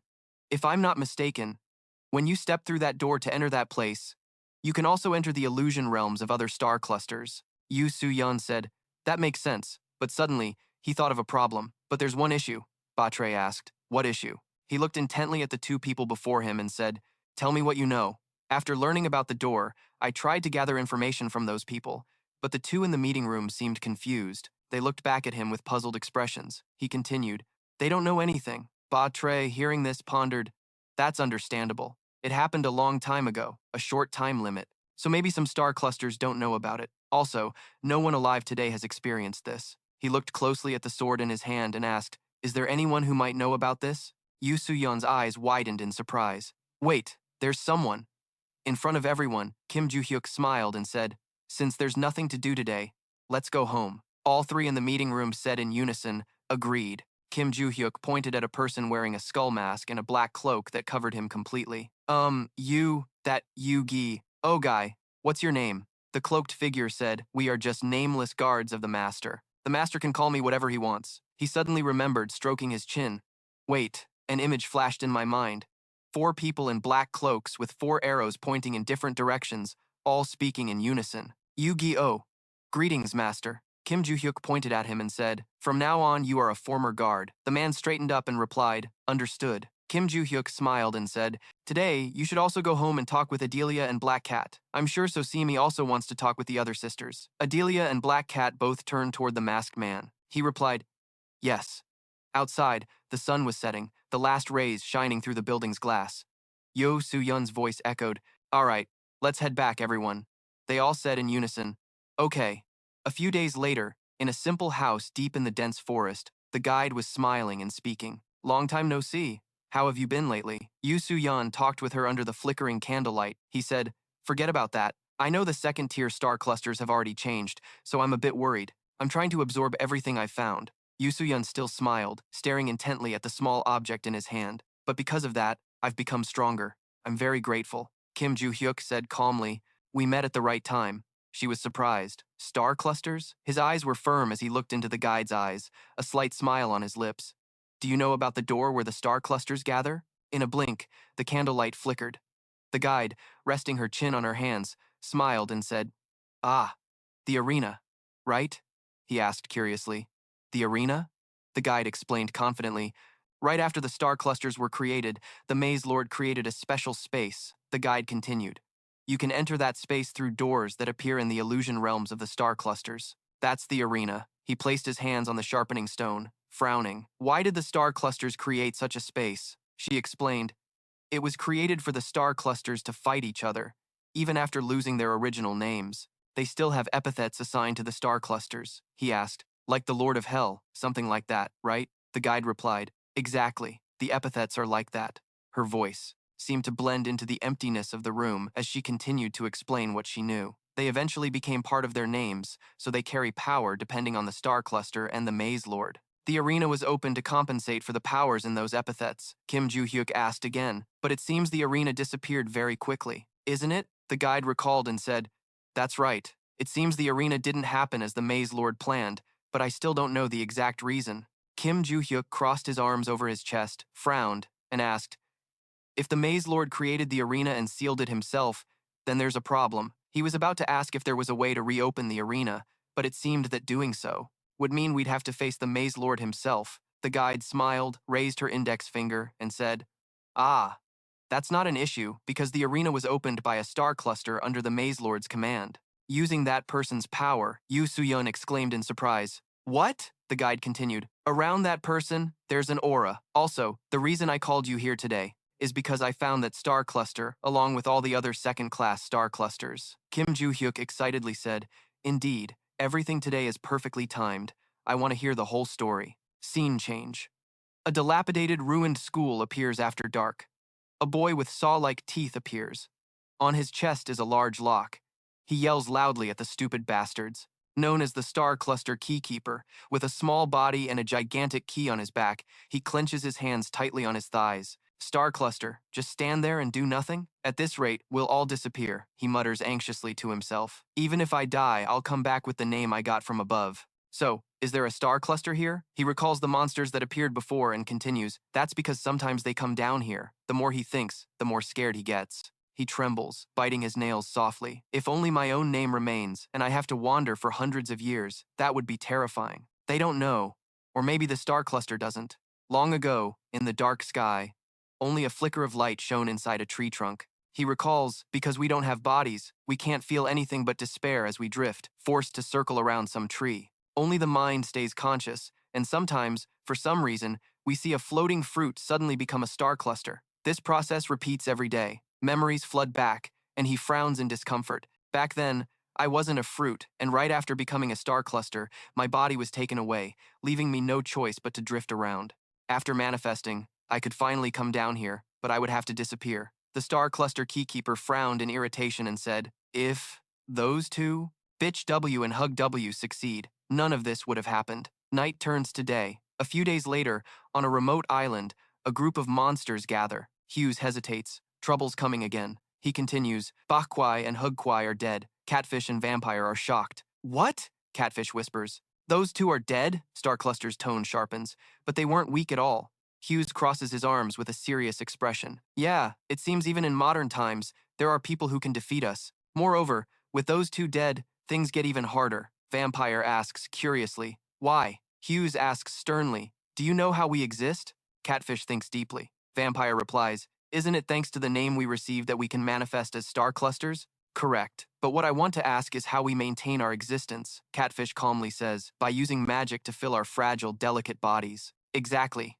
Hughes responds. Hulk adds, "If we're alone and do nothing, we can maintain our existence through the magic we absorb. But because of our plan, we gathered like this. So obviously, the magic isn't enough. That's why the Lord told us to gather on this island." He seriously reveals the reason, because there's a large floating magic stone buried here. Hearing this, they are astonished. The blue-hooded demon boss says, "No wonder I can sense a huge amount of magic." The comrade beside him adds, "So that's why. Behind the demon is the keykeeper." He looks at them in surprise. Another monster repeats, "A large floating magic stone?" Vampire frowns. "But what's the problem with that?" Hugh Croft answers, "The problem is that magic stone." Catfish shouts, "What?" Hugh Croft calmly explains, "Originally, that magic stone will run out of magic in at most 2 months if we keep feeding it magic. Or if left alone, it can absorb magic from nature, and then its magic amount will increase again. But if we only rely on the orders given by the Lord, 2 months is an extremely short time," Hugrok continues. "So our plan is to get another magic stone and place both on this island to help circulate magic.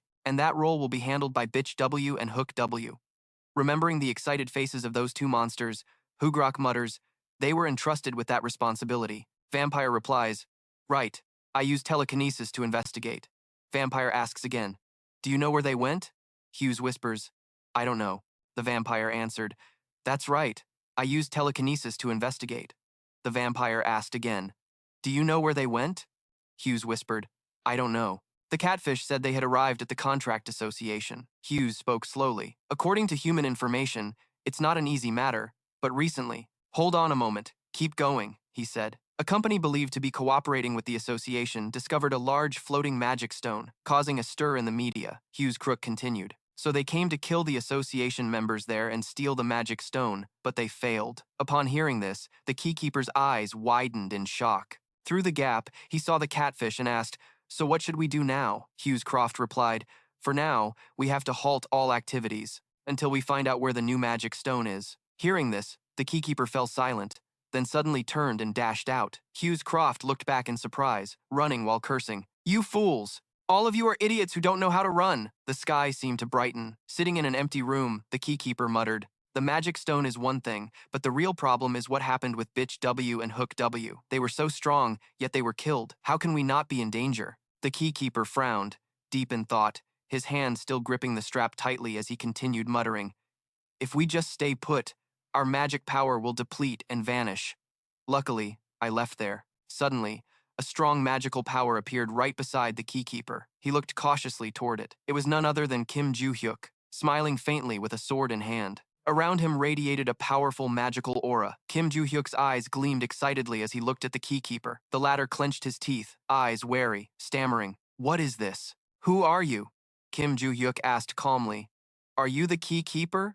The man flinched, his face pale, almost about to run. He turned and ran quickly in the opposite direction. Kim Joo-hyuk stood still, hands in his pockets, lips curled slightly, eyes like he was looking at a weak prey. The keykeeper panicked, thinking, "It's that bastard. He's the one who defeated Bitch W and Hook W. Otherwise, how could he have found me?" Thinking this, he was scared to tears, determined to run away. A voice whispered right by his ear. Kim Joo-hyuk softly said, "I only said one sentence, and yet you want to run already?" The voice blocked the keykeeper's path. He shouted in panic, "Let me go! Since becoming a star cluster, I've never killed anyone."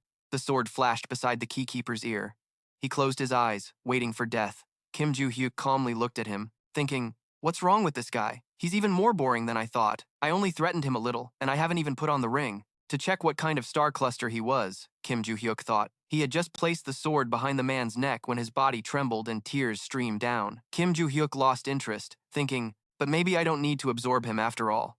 He retracted the sword and asked, "You said you've never killed anyone? You don't feel the cold blade at your neck anymore?" The man slowly opened his eyes and stammered, "That's right." Then he continued, "Since becoming a star cluster, I've only used my power once to open the door to the spiritual space." Kim Joo-hyuk was surprised and gently said, "All right, I won't kill you, so help me with something." The keykeeper asked, "What is it?" Kim Joo-hyuk directly said, "The door you created led to the arena, right?"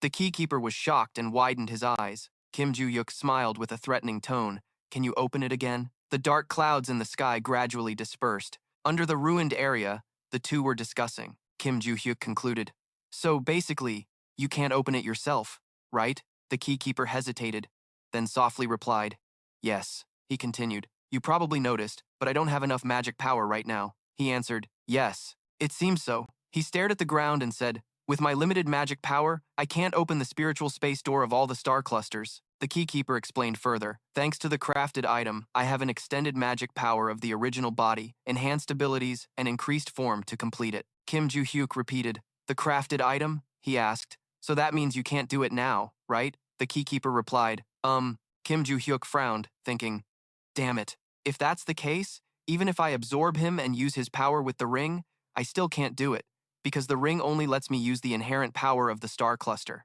The keykeeper bit his hand, frowned in thought, then suddenly brightened as if realizing something and asked directly, "We've never met before, so I don't know much, but you must be very strong, right?" Kim Joo-hyuk turned and replied, "Yes." The keykeeper smiled and said, "Then help me get something. Once everything is ready, I can open the arena door." Kim Joo-hyuk immediately asked, "Get what?" He smiled brightly and said, "The crafted item fell here with me." Scene changed to China, on a cliff at an ancient mansion. Yan Lang sighed, rubbed his arm, and smiled brightly, saying, "It's been a long time since I've moved my arms and legs like this." Opposite me are the skeletal soldiers holding shields. Soo-yeon smiles fiercely, raising her fist full of power. She punches straight into the skull of the skeletal soldier in front of her. Instantly, his face shatters, then his entire body explodes, causing the other skeletons to break apart as well, standing on the shattered bones. Soo-yeon grins, baring her teeth, thinking something. Her eyes full of excitement, she looks at her fist, realizing that making a contract with the constellation brings so much power. Turning around to look at the broken skeletons on the ground, Soo-yeon is thrilled. She only used a little strength, and they already shattered. It's unbelievable. She smiles, thinking it really matches what Jooshin said. Suddenly, her face flushes pink. If only he were here. Clouds move aside, gradually revealing the blazing sun. The Valhalla training room is surrounded by mountains and forests. Inside the training room, Soo-yeon beams brightly and shouts loudly, "I'm back!" As soon as she finishes speaking, both sides turn to look at her. On one side are Kim Joo-hyuk and Choi A-rin, Joseon and Osebum. On the other side are Adelia, Black Cat, and Logar. Soo-yeon is surprised, looking at Kim Joo-hyuk and asking, "What's going on? Why are there so many people? And this weird atmosphere too. Did I come at a bad time?" She smiles softly. He chuckles quietly. "No, you came just at the right time. But why so long, Soo-yeon?" She stammers, "Ah, I had some family matters," Kim Joo-hyuk says calmly. "I remember. You've become the head of the Jeol family, right?" Soo-yeon is surprised.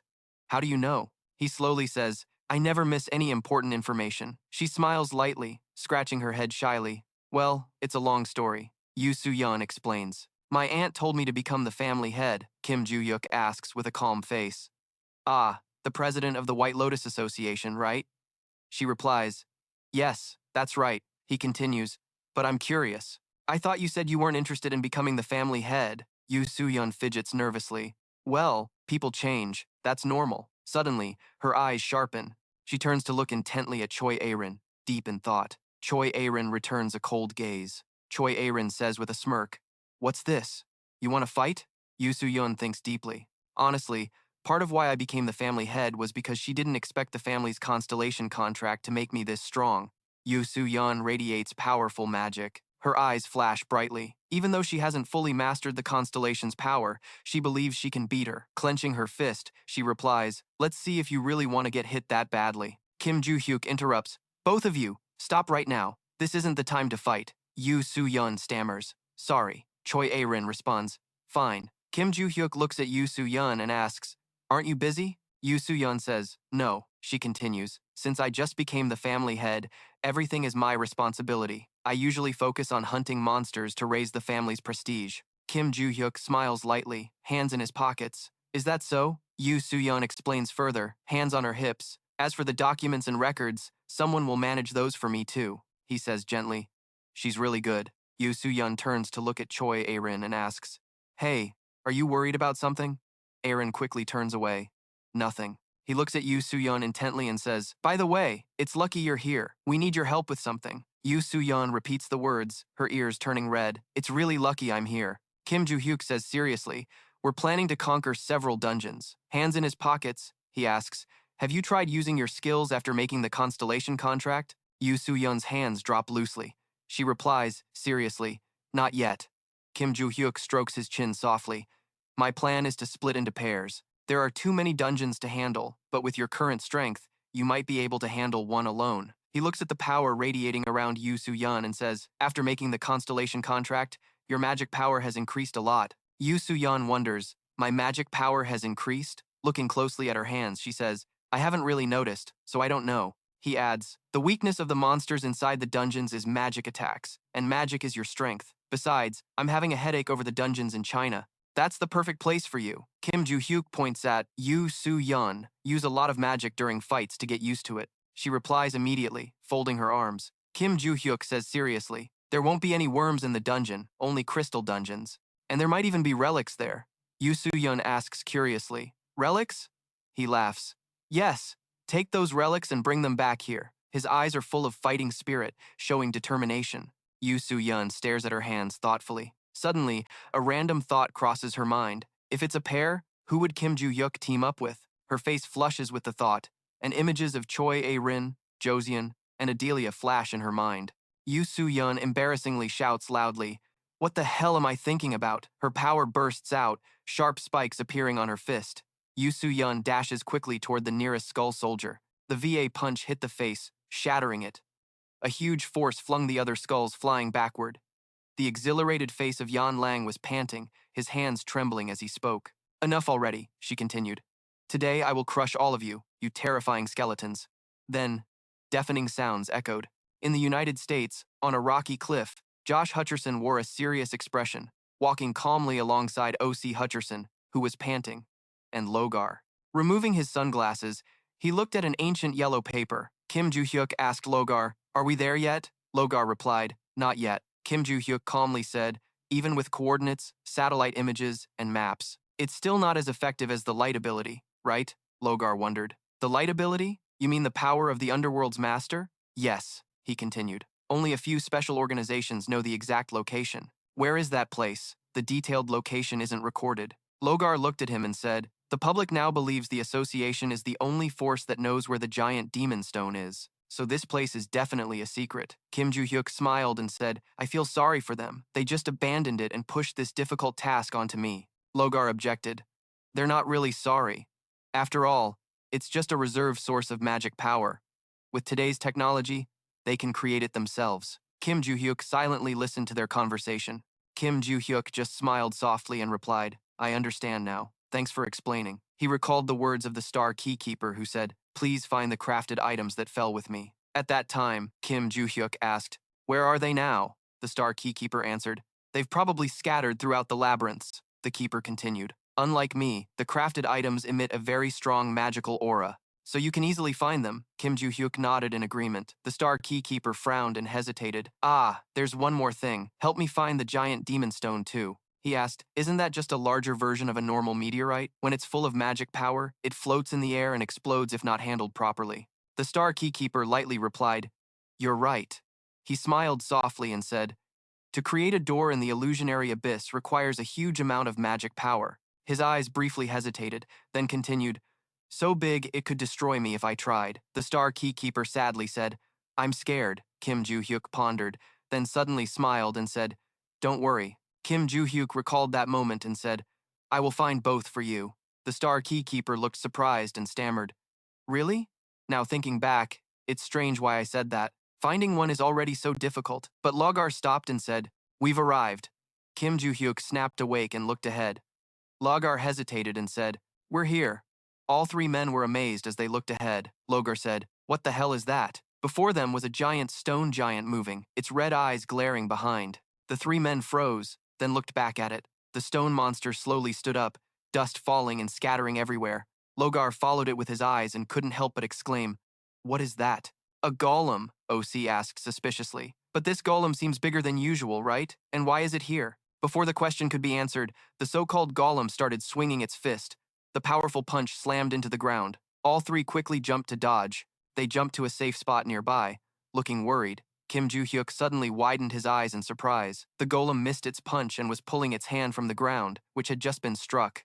The punch had left a deep hole. OC softly said, it seems size isn't the only thing this golem has. Logar, putting his glasses away, agreed. Yeah, definitely. The golem retracted its arm, looking thoughtful as it examined its fist. Then it swung again. This time, the target was the person closest to it. Logar faced it, his whole body glowing with a strong yellow light.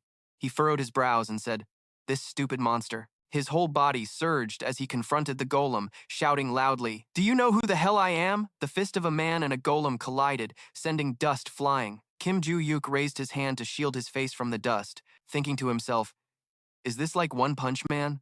The stone fist touched Logar's smaller punch, cracks appearing immediately. The golem's left arm exploded into many small pieces, and its right arm was destroyed. The giant monster fell hard backward, shocking the other two men. OC was excited and amazed, silently admiring. The stone monster lay motionless before them, and the young man couldn't help but think, he punched the golem once, and its left arm shattered into pieces. Is this the power of destruction? He glanced at the middle-aged man nearby.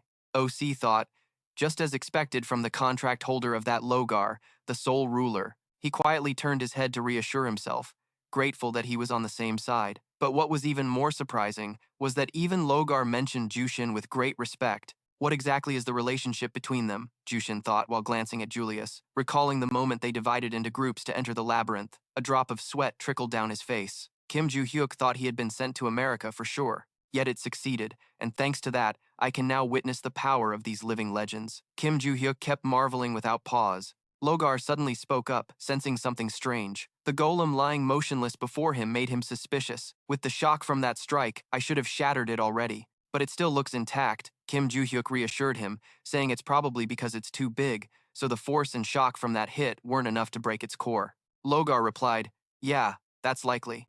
At that moment, Jooshin suddenly dropped down, then sprang up, swinging his sword straight at the golem's center.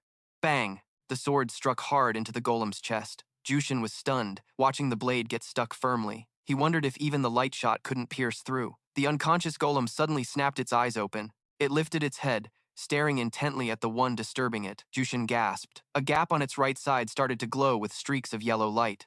The stone fragments that had shattered earlier were now reassembling. This scene made Jooshin's eyes widen as he watched the giant fist swing again, this time aimed directly at him. Jooshin quickly raised his live-shot sword to block. The powerful punch hit the blade, knocking him back. Then Kim Joo-hyuk slammed his sword into the ground to stop himself from flying backward. After coming to a stop, he said, "Ah, I get it now." Watching the golem emit a strong glow, Kim Joo-hyuk calmly analyzed. It must have absorbed that huge floating magic stone. The two others looked confused upon hearing this. What? Kim Joo-hyuk stood in front of them and asked, "You need to cast a magic resistance spell to block the existence of that stone, right?" Logar answered, "Yes, we have a contract to cast a spell on it," Kim Joo-hyuk continued. "But honestly, it's extremely difficult to completely block the existence of that magic stone. The amount of magic it holds makes it nearly impossible." Logar doubted and argued, "But I don't sense any magical power at all." Kim Joo-hyuk replied, "That's because the contractors have done their best to keep humans from detecting it." This statement left Logar speechless. Kim Joo-hyuk's eyes narrowed as he added, "But it's different from creatures made purely of magic." Looking at the fierce monster before him, Kim Joo-hyuk asserted, "It can reach here because it can sense even the faintest remnants of magic." Kim Joo-hyuk glanced at the golem, puzzled. "So that's why when I found it digging earlier." He continued on behalf of the others. "It was trying to absorb the excess magic and redirect it to the magic stone. Because of that, the number of other monsters around has drastically decreased. It must have killed them all." After saying this, Kim Joo-hyuk thought to himself, "Still, it's surprising. It's that big just by absorbing all the faint residual magic? Then that huge floating magic stone must contain an enormous amount of powerful magic." Next, the young man looked at the golem with irritation. "If I had known I'd end up in this situation, I would have brought the disciple's skill along. What a hassle." Right after, he reached out to Logar, asking him to throw a holy relic over. The man quickly searched inside his coat and handed it over. Kim Joo-hyuk smiled with satisfaction. "I'll show you a real one-punch in the water labyrinth." At this moment, inside a large stone cave dimly lit from within, a tired breath echoed. Black Cat asked with concern, "Han, are you okay?" The pale blonde girl hesitated, breathing heavily. "Yeah, I'm fine. It's just been a while since I've used my full strength like this." The blonde girl was Adelia Ventic. She leaned on her knees, trying to steady her breath before continuing. "Usually the servants in the clan handle monsters like this. So, I'm a bit exhausted." Black Cat replied, "I understand. After all, you're the head of a major clan." He raised his hand to touch the black cat mask and said, "I also broke a little sweat since it's been a while since I fought a monster. Excuse me." After saying this, the black cat mask was removed from Bridget's face, revealing his handsome features. This action stunned Adelia Ventic, making her blush deeply. Bridget exhaled after removing the mask. He was about to relax a bit, but the movement beside him piqued his curiosity. Looking at Adelia Ventic's dazed, silent face made Black Cat suspicious. Thinking she might be uncomfortable with him removing the mask without permission, he spoke up, "Ah, sorry. I got a little hot. I'll put the mask back on." The girl immediately stopped him. No, wait." She blushed and asked, "Is it okay to take off the mask?" Black Cat, still a bit puzzled, replied, "It's fine. I have a responsibility to hide my face as the head of the black market. But today, I'm not the master here." He gripped his magic staff tightly and continued, "Besides, in some way, we're fellow disciples, right? I think as head disciples, it shouldn't be a problem." Adelia Ventic stammered in response, I understand now." She recalled when Joo-hyuk assigned her a task and thought to herself, "No wonder I felt conflicted when Joo-hyuk told me to enter the labyrinth. He said it was part of an extension of the real combat training process, but this moment erased all those thoughts." Thinking of that, she shyly touched her face and said to Black Cat, "Then from now on, can you show your face more often?" She raised the mask, ready to put it on. Hearing that, Black Cat hesitated, cheeks slightly flushed, and replied, "All right, I'll keep that in mind."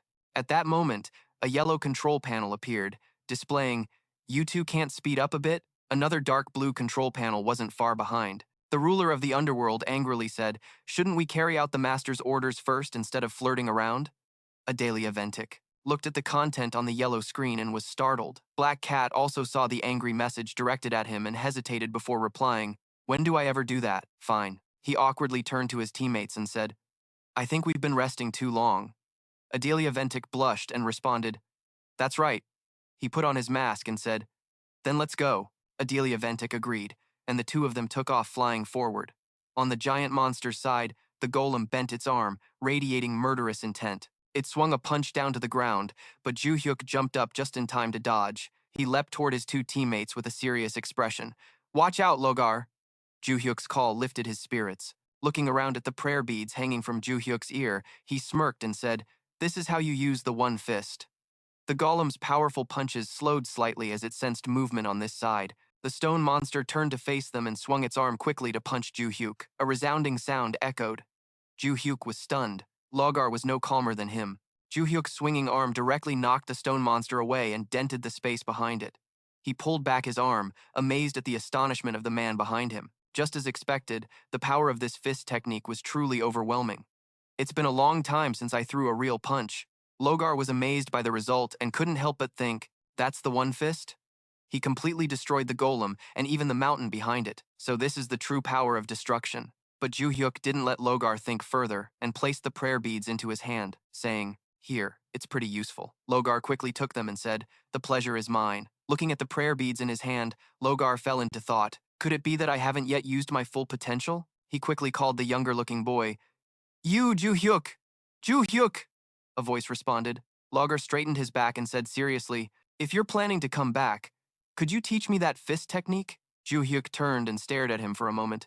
Then, as if finding a kindred spirit, he smiled brightly and promised, "No problem. If we find an even bigger magic stone, I'll teach you," Joo-hyuk said, pointing forward. Logar rubbed his chin thoughtfully. "Another one? Huh? Of course. The alliance on the association side has one too, so we just need to get that one." Joo-hyuk quickly responded, "Good. If everything goes smoothly, I'll return one." Logar hesitated, repeating, "If everything goes smoothly." Not stopping long, Logar continued, "I understand. Like I said before, I think we can replace it with an artificial storage system." Joo-hyuk smiled, pointed behind, and said, "All right, let's continue digging the hole the golem made earlier and find the magic stone. I have a feeling this will happen, so I brought people who can handle it." Sweat dripping, Logar and Joo-hyuk responded one after another. "Understood." A few days later, at a dilapidated house emitting constant purple light, a sudden voice rang out, "Hey, you're holding the key to the constellation?" Unable to help himself, he gaped at the scene before him. In front of him were 3 magic stones, and Joo-hyuk was smirking, saying, "I brought the treasure and the giant floating magic stones." The keeper of the constellation key couldn't help but ask again, "Did you really bring all of them? And all 3 stones?" Joo-hyuk calmly narrated, "I brought 3 stones just in case." Recalling the scene when the former bodyguard handed him the stone, Joo-hyuk thought silently, 2 stones belong to Logar, and 1 is thanks to Black Cat. They said that stone is used to receive orders from Black Cat or something. Then he said and showed the bag slung over his shoulder, "These treasures have been with this kid all along." The keeper of the constellation key hesitated and replied, "Ah, right." Opening the bag a bit, he couldn't help but exclaim, "Everything is really here. I really didn't expect you to collect everything so quickly." "All right, this is enough to open the arena." Hearing the confirmation from the kid, Joo-hyuk happily asked again, "Really?" The keeper of the constellation key clenched the cloth bag in his hand and continued, "To be precise, the term arena was coined by the Labyrinth Lord. In reality, it's just a large tomb. Honestly, I didn't expect you to collect everything so quickly. All right, this is enough to open the arena." Kim Joo-hyuk heard the confirmation from the kid and happily asked again, "Really?" The key holder of the constellation tightly gripped the cloth bag in his hand and continued, "To be precise, the term arena was coined by the Maze Lord. In reality, it's just a large tomb. I'm going to prepare to open the door connecting the abyss." Then I looked over at the 3 magical stones. The kid was a bit speechless and said, "Thanks for bringing the spare stones. But looking at the amount of mana each stone contains, I think 1 stone is enough." However, Kim Joo-hyuk objected to his words, "Don't worry about them. They each have their own purpose." The keykeeper doubted. "Huh?" Suddenly, he turned and asked about something else. "There are other constellations that have descended to conquer by the Lord's command, right?" That sentence made the keykeeper flinch. He silently bowed his head without answering. Seeing that, Kim Joo-hyuk comfortably continued, "If you're silent to show loyalty or something, don't bother." He thought, "All I know is your position." The keykeeper's men began to waver. He hesitated. Kim Joo-hyuk cut him off. "I'll use that to deal with them." Looking at the magical stone continuously radiating purple light, the keykeeper of the constellation whispered, "The giant floating magical stone." "Next," Kim Joo-hyuk ordered, "then hurry up and connect the arena with the abyss." The keykeeper immediately responded, "All right." Hearing the response, Kim Joo-hyuk turned to call his men. The former guardian, a black-cloaked bodyguard, immediately spoke up, "Yes." Kim Joo-hyuk began assigning tasks. "Order the other guards to watch him until the door is opened. Get ready for me. So see me to make a preliminary contract." The former guardian silently listened and then replied, Understood. Kim Joo-hyuk continued, but with a softer tone. If there are signs he's communicating with other constellations, deal with him immediately. The former guardian responded again. Got it. The scene shifted to another dark area. A hand slammed angrily on the table, cursing. The owner of the hand was Barce. The table he hit shattered in half, startling those around. Barce spoke in a deep voice. When are we going to get out of here? If this keeps up, we'll die without accomplishing anything. Then he turned to ask Logar, any news from the Lord of the Maze? Logar crossed his arms and replied, no news since we came down here. Barce was so angry that veins bulged on his forehead. He continued, everyone else has died in vain. We can't let that happen to us. At that moment, Moron also spoke up. I agree with him. We can't just stand here waiting to die, right? Receiving agreement, Barce continued. I think we should go out and kill those bastards right now. You think so? Hughes was silent for a moment, then a strange voice echoed. I think your idea is utterly stupid. Barce was startled and turned toward the speaker. Moron was also surprised. Looking back, standing next to them was a boy who had appeared out of nowhere. Kim Joo-hyuk rested his staff on his shoulder, watching the group looking confused. He calmly said, I've been standing here for 10 minutes, but you guys didn't notice, and kept babbling. Kim Joo-hyuk raised his eyes slightly and said, don't worry about suddenly disappearing, because I'm the one who will make you disappear quickly. Barce frowned, looking at the newcomer. He asked irritably, who the hell are you? Where did you come from? The vampire next to him also questioned, we haven't sensed any mana from you until now, so we didn't detect you. Who are you? Seeing the person in front of them remained unshaken, the vampire continued to interrogate. Who the hell are you to talk nonsense? Do you want to die before we deal with you? At that moment, Kim Joo-hyuk suddenly said something out of nowhere. So Simi's ability is excellent, but there's a problem. Faint streams of light began to appear around him. Kim Joo-hyuk arrogantly said, when I'm hidden, you can't sense any mana at all, so you're talking nonsense without knowing who you're dealing with. The sword on his shoulder was now ready to swing. Kim Joo-hyuk said, when you get defeated, you'll understand, you low-class bastards. This directly stunned all three creatures, Barce, the vampire, and Hughes. Suddenly, Hughes shouted in panic, bent down, and a binding power shot straight out from his eyes. That power came from Kim Joo-hyuk's sword. One swing of his sword blew the heads off several nearby enemies. Barce was also nearby but survived because he ducked in time. After witnessing the brutal power of that person, Hughes was panting and confirmed. Even though he's changed appearance, I still recognize him. A drop of sweat rolled down his cheek. Without hesitation, he continued, this is the Space Marshal God. Suddenly silence fell. Everyone was startled and looked around. The vampire said in confusion, where did he go? I can't sense him anymore. Hughes immediately replied, that Marshal God said he's hidden, then he must be somewhere in this building. After erasing his presence, his words made the other creatures freeze. Suddenly, a gust of wind cut deeply across the unlucky person's neck. The light from the sword moved swiftly, beheading several more. Fear spread widely. Hughes couldn't hold back anymore. His body began to radiate mana. He said, damn it, that bastard is toying with us. Hughes slammed his hand on the ground, creating a purple 8-monster circle. Then a square box formed. Barce asked in panic, where did you just go? He bowed his head and answered, he used his power to create a shield around this house. The vampire immediately responded, what use is a shield against a martial god? Doing that is just locking yourself in. Hughes rubbed his wrist, clearly feeling the effect. Looking over at the two powerless corpses nearby, he casually said, you still don't understand why these two lost their lives? It was the martial god who killed them. Hughes continued rambling.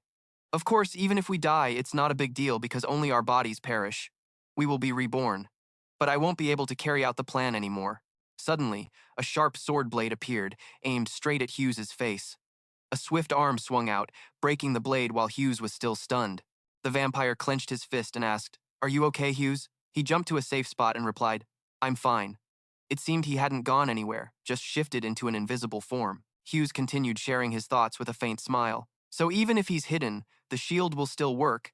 Everyone can feel it, right? The martial god has weakened. The nearby creatures were startled by this sudden conclusion. The catfish spoke up in agreement with Hughes. That's right. He no longer has his original form. He must have been reborn in a new body or something. The vampire beside them added, he hasn't fully regained his strength yet. If he were still as strong as before, we wouldn't be having this conversation. He's been flying around since earlier. While the vampire was speaking, a shadowy figure silently dashed forward. A sharp sword slashed down hard on the vampire's head, spraying blood everywhere. Following the sword's momentum, the figure lunged downward. The shadowy silhouette of little Juju slid back, swinging the sword with full force. A spray of red-black liquid splattered everywhere. The vampire who was just slashed, seemingly dead, reappeared mockingly. "You've manifested again because of my clone, martial god," he sneered. The creatures hovering anxiously above Joo-hyuk laughed triumphantly. Hughes stretched out his hand, calling his comrades. "It's time. Quickly concentrate all forces on the clone." An explosion erupted as the group focused their power in one direction, trusting Hughes's words that he had weakened and they could stop him. A massive explosion burst forth. Hughes reassured everyone, "I created a shield, so make the ground erupt." The flames gradually faded as smoke billowed endlessly over the ruins before them. Feeling assured, Hughes lowered his hand, panting. "Well done, Horned One." That sound echoed like a messenger from hell, freezing Hughes in place. Joo-hyuk grabbed the horn on his head as he leapt up from behind. This time, he didn't rush to finish him off, but cheerfully asked, "You said you wanted to stop me, not kill me, right?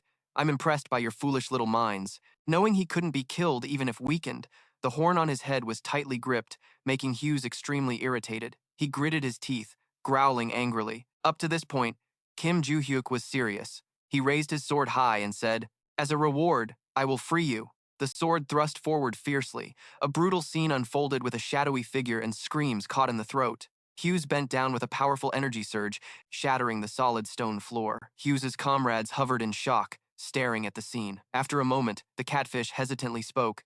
"Hughes is dead." The vampire doubted. "He clearly weakened, but is it just an illusion?" Little Juju withdrew his sword and stood upright, exhaling sharply, then said, "It's true. I am weaker than before. One strike could have wiped out all four of you."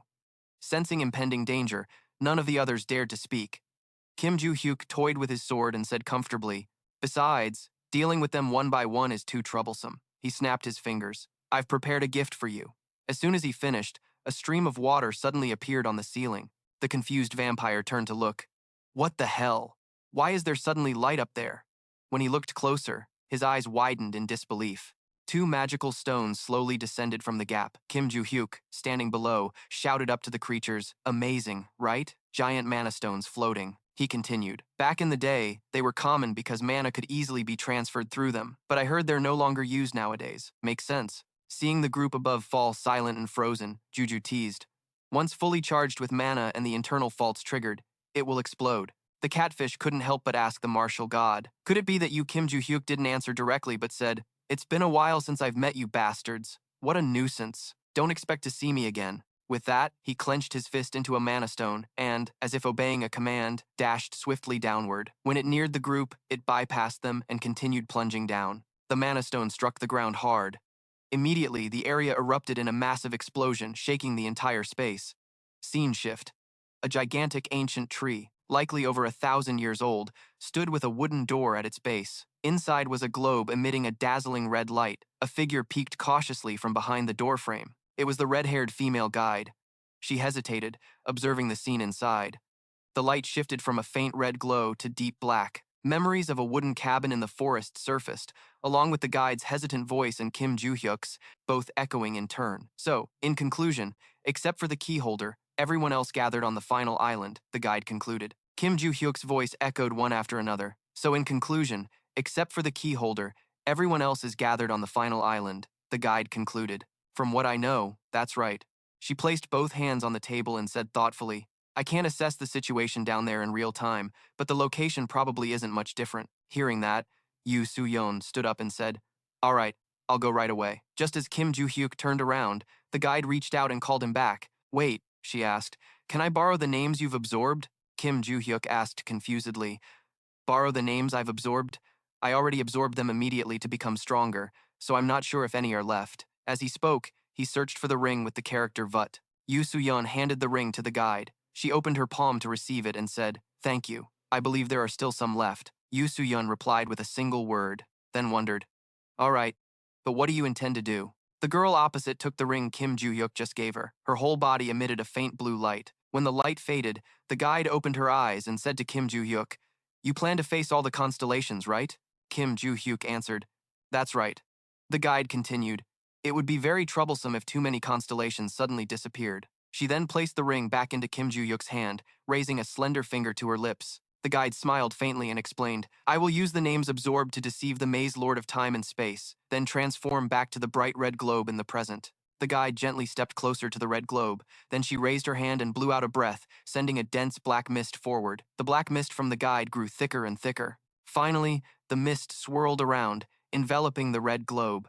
The guide looked at the result and whispered, relieved. She silently thought, good. With this, we can avoid surveillance for a while. Although there would be signs after a constellation was captured, suddenly someone shouted, startling the guide. Who are you? The sharp spear of the newcomer thrust straight toward her throat. This young man was a subordinate of the Maze Lord. He held his spear steady and began to greet her. I've never met you.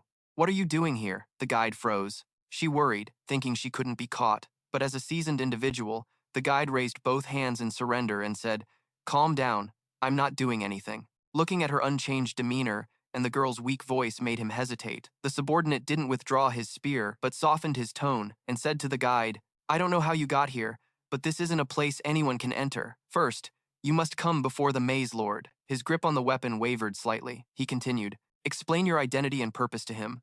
The Lord will decide your fate. The female guide raised her hand to block the spear, inwardly anxious, thinking, this is bad, my actions will be limited. If she went to meet the Lord now, she glanced lightly at the young man beside her and decided she had to escape this situation. The guide turned her face to him and began to plead, please pretend you've never seen me. I'm just a nameless constellation who accidentally wandered here. But no matter how much she said, the young man maintained his original stance. My duty is to guard this place and report any abnormalities. Stop pretending and follow me. The guide smiled lightly, trying to negotiate. All right, you're loyal. That's admirable. Why don't you put down your spear first? Hearing this, the Maze Lord's subordinate suddenly frowned. He asked irritably, loyal? I don't have that. Angry, he slammed the spear's shaft hard on the ground and tightened his grip on the weapon. He frowned and said to the guide, don't make assumptions about me. I didn't volunteer for this. It's just a duty since I was granted this title 300 years ago. Without any memories, the female guide quietly listened and thought, 300 years ago.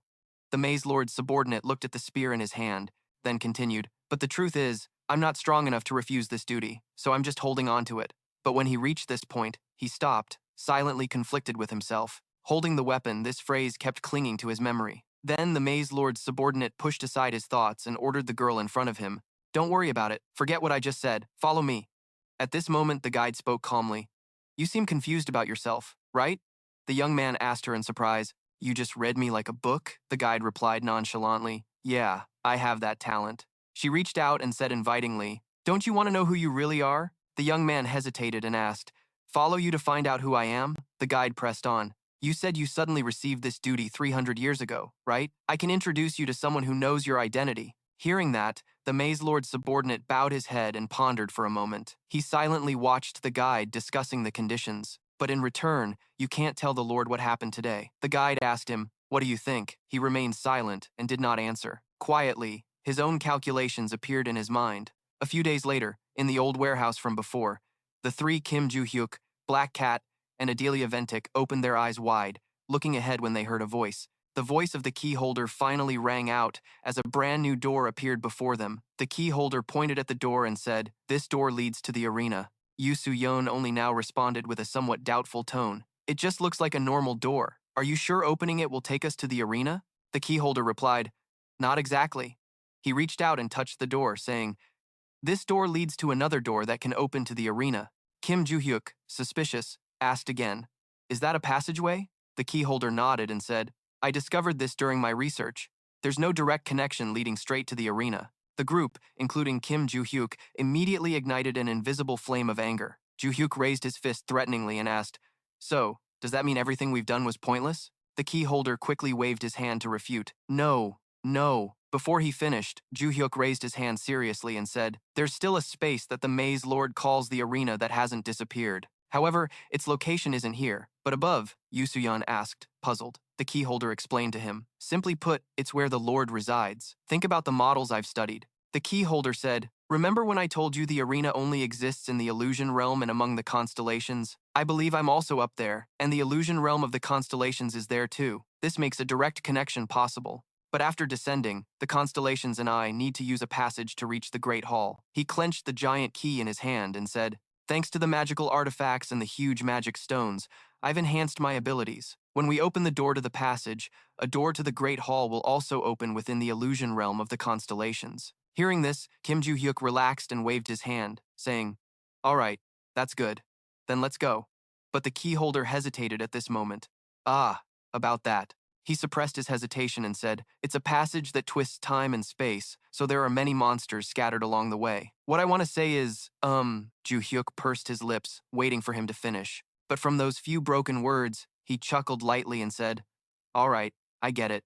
You want me to escort you, right? I'll do it. So open the door." Hearing what he wanted to hear, the key holder immediately brightened up and replied, "Thank you."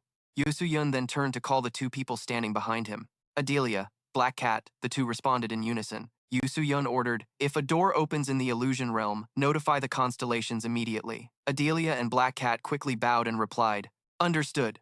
Soo-yeon continued, turning to the former bodyguard, and also said to So-simi, the original protector. The masked man immediately knelt and acknowledged, "Understood." After everything was set, Soo-yeon turned to the key holder. "Open the door." He raised the giant key, almost as big as his body, and replied, "Yes." The key turned, and the large door opened. The air inside rushed out. Kim Joo-hyuk observed the situation and exclaimed, "It looks terrifying inside." Then he called the key holder, who replied boredly, "Yes." Joo-hyuk's handsome face lifted as he said, "If you don't want to die, stay close to me." The key holder was startled but replied quickly. Joo-hyuk then led the way, and both ran swiftly forward. As soon as they stepped through the gate, two fierce monsters charged at them. One slammed a large, hairy fist down in front of Kim Joo-hyuk and the key holder. The ground shattered beneath the blow. Soo-yeon showed no fear. He lifted his sword and easily sliced the two monsters' heads in half. The two monster heads fell simultaneously at their feet, leaving the key holder speechless with panic. At this moment, Joo-hyuk in front called out, "Don't look up anymore. If you don't want to die, follow me." The key holder regained composure and responded, "Ah, yes." Joo-hyuk rested his sword on his shoulder and continued the journey. A horde of monsters appeared one after another, but were swiftly dealt with by his light sword strikes. The chopped fragments fell one by one, clearing the way for Soo-yeon. He said to those behind him, "All clear, let's go." The key holder quickly replied, "Got it." Suddenly, Soo-yeon's eyes widened in surprise. A new door appeared with several gears attached, standing still and inactive. Joo-hyuk hesitated. "That door?" The key holder immediately explained, "Yes. That's the door leading to the Great Hall." Just then, the key holder of the constellations gasped and looked up as a furry creature was falling down. It was a giant beast that looked like a combination of many animals. It stood blocking the door and the two new visitors. Its mouth full of sharp fangs opened wide, growling incessantly. Soo-yeon frowned, wondering, "What is this? I've never seen a monster like this." The key holder of the constellations, clutching the giant key tightly to his chest, said fearfully, "Because this tunnel distorts time and space, it has mutated." Contrary to the other's timid demeanor, Soo-yeon sneered, "I was worried my disciple's powers might collapse this tunnel, so I didn't prepare anything, but destroying it might be fun. Step back." That monster didn't waste any more words, and immediately started swinging its giant veiny hand to attack. Kim Joo-hyuk jumped up and successfully dodged the deadly punch. The creature raised its sword, and he smirked lightly. The sharp blade slashed forward once again toward the monster's left arm. Instantly, black blood sprayed out as it let out a loud roar. Its severed arm quickly regenerated and struck toward Soo-yeon, who smoothly dodged to the side. He teasingly mocked it. "Your regeneration ability is pretty good. I thought a few slashes would be enough to shred you into 100 pieces." At that moment, Kim Joo-hyuk's sword flared with a deep red aura. He said, "Enough."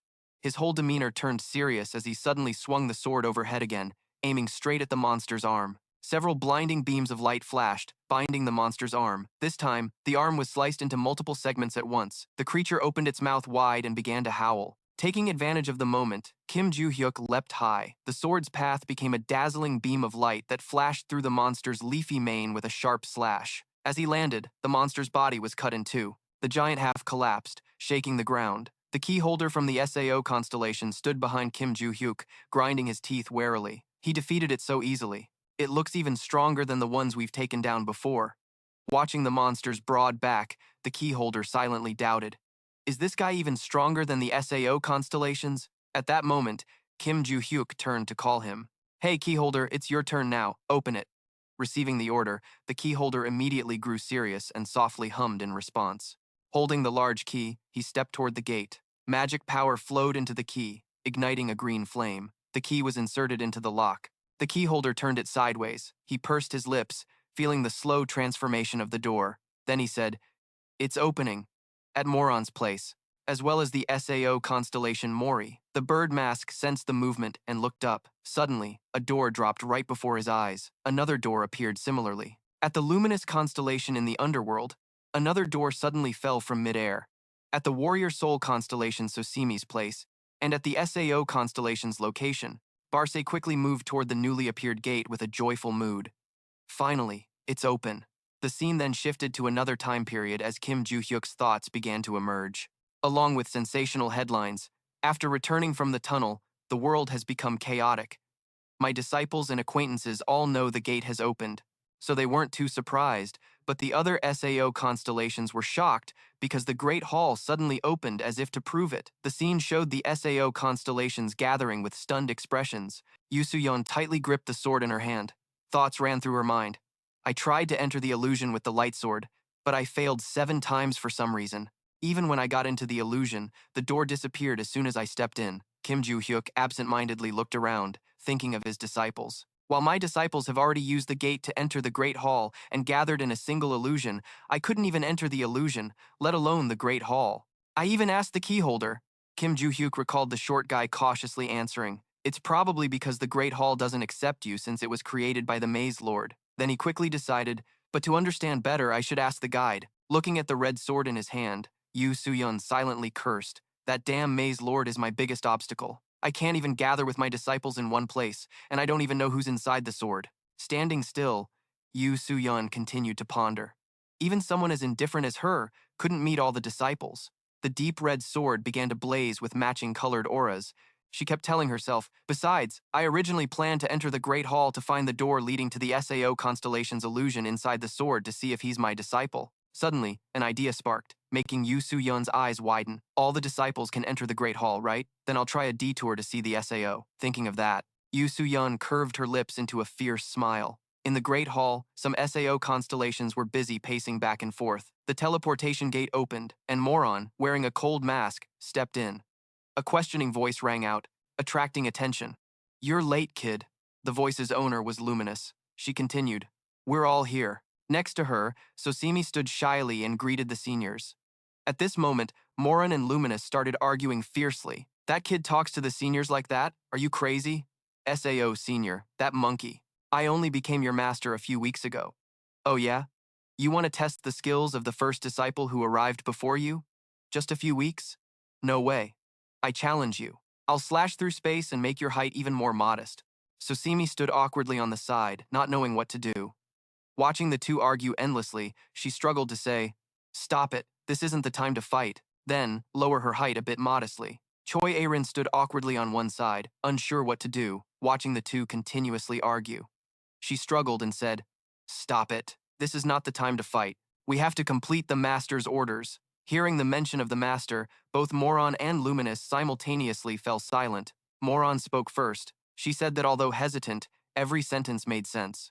The other star constellations, amid the argument, hesitated and glanced at Luminous, who smiled and responded to Moron, "I think so too." One of the disciples, Kim Joo-hyuk, then said, "According to the master's orders, the sneakers should move forward 1 step." Following that statement, Moron calmly continued, "Should we tear apart all these guys?" Luminous did not argue with her at this time, but rather agreed, "Good idea." A few days earlier, Kim Joo-hyuk, with a serious face and arms crossed, asked, "How's everything going, Choi Arin?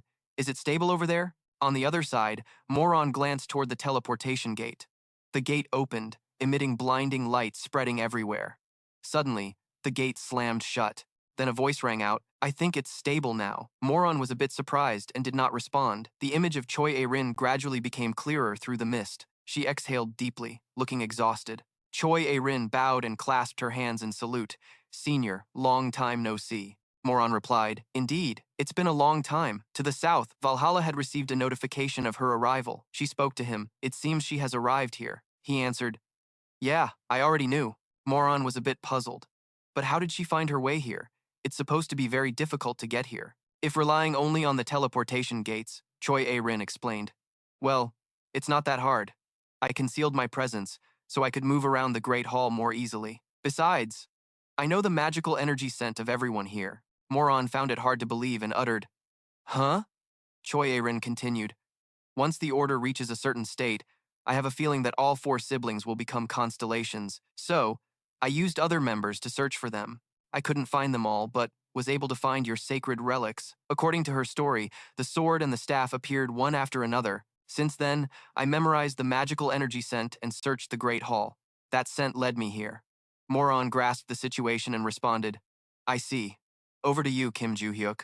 He spoke. So Choi-Erin is in the virtual realm with Moron, right? Valhalla, lend me your sacred relic. Valhalla replied, sure. She drew her sword and handed it to him. Kim Joo-hyuk took it and began using his magical power to envelop the sword. After a while, everything around remained the same with no changes. He looked at the sword before him, deep in thought. Why can't I enter the virtual abyss at Star? He asked Moron.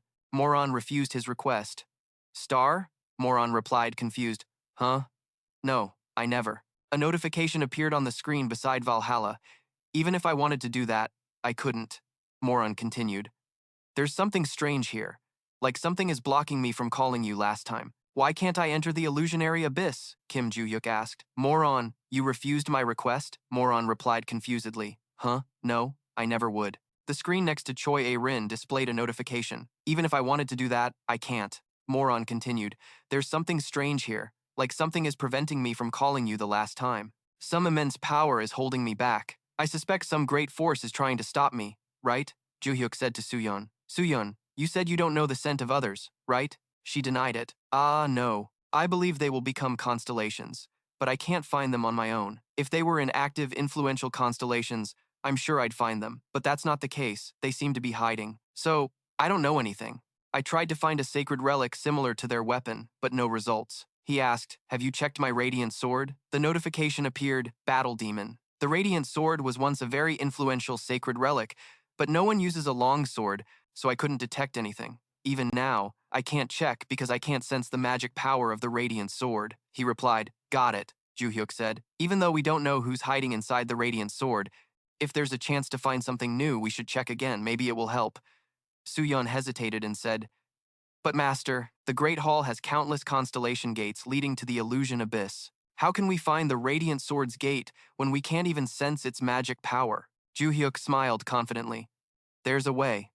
His determined eyes looked straight ahead, his voice full of authority, ready to defeat all constellations in the Great Hall. Then we can enter whichever doors we want. Everyone can do it, right? Moron, Soo-yeon, and Luminous received the order and replied in unison, understood. The three of them appeared in the Great Hall where the constellations gathered. Moron said, let's take them all down. Luminous beside him replied excitedly, sounds awesome. As the two moved forward, a voice stopped them. Soo-yeon said, wait, senior. First we need to let them know whose disciples we are. She raised her hand, and the ground shook violently.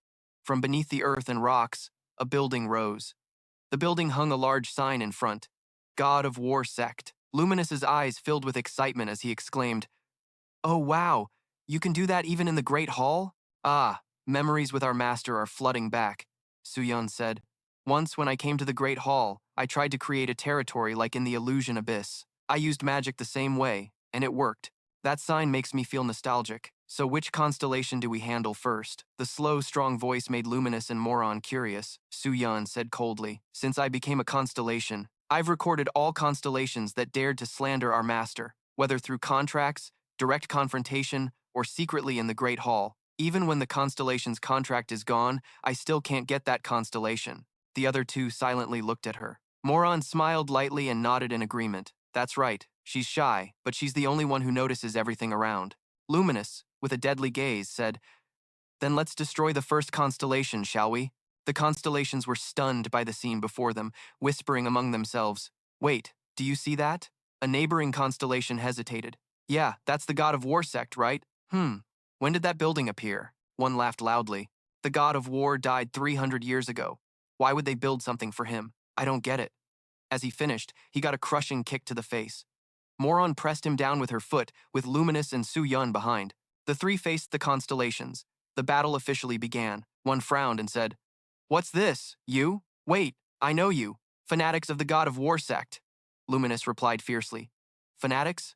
Please, we're just the best disciples of his. Power from her palm pierced each head. They screamed, and some died before understanding what happened. Soo-yeon praised. That's a variant of spatial cut, right? Amazing. Luminous smiled. Thanks. Soo-yeon dashed forward, a perfect crack slicing the neck of each constellation, so fast they couldn't react. Moron thought, I can't let them outdo me. She knelt, holding her sword tightly, and stabbed it hard into the ground. Luminous asked, Is that poison? You planning to kill us all? Moron said, Just watch. Then the constellations writhed in pain, some standing, some falling. The scene was chaotic. Luminous said, So you can choose targets for poison attacks too?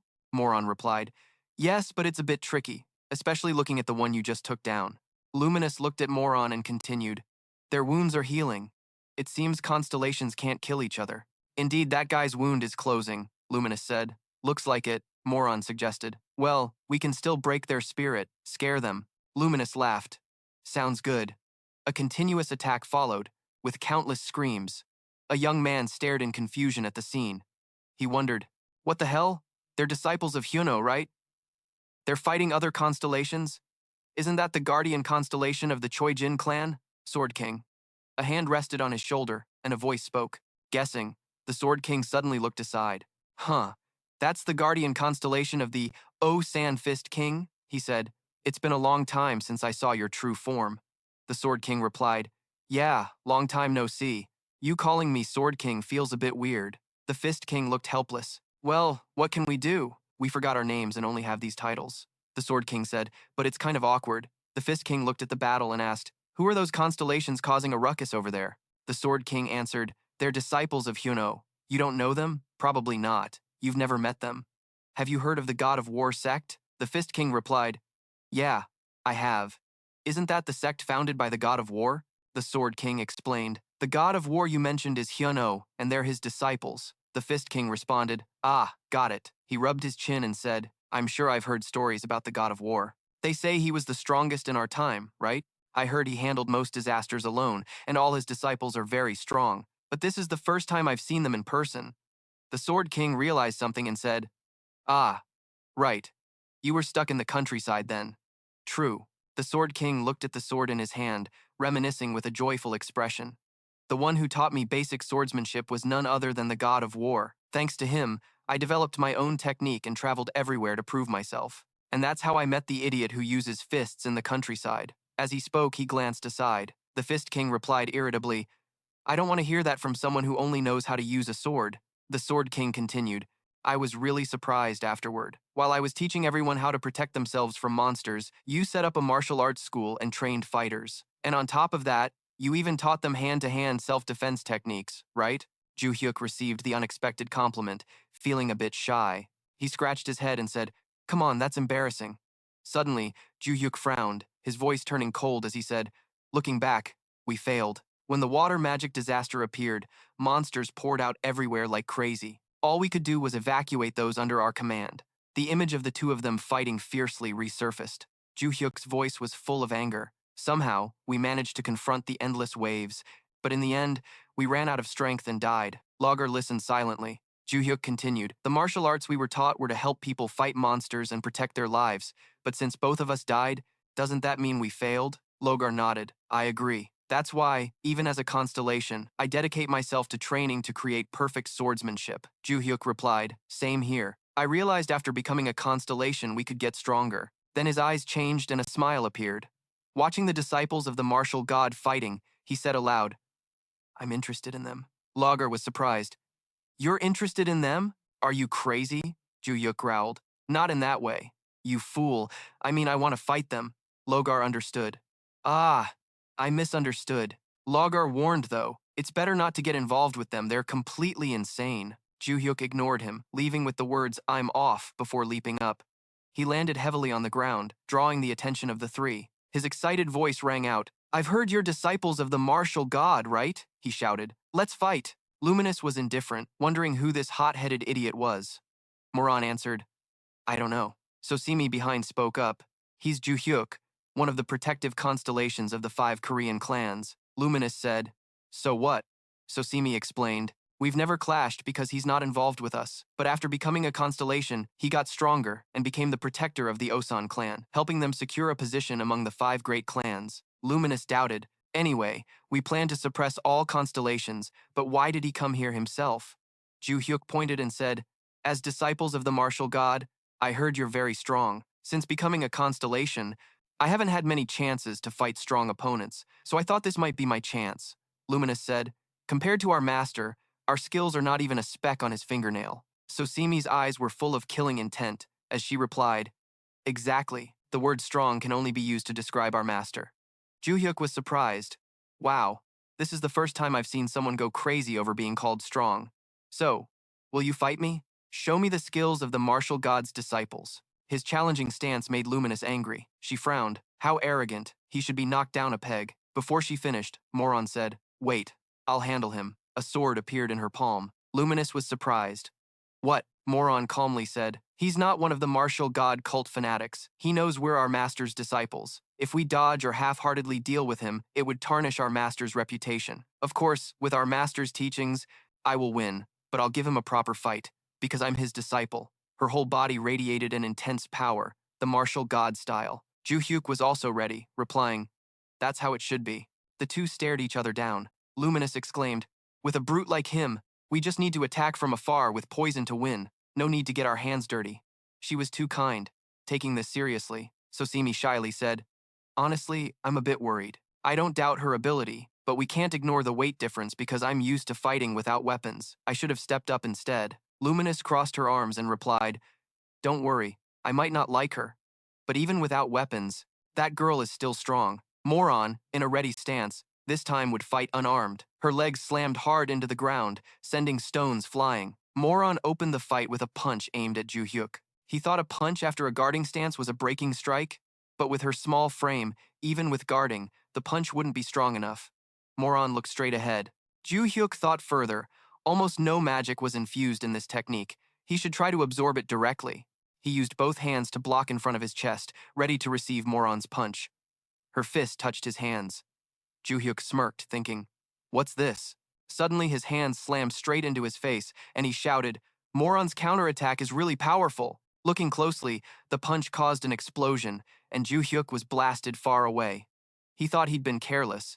It was clearly a breaking strike, but when it hit him, it turned into a close-range strike. Instead of using the stepping foot for the breaking strike, she transferred power to the other foot. She used not only her weight, but also the ground as support to increase power. Her martial arts sense was crazy. Moron's body was solid as a mountain. Joo-hyuk laughed. That's how it should be. I've grasped your strength, and I'll give it my all. He gathered his power, aimed precisely at her, and struck down. Below, an explosion erupted, the whole area covered in thick dust. So Simi and Luminous nearby had to cover their faces. So Simi carefully analyzed. I think he really is a protective constellation of one of the 5 great clans. Even a single punch from him causes an explosion like that. Luminous said. However, our master once said this. The bigger the technique, the bigger the gap it leaves. Opposite, Moron had long been behind Joo-hyuk. She raised her leg high, preparing to finish him off. A powerful strike came down, and Joo-hyuk, unable to react in time, could only scream in pain. Before his vision completely faded to black, he thought,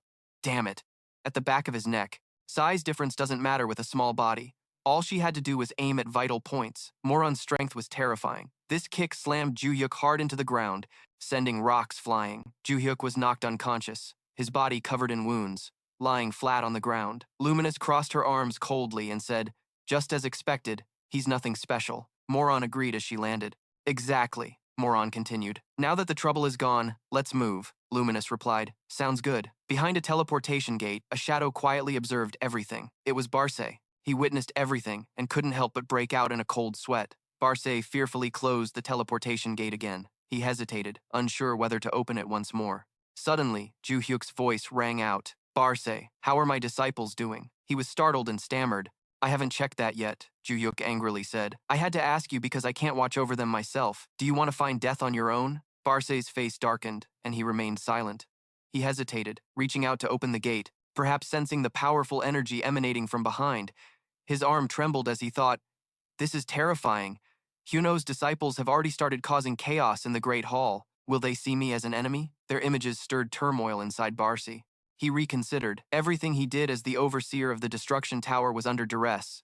Still, it was a crime, and unlike before, he no longer had any strength. Joo-hyuk's voice rang out again. Aren't you going to check? Barce hurriedly replied, I'm doing it now. He grabbed the gate handle and slowly pushed the large gate open, poking his head out to observe. The fierce battle left Barce astonished. Joo-hyuk asked, So, how are they?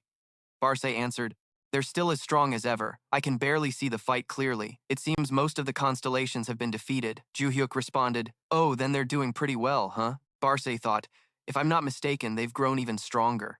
Though constellations can grow stronger through training, that's rare and truly amazing. Suddenly, someone spoke. Oh, it was Luminous's voice. She looked terrifying as she stared at Barce and said, Long time no see, you piece of trash. Soo-yeon worriedly, seemed like her second senior sister had. Moron said, Oh no, she's found Barce. Moron thought their master had specifically instructed not to touch Barce right now. Does she know? Barce asked in surprise. You know me? I've never met you before. Luminous, filled with murderous intent, replied, Really? Lord Barce, overseer of the Destruction Tower, I remember clearly how you looked down on us from the tower's peak as if we were mere ants, right? Barce recalled that moment, hesitatingly said, Did I really do that? Luminous stepped closer threateningly. I really want to deal with you like the constellations behind me, but our master ordered us to restrain ourselves, so just hide in your little room. Finishing her words, she kicked Barce hard. He was thrown back behind the gate, his body slammed onto the floor, making him cry out. Luminous warned, We will remember this door and definitely won't step inside. But if you dare come out, even if I can't kill you, I will make you wish you were dead.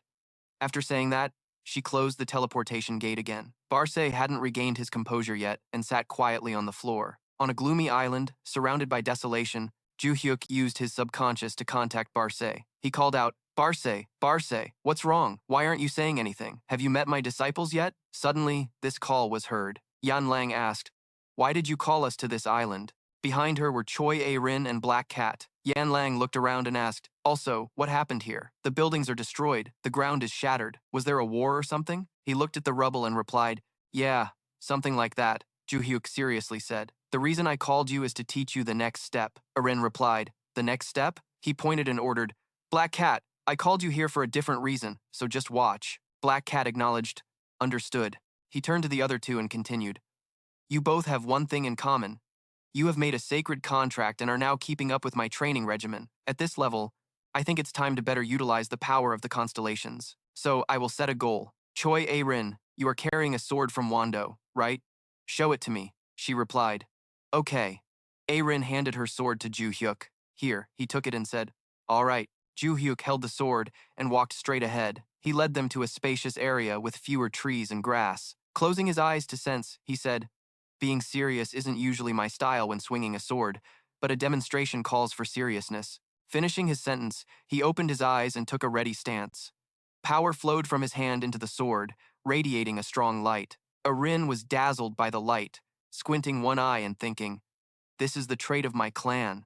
Loi guessed Joo-hyuk could do this with just one contract. He quickly drew the sword from its sheath and decisively slashed toward the mountain ahead. The mountain was cut in half, and the peak collapsed. As the peak fell, it struck the sea below, splashing water everywhere. Joo-hyuk smiled lightly. It was a bit different from Luminous's power, so it wasn't very smooth, but she should take that as a goal. The three who witnessed the scene were stunned. Black Cat thought, The entire mountain peak just collapsed. Has he grown stronger since he performed that spatial slash? Joo-hyuk instructed. All right, calculate the mana needed and the perfect timing with your constellation, then practice in that forest. A-rin replied, Got it. He turned to Yan Lang and said, Yan Lang, you also have a sacred relic, right? Show me. She answered, Okay. She handed him the ice glove. He reached out and said, Thanks. He put on the glove and asked, Your constellation uses ice, which is a bit tricky to handle, right?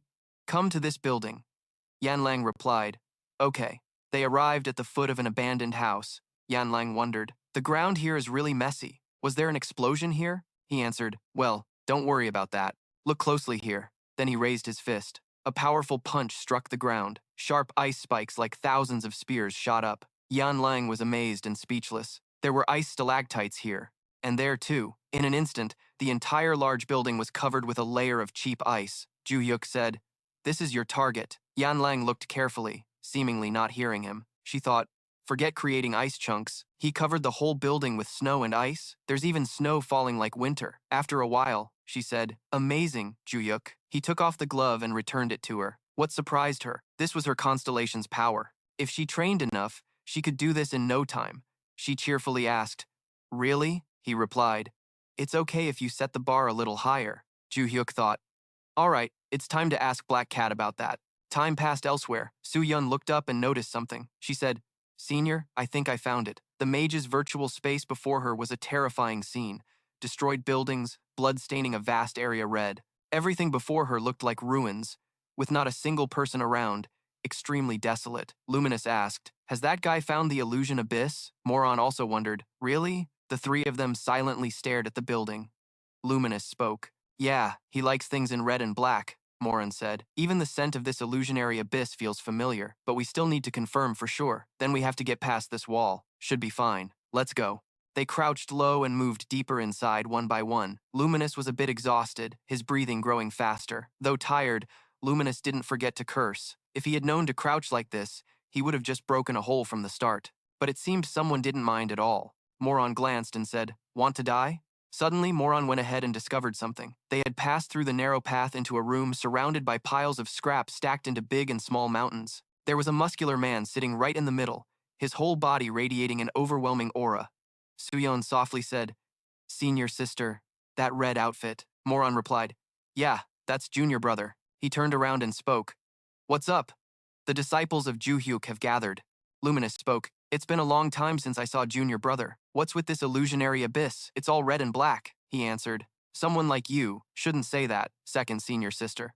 Then he stood up. Luminous angrily shouted, "What did you say?" The eyes of the one called junior brother gradually became serious. He said, "How did you all get here? Weren't you all already constellations?" Moron answered, "The Great Hall has opened. We passed through it." He scratched his head, thinking, then said, "The Great Hall, huh? Captain, it's been a long time. I don't want to meet anyone." Moron was surprised. He said, "I fell into despair after becoming a constellation, but after learning that the master was reincarnated, I was extremely happy. But I couldn't find the master for 3 years." Saying this, he clenched his teeth in anger, because it's very hard to find the master in the real world as a constellation. "I tried to find a way through the sacred relic where I reside. I ordered those who held me to find my master, but instead of listening, they were obsessed with my power." Moron said, "Maybe it's because your will and strength were too strong. You should have stayed silent for a while."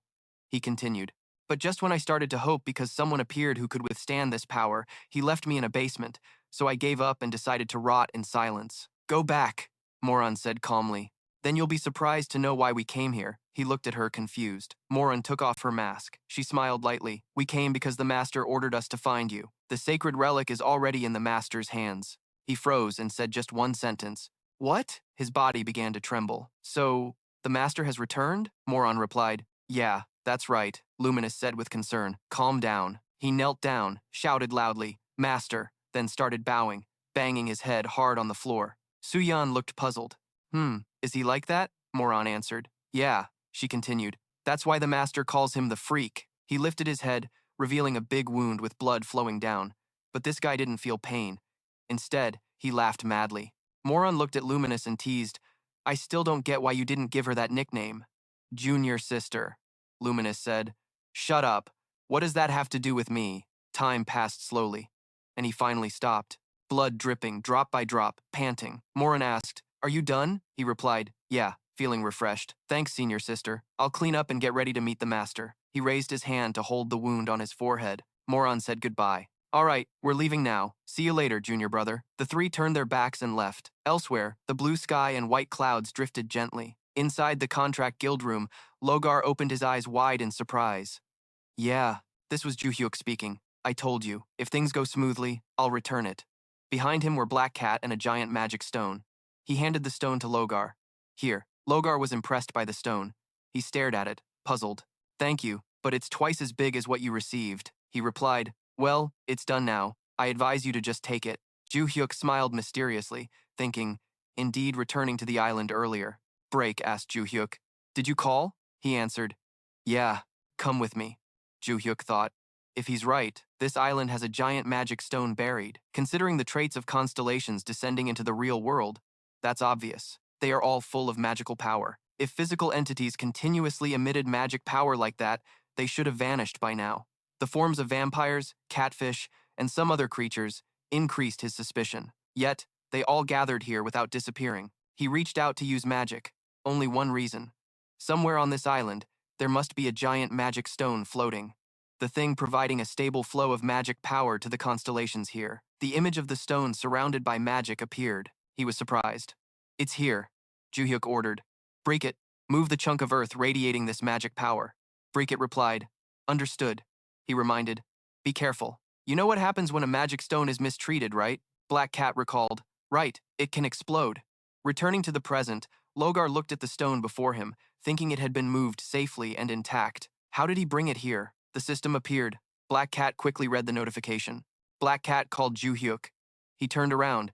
It seemed the constellations had found his disciple. He smiled. So that's the one from the light sword, huh? Black Cat replied. Yes, that's your disciple. Joo-hyuk said, all right, don't rush to tell me who it is. Because no other disciple uses the sword, I want to confirm myself. The kid replied, understood. Shall we go back? Joo-hyuk said to Logar. Logar, we're leaving. Drop by Valhalla if you want to learn a punch. He replied, yeah, thank you. Joo-hyuk and Breeket entered the space gate, then both disappeared. A beam of light appeared in a room. At Valhalla Academy, in the middle of the room was Breeket's nameplate. The space gate appeared, and two people stepped out. Joo-hyuk sighed wearily. Breeket noticed something strange and spoke. Who are you? The man before them remained silent, his face gloomy, sharp eyes staring straight at them. Joo-hyuk and Breeket stared at the strange man. Breeket asked, who are you? Strangers aren't welcome here. He answered, sorry, I should have introduced myself earlier. At that moment, he continued, my name is Franch Rott Mueller, Commander-in-Chief of the Knight Organization. His information updated. Commander-in-Chief of the 5th Rank Contract Knight Organization, Franch Rott Mueller. He continued, even European contract knights are waiting for orders from the constellations, unlike the semester. In England, the great families hold the most power, and the movements of the constellations guarding those families. According to my information, 9 major European families have contacted and allied with each other. They have also organized a very large force, enough to compete with both the United States and our association. The head of that alliance is the Rod Mueller family, serving the Star King of the Knights. Therefore, we established the organization. The Venchik Knight family in England refused to join the organization. Soo-yeon and Black Cat listened patiently. Black Cat said, I understand the origin of that alliance, but I don't understand why you're here. The man replied, ah, right. Actually, I didn't come here just because of the alliance matter. I came to find a holy sword under the star's orders. Joo-hyuk wondered. A holy sword? Franch explained. As I said, most members of my family work for the Star King of the Knights, so all of us are used to offering a fine sword as tribute to him. With that duty, we have collected swords from all over the world. Earlier, I received some intelligence saying there was a sword. At this point, his expression gradually became serious. It can make the wielder obsessed with killing. This is something no one wants. The two seemed to realize this. He continued, that sword is in the hands of the one and only Logar. He recalled the past. We trusted the American Fake Contract Association and also trusted that top-class contractor. However, he disappointed us by recklessly handing the sword to someone else. Then, it was passed to the chairman of Valhalla Academy, the black market owner, that kid Black Cat. Franch pointed at Black Cat and spoke loudly. His eyes radiated killing intent, his voice without any restraint. I cannot sit still while the sword is in the hands of someone like you. So I propose you hand over the sword to us. What about the Knight Organization? Black Cat's anger was clear, even behind his mask. He said, I've tried to respect everyone, but it seems you've crossed the line. Soo-yeon beside him stopped him. Don't. Dr. Ket Duk Ket suddenly turned to Joo-hyuk. He stepped closer to Franch, face to face with him, radiating an equally fierce aura. He smirked and said, Hey, old man, you're looking for the wrong person. I'm the one holding that sword. Franch said, So you're Joo-hyuk. I've heard a lot about you. Your achievements are admirable. You've caught several criminals and prevented disasters. You also played an important role in stopping the Samsan monsters. He put his hands in his pockets and replied, You sure know a lot? Are you stalking me? Franch's tone suddenly changed. He stammered, Is South Korea really that short on manpower? Joo-hyuk looked at him, puzzled. Franch angrily shed tears. He shouted, Why would they let a kid do so much? It's a tragedy for a nation. Now I understand why you have to use that cursed sword. He showed sympathy, placing a hand on Joo-hyuk's shoulder to comfort him. Don't be afraid, kid. From now on, I'll help you. Joo-hyuk's anger made his facial muscles tense. He thought he had met many fools before, but this guy was a bit too much. He clenched his teeth, looking at the man in front of him, wondering if he really wanted to cut him down. What should he do now? Should he keep his distance? Definitely. Meanwhile, Franch wiped away his tears in pain. Joo-hyuk pushed Franch's hand away and said bluntly, Hey, old man, You're trying to dodge the issue. I haven't signed any contract with the sword yet, but it's mine. If you want it, you have to beat me first. Franch hesitated. As a knight, I can't strike a kid. Outside the building, night enveloped the space, surrounded by silence. Inside, Joo-hyuk and Franch were about to enter a fight. Franch proposed, "Student Joo-hyuk, I will restrain myself and not use the sword. How about that?" His words clearly showed he didn't take him seriously. Joo-hyuk confidently said, "Don't regret it. I won't hold back." Earlier, he called Black Cat. Black Cat answered, "What, Joo-hyuk?" His voice and face gradually became terrifying. "Bring some disciples. Give that Star King a lesson for me." Black Cat looked nervous at that expression and quickly replied, "Understood, sir." Franch started first. He held the sword at his side and stepped forward. "I'll go easy. Don't fail too fast." Joo-hyuk held a sword in his hand and replied, "I'll go easy too." The backup team carried out their assigned mission. Joo-hyuk gripped the sword tightly and said coldly, "Because I won't forgive those who bother me." He swung the sword up. Without even drawing it, he used the sheath to strike hard against Franch's sword. Franch exclaimed, "Strong." Franch thought, this kid only used a wand sword, not even drawn from the sheath, yet it's this strong. Joo-hyuk held the sword with one hand and said, "You blocked it? No wonder you're the commander." Franch judged this kid was really arrogant. He angrily slashed down and shouted, "I am the commander of the Knight Organization, Franch Rodmuller." The stone on the sword cracked where it was struck. He said, "Do you think the pioneer of a family would be so weak?" Realizing Joo-hyuk's formidable power, he began to use magic. Franch swiftly gripped his sword and charged, unleashing a series of strikes at him. Joo-hyuk thought, sword intent? Lots of magic. Really a lot. Then he smiled disdainfully. Joo-hyuk, holding the sword still in its sheath, jumped and said, "Among all the people I've met, the sword's slash creates a white streak." The image of Joo-hyuk full of charisma appeared, with explosions erupting behind him. He continued, "You're the most disgusting person." He moved quickly toward where Franch stood. Joo-hyuk looked down on him. He talked too much about knight spirit or the duty to save the world, but when he was about to lose, he unleashed a magic-filled strike on a worthless kid. Finishing his words, he swung the sword hard at Franch. Joo-hyuk laughed with delight, his whole body radiating magic power. He used a bit of strength to send Franch flying. Franch's sword clanged loudly from the hit. Franch slammed into the wall behind him, grimacing. Damn, his magic power sent me flying. He slumped down, disbelief on his face at encountering a young man holding extraordinary power. In his mind, he thought, wow, surprising. It's very hard to get the sword back now. I need to contact the star. Franch's screen appeared, and he looked at it confused. The words "the King of N" appeared, then quickly disappeared. Damn crazy bastard, the screen malfunctioned. Franch couldn't contact the Star King of the Knights. His mouth dropped open. His pupils widened, stunned, speechless. The star sent a brief message to Franch Rodmuller. That loser. The moment he saw that message, he was shocked, mouth agape, unable to speak. Franch Rodmuller cautiously asked, "Honorable Star Throne, what do you mean?" Before he could get an answer, a voice suddenly interrupted. "Looks like you found him." Franch Rodmuller looked up just in time to see Joo-hyuk kneeing straight at him. A powerful strike brushed past Joo-hyuk's shoulder. He let out a soft grunt. Joo-hyuk casually pulled his leg back, and a deep crack appeared where his knee had stopped. He smiled faintly. "No need to dodge. It's only a matter of time." Joo-hyuk stood stunned, his face shocked as he looked at the ugly wall beside him. He thought to himself, this guy crushed the wall with just one kick. If it had hit me, it would have been bad. But Joo-hyuk suddenly looked puzzled by the meaning of the phrase "found him." Joo-hyuk nonchalantly slung his weapon over his shoulder, sneering, "Who knows? Usually, I explain everything clearly." The next moment, he swung his arm directly. "But for someone like you, I have nothing to say." Joo-hyuk's attack was too sudden. Logar couldn't react in time and could only brace himself. His whole body was thrown backward, his heavy foot scraping a long trail on the ground. A sense of danger rose in Logar's heart. Not only did I barely block the strike, but I also couldn't land a hit on him.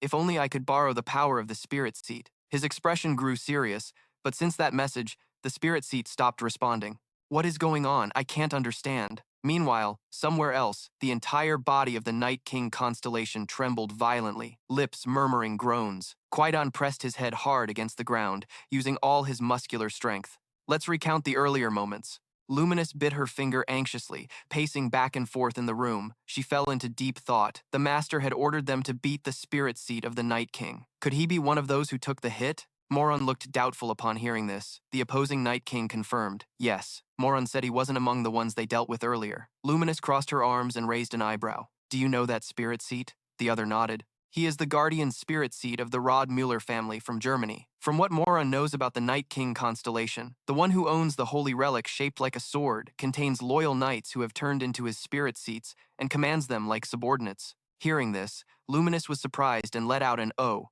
It seems she knew him quite well. Moron expressed, "Although not directly involved, I have always monitored all famous spirit seats in Europe," she muttered. "Come to think of it, a guy named Fran Rott under that spirit seat came by recently. He talked about forming an alliance led by his spirit seat and asked me to join." Moron suddenly became curious, but why did she mention him? Luminous replied briefly. "It was the master's order," she recounted, "to beat the spirit seat named the Night King thoroughly." After gathering all disciples, Moron asked no more and urged, "Let's go to the Phantom Realm." Shortly after, the two quickly met with Black Cat, once again summarizing the situation. After listening for a while, she grasped the gist and nodded softly.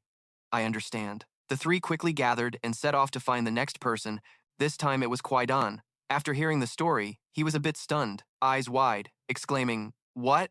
Time passed, and the scene shifted to the Great Void, the Holy Land of the Knights. In some room, an angry shout rang out. "I told you, I don't want to ally with this guy." The guy who started the argument also flexed his neck in dissatisfaction. "Me too. If I had known, I wouldn't have come." Harsh criticisms were exchanged in response. "If you had delivered the weapon on time back then, my family would still be alive." The instigator shouted and vanished. "Yust, if you hadn't betrayed us, the weapon would have been delivered on schedule." Yust jumped up. "Stop babbling. Why did you join the alliance?" The instigator slammed the table in rebuttal. "Because I didn't know you were here." Another suddenly spoke up to stop their quarrel. "Silence. You are standing before the king," Yust responded without respect. "King, my ass. Do you think we came here to play knights like you?" The instigator agreed. "Exactly. We came here to form an alliance, not to be your subordinates."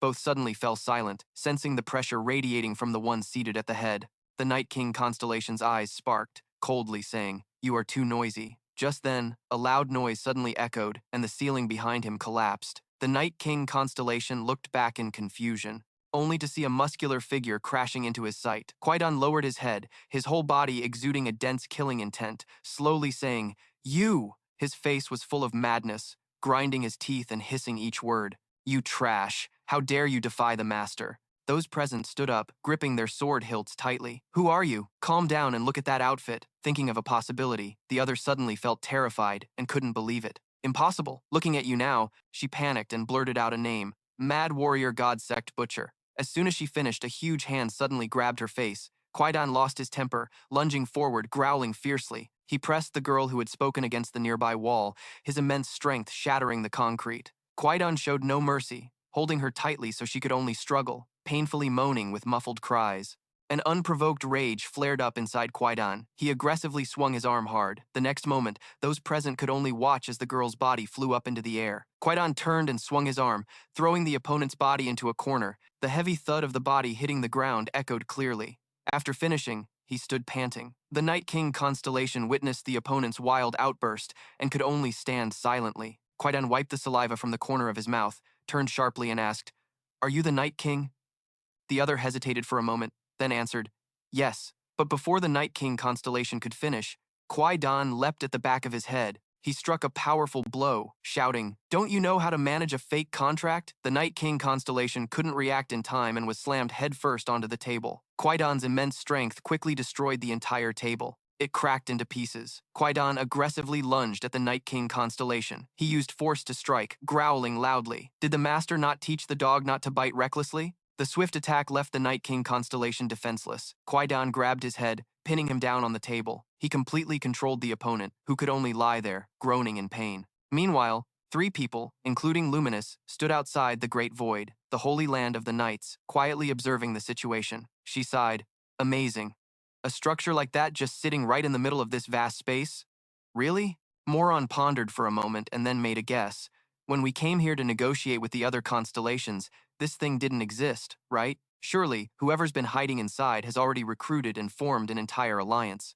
So Simi, standing beside her, added, "I guess this building was constructed the same way I created the martial god sect. Judging by the size, it must have taken a lot of people working together to build something like this." She seems a bit impatient. "So, when do we go in?"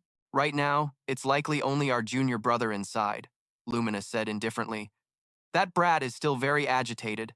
It's best to wait until the storm calms before going in. Saying that, she suddenly felt frustrated, biting her nails and mumbling.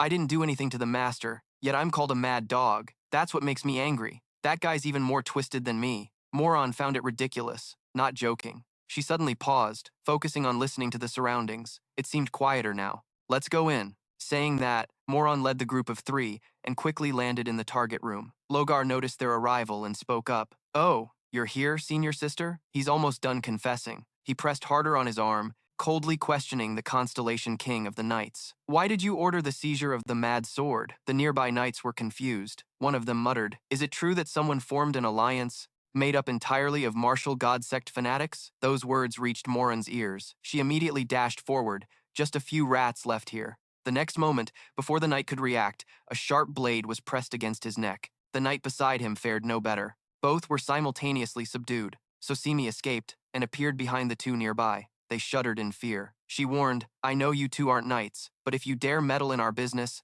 I'm not sure you'll walk away alive. The 2 pale-faced men mumbled in response. Understood. Nearby, the Constellation King of the Knights looked confused and asked, Wait, what do you mean by seizure? Weren't you here to crush our alliance? Luminous did not deny it. That's partly true, but you're the one who ordered your contract user to find the sword, right? The other stammered in reply. Yes. Logar frowned deeply. And now that guy is trying to steal my red fang. Ridiculous. Why make such a fuss as if it really belongs to you? The Constellation King of the Knights was stunned. Red fang? So that's the name of the sword and blade. But you said you ordered the seizure. I never gave such an order. Logar lowered his head close to the other, frowning and questioning. Then what exactly is that contract user planning? His eyes flashed coldly, his tone threatening. That guy is crazy. The martial god sect is just because of the mad sword. The scene shifted to Soo-hyuk's side. A smirk appeared on his lips as he took an offensive stance. Then, Soo-hyuk delivered a powerful kick aimed straight at Franz Rottmuller's stomach. He couldn't dodge and took a painful blow. Soo-hyuk watched with delight as his opponent fell backward, his heavy body crashing onto the cold ground. Franz Muller gasped in pain, panic rising inside him. Damn it, the Constellation King isn't responding? The unusual signs made him worry silently, especially since he suddenly cursed right before the response was cut off. How could someone so dignified utter such vulgar words? At that moment, the semi-transparent screen suddenly reappeared. Franz Rottmuller quietly cheered, Oh, your majesty! It displayed the angry Night King saying, When did I order the seizure? I wanted both sides to sit down and negotiate. A line flashed before Franz Rottmuller's eyes. Give up the mad sword and surrender. He couldn't believe his eyes. What? Then what about our knight's pride? On the other side, Logar continued pressing the Constellation King's head down on the table as a threat. He shouted orders, Shut up, apologize to us, and surrender. Francois Muller couldn't resist, banging his head hard on the ground and yelling, I'm sorry. Soo-hyuk sneered at the scene. What's this? Is that your Constellation's order? The other kept his head down, helplessly admitting, Yes. Soo-hyuk squatted, staring at Franz Rottmuller, taunting, How humiliating. If you say surrender, then just surrender. He leisurely stood up. Forget it. I originally wanted a fight, but now it's no longer fun. Get up. Franz Rottmuller scrambled to his feet, stammering thanks. Unexpectedly, he suddenly said, But you have to take a hit first. He was stunned. Soo-hyuk curled his lips and muttered, If guys like you keep causing trouble like this, it's really annoying. Then, energy swirled around his fist. Soo-hyuk smiled softly. So, you have to take a hit first, he kindly reminded. After this, remember to deal with those on your side who want to pick a fight with me. Francois Muller backed away fearfully, hastily waving his hands. I can warn them. Soo-hyuk didn't bother to listen to his excuses, speaking directly with his fist. I've had enough.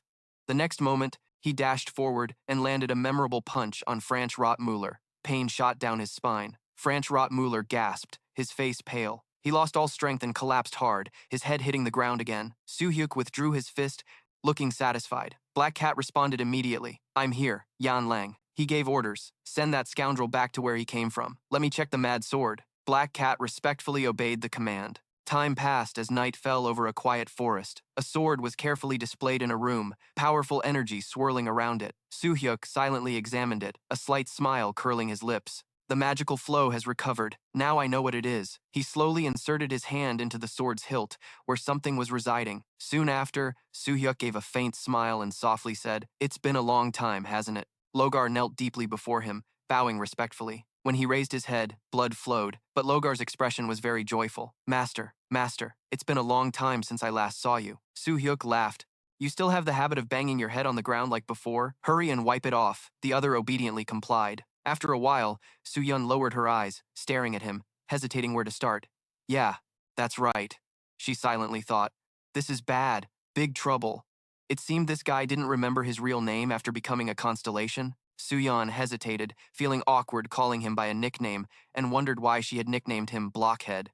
I mean, he really is a blockhead. But Joo-hyuk noticed the awkwardness in his eyes. Are you upset because you don't want to call me by my nickname? Just call me Blockhead like before. It's no big deal, he eagerly suggested, or you can call me by my constellation name too. Like Butcher, for example. Joo-hyuk sighed. I'll just call you Blockhead. Stand up. He suddenly felt curious. Why did he suddenly choose a sword as his sacred item? Didn't he always fight without finishing the battle? Joo-hyuk smiled.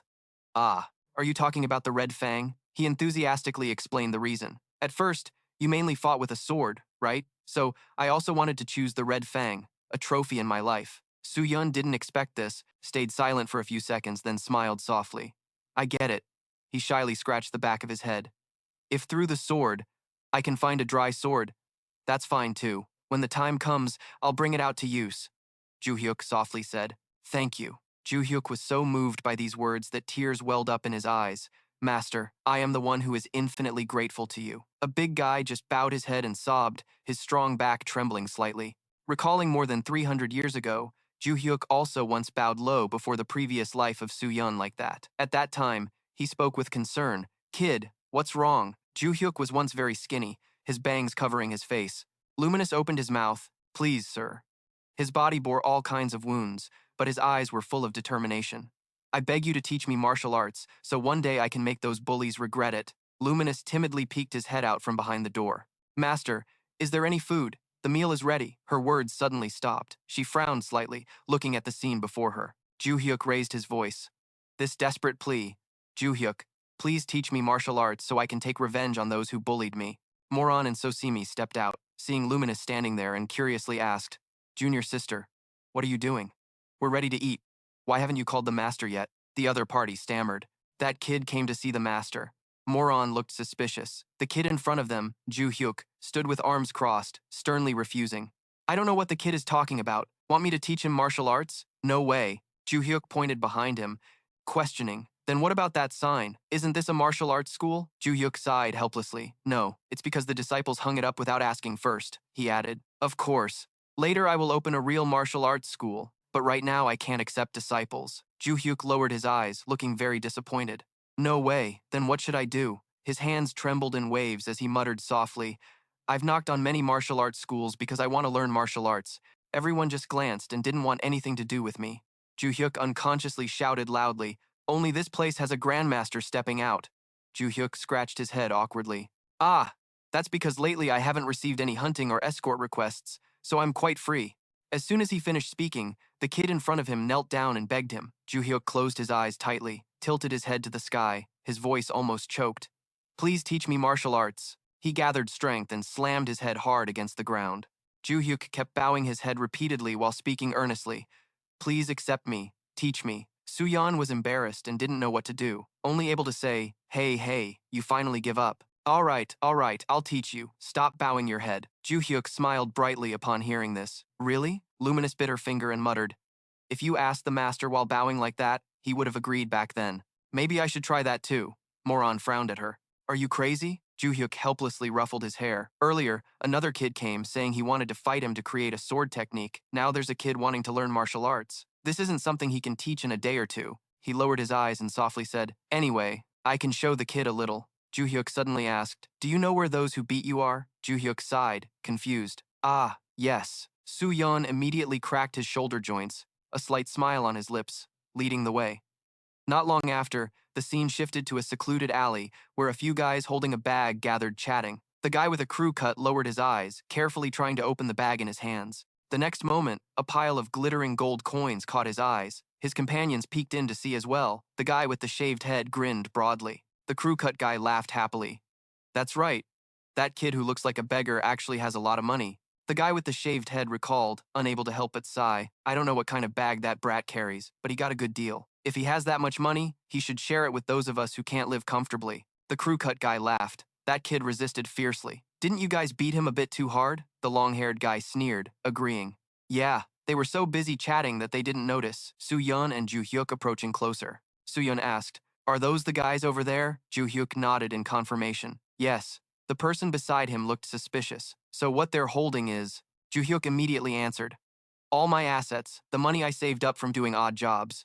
The commotion quickly attracted the attention of the three guys. The crew cut guy was surprised. What? Isn't that the kid we beat? He brought an adult with him because he's mad about losing money? Joo-hyuk angrily pointed and scolded the group. Cowards! You barged in to steal my money. Where are you now? Aren't you ashamed? The crew cut guy frowned, showing annoyance. Damn, brat. He was about to charge forward, but was stopped by the long-haired guy. Wait, he looked a bit uneasy. The person next to that kid looked familiar. Within seconds, the long-haired guy suddenly widened his eyes and shouted in panic. I remember now. He pointed at Soo-yeon, indicating he was the grandmaster of the martial god sect. The guy with the shaved head muttered, I've heard of him too. Isn't he nearby? Soo-yeon silently listened to their comments. Veins bulged on his forehead, the sign still hanging there. But they don't accept disciples, and the few disciples they have are all female. Moreover, they all look very strange and very young. The guy with the shaved head laughed coldly. I heard they're strong, but it's just rumors. The crew cut guy got into a fighting stance, sneered mockingly. So, he's not that special, huh? He teased Soo-yeon. Hey, look at our clothes and you can tell how hard our lives are, right? We have to extort to survive. There was no hint of remorse in his voice. So please go easy on these growing kids. That's the responsibility of adults. Soo-yeon smirked and replied, That is, if you're really a decent kid. He leisurely started telling the story. When I was young, I truly had nothing. I was very, very poor, completely broke. Even so, I managed to survive by doing all sorts of odd jobs. I didn't care if it was running errands, farming, chopping wood, or even hunting. The more he spoke, the colder Soo-yeon's gaze became. But I never took advantage of anyone, he said. Of course, I once wanted to make money the easy way. I wanted to take from others, but at that moment, I feared that all my struggling times would be in vain. Joo-hyuk left the sentence hanging. If what I just said makes you leave that money behind and walk away, this is your last warning. If not, I will teach each of you a lesson, one by one. The long-haired guy fearfully stepped back, stammering, I want to retreat. The buzz-cut guy frowned and pressed, What? Before the other two could even understand what was happening, their comrades had already fled. Joo-hyuk here stretched his muscles, curling his lips into a slight smile. That kid really caught on fast. Logar looked at him in bewilderment. Joo-hyuk reminded, Hey kid, watch closely. Then he clenched his fist tightly. Powerful energy began to radiate. This is martial arts. The buzz-cut guy was still stubborn, swinging his fist to strike first, telling him to stop showing off. His punch was easily blocked by a single touch from Joo-hyuk. The buzz-cut guy froze, staring dumbfounded at the man before him. Joo-hyuk casually flicked his hand, flipping his whole body in a spin.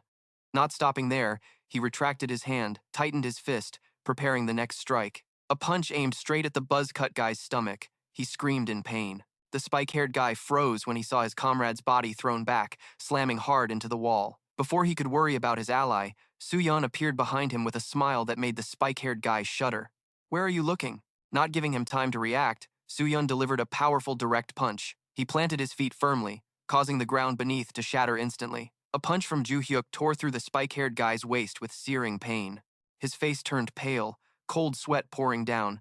The spike-haired guy gasped painfully. Joo-hyuk finished with a perfect final blow. The spike-haired guy was thrown far, crashing into the wall, kicking up dust everywhere. The thick dust slowly cleared, revealing the spike-haired guy lying motionless among the rubble. Not far away, the buzz-cut guy suffered the same fate, unconscious. Soo-yeon smiled at Logar. That was just a little demonstration, but this is martial arts, the way to defeat opponents effectively, with minimal effort. He opened his eyes wide, marveling. Amazing! So this is what martial arts really is? Logar muttered quietly. And you use it so effortlessly. What he did next stunned Soo-yeon. Logar knelt down deeply and said, I don't need revenge anymore, but please, I beg you. He slammed his head down hard, pleading, Please teach me martial arts. No, please accept me as your disciple. Soo-yeon sighed helplessly, then finally agreed. I haven't even properly taught you yet, and you're already calling me master? Fine. At that moment, he declared to Logar, From now on, you are my disciple. Back to the present, Soo-yeon closed his eyes tightly, took a deep breath to focus intensely. He slowly opened his eyes, his gaze fixed intently on the item below. Magical energy flowed from the sword, enveloping Joo-hyuk's palm. He thought, what a funny kid. Thinking back on what just happened, a slight smile curved Joo-hyuk's lips. Unexpectedly, he chose a sacred artifact as a sword just because he was already using a sword. He told himself, I'm fine since I have the village sword, but I will use it well.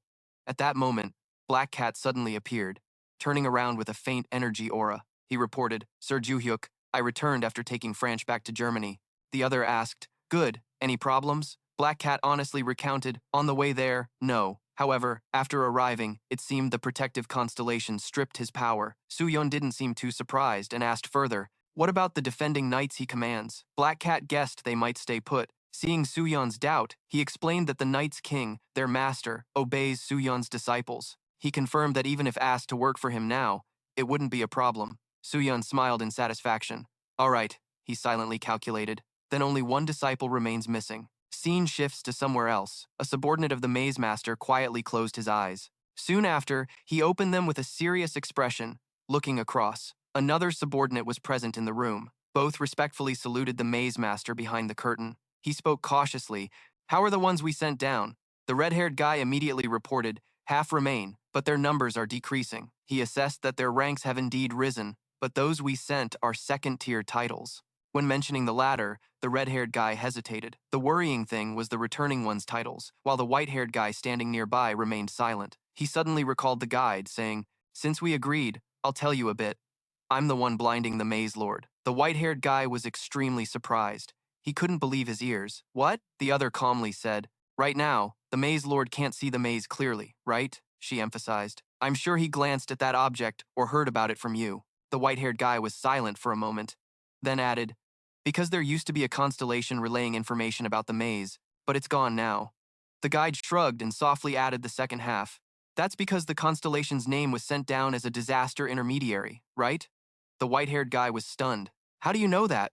The other didn't answer clearly, only replied vaguely, I'll tell you later. And the reason I blind him is simple. From what she knows, the second-tier titles of the Destruction Tower will be eliminated simultaneously. The white-haired guy frowned slightly. Eliminated all at once. Will you send an elite team of contract soldiers to do that? His reaction made the guide laugh. What? Did you misunderstand? A slight smile appeared as she raised a finger, softly saying, only one person. Hearing this, the white-haired guy's pupils contracted. He muttered, what? The guide continued slowly. Basically, that's why I don't want the titles to disappear all at once. Because if they vanish simultaneously without a clear reason, he will send a whole bunch of higher-tier constellations down immediately, she concluded. So I will make those secrets disappear first. The other nodded quietly. He appeared to understand. He couldn't help but wonder why she was giving me such detailed information. The guide looked at him, smiled softly, then leisurely revealed. There were two reasons, and the very first sentence made the white-haired man uneasy. The first was because he also harbored resentment toward the Maze Lord, she continued, and the other reason was that the person who knew his identity was someone I mentioned earlier. The guide candidly expressed, I told you early so you could continue to assist with what he will do in the future, because it feels like we've become comrades. Hearing this, the white-haired man frowned, clearly annoyed, decisively swinging his spear forward. Don't try any tricks on me. This is different from what you said before, when you said you would blind him. The spear pointed straight at the guide. She waved her hand, forcing a smile. All right, I won't bother you anymore. The guide quickly adjusted her tone, speaking softly. But there is one last favor I want to ask of you. The flashback ended, returning to the present, and the Maze Lord looked suspicious. Strange, he muttered. If the constellations sent down are destroyed, shouldn't they revert to their titles? But I can't sense them. The red-haired man replied blankly, yes. The white-haired man beside him closed his eyes, recalling the guide's words. The Maze Lord must be confused because the titles can't be reclaimed. Because currently, we are absorbing the constellation titles ourselves, she had asked the white-haired man, so please help cover for us. He was silent for a long moment, finally making a decision and immediately spoke. I think they might be lost. The Maze Lord silently listened as the white-haired man explained. Hasn't this happened a few times before? Sometimes it takes a while to return after getting lost on the way from the maze here. In the end, he listened attentively, nodding in agreement. You're right.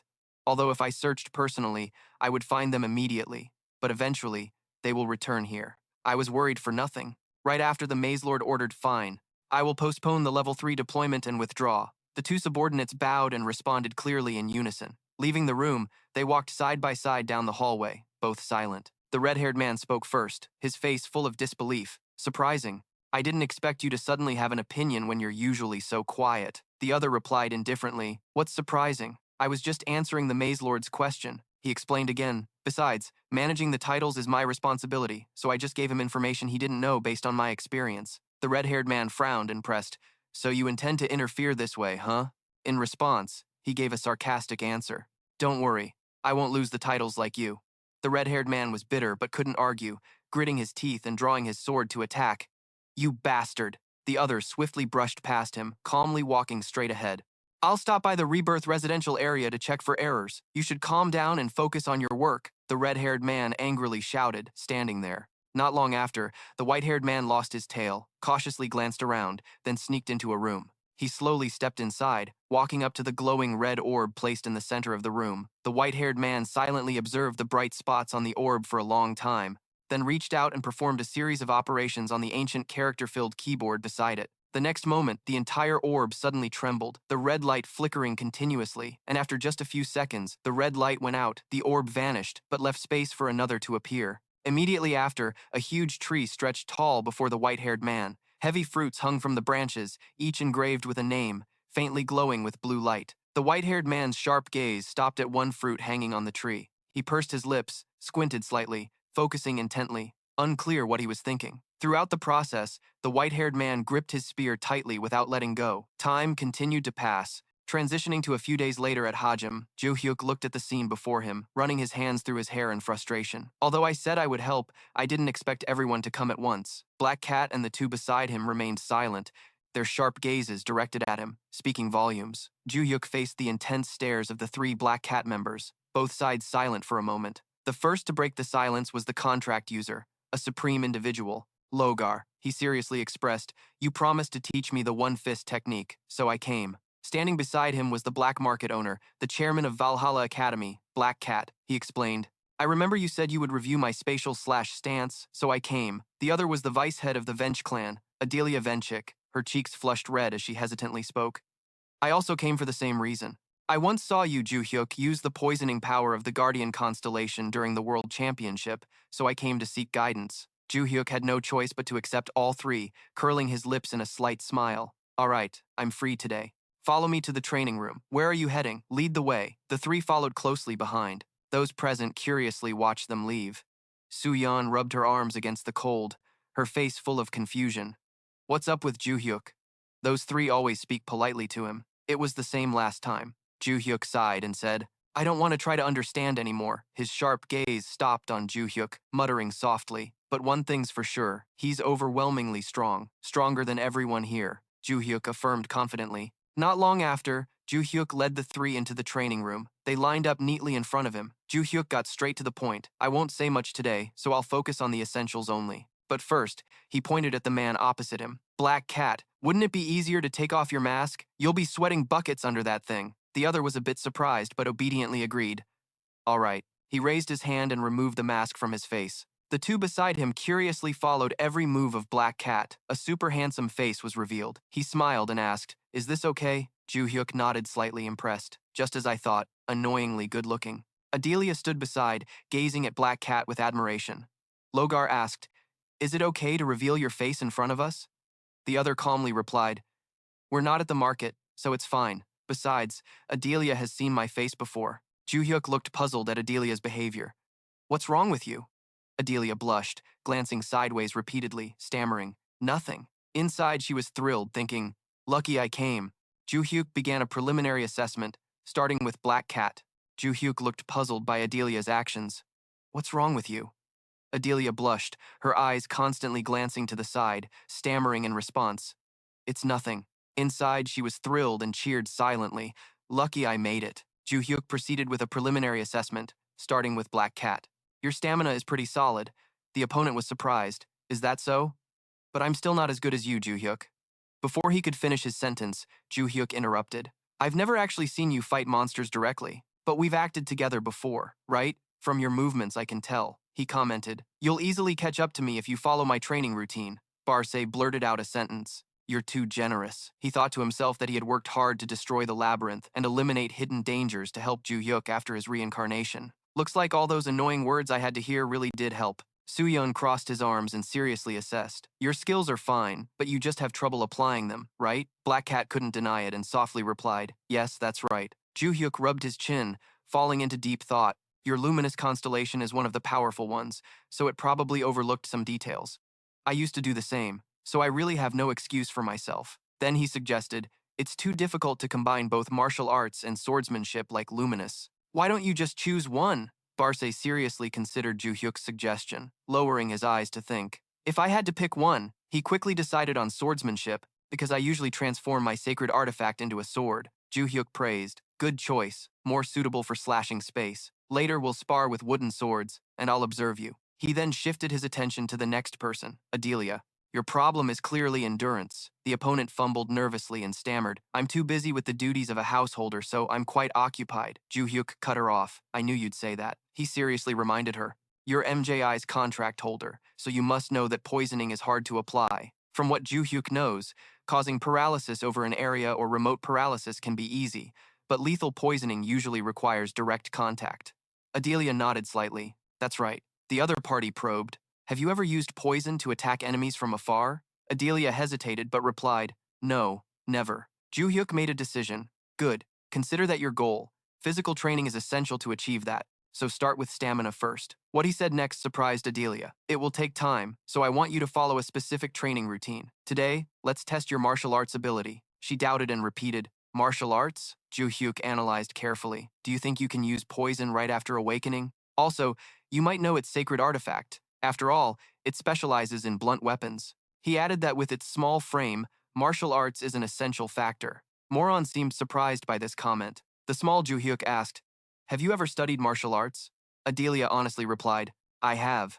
She said one of the former householders of the Vench family also learned how to use abilities after the Crow Mask became our guardian constellation. He entered the constellation's illusion realm and learned martial arts that helped him use poison. According to Adelia, those martial arts became the foundation of our family. I heard the application method today is a bit different, but of course, I've learned it too. Hearing this, Soo-yeon nodded slightly, showing understanding.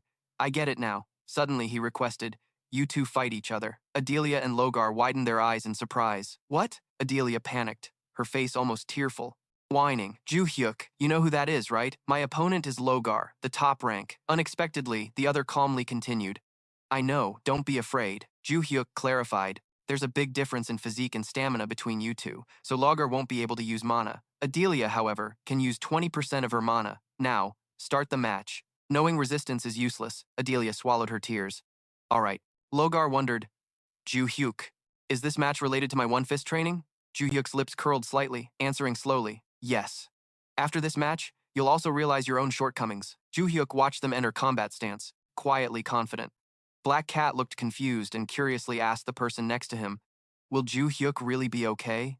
He was a bit anxious, even after adjusting the mana amount to fit their physiques. Can Logar and Adelia really fight fairly? Joo-hyuk noticed something unusual. What's this? Is he worried about her? What's between him and Adelia? Her cheeks flushed red, stammering to deny. No, I was just asking. He didn't press further, raising an eyebrow with a slight smile. Let's just watch. Logar clenched his fist tightly, eyes focused on his opponent. Adelia looked more tense. She pressed her lips into a straight line. The next moment, Logar suddenly lunged forward to strike first. He swung his arm high, eyes showing a fierce determination, clearly with no intention to hold back. Adelia, of course, didn't stand still to take it. She reacted quickly, successfully blocking his attack.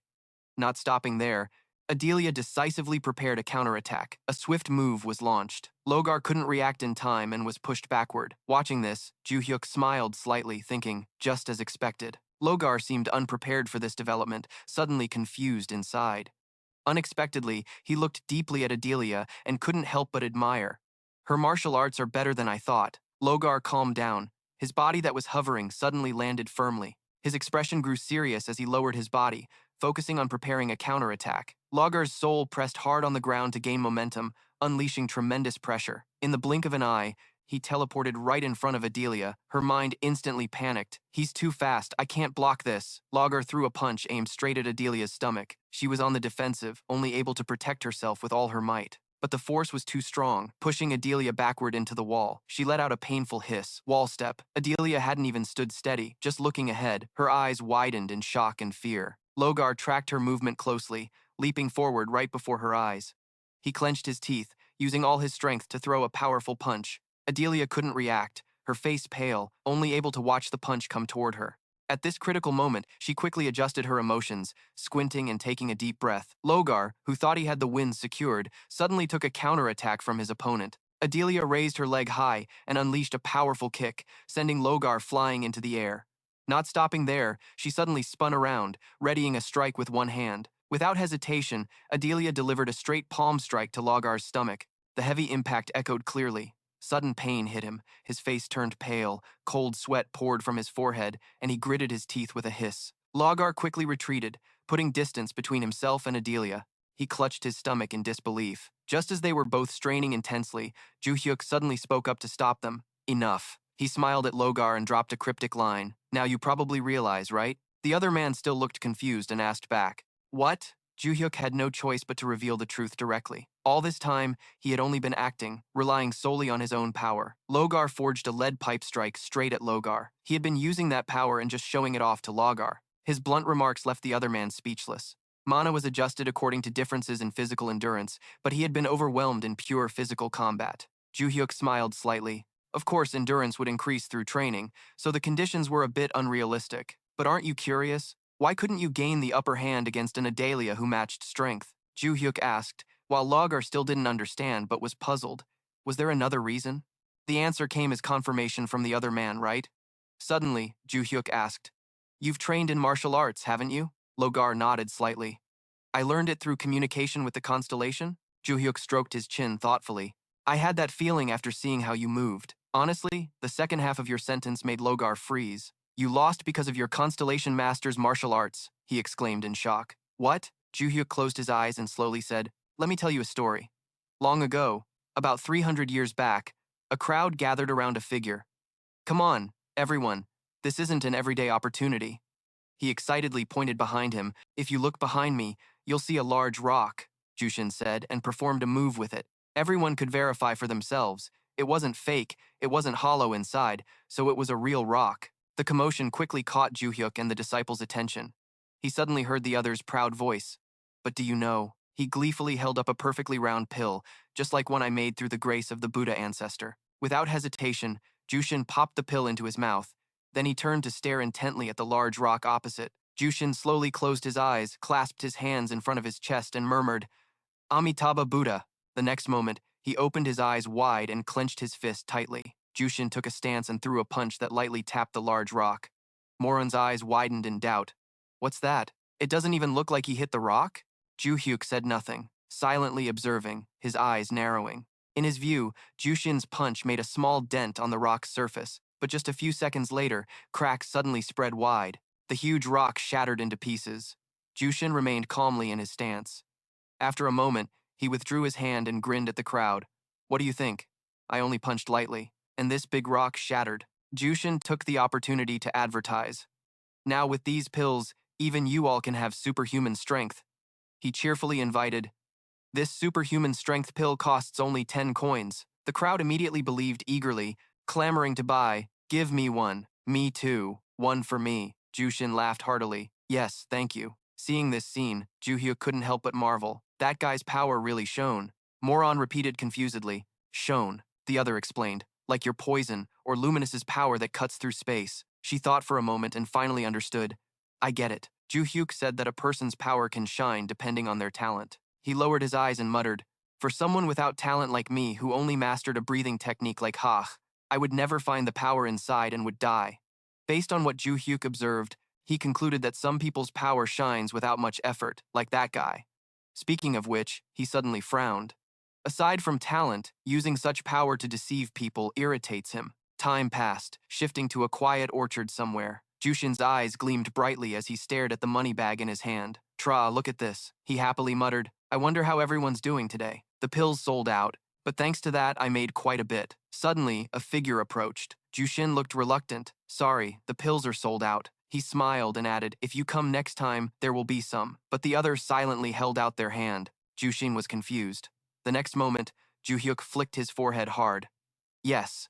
Jooshin's face turned bright red, his head tilted back. He fell flat on the ground, clutching his forehead and demanding, "What's that? Why did you hit me?" Joo-hyuk put his hands in his pockets and calmly said, "Hey, why are you going around deceiving ordinary people?" He gave a cold smile and even muttered Amitabha Buddha. "Don't you feel guilty toward the Buddha ancestor?" As a monk, hearing this, Jooshin suddenly stood up and retorted, "Not exactly." His answer made Joo-hyuk a bit embarrassed. "What?" Jooshin looked serious and honestly said the money was for rebuilding the temple. Time passed, and soon the sun began to lower. The scene shifted to somewhere where purifying light covered the vast mountains. Jooshin carried a backpack leading the way, with Joo-hyuk following closely behind. The one in front suddenly broke the silence, curiously asking, "Are the kids with you your disciples?" Joo-hyuk replied indifferently, "Not many people know just by looking. How do you know?" Jooshin's steps paused briefly as he turned his head to look at him.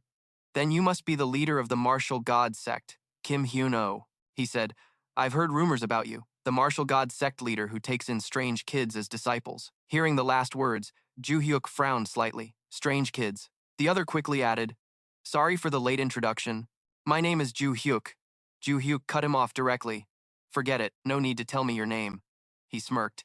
"I decided to call you Jooshin since you were deceiving people." The other lowered his eyes, shyly objecting. "I told you it was to rebuild the temple." Joo-hyuk shrugged and laughed. "That's why I left my disciples behind and came to check if it was true," he shared. "If it were another time, I'd be lazy and just let it go. But lately, I have nothing else to do." Joo-hyuk honestly said, "I thought about using money to pay everyone back if I was lying." Black Cat didn't really care. "All right, we're almost there." On the way, Soo-yeon couldn't help but ask out of curiosity, "You said you're rebuilding it, right?" Black Cat nodded in confirmation. "That's right." He suddenly blurted out, "Actually, I didn't voluntarily become a monk." Soo-yeon asked confusedly, "What do you mean?" He then recounted, "When he was young, my parents were struggling so much they sold me into slavery, but a great abbot came to recruit monks. He saw me and saved me." Joo-hyuk was surprised. "A great abbot saved you? How?" Black Cat explained that he bowed and begged the slave trader to hand over the item he received that day and sincerely pleaded. Talking about it, he always felt grateful. "Fortunately, because he was a famous abbot, the slave trader let me go." Soo-yeon didn't believe it. "He let you go? This is the first time I've heard those bastards release someone so easily." Black Cat didn't pay much attention, curling his lips into a slight smile. He was an extraordinary man. His name was Master Hyun-deok. According to his story, Master Hyun-deok took him in to live at the temple where he was abbot. So Black Cat grew up without lacking anything. He drifted into memories. It was a small temple, so it was just me and Master Hyun-deok. What happened next deeply engraved itself in Black Cat's mind. But a giant golem attacked the temple. His voice suddenly lowered. "During that surprise attack, he almost evacuated me but died from the golem's strike. I escaped from the Tanhoang temple after picking up the master's prayer beads." Black Cat shared, "Only after some time passed could I collect his remains and cremate him." He forced a smile. "During that process, I discovered the master's relics and got an idea. I want to rebuild the temple where I lived with him and build a tower to house his relics." Black Cat summed it up in one sentence. "So I've been saving capital, even though it's not very orthodox." Joo-hyuk listened silently for a while, murmuring softly, "Is that so?" He suddenly became curious. "Then what happened when the golem attacked the temple?" Black Cat shook his head slightly. "I'm not sure. It seemed to dig around the temple, then disappeared. I didn't see it afterward." Not long after, he stopped walking, excitedly laughing. "All right, we're here." Joo-hyuk's eyes fixed on the sign ahead. "Is this the Thaktiam temple?" Black Cat nodded in confirmation. "That's right." Joo-hyuk glanced around. "What is this?" "It looks big and stable." The person next to him chuckled. "I rebuilt the gate with the money I saved, but inside it's empty." He politely offered, "You've come a long way. How about going in for a cup of tea?" Joo-hyuk declined. "No need. I believe what you said is enough. I'll head back." He kindly added, "I understand your situation, but from now on, earn money honestly. I know I'm sticking my nose in your business." But before Soo-yeon could finish, Black Cat understood, scratching his head awkwardly and smiling. "I'll do my best. Thank you." Just then, a sudden sharp noise rang out. Black Cat's eyes widened in shock. He frantically looked around, stammering, "What was that?" Joo-hyuk, standing beside him, calmly laughed and asked, "Is that the golem that destroyed the temple?" Looking up, they immediately saw a huge golem standing towering before them. A massive golem stood towering before the two, its whole body radiating toughness. Black Cat's eyes were wide with terror, while Joo-hyuk beside him looked intrigued. He squinted slightly, then burst out laughing. "That's the golem that destroyed the temple, huh?" Both had to look up to see the entire golem. Black Cat glanced over and stammered, "I think so, but it's much bigger than before." Just as he finished speaking, the golem suddenly raised its fist straight toward them. A wind-slicing strike passed by. Rocks and dirt clattered amid a thick cloud of dust. Black Cat fearfully clutched his head, but the golem's attack was easily blocked with one hand by Joo-hyuk. His other hand quickly clenched into a fist as he raised an eyebrow and sneered. "Still want to destroy the temple?" The next moment, without hesitation, Joo-hyuk delivered a powerful punch, shouting, "You disrespectful thing!" With a single punch, he sent the massive golem crashing backward, its heavy body slamming hard into the ground, leaving a deep dent. Black Cat couldn't believe his eyes, praising, "Amazing! Is it down?" Joo-hyuk casually replied, "No way. I said you have to destroy its core first. Until then, it's not finished." Black Cat's mouth dropped in shock, unable to believe it. The person next to him asked, "You said it's much bigger now? No wonder it looks so sturdy." Joo-hyuk revealed a bit. It grew bigger by absorbing magical energy from the temple's magic stone. Black Cat was confused. Magic stone? Joo-hyuk slowly analyzed. Based on the temple's name, I think the abbot must have known there might be a large magic stone underground. From what I guess, ordinary people wouldn't know. This is a monster powered by magic energy. It probably sensed the strong magic source and attacked. Scanning the golem, Joo-hyuk added, "It may have absorbed tons of magic energy while attacking, which made it grow this big." Black Cat trembled in waves, his voice choking. "So, if we don't finish it off now, it will come back, right? I worked so hard to restore the temple." Joo-hyuk smiled calmly. "Then we just have to end it here." Seeing his hand on his shoulder, Black Cat was stunned. "What?" Joo-hyuk adjusted his posture. "Come on, raise your hand and get into a stance where you can give it your all." Black Cat was extremely confused, lips moving. "What's this about?" Joo-hyuk's voice whispered in his ear. "Don't you want to destroy that thing yourself? That monster killed the monk who raised you." Black Cat hesitated before speaking. "I want to, but how?" Joo-hyuk instructed. "Remember the technique you used to break rocks when selling medicine this morning? Use that." Black Cat was a bit worried, "But I've never used it on a monster." Joo-hyuk decisively grabbed Black Cat's wrist to correct his stance. "Then try it today. Focus." Black Cat obediently followed Joo-hyuk's instructions step by step, clenching his fist tightly. Joo-hyuk slowly guided him as Black Cat executed each step, spreading his legs wide and channeling all his magic energy. As soon as Joo-hyuk finished speaking, a pale yellow energy flickered around Black Cat. The golem before them staggered to its feet successfully, glaring fiercely at the two. It lifted its heavy foot, winding up to deliver a terrifying punch. At that critical moment, Joo-hyuk suddenly became excited. He urged the Cobra disciple, "Finish it off." The boy opened his eyes wide in fear, and she let out a loud shout to gather more courage. The Cobra disciple clenched his teeth and swung his fist powerfully toward the opponent. His fist collided quickly with the solid punch of the golem. Pain shot through the Cobra disciple's wrist joint. He gritted his teeth and tried to use all his strength. The golem still stood towering before him, glaring and growling. But in the very next second, a crack suddenly appeared and gradually spread. The giant golem was crushed into pieces, heavy chunks of stone crashing down. The Cobra disciple maintained his initial attacking stance. The hard stone exterior cracked open, revealing a red core inside. Staring at the rubble falling before him, the Cobra disciple was stunned, his eyes full of disbelief. Joo-hyuk praised without hesitation. "Just one strike and you destroyed the core? You have talent." The boy shyly smiled and replied, "Thank you." He clearly realized that he could do this only because you had infused me with magic power. Joo-hyuk chuckled. "I like that humility of yours." The Cobra disciple lowered his eyes to his fist and muttered softly, "If I could have done this earlier, maybe senior brother would still be alive." These words fully reached Joo-hyuk's ears. After a moment, he smiled and spoke. "Hey kid, wanna be my disciple?" Joo-hyuk's offer came so suddenly that the Cobra disciple immediately became flustered. "Yes," Joo-hyuk calmly invited.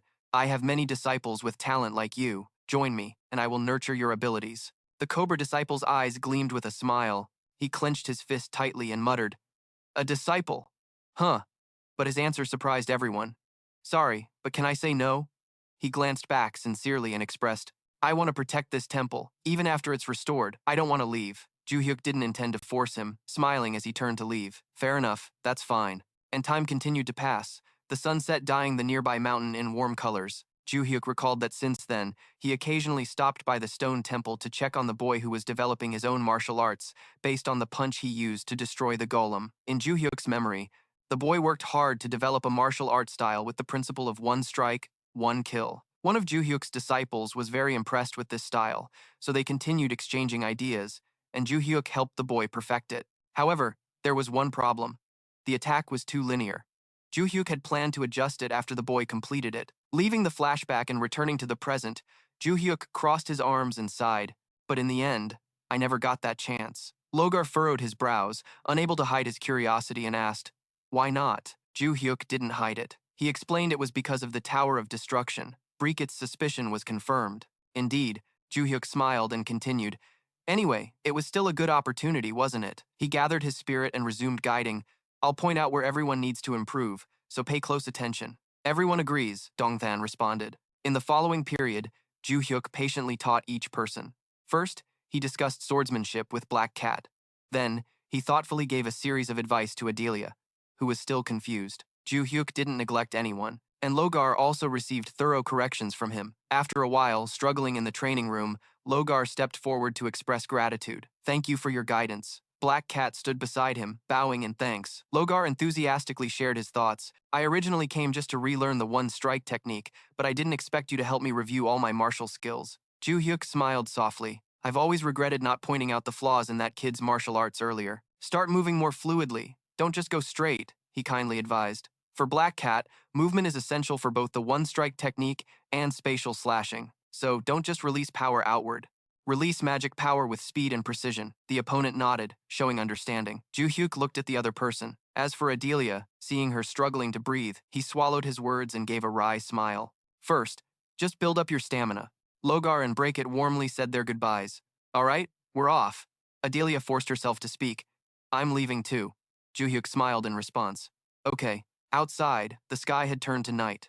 Under the bright moonlight, he leisurely strode away. Joo-hyuk thought to himself, "Now they will be able to handle future disasters." He suddenly searched inside his pocket, still feeling a bit worried. The problem was those third-tier enemies could strike any time. Joo-hyuk stared intently at the ring in his hand, pondering. He told himself, just in case the instructor wants a new power again. He hadn't absorbed the second-tier enemies he caught last time. But just then, Barce unexpectedly contacted him. "Hun-oh Kim, Joo-hyuk," Barce sounded doubtful. "What's up, Barce?" The other side babbled on. "Tell the master's disciples this. If they see me in the Great Void Cave, tell them not to attack me." Joo-hyuk frowned and urged, "Do you think you're in a position to make demands? Why are you suddenly saying this?" "Speak quickly," he made his stance clear. "If I find the reason reasonable, I might consider it." Barce was silent for a moment, then finally made up his mind. "All right, I'll tell you." Then he suddenly blurted out a cryptic sentence. "They." Barce's tone was anxious. He announced, "The Tower of Destruction. They are inside the Great Void Cave." Barce hurriedly exclaimed, "The Tower of Destruction! They're inside the Great Hall." Joo-hyuk frowned in confusion. "What? Explain clearly to me." The other side adjusted his emotions and slowly recounted. "When I scouted the Great Hall, while the Master's disciples were forcing the constellations to kneel, I hid there. Recently, things seemed calmer, so I went to check the situation again." The scene surprised Barce, but inside, there were almost no constellations at all. "I thought maybe they returned to their own realms or gathered somewhere." Joo-hyuk interrupted, repeating "gathered." The other side confirmed. "Yes, there are some ruins and buildings under construction, so maybe they are gathering there." He speculated that the recent chaos caused them to act this way. And while I was observing around, a shadow suddenly appeared behind me. I was stunned. The cloaked figure smiled warmly and greeted me. The Tower Master, Joo-hyuk, frowned slightly upon hearing this. He muttered, "Someone from the 4th tier?" Barce nodded in confirmation. "Yes, his codename is the Anonymous Strategist." Joo-hyuk thought for a while. "I've never heard of him before." The other party immediately admitted it made sense. True to the name, he always hid in the shadows to plot and act, and the master's disciple was the one dealing with him, so the master didn't know. Barce's voice suddenly mixed with tension. "He told you himself that he is currently managing the constellations in the Tower of Destruction." Hearing this, Joo-hyuk grew even more suspicious, but he said he came from the 4th floor, so how could he lead them? Barce honestly recounted. He said this was unavoidable. "Do you still remember the characteristics of the tower?" Joo-hyuk carefully reminded. "Yeah, the higher you go, the stronger the beings living there, right?" The other party confirmed in response. "Exactly." According to what Barce knew, the Tower of Destruction has a total of 6 floors. The 1st floor has very strong monsters, and those on the 2nd floor are strong enough to have their own names. He said the 3rd floor is for beings with distinct names, and from the 4th floor onward are those with great names. The 5th floor is where the 4 heavenly kings reside, personally chosen by the Lord of the Labyrinth. In the next sentence, Barce's tone grew even more serious. And the sixth and final floor is where you once stayed as the Tower Master. He recounted the earlier conversation with the strategist. He said he has now become the leader because neither you nor the Heavenly Kings are here. Joo-hyuk continued pacing, silently conversing with Barce in his mind. He's the only one you've met in the Tower of Destruction? He emphasized. So far, yes. Joo-hyuk suddenly blurted out. It's you then. His attitude made Barce anxious, who immediately pressed. Why is that? Joo-hyuk analyzed. If they are in the Great Hall, that means they are still fulfilling the duties of the constellations somewhere, right? Barce admitted. Yes, that's right. The other party continued questioning. So how many beings is he managing in the Tower of Destruction? Barce was tongue-tied, stammering and unable to give a complete answer. This made him furious, and he finally confessed. I don't know. Joo-hyuk was stunned. Barce then recounted that when the strategist went there and saw you, he immediately said, please lead us again. At this point, he suddenly panicked. They thought you still had your strength like before. If they knew you no longer did, who knows what would happen to you? Barce paused briefly, swallowed hard, then continued. So, I said he was lost in memories, striking a cool pose at the time, speaking indifferently, saying it wasn't the right time yet and ran away. Just mentioning that experience, Barce's breath became erratic, and he nervously called out the other party's name, Kim Hyun-oh. The other side did not respond for a long time, making Barce anxious. He reconnected again. Master Kim Hyun-oh. 1 second later, Joo-hyuk's angry shout echoed in his ears. Useless trash, he repeatedly criticized, harshly silencing Barce. If you no longer have your power, at least bring me some news. Is that how you act as a tower master? Absolutely pathetic. You know how obsessed I am with that tower. I need to know how many constellations are down there to make a plan. Joo-hyuk let out a long, frustrated sigh, throwing the bag in his hand to the ground, his voice low. Hey, we've been pushing this for a while. Maybe we should take a trip to the mental realm. Barce was shocked, stammering. What? Joo-hyuk's next words made him pale. It had been a long time since anyone hit him that hard. Barce hurriedly stopped him. No, master, you need permission from the constellations to enter. Joo-hyuk gritted his teeth in reply. Then I'll just ask my disciple. The other party immediately went silent. He took a deep breath, trying to control his emotions. Let's think this through clearly. Except for those on the 5th floor, the other constellations must still be active, right? Barce obediently answered. That's right. Joo-hyuk rubbed his chin thoughtfully. The guy didn't say much, but he did mention that some on the Tower of Destruction were declining. He muttered quietly. I'll confirm later. But from the 2nd floor up, maybe they've become constellations? Suddenly remembering something, he sat up straight. Wait, he said those with names are declining. Barce continued. That means Joo-hyuk said when those with names decline, they completely reincarnate, no longer bound by the limitations of constellations. They can directly affect the real world. He squinted, silently calculating. Wait a minute, can we destroy those constellations before they decline? Thinking this, Joo-hyuk immediately probed Barce's opinion. Barce, if we destroy the sacred artifact containing the constellation, what will happen? The other party hesitated in response. I'm not sure either. I only woke up inside the sacred sword, so I don't know anything. Joo-hyuk then spoke with a threatening tone. Is that so? Then I'll break that sword to try. Anyway, I have another spare sword. Barce jumped in shock, desperately saying, Master, calm down. We just need to ask another constellation. Joo-hyuk frustratedly ruffled his hair, clicking his tongue in annoyance. You're useless and clueless. A thought suddenly appeared in his mind. Actually, Barce is very strange. Joo-hyuk reconsidered. Other constellations lost their names, so he doesn't know their names, but he knows Barce's name very clearly. He also knows that changing perception helps one use their full power in the mental realm, but he still has no power at all. He thought of a possibility. What if Barce is just his own name, and his weakness comes from being bound to that name? This thought just sparked, but was immediately dismissed by Joo-hyuk. I shouldn't speculate. Maybe he's deceiving me. Until the truth is revealed, I can't be sure. After organizing his thoughts, he spoke. Hey Barce, I have a task for you. The other party seemed a bit worried. The corner of Joo-hyuk's mouth curled slightly as he calmly made the request. Pretend to be the tower master again. Stay in the Great Hall managing the others, and find out how many people are there. Joo-hyuk carefully instructed. Barce anxiously asked again. But why didn't the other party explain more, only ordering him to pretend he still has his power, control them so they don't cause trouble, and report any updates to me? Joo-hyuk's threatening voice echoed in Barce's ears, making him shiver. If you refuse, I'll smash your sacred artifact and make you experience what constellations must endure. Barce had no other choice, so she obediently followed orders. All right, I'll do as you say, Joo-hyuk casually praised. Smart choice. He thought to himself that he would leave the main hall to Barce and then ask his disciple about the sacred artifact tomorrow. Time passed quickly, transitioning to the next day. Warm sunlight shone down on the massive building. The sound of footsteps approaching the director's office door grew clearer. Joo-hyuk stopped in front of the door, raising his fist to knock and enter. Black Cat heard the knock and looked out, quickly reminding him, "Wait, can you hold on a moment?" The person before him stood up, leaving only one sentence. "I hope you reconsider." Black Cat nodded slightly. "All right." The other party quickly moved toward the door and immediately locked eyes with Joo-hyuk outside. Sang Cheon's sharp gaze fixed on Joo-hyuk. He calmly met the stare. Joo-hyuk politely nodded in greeting. "Hello, long time no see, coach," Sang Cheon coldly replied.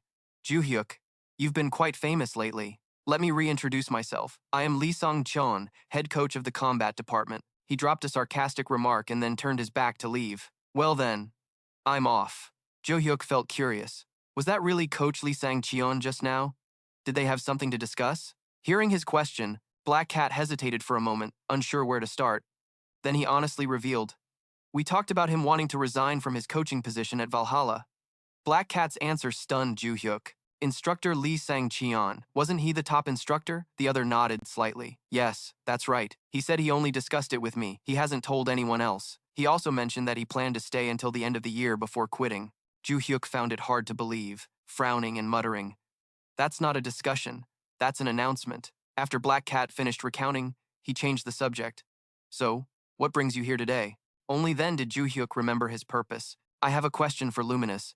He wondered what would happen to the constellation inside a sacred relic if it were destroyed. Luminous carefully listened to every word Joo-hyuk spoke from within the space. She quickly gave an answer. The constellation would likely be fine. Seeing Joo-hyuk's doubt, Luminous explained, "The spiritual realm of the relic disappears, and the relic becomes an ordinary object. As for the constellation, it's simply expelled and wanders." Joo-hyuk keenly caught the keyword wanders. The other confirmed, "Yes, like a ghost, you could say that." From what she knows, any item imbued with magic can become a sacred relic. As for wandering constellations, they are attracted to familiar magic or items they once used, which become the sacred relics. At this point, Luminous exhaled softly. "Luckily, our old weapons were maintained, so they can still reside there easily." Joo-hyuk crossed his arms, bowed his head, and fell into thought. "Is that how it works?" Unexpected, Luminous showed confusion. "Unexpected in what way?" The other smiled softly, replying quietly, "I didn't expect you to know. I was just asking randomly." Hearing this, she giggled happily. "I see," Luminous recounted.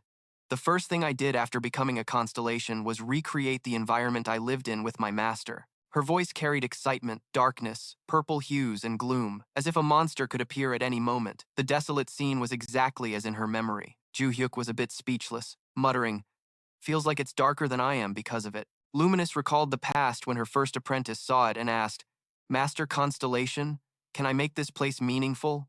The information about the other was deeply etched in her memory. He was a merchant. He realized she could link spaces from the subspace, so he opened a shop there. Over time, he brought people and built a market. As she told the story, Luminous's voice grew more satisfied. Seeing its potential, she turned it into an underground black market. Merchants and customers began wearing masks to hide their identities, and the market was born. When the Constellation era began, assistants focused more on sacred relics. We tracked constellations linked to antiques and their thrones. That's how I learned about this. Luminous recounted in detail. The underworld owner said, "That's how you found out." Joo-hyuk nodded, showing he understood. At that moment, Luminous suddenly covered her face and exclaimed, "Master, I'm so touched." Joo-hyuk hadn't yet understood what was happening when she displayed a crazed expression, covering her face and giggling. "You came to me first, so that means I'm your favorite disciple, right?" He bluntly replied, "I'm not even the first."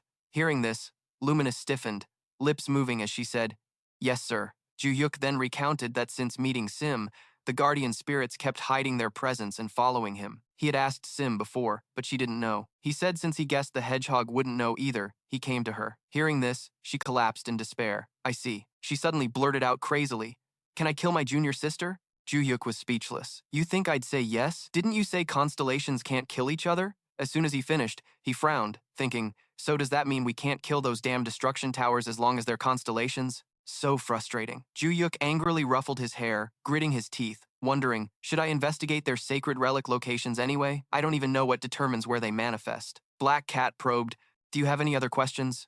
Joo-hyuk shook his head slightly. "No, that's all." He rubbed his chin, suddenly remembering something. Wait, one more thing. He paused briefly. Yes, Joo-hyuk confirmed again. You said Instructor Lai wants to quit? The other nodded. Yes, that's right. The next moment, Joo-hyuk made a decision that surprised Black Cat. I will talk to him. Joo-hyuk frowned, showing regret. It would be a shame to lose him. Time continued to pass, and it was soon late afternoon. Rays of sunlight cast shadows on the building below. A few figures passed sparsely along the hallway. Lilia held a stack of documents, walking slowly, reintroducing once more. This was the senior instructor of Valhalla's labyrinth monsters. Lilia's steps faltered as she noticed something. Joo-hyuk's figure ahead quickly caught her eye. She immediately switched to fangirl mode, eyes shining brightly. Joo-hyuk, I had never met him since he transferred to the special class. Is this fate? Lilia thought silently. Min was also stuck on writing his monster thesis. Suddenly seeing Joo-hyuk approach Sang-cheon, she froze. Lilia hurriedly hid in a corner, peeking out to eavesdrop. What's going on? The instructor and Joo-hyuk looked too serious. On the other side, Sang-cheon frowned, clearly impatient. What's the matter?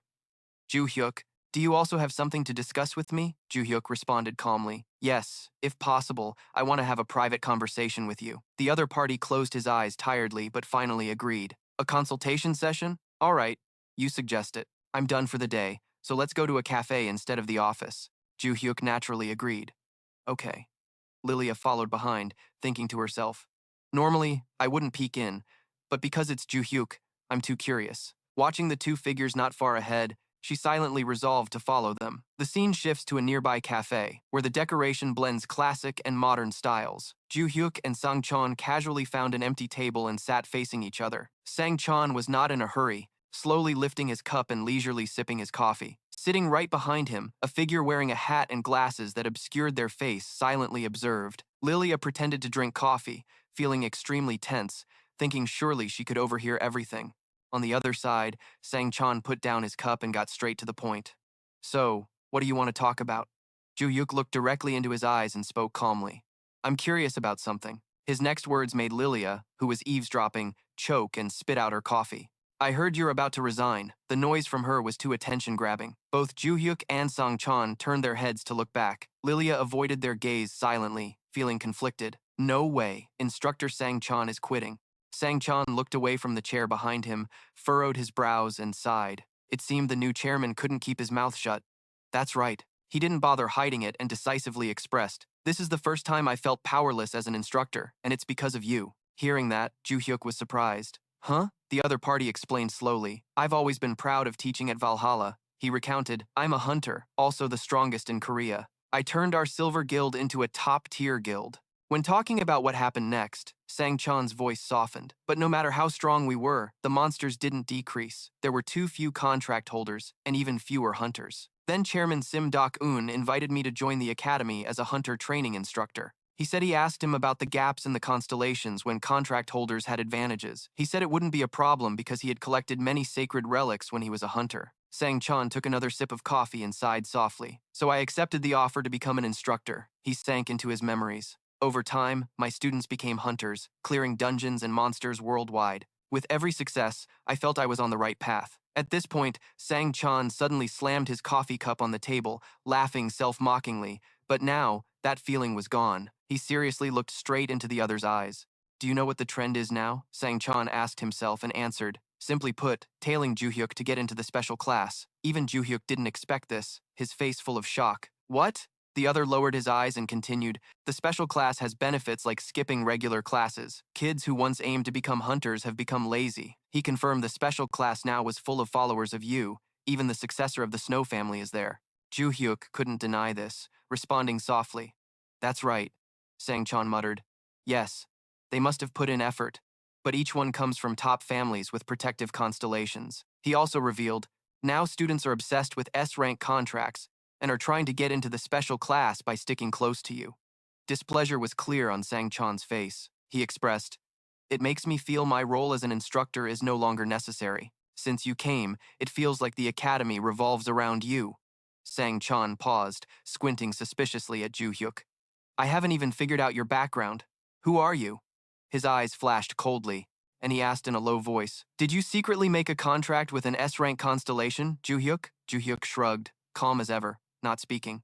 Instructor, if you're that curious, he paused briefly, looked straight into his eyes, then proposed, Why don't you try sparring with me? At Joo-hyuk's sudden proposal, Sang-chan was momentarily stunned. What? Joo-hyuk's lips curled into a sly smile. You'll find out if I'm really a contract holder. His attitude made Sang-chan feel extremely annoyed, and he coldly questioned, Are you provoking a trainer? Joo-hyuk narrowed his eyes slightly. Usually, I wouldn't bother with provocations like this. But I accept your challenge. Sang-chan's answer made Lilia nearby freeze. Sang-chan made his stance clear. I want to know exactly who you are before I leave. Joo-hyuk seemed to have been waiting for this and smiled. Great. Then let's head to the training room now. Saying that, the two quickly strode away. Lilia stayed seated, watching their backs. She couldn't believe her ears. The trainer and Joo-hyuk were about to face off. The scene shifts to the academy, the sun gradually setting behind the classroom buildings. Under the last rays of daylight, Black Cat clasped his hands behind his back, standing silently by the window. He looked outside, silent for a long time, unclear what he was thinking. Flashing back to the earlier conversation between Black Cat and Joo-hyuk, he was surprised by the other's proposal. I'll talk to him, Joo-hyuk murmured, eyes downcast. Losing to him would be humiliating. Suddenly, he blurted out, Actually, I'm also thinking of dropping out. Black Cat was startled. Huh? Really? Joo-hyuk honestly shared. The reason I enrolled was because I received a notification about the revival of the Tower of Destruction. For some reason, it gave the exact location of my celestial sword. He even revealed the place was the Valhalla room of the constellation. Then it guided me to the Forest Eye. Black Cat fell into deep thought. Valhalla manages the dungeon. The other nodded slightly. Right. After that, notifications related to Valhalla stopped appearing, meaning I have no more business here. Joo-hyuk added, Besides, I also have a new disciple. He and Luminous became directors. Life and training recently have been easier, so I stayed. Black Cat nodded, seeming to understand. Joo-hyuk revealed, Since I decided to stay, I looked into the instructors. Black immediately asked, Why? If you want, I'll give you their files. The other shook his head slightly. That's just paper information. I searched through an investigation group that Sosim's original guardian knows. He said most are honest and hardworking, but a few have complicated pasts. According to Joo-hyuk's research, among them, instructor Lee Sang-chan is known as a very strong person. Black Cat agreed immediately. He said that Sang-chan single-handedly built the lowest-ranked guild in Korea up to the top position. Other hunters and contract users all call him a legend. Joo-hyuk quickly added, This isn't because of a powerful constellation. He crossed his arms and muttered, I heard he signed a contract with a lower A-rank constellation? I'm not so sure. Barce hesitated in response. Is that so? Joo-hyuk's lips curled slightly. He emphasized especially that he opposed the current contract users' dependence on their constellations. He's a good person, unlike most contract users these days. When mentioning the latter half, a hint of regret crept into Joo-hyuk's voice. But it seemed he had accepted the current selection standards based on constellation power and was forced to comply. Black Cat listened intently, nodding in acknowledgement. Got it. Joo-hyuk suddenly revealed some information, though recently he seemed to oppose some activities of Valhalla. Black Cat paused briefly, then exclaimed in shock. You know about this? Joo-hyuk replied indifferently. I told you already. I managed to dig up some info. I hacked into the Academy's internal mailbox. Black Cat grasped the gravity and shouted in surprise. You hacked into the internal mailbox? The other party remained unfazed, calmly continuing. You'd know if you checked the director's mailbox first. He sent emails complaining about the Academy's management system. Black Cat's words caught in his throat, then he admitted quietly. I know. According to his findings, Van operates thanks to donations from noble families. In return, their children are guaranteed admission to the nicer dormitories. Black Cat added, Coach Lee Sang-chon understands and accepts the Academy's situation, but demands that the teaching process maintain fairness. The former director agreed and established principles around that. Speaking of recent events, he also feels troubled. But this year, he sent an angry email about students being admitted through donations. Joo-hyuk guessed it might be because of Venchik. Sang-chan knows Jin is causing trouble. He said Adelia tried to cover it up by sending money and even arranged a counseling session with me. Mentioning this, Joo-hyuk sighed helplessly. While investigating, I also found something else. Rocklin, the so-called exchange student, claimed to be admitted to Valhalla. Turns out it was a lie. From what I know, he bought a direct admission spot with donation money after being expelled from an academy in England. The exchange student story was just a cover. Joo-hyuk immediately inferred a possibility. Surely Lee Sang-chon is discovering the truth and feels powerless against reality. He must feel Valhalla has become a playground for one student and wants to leave even more desperately. Joo-hyuk concluded. He paused for a few seconds, then suddenly said, And maybe I'll approve his resignation. Joo-hyuk analyzed carefully. Maybe after seeing you become director and witnessing the events around me, Even if I don't cause trouble, this situation is too familiar to him. At this point, he lowered his eyes and expressed, "Honestly, I don't care if someone makes a fuss or has to quit because of me, but losing Lai Sang-chan would be a huge disadvantage." Barce hesitated to ask, "Can I ask why?" The other replied casually, "Simply because I think it's a waste." He looked intently at his palm, muttering softly. "After reincarnation and learning about the tower's return, I reconsidered my past mistakes. Immediately after, Joo-hyuk clenched his fist. First, I lacked strength. Second, the hunter's ranks were too low." Barce, hearing this, asked suspiciously, "Low rank?" Joo-hyuk clarified, "Lacking strength was unavoidable. I had a terrible start and no talent. Without a major incident, I couldn't get stronger." His expression was serious, giving the second mistake's cause as lack of time. Joo-hyuk recalled the old days. "I built a martial sect with my disciples. I didn't recruit members, but I intended to accept more once my disciples reached a certain level." He concluded decisively, "But I couldn't do that." Barce hesitated to continue. "Because of the destruction tower."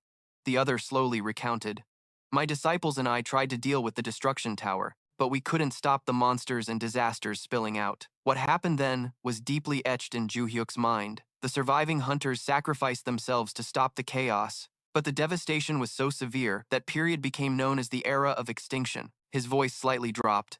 "There weren't enough strong hunters. That's why we couldn't stop that event." Barce tried to change the subject. "What about now?" Joo-hyuk fell into thought. Now, he frankly stated, "The total number of hunters is greater. Hunter academies are everywhere around the world. Compared to the past, the weakest hunters have become stronger, but the strongest have become weaker. Previously, hunters had to train themselves to improve magic and strength, but now it all depends on constellations."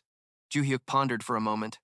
"But having more hunters helps us prepare better for the next destruction tower. However, the number of hunters that can be supported is limited." At this point, his eyes filled with determination. "So we have to try to keep good coaches to raise the future hunters' standards." Barce recalled the entire conversation, the voice still ringing in his ears. "Just remember, I'll use force if necessary."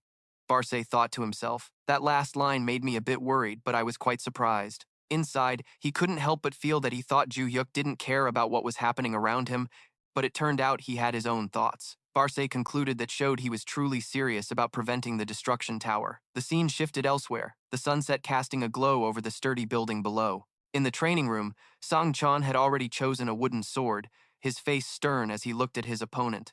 Joo-hyuk calmly met his gaze, even curling the corner of his lips slightly. A group of people gathered at the door, crowding to peek inside the training room. Soo-yeon exclaimed in shock, "What's this?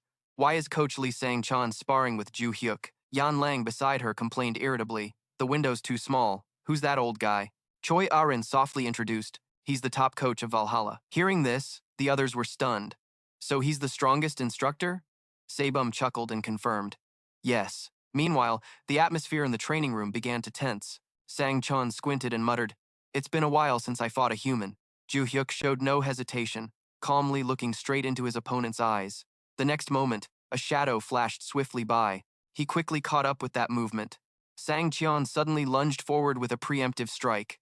However, Joo-hyuk was still able to easily block his sword. Sang-cheon, unarmed, slipped through the thick smoke before him, standing face to face with Joo-hyuk. On this side, his eyes were intently focused on the distant dark shadow. Suddenly, as if having a third eye, Joo-hyuk quickly turned his head to look behind. Unexpectedly, Sang-cheon came rushing from behind, sword in hand, attacking him. Fortunately, Joo-hyuk raised his weapon to block across his body, the sword cutting a deep groove. Then he quickly withdrew and leapt backward to defend. Sang-cheon gripped his sword tightly, moving it lightly, then lunged forward to attack Joo-hyuk. Looking at Sang-cheon, he smiled confidently, thinking for a moment, "He's fast. Did he make a contract with the agile constellation?" Suddenly, Sang-cheon began to disappear completely from Joo-hyuk's sight. From behind him, he appeared again, raising his sword high, aiming straight at Joo-hyuk's neck. Thinking quickly, Joo-hyuk twisted the tip of his sword, stabbing directly into Sang-cheon's arm, catching him off guard. Just seconds after being injured, Sang-cheon completely collapsed before Joo-hyuk. In the distance, near the doorway, through the glass, the group saw Sang-cheon. Everyone's faces showed clear fear, mixed with confusion. What just happened? The coach suddenly disappeared, then appeared collapsed at Joo-hyuk's feet. Yan Lang was drenched in sweat. She realized something. That coach's speed was incredible. The image of Sang-cheon attacking Joo-hyuk from two directions earlier appeared. At that time, He charged straight at Joo-hyuk but changed direction twice by kicking the ground. Standing by the door, Yan-lang explained the reason to the group beside her. Maybe he did that because he knew a direct attack on Joo-hyuk wouldn't work. Joo-hyuk seemed to have predicted that and swung his sword behind him. From behind, Leah, wearing a hat, looked inside with a voice full of certainty. But Coach Lee Sang-chun still wasn't fighting at full speed yet. At that moment, he deliberately slowed his sword before it struck Joo-hyuk. As soon as she finished speaking, all eyes turned sharply toward her, making Leah feel uneasy. Huh? Huh? Three people looked at each other, bewildered by this new arrival. Who is that?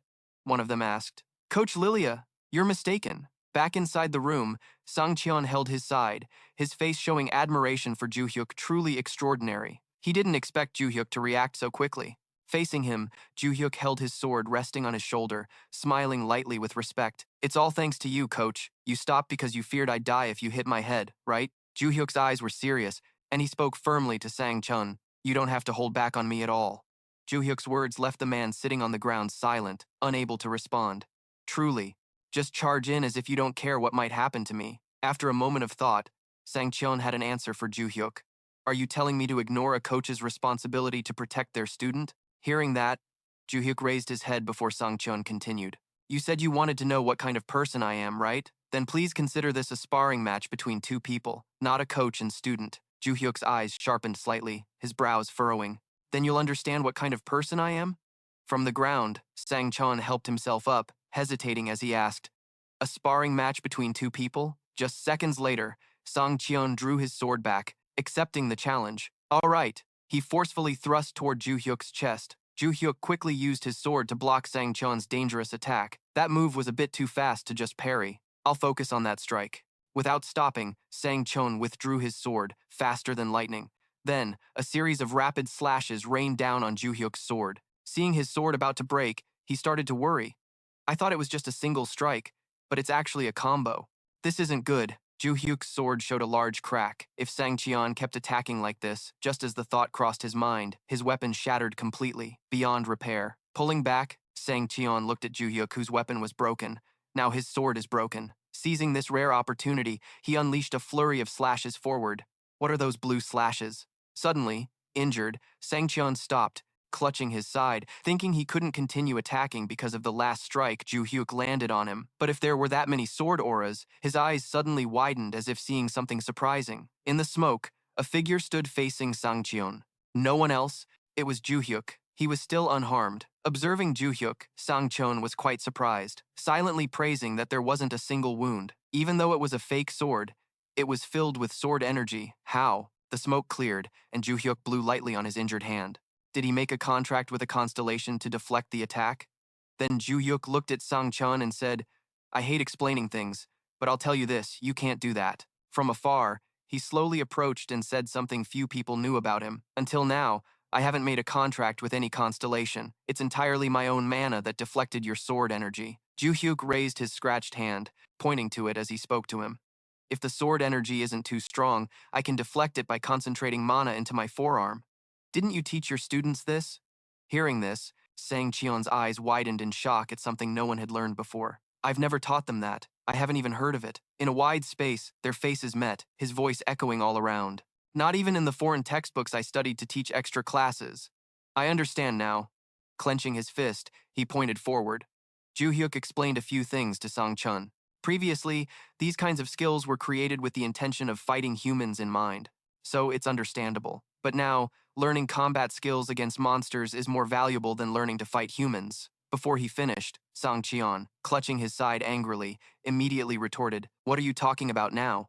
That has been the standard for hundreds of years. Sang-cheon's eyes fully focused on him, recalling the past. Mazes appeared in various countries, and monsters operated within them. Nations stopped fighting each other and researched ways to defeat those monsters before the era of destruction. It was rumored that monsters appeared everywhere, but now, most monsters breed near the maze, so the countries limit the maze. Sang-cheon's face frowned. A few drops of anxious sweat appeared on his face. That's why the academy trainees only focus on practicing combat against monsters. Sparring with each other serves one sole purpose: to demonstrate mana application and physical strength. Trainees don't learn special skills to knock people unconscious. Joo-hyuk's face was a bit dazed at this moment, but he still paid close attention to what the man was saying. Only government law enforcement branches or villains learn that kind of skill. Not to mention the police and military don't know such techniques either. Suddenly, after suppressing his emotions for too long, Sang Cheonan's expression turned furious. He shouted loudly, "What the hell are you?" Joo-hyuk startled. There was no reason to increase the number of people who knew his true identity. He regained his composure, looked at him with a smile, and challenged, "If you want to know, you have to defeat me." His words made the man furrow his brows in irritation, his eyes full of anger. All right. Sang Cheon gripped his sword tightly. He dropped to his knees and took a defensive stance. As an adult, I feel ashamed, but I'll show you. Then Sang Che emitted a blue smoke. He instantly split into three, his strongest attack among all his moves. On this side, Joo-hyuk raised his hand, his face calm and fearless. Should I be afraid? This time, he was the one attacking. Joo-hyuk clenched his fist and flew from above towards Sang Cheon. The man gritted his teeth, squinting his eyes. A blue light appeared. One after another, beams of light accompanied by Sang Cheon's clones rushed forward. After a moment, his expression changed drastically as if realizing something. Strange, I'm attacking him continuously at close range, but I don't feel like my attacks are hitting him. But there was a third sense. Sang Cheonan quickly turned to look behind. Don't tell me he's behind me. Just as he guessed, behind him was none other than Joo-hyuk standing there looking at Sang Cheon. He smiled approvingly at him. You figured it out fast. Not wanting to waste time, he clenched his fist and charged at the stunned Sang Cheon in front of him. Your strategy. Holding his weapon, Sang Cheon analyzed him. His attacks are slow, if I counterattack immediately. Just as he leaned to one side, a sharp pain spread across his ribs. It made Sang Cheonan grit his teeth in agony. That was where he had been hit earlier. As the thought ended, Joo-hyuk was already standing next to him. Suddenly, his expression changed drastically. He threw a powerful punch forward. A punch straight through Sang Cheon's body made him change his expression. He yelled in pain. Within seconds, Sang Cheonan lay flat on the ground. Joo-hyuk was standing over him, watching.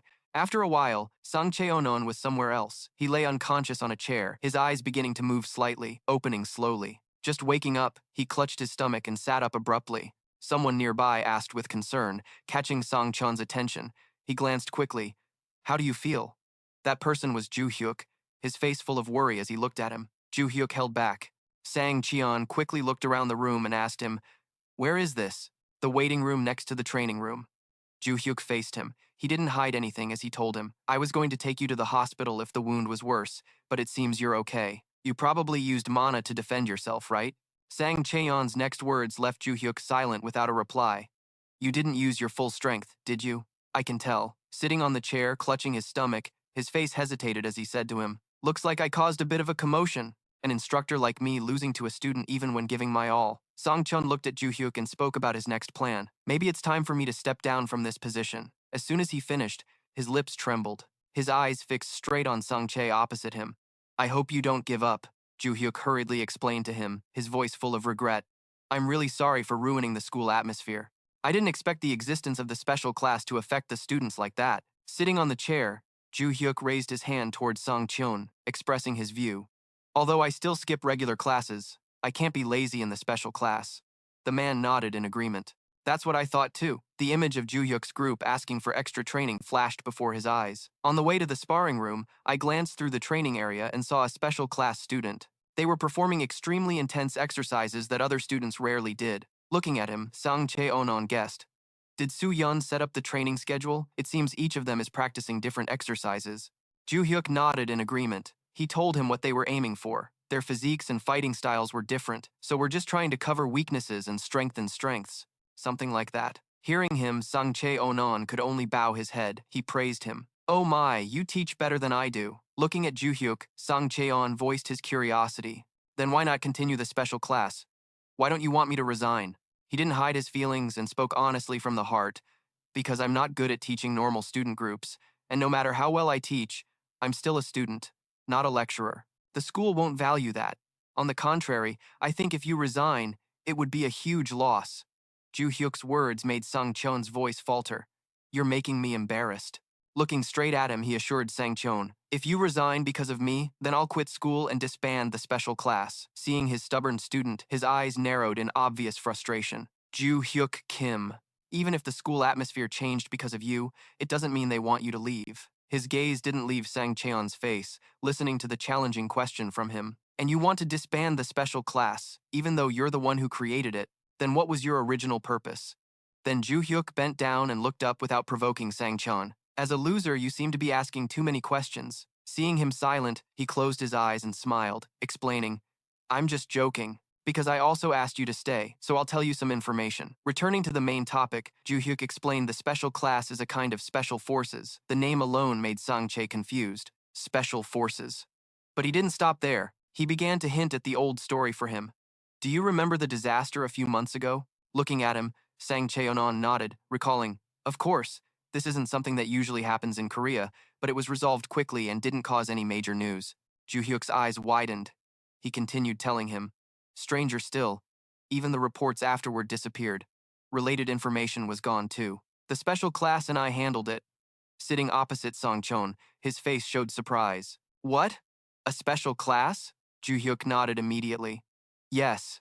He began recounting how he handled the situation to Soo-yeon. We arrived at the scene faster than anyone else, prevented damage, and dealt with the monster-related incidents. Of course, there was an official team involved that time, but ultimately, that will be the path for the special class. Joo-hyuk's eyes mixed seriousness with a lowered tone. I haven't told the others about this yet. Joo-hyuk's words stunned Soo-yeon, who gaped in surprise. I only told you, the head coach. He furrowed his brow, lowered his face, and hesitantly asked about the assumption. So, you're creating your own organization from the students?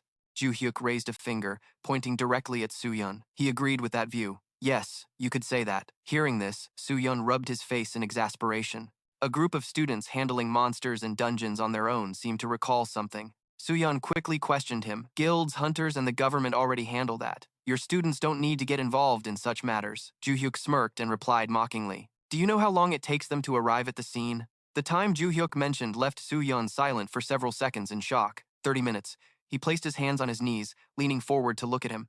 During that time, the special class had already evacuated civilians, exterminated monsters, and sealed the dungeon themselves. By the time they arrived, everything had been resolved smoothly. Understanding the issue, Soo-yeon grew worried. Joo-hyuk immediately added, Besides, the class members are stronger than adult contractors, so you don't need to worry about them getting injured. Looking at him sincerely, he said, But if you think about the distant future, I believe you'll be very helpful. This confused Soo-yeon.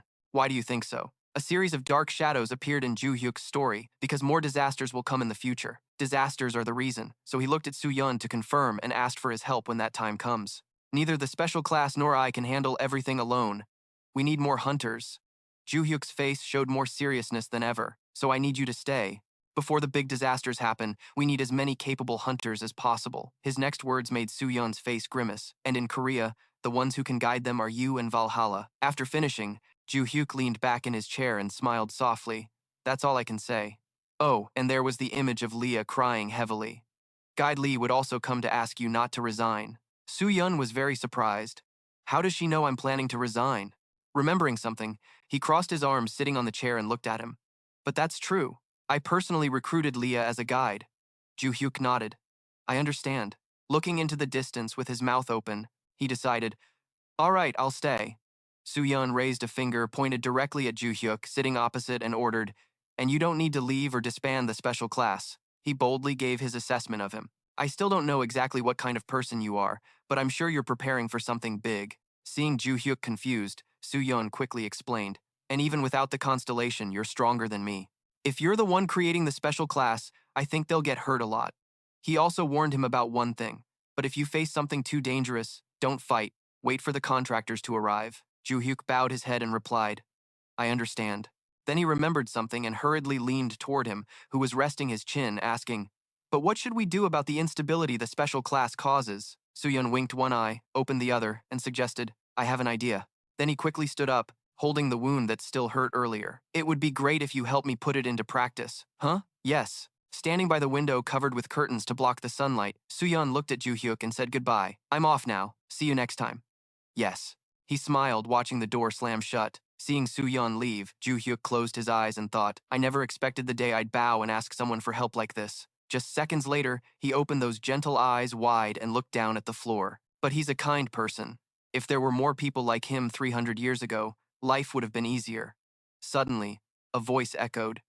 Honorable. The familiar voice made Joo-hyuk curious. What's up, Bachi? Did you just come back from the cave? Bachi trembled as he answered.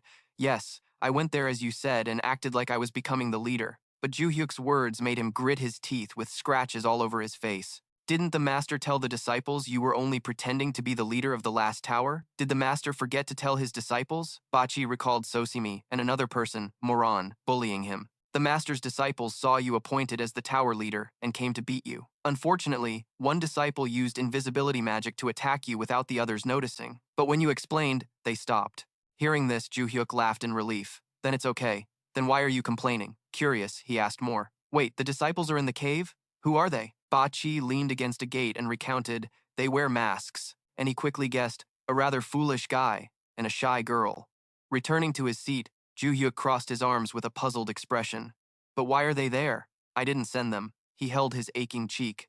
Really? I thought I saw you secretly ordering them. Bachi's words stunned Joo-hyuk. What? The image of Sosimi and Moron standing there. What are they doing? Sunlight shone on the nameplate of the gate. The two masked girls stood there. They were rebuilding the Gate God's Academy inside the cave. Opening the gate, Strategy Ra looked at Bachi, raised his hand, bowed, and smiled softly. Tower Lord, you're back?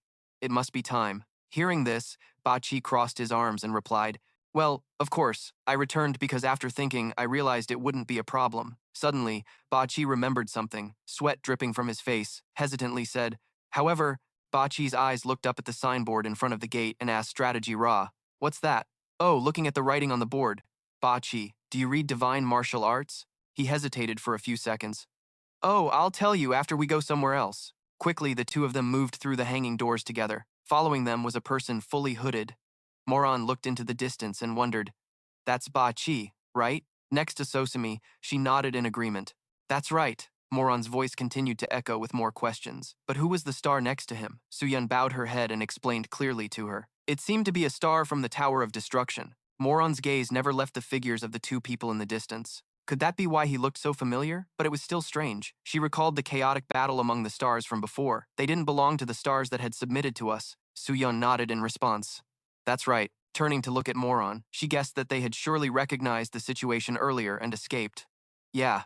Moran's eyes looked distant. She opened her eyes wide and suggested, let's hide and follow them. We'll find their hiding place. A ruined city, smoke billowing in all directions. The strategist standing next to Barce happily spread his hands to signal, this place should be good. A huge rock, with a door in front leading inside. Now let's go inside. The strange place made Barce curious. What is this place? Not wanting to waste time, he urged Barce. You'll know once you get inside. Gripping the door handle tightly, he opened it together with him. A vast space appeared before Barce, but seeing something, he gasped in astonishment. This was a gigantic purple tower looming right before their eyes. Barce stammered, asking the strategist next to him about the tower. The Tower of Destruction? He nodded in reply. That's right. Looking at the tall tower, the strategist proudly told Barce. It turned out people could create structures in the Great Hall like in the Spirit Realm. So others and I built the Tower of Destruction and hid it here. That made him understand the issue. The two quickly moved deeper inside the Tower of Destruction. The floor was no longer intact as before, but still served as a good foundation. Suddenly recalling something, Barce turned his head to look at him and asked, so what were you going to tell me earlier? The question he blurted out made the strategist silent, sweating profusely. Is that place the divine martial sect I know? He stammered for a while. Yes. Looking toward the tower, strategist, be honest with Barce. I realized right after becoming a star, the martial god established a sect and recruited disciples. Now, those disciples are trying to revive that sect after becoming stars. His words left him silently listening. Until now, they haven't publicly recruited disciples, but they've already started operating. The strategist's voice suddenly became sharp. He looked at Barce angrily and said, for example, they recently wiped out the stars around here, leaving him silent and thoughtful. Surely that day was when one of those disciples sealed himself in the spirit realm. Not wanting to waste time, as they walked, he continued telling him, that day, everyone in the Tower of Destruction went into hiding. At first, there weren't many people, but now the tower was almost empty. Finally, Barce understood the problem, so that's how it was. As if recalling something, he loudly called the strategist's name, making him a bit flustered. Yes, sir. Barce looked at the strategist and asked him to help with something. Before resuming his position as leader, he wanted to know how many of them there were, locate all the stars of the Tower of Destruction recently, and make a list. Starting with the stars in the Great Hall first. As soon as he finished speaking, his face was full of worried sweat. Indeed, sir. Immediately assessing the available forces. To avoid delaying the mission, the strategist quickly left. Alright, I'll get to work right away. Watching Barce walk alone, he warned about some stars still inside the tower. You can go meet them. He listened and nodded. Oh, alright, I'll remember that. After the instructions, the strategist began using teleportation. Well, I'm off then. In an instant, he disappeared before Barce, leaving him alone observing the Tower of Destruction. Some stars were still inside the tower. Yeah. Barce raised his hands, spreading his palms filled with purple energy. Luckily, I can still sense a bit of magic. As if sensing something, Barce bowed his head, his expression changing noticeably. Sure enough, almost all of it was dark magic. I sensed two familiar sources of magical power among them. Then he looked straight at the Tower of Destruction and guessed. They resemble the magical power of Hyuno. A voice from somewhere startled Barce. I wonder what you're doing here. Trying to revive the Tower of Destruction, huh? He had just turned around when Moron threw a punch. A punch so strong it made Barce's face swell for a few seconds. Ugh. Hiding by the door, touching his cheek, he angrily recounted the whole event to Joo-hyuk. That's what happened. Sitting on a chair, Joo-hyuk asked curiously, Didn't my disciple tell you anything about the divine martial sect? But Barce immediately denied. They were too busy fighting you, so I didn't ask.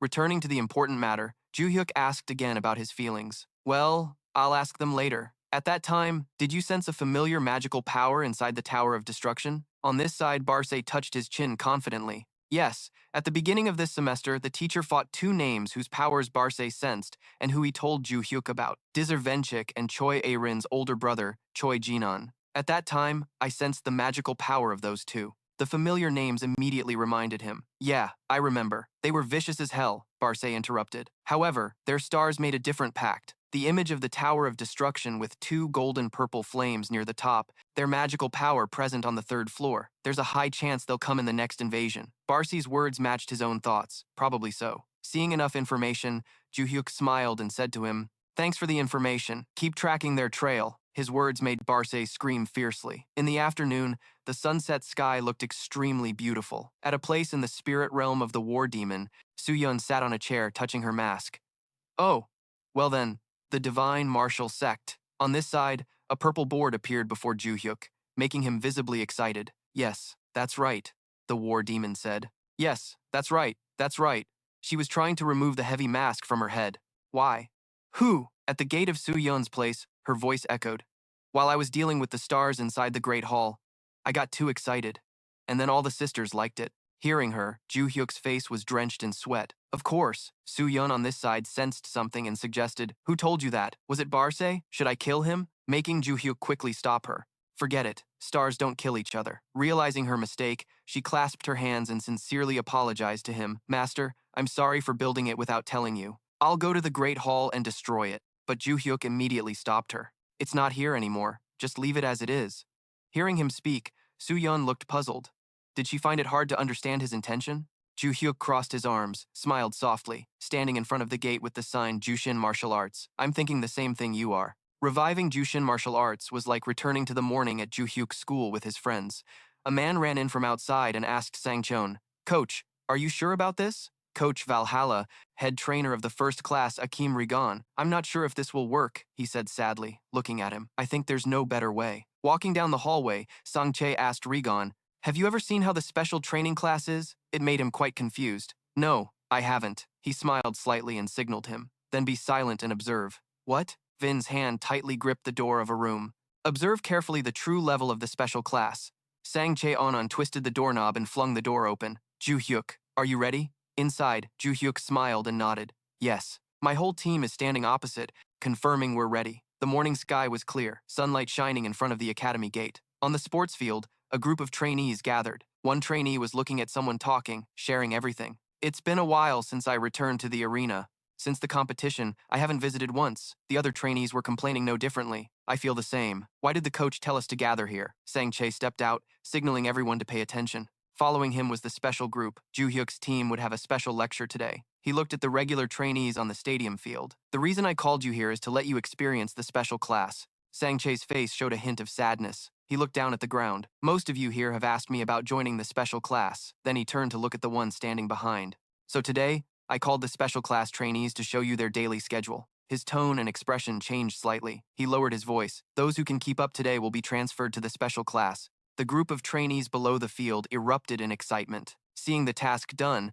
Jang-san looked at Joo-hyuk and handed over the duty. Now, Joo-hyuk, I entrust the rest to you. Yes, sir. Looking at his group, he ordered, all right, everyone change into training clothes. Everyone inside looked quite confused. Training clothes? Joo-hyuk's face broke into a cunning smile, his eyes blazing red. Because the first thing we'll do is sprint at full speed. His group started warming up with the other trainees. When the time came, Joo-hyuk ordered everyone. Warm-up's done. Let's start. The group began training with a long-distance run, sprinting 20 miles at full speed. Then, everyone held heavy weights, lifting them up and down 10 times, punching hand weights in 3 sets of 100 punches each. After that, everyone worked together to push a giant tire forward, flipping it in 2 sets of 20 times each. After a long training session, Joo-hyuk wiped sweat from his face with a towel. Phew. The warm-up is good enough. He looked at the remaining trainees and ordered, all right, it's time for martial arts training and sparring. Suddenly, Soo-yeon appeared from afar and looked at him. Joo-hyuk, you can stop now. His words made Joo-hyuk frown. We're not done yet. Soo-yeon's eyes closed tightly. He said to Joo-hyuk, well, no need to continue. Then Soo-yeon looked ahead. All the trainees were gone from the field.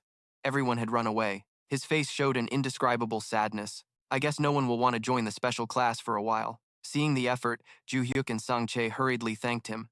Thank you, Joo-hyuk. Thanks to you, the tense atmosphere among the trainees has been relieved. He looked at him and the group behind with a slight smile. It's nothing. We just showed them the usual training schedule. That's all. Joo-hyuk also confessed something to Sang-chae Onon. Actually, we went easy because we didn't have time to prepare for the outdoor group activity. His words surprised him a bit. You went easy? Sang-chae's eyes closed tightly, his tone full of praise. You guys always exceed my expectations. All right. As evening approached, Sang-chae prepared to say goodbye and leave. Special class, I will look forward to what you achieve in the future. Looking at him, he suggested, if you ever need help, just tell me. I'll do what I can. Thank you, sir. The golden sunset light brightened a corner of the academy. I'm leaving now. Don't overexert yourselves. Yes, sir. Back somewhere else? Smoke was thick in the air. Soo-yeon was standing in front of a familiar gate, the Jooshin Martial Arts main hall. She stood silently looking at the gate for a long time. Suddenly, a voice startled her, eyes wide open. Junior sister. From behind, Moron approached with hands clasped behind his back looking at her. Why are you calling me that? Lately, you've been unusually active. A tough guy with his nickname. Looking at her, Soo-yeon was embarrassed. Oh, senior sister. Curious. Moron bombarded her with questions. But why did you call me here? Did the master tell you to cause trouble at Barce's place? Or to smash the entire Jooshin martial arts building? Another question made Soo-yeon sweat profusely. No. She lowered her face, hesitated a moment, then confessed to Moron. Master told us to restore Jooshin martial arts. Hearing this, Moron's face showed panic in his eyes. What? While asking Soo-yeon, she took off her mask. Why did he say that to you and not me? Moron's face was tearful and angry, blaming her. Why did he tell you first and ignore me? What tricks have you played? You bastard, please calm down, senior sister. Soo-yeon's next words softened Moron's mood. Master also told me to call you too. Soo-yeon recounted Joo-hyuk's image in words. Master said he wants to restore Jooshin martial arts, but not as a martial arts sect. He said it will play a key role. In front of the Jooshin gate, the two girls' voices echoed. A key role in the alliance of the starseeds following the martial god. Hearing this, Moron looked at her confused. An alliance of starseeds? Soo-yeon nodded. Yes. She bowed her head and told Moron more. Now you probably know, in the main hall there is the destruction tower and the starseeds reside there. Facing each other, Soo-yeon reminded the goal of Joo-hyuk. Master wants to monitor all their movements from now on, even inside the main hall. Hearing this, Moron guessed. Yeah. Isn't that why he sent Barce to keep an eye on them? Soo-yeon nodded at her deduction. Right. But Barce couldn't investigate everything. As soon as she finished, Moron cursed. Useless bastard. To let Moron grasp the situation well, Soo-yeon spoke out what Joo-hyuk needed to do. The master wants to know who stands with us and who doesn't, so you can prepare by forming an alliance. A knight in an iron helmet appeared in her words. It seemed the idea came after talking with the Night King of the Hosted Knights we defeated before, which made Moron a bit uneasy. Ah, that guy. Soo-yeon faced her, smoke swirling around as she continued. However, you also warned us to be cautious about the alliance, which made Moron curious. What is it? An image of Joo-hyuk with words from the past appeared. Using power to attract the attention of the stars is fine, but don't build an alliance based on that. We need truly loyal followers. Looking at the silent Moron, Soo-yeon continued. That's why the master chose the senior sister and junior sister to recruit allies. The image of unstable spirits flooding memories made Moron bow her head and sigh. Makes sense. Though I shouldn't be the one to say this, the second and fourth will jump straight into the fray. Not wanting to waste time, she put her mask back on and ordered, "All right, let's go. Junior sister?" "Yes."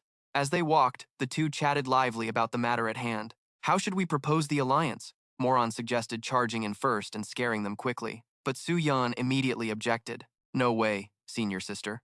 At night, under a sky full of sparkling stars, beneath a giant ancient tree, a gate led inside. Behind a red veil, the maze master sat there, chin in hand, eyes glowing, endlessly thinking. Strange, it's been a while since the second floor list was announced, yet no news.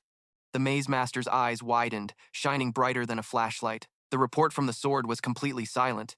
Even if it's the second floor, there should be some movement. He opened his palm, a series of red orbs moving. They arrived a bit late, though still early. The maze master looked at the orbs and pondered some ideas. Maybe I should announce a few names from the third floor first? Both Moron and Soo-yeon moved to a new large cavern. Moron's eyes widened. She saw something and quickly told Soo-yeon to look up with her. "Senior sister, look at the sky." Yeah, above them was a dark red circle moving around like a swirl. From the glowing red orbs appeared something that flew away quickly under their gaze. Soo-yeon looked on confused. "Senior sister, what is that light?" Moron immediately explained to her. "The source of magic power I sense is very familiar." Suddenly, Moron realized something strange was happening. Wait, that dark red mass is heading toward the rock containing the destruction tower. Its direction stunned Soo-yeon. "That's where the final tower was rebuilt." Moron continued. "I have a bad feeling." It seemed the third floor enemy had found its name. Her words made Soo-yeon anxious. "What?" Looking toward the distant rock, Moron said, "The energy source I sense is exactly the same as the magic power on the third floor of the fake final tower, and the direction matches. Although not certain, like the second floor enemy, it's very likely he will descend to the modern world." Not wanting to waste time, she dashed forward and ordered Soo-yeon. "First, inform the master. I'll chase after them." She obeyed immediately. Yes. Back at the academy where Joo-hyuk studied. In the afternoon, Yanlang raised her clenched fist, doing something. She punched hard at the person in front of her, a punch that made her sigh from the effort. The one holding the punching pad and training her was none other than Joo-hyuk. Holding the pad, he praised Yanlang. "Not bad, huh? It's gotten quite a bit heavier." She clenched her fist tighter, doubting him. But was it really heavier? It didn't look like she had suffered much damage. Joo-hyuk suggested looking closely at the floor. Under his feet, the shoe shifted slightly from its original position. It slid about 3 centimeters. "See?" His words made her angrier. Almost no impact at all. Yanlang turned and left in frustration at Joo-hyuk's attitude, while he watched her go with a slight smile, thinking, training everyone finally showed results. They all got noticeably stronger. Looking at the group chatting ahead, especially Choi A-rin and Jen Rang, both following the training plan focused on magic that he set. Both Regon and Soo-yeon were also steadily improving. Joo-hyuk suddenly smiled faintly, looking very satisfied. Yeah, this is the joy of teaching disciples. Feeling happy, since the former bodyguard appeared, the sect leader opened the song. Looking at the purple information board ahead, he informed Joo-hyuk. Tu-hui was urgently looking for him. The message appeared clearly word by word. Tu-hui said, "Master, it seems the third floor name from the final tower has descended." Skimming the content, Joo-hyuk was quite surprised. "Third floor? They've arrived already?" Soo-yeon nodded through the purple board, reporting. "Yes, that's right." Joo-hyuk suddenly fell into deep thought. "I didn't hear the guide say anything. What's going on? I can handle one third floor enemy. But I'm not prepared at all," he wondered aloud. "Could it be all of the third floor?" Soo-yeon, confused, explained. "No, not all. Only about 2. I saw a gap appear in the large cavern and about 2 streams of essence like the name have descended, and those essences headed straight to the fake final tower." Standing before the information board, he guessed, "So they haven't fully arrived yet?" She hesitated, agreeing with him. "Seems so." To be safe, the High Priestess has already gone to inspect the fake final tower. Joo-hyuk's face was serious. "As long as we know where they will descend, at least we can prepare a bit. All I know is there are 2 enemies and both haven't fully descended yet." He scanned around and then realized. "Wait, third floor? Bachi over here." Bachi folded his arms, sensing the question from him, quickly answered, "Yes, definitely, the same energy I once sensed from the third floor." His words made Joo-hyuk stare blankly into the distance. If that's true, then they must be the stars behind Venchik and Choi Jin-gun. Images of those two appeared in Joo-hyuk's mind, making him frown in thought. But they belong to 2 different factions. Desera belongs to the First Flow sect, and Choi Jin-gun seems to be in the First Faith Society. But if I remember correctly, both organizations were completely destroyed. As if recalling something, Joo-hyuk folded his arms and hurried her. Soo-yeon quickly asked, "Yes, master." His question rang out. Do you know the two evil organizations called the First Advanced Society and the First Flow Sect? She recalled. She nodded in response. Yes, I know. They were the ones who tried to harm you. Soo-yeon's voice came from inside the purple information board. Soo-yeon and Joo-hyuk have wiped them all out, Joo-hyuk continued. So, it was you after all? The figure now crouching seemed to be a spirit from one of those groups. Hearing him, Soo-yeon gasped in surprise. What? She was sweating profusely. We should have killed the leader too. I'm sorry. But if someone truly descends, they might possess the leader's body here. Joo-hyuk rested his chin, pondering. He quickly asked Soo-yeon the next question. Do you know who just received blessings from them? Standing in a corner, she intertwined her fingers and answered, Yes, we didn't kill all the blessed ones. We just kept them under surveillance.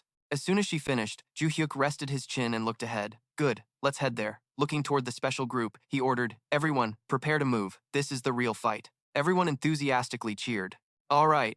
Back in a place filled with swirling dust, Moran was rushing forward like the wind. She dashed toward the rock with the tower inside. Without hesitation, Moran took a running start and slammed the door open, sending it flying. Her eyes quickly glanced inside. Before Moran appeared a radiant purple destruction tower. She looked up at the tower's peak, feeling a bit uneasy. Two massive energy sources radiated from the third floor. From her hand, Moran summoned a small blade. Just as expected, the energy was overwhelming. It appeared right before a spirit descended.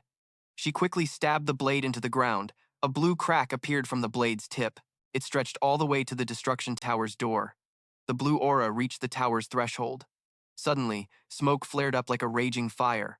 Rocks echoed loudly. Moran, holding the blade, panted heavily. A voice startled her. It's useless. A dragon appeared before the destruction tower. We have received our titles and are preparing to descend. We are no longer on the same level as a nobody like you. It bared sharp teeth and claws at Moran. Even your full poison power can't harm us. Pathetic, fanatic follower of the Quiet Gate. From the ground, she quickly withdrew the blade and stood up. I don't understand what nonsense you're spouting. Moran frowned and said a few words to the dragon. I was just stalling from the start, before you could descend into the modern world and make it angry. Barred sharp teeth. What? On the tower floor, dark purple smoke appeared before her eyes. Watching the smoke, Moran thought silently. I've stalled enough. The rest is up to you, master. Back at another place, the building was ruined. From above came purple smoke. Accompanied by Logar, he revealed terrifying sharp teeth, and his hands had sharp claws. He raised his head and let out a savage laugh. Ha ha ha ha, I have finally descended. Logar shouted his own name loudly. Not as the dragon god destroyer of all things, but simply as a dragon slayer. A voice rang out, silencing his smile. Yes. Welcome. No one else but Joo-hyuk had been waiting for Logar for a long time. He bent his knees and charged. Now scram again. He delivered a powerful blow toward him. Before Logar could prepare, Joo-hyuk raised a leg and kicked forward. He struck Logar's face, sending him flying backward and losing momentum. Logar fell flat on his back. His face was covered in wounds, sighing in pain. Seeing Logar's state, Joo-hyuk smiled slightly, satisfied. Not bad. I was aiming for the neck. But he didn't notice someone standing behind. Seeing her, Joo-hyuk immediately chased her away. What are you doing? Get out of here. She awkwardly hurried off. Yes. Looking at Logar, he wondered why Go was here. From the ground, Logar leaned forward to explain. The original owner of this body lured her here to rob her. Looking at Joo-hyuk, Logar recounted some other things. He was puzzled. All he did with my blessings was seduce women and steal from them. Pathetic. Finishing, he grinned savagely. What I, the destructive dragon, desire is slaughter. Logar's smile revealed two long, sharp fangs. Of course, he didn't have the guts, so he was just a pawn. Seeing his fangs, Joo-hyuk chuckled with interest. Oh, really? His broken tooth had grown back. He thought silently he was no longer human, but a true embodiment of a constellation. From Logar's arm, purple smoke appeared. You surprised me a bit. A sharp, clawed hand formed from the smoke also appeared. I didn't expect you to fight me with that weak, reincarnated body of yours. The war god didn't waste words and decisively charged at Joo-hyuk. Seeing this, Joo-hyuk smirked slightly, clenched his fist. What nonsense is that? He threw a punch straight at Logar's hand. In a flash, Logar's arm was crushed and completely vanished.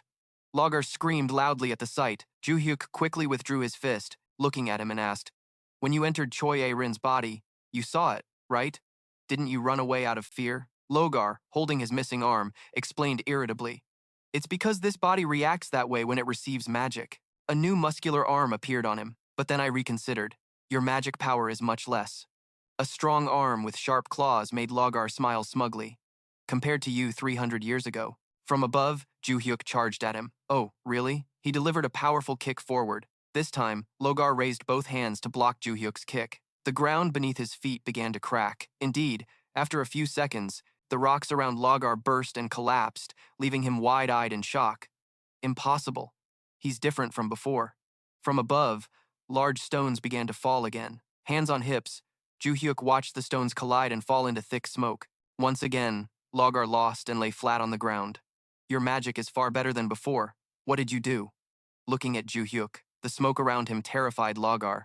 Not to mention the magic power I sensed from you is even greater than what I felt 300 years ago at the Destruction Tower.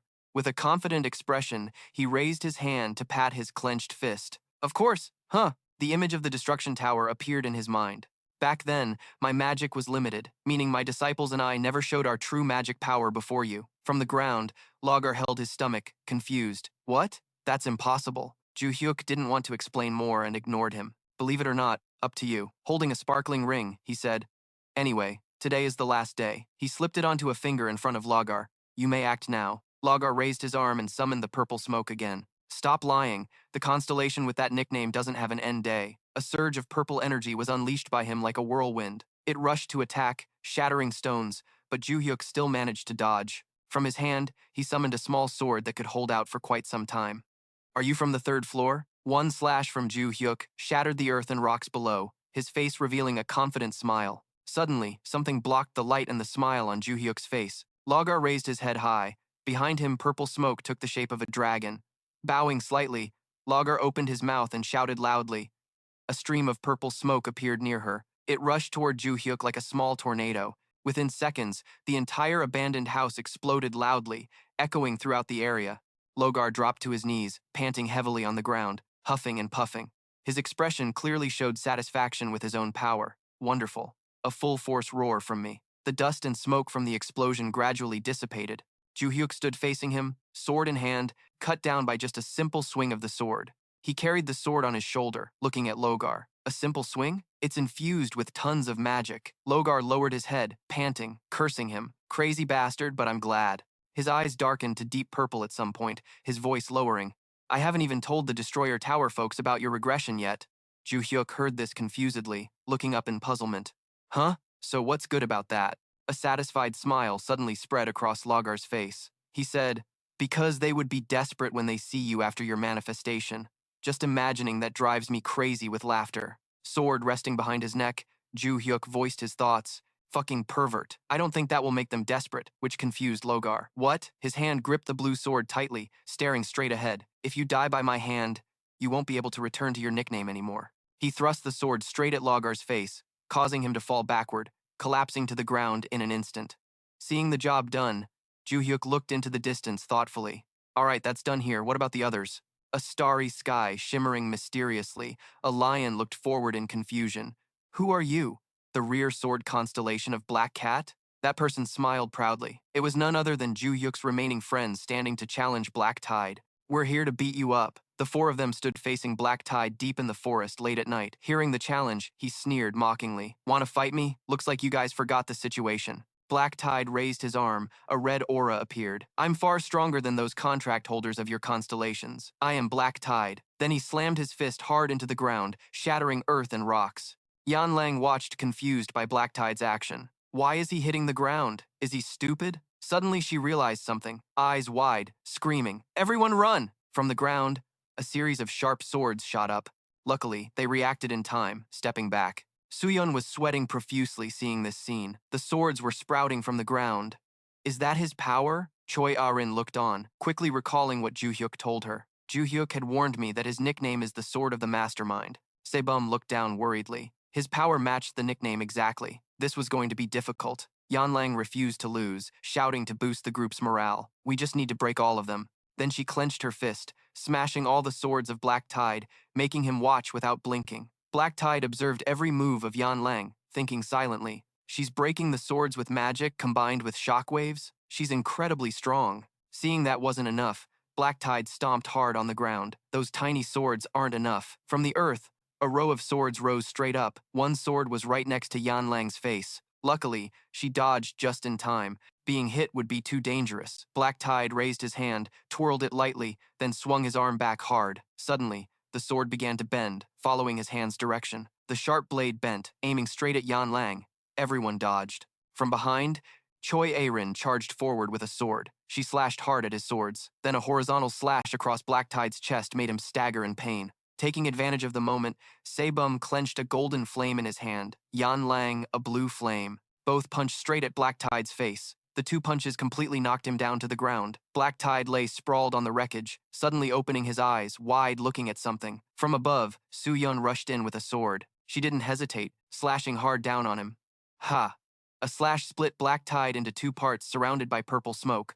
Seeing everything done, she sighed tiredly, looking toward the glowing sword before the thick smoke. Suddenly, from the smoke, Black Tide appeared. Humph. Is that all you've got? The sword couldn't be drawn, making Soo-yeon confused. Humph. My sword energy combined with magic still. Black Tide's sword began to bend again at his will. Swift as the wind, it brushed past her face, leaving a light wound visible on Soo-yeon. The wound bled, making her wince in pain. Sebum immediately worried. Soo-yeon. Choi Arin and the two others behind were concerned for her. Are you okay? Soo-yeon wiped the blood with her hand, reassuring. Yeah, it just grazed me. She looked ahead, feeling uneasy. Is the reincarnated constellation really this strong? Joo-hyuk had warned us, but he's still too powerful. Somewhere in the forest, the four of them were facing Black Tide. Suddenly, from above, a shoulder was watching silently. Black Cat silently observed from above. Behind Joo-hyuk appeared. Are they still doing well? Seeing that, he nodded. Ah, Lord Joo-hyuk. Both stood together watching them confront Black Tide. Oh, they're doing better than I thought. They're still okay, and he's already injured. Yes. But look at Soo-yeon's back, Black Cat worried.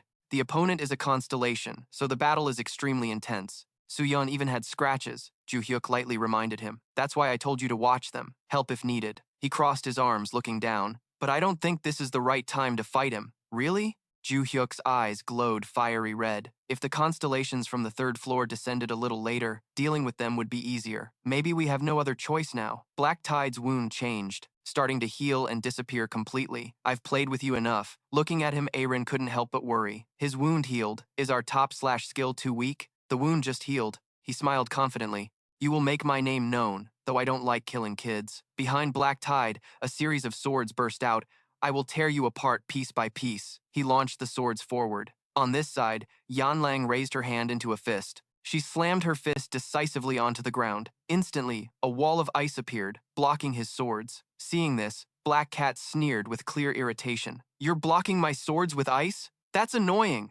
It reminds me of someone. His eyes were filled with resentment, but that guy was even tougher. On this side, the ice block seemed like it was about to give way. Behind, gritting his teeth with a very worried expression. Damn it, it's too weak, so this is just a temporary solution. If I had known this would happen, I would have trained my defense too.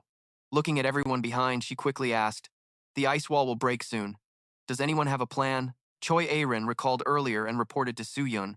Bubblebox and I will try to cut off the blades. She continued. Sebum and Moose will follow up with a powerful strike. Sebum, hearing this, pointed at his chest. Now I'm Moose? Yan Lang hurriedly reminded everyone once again.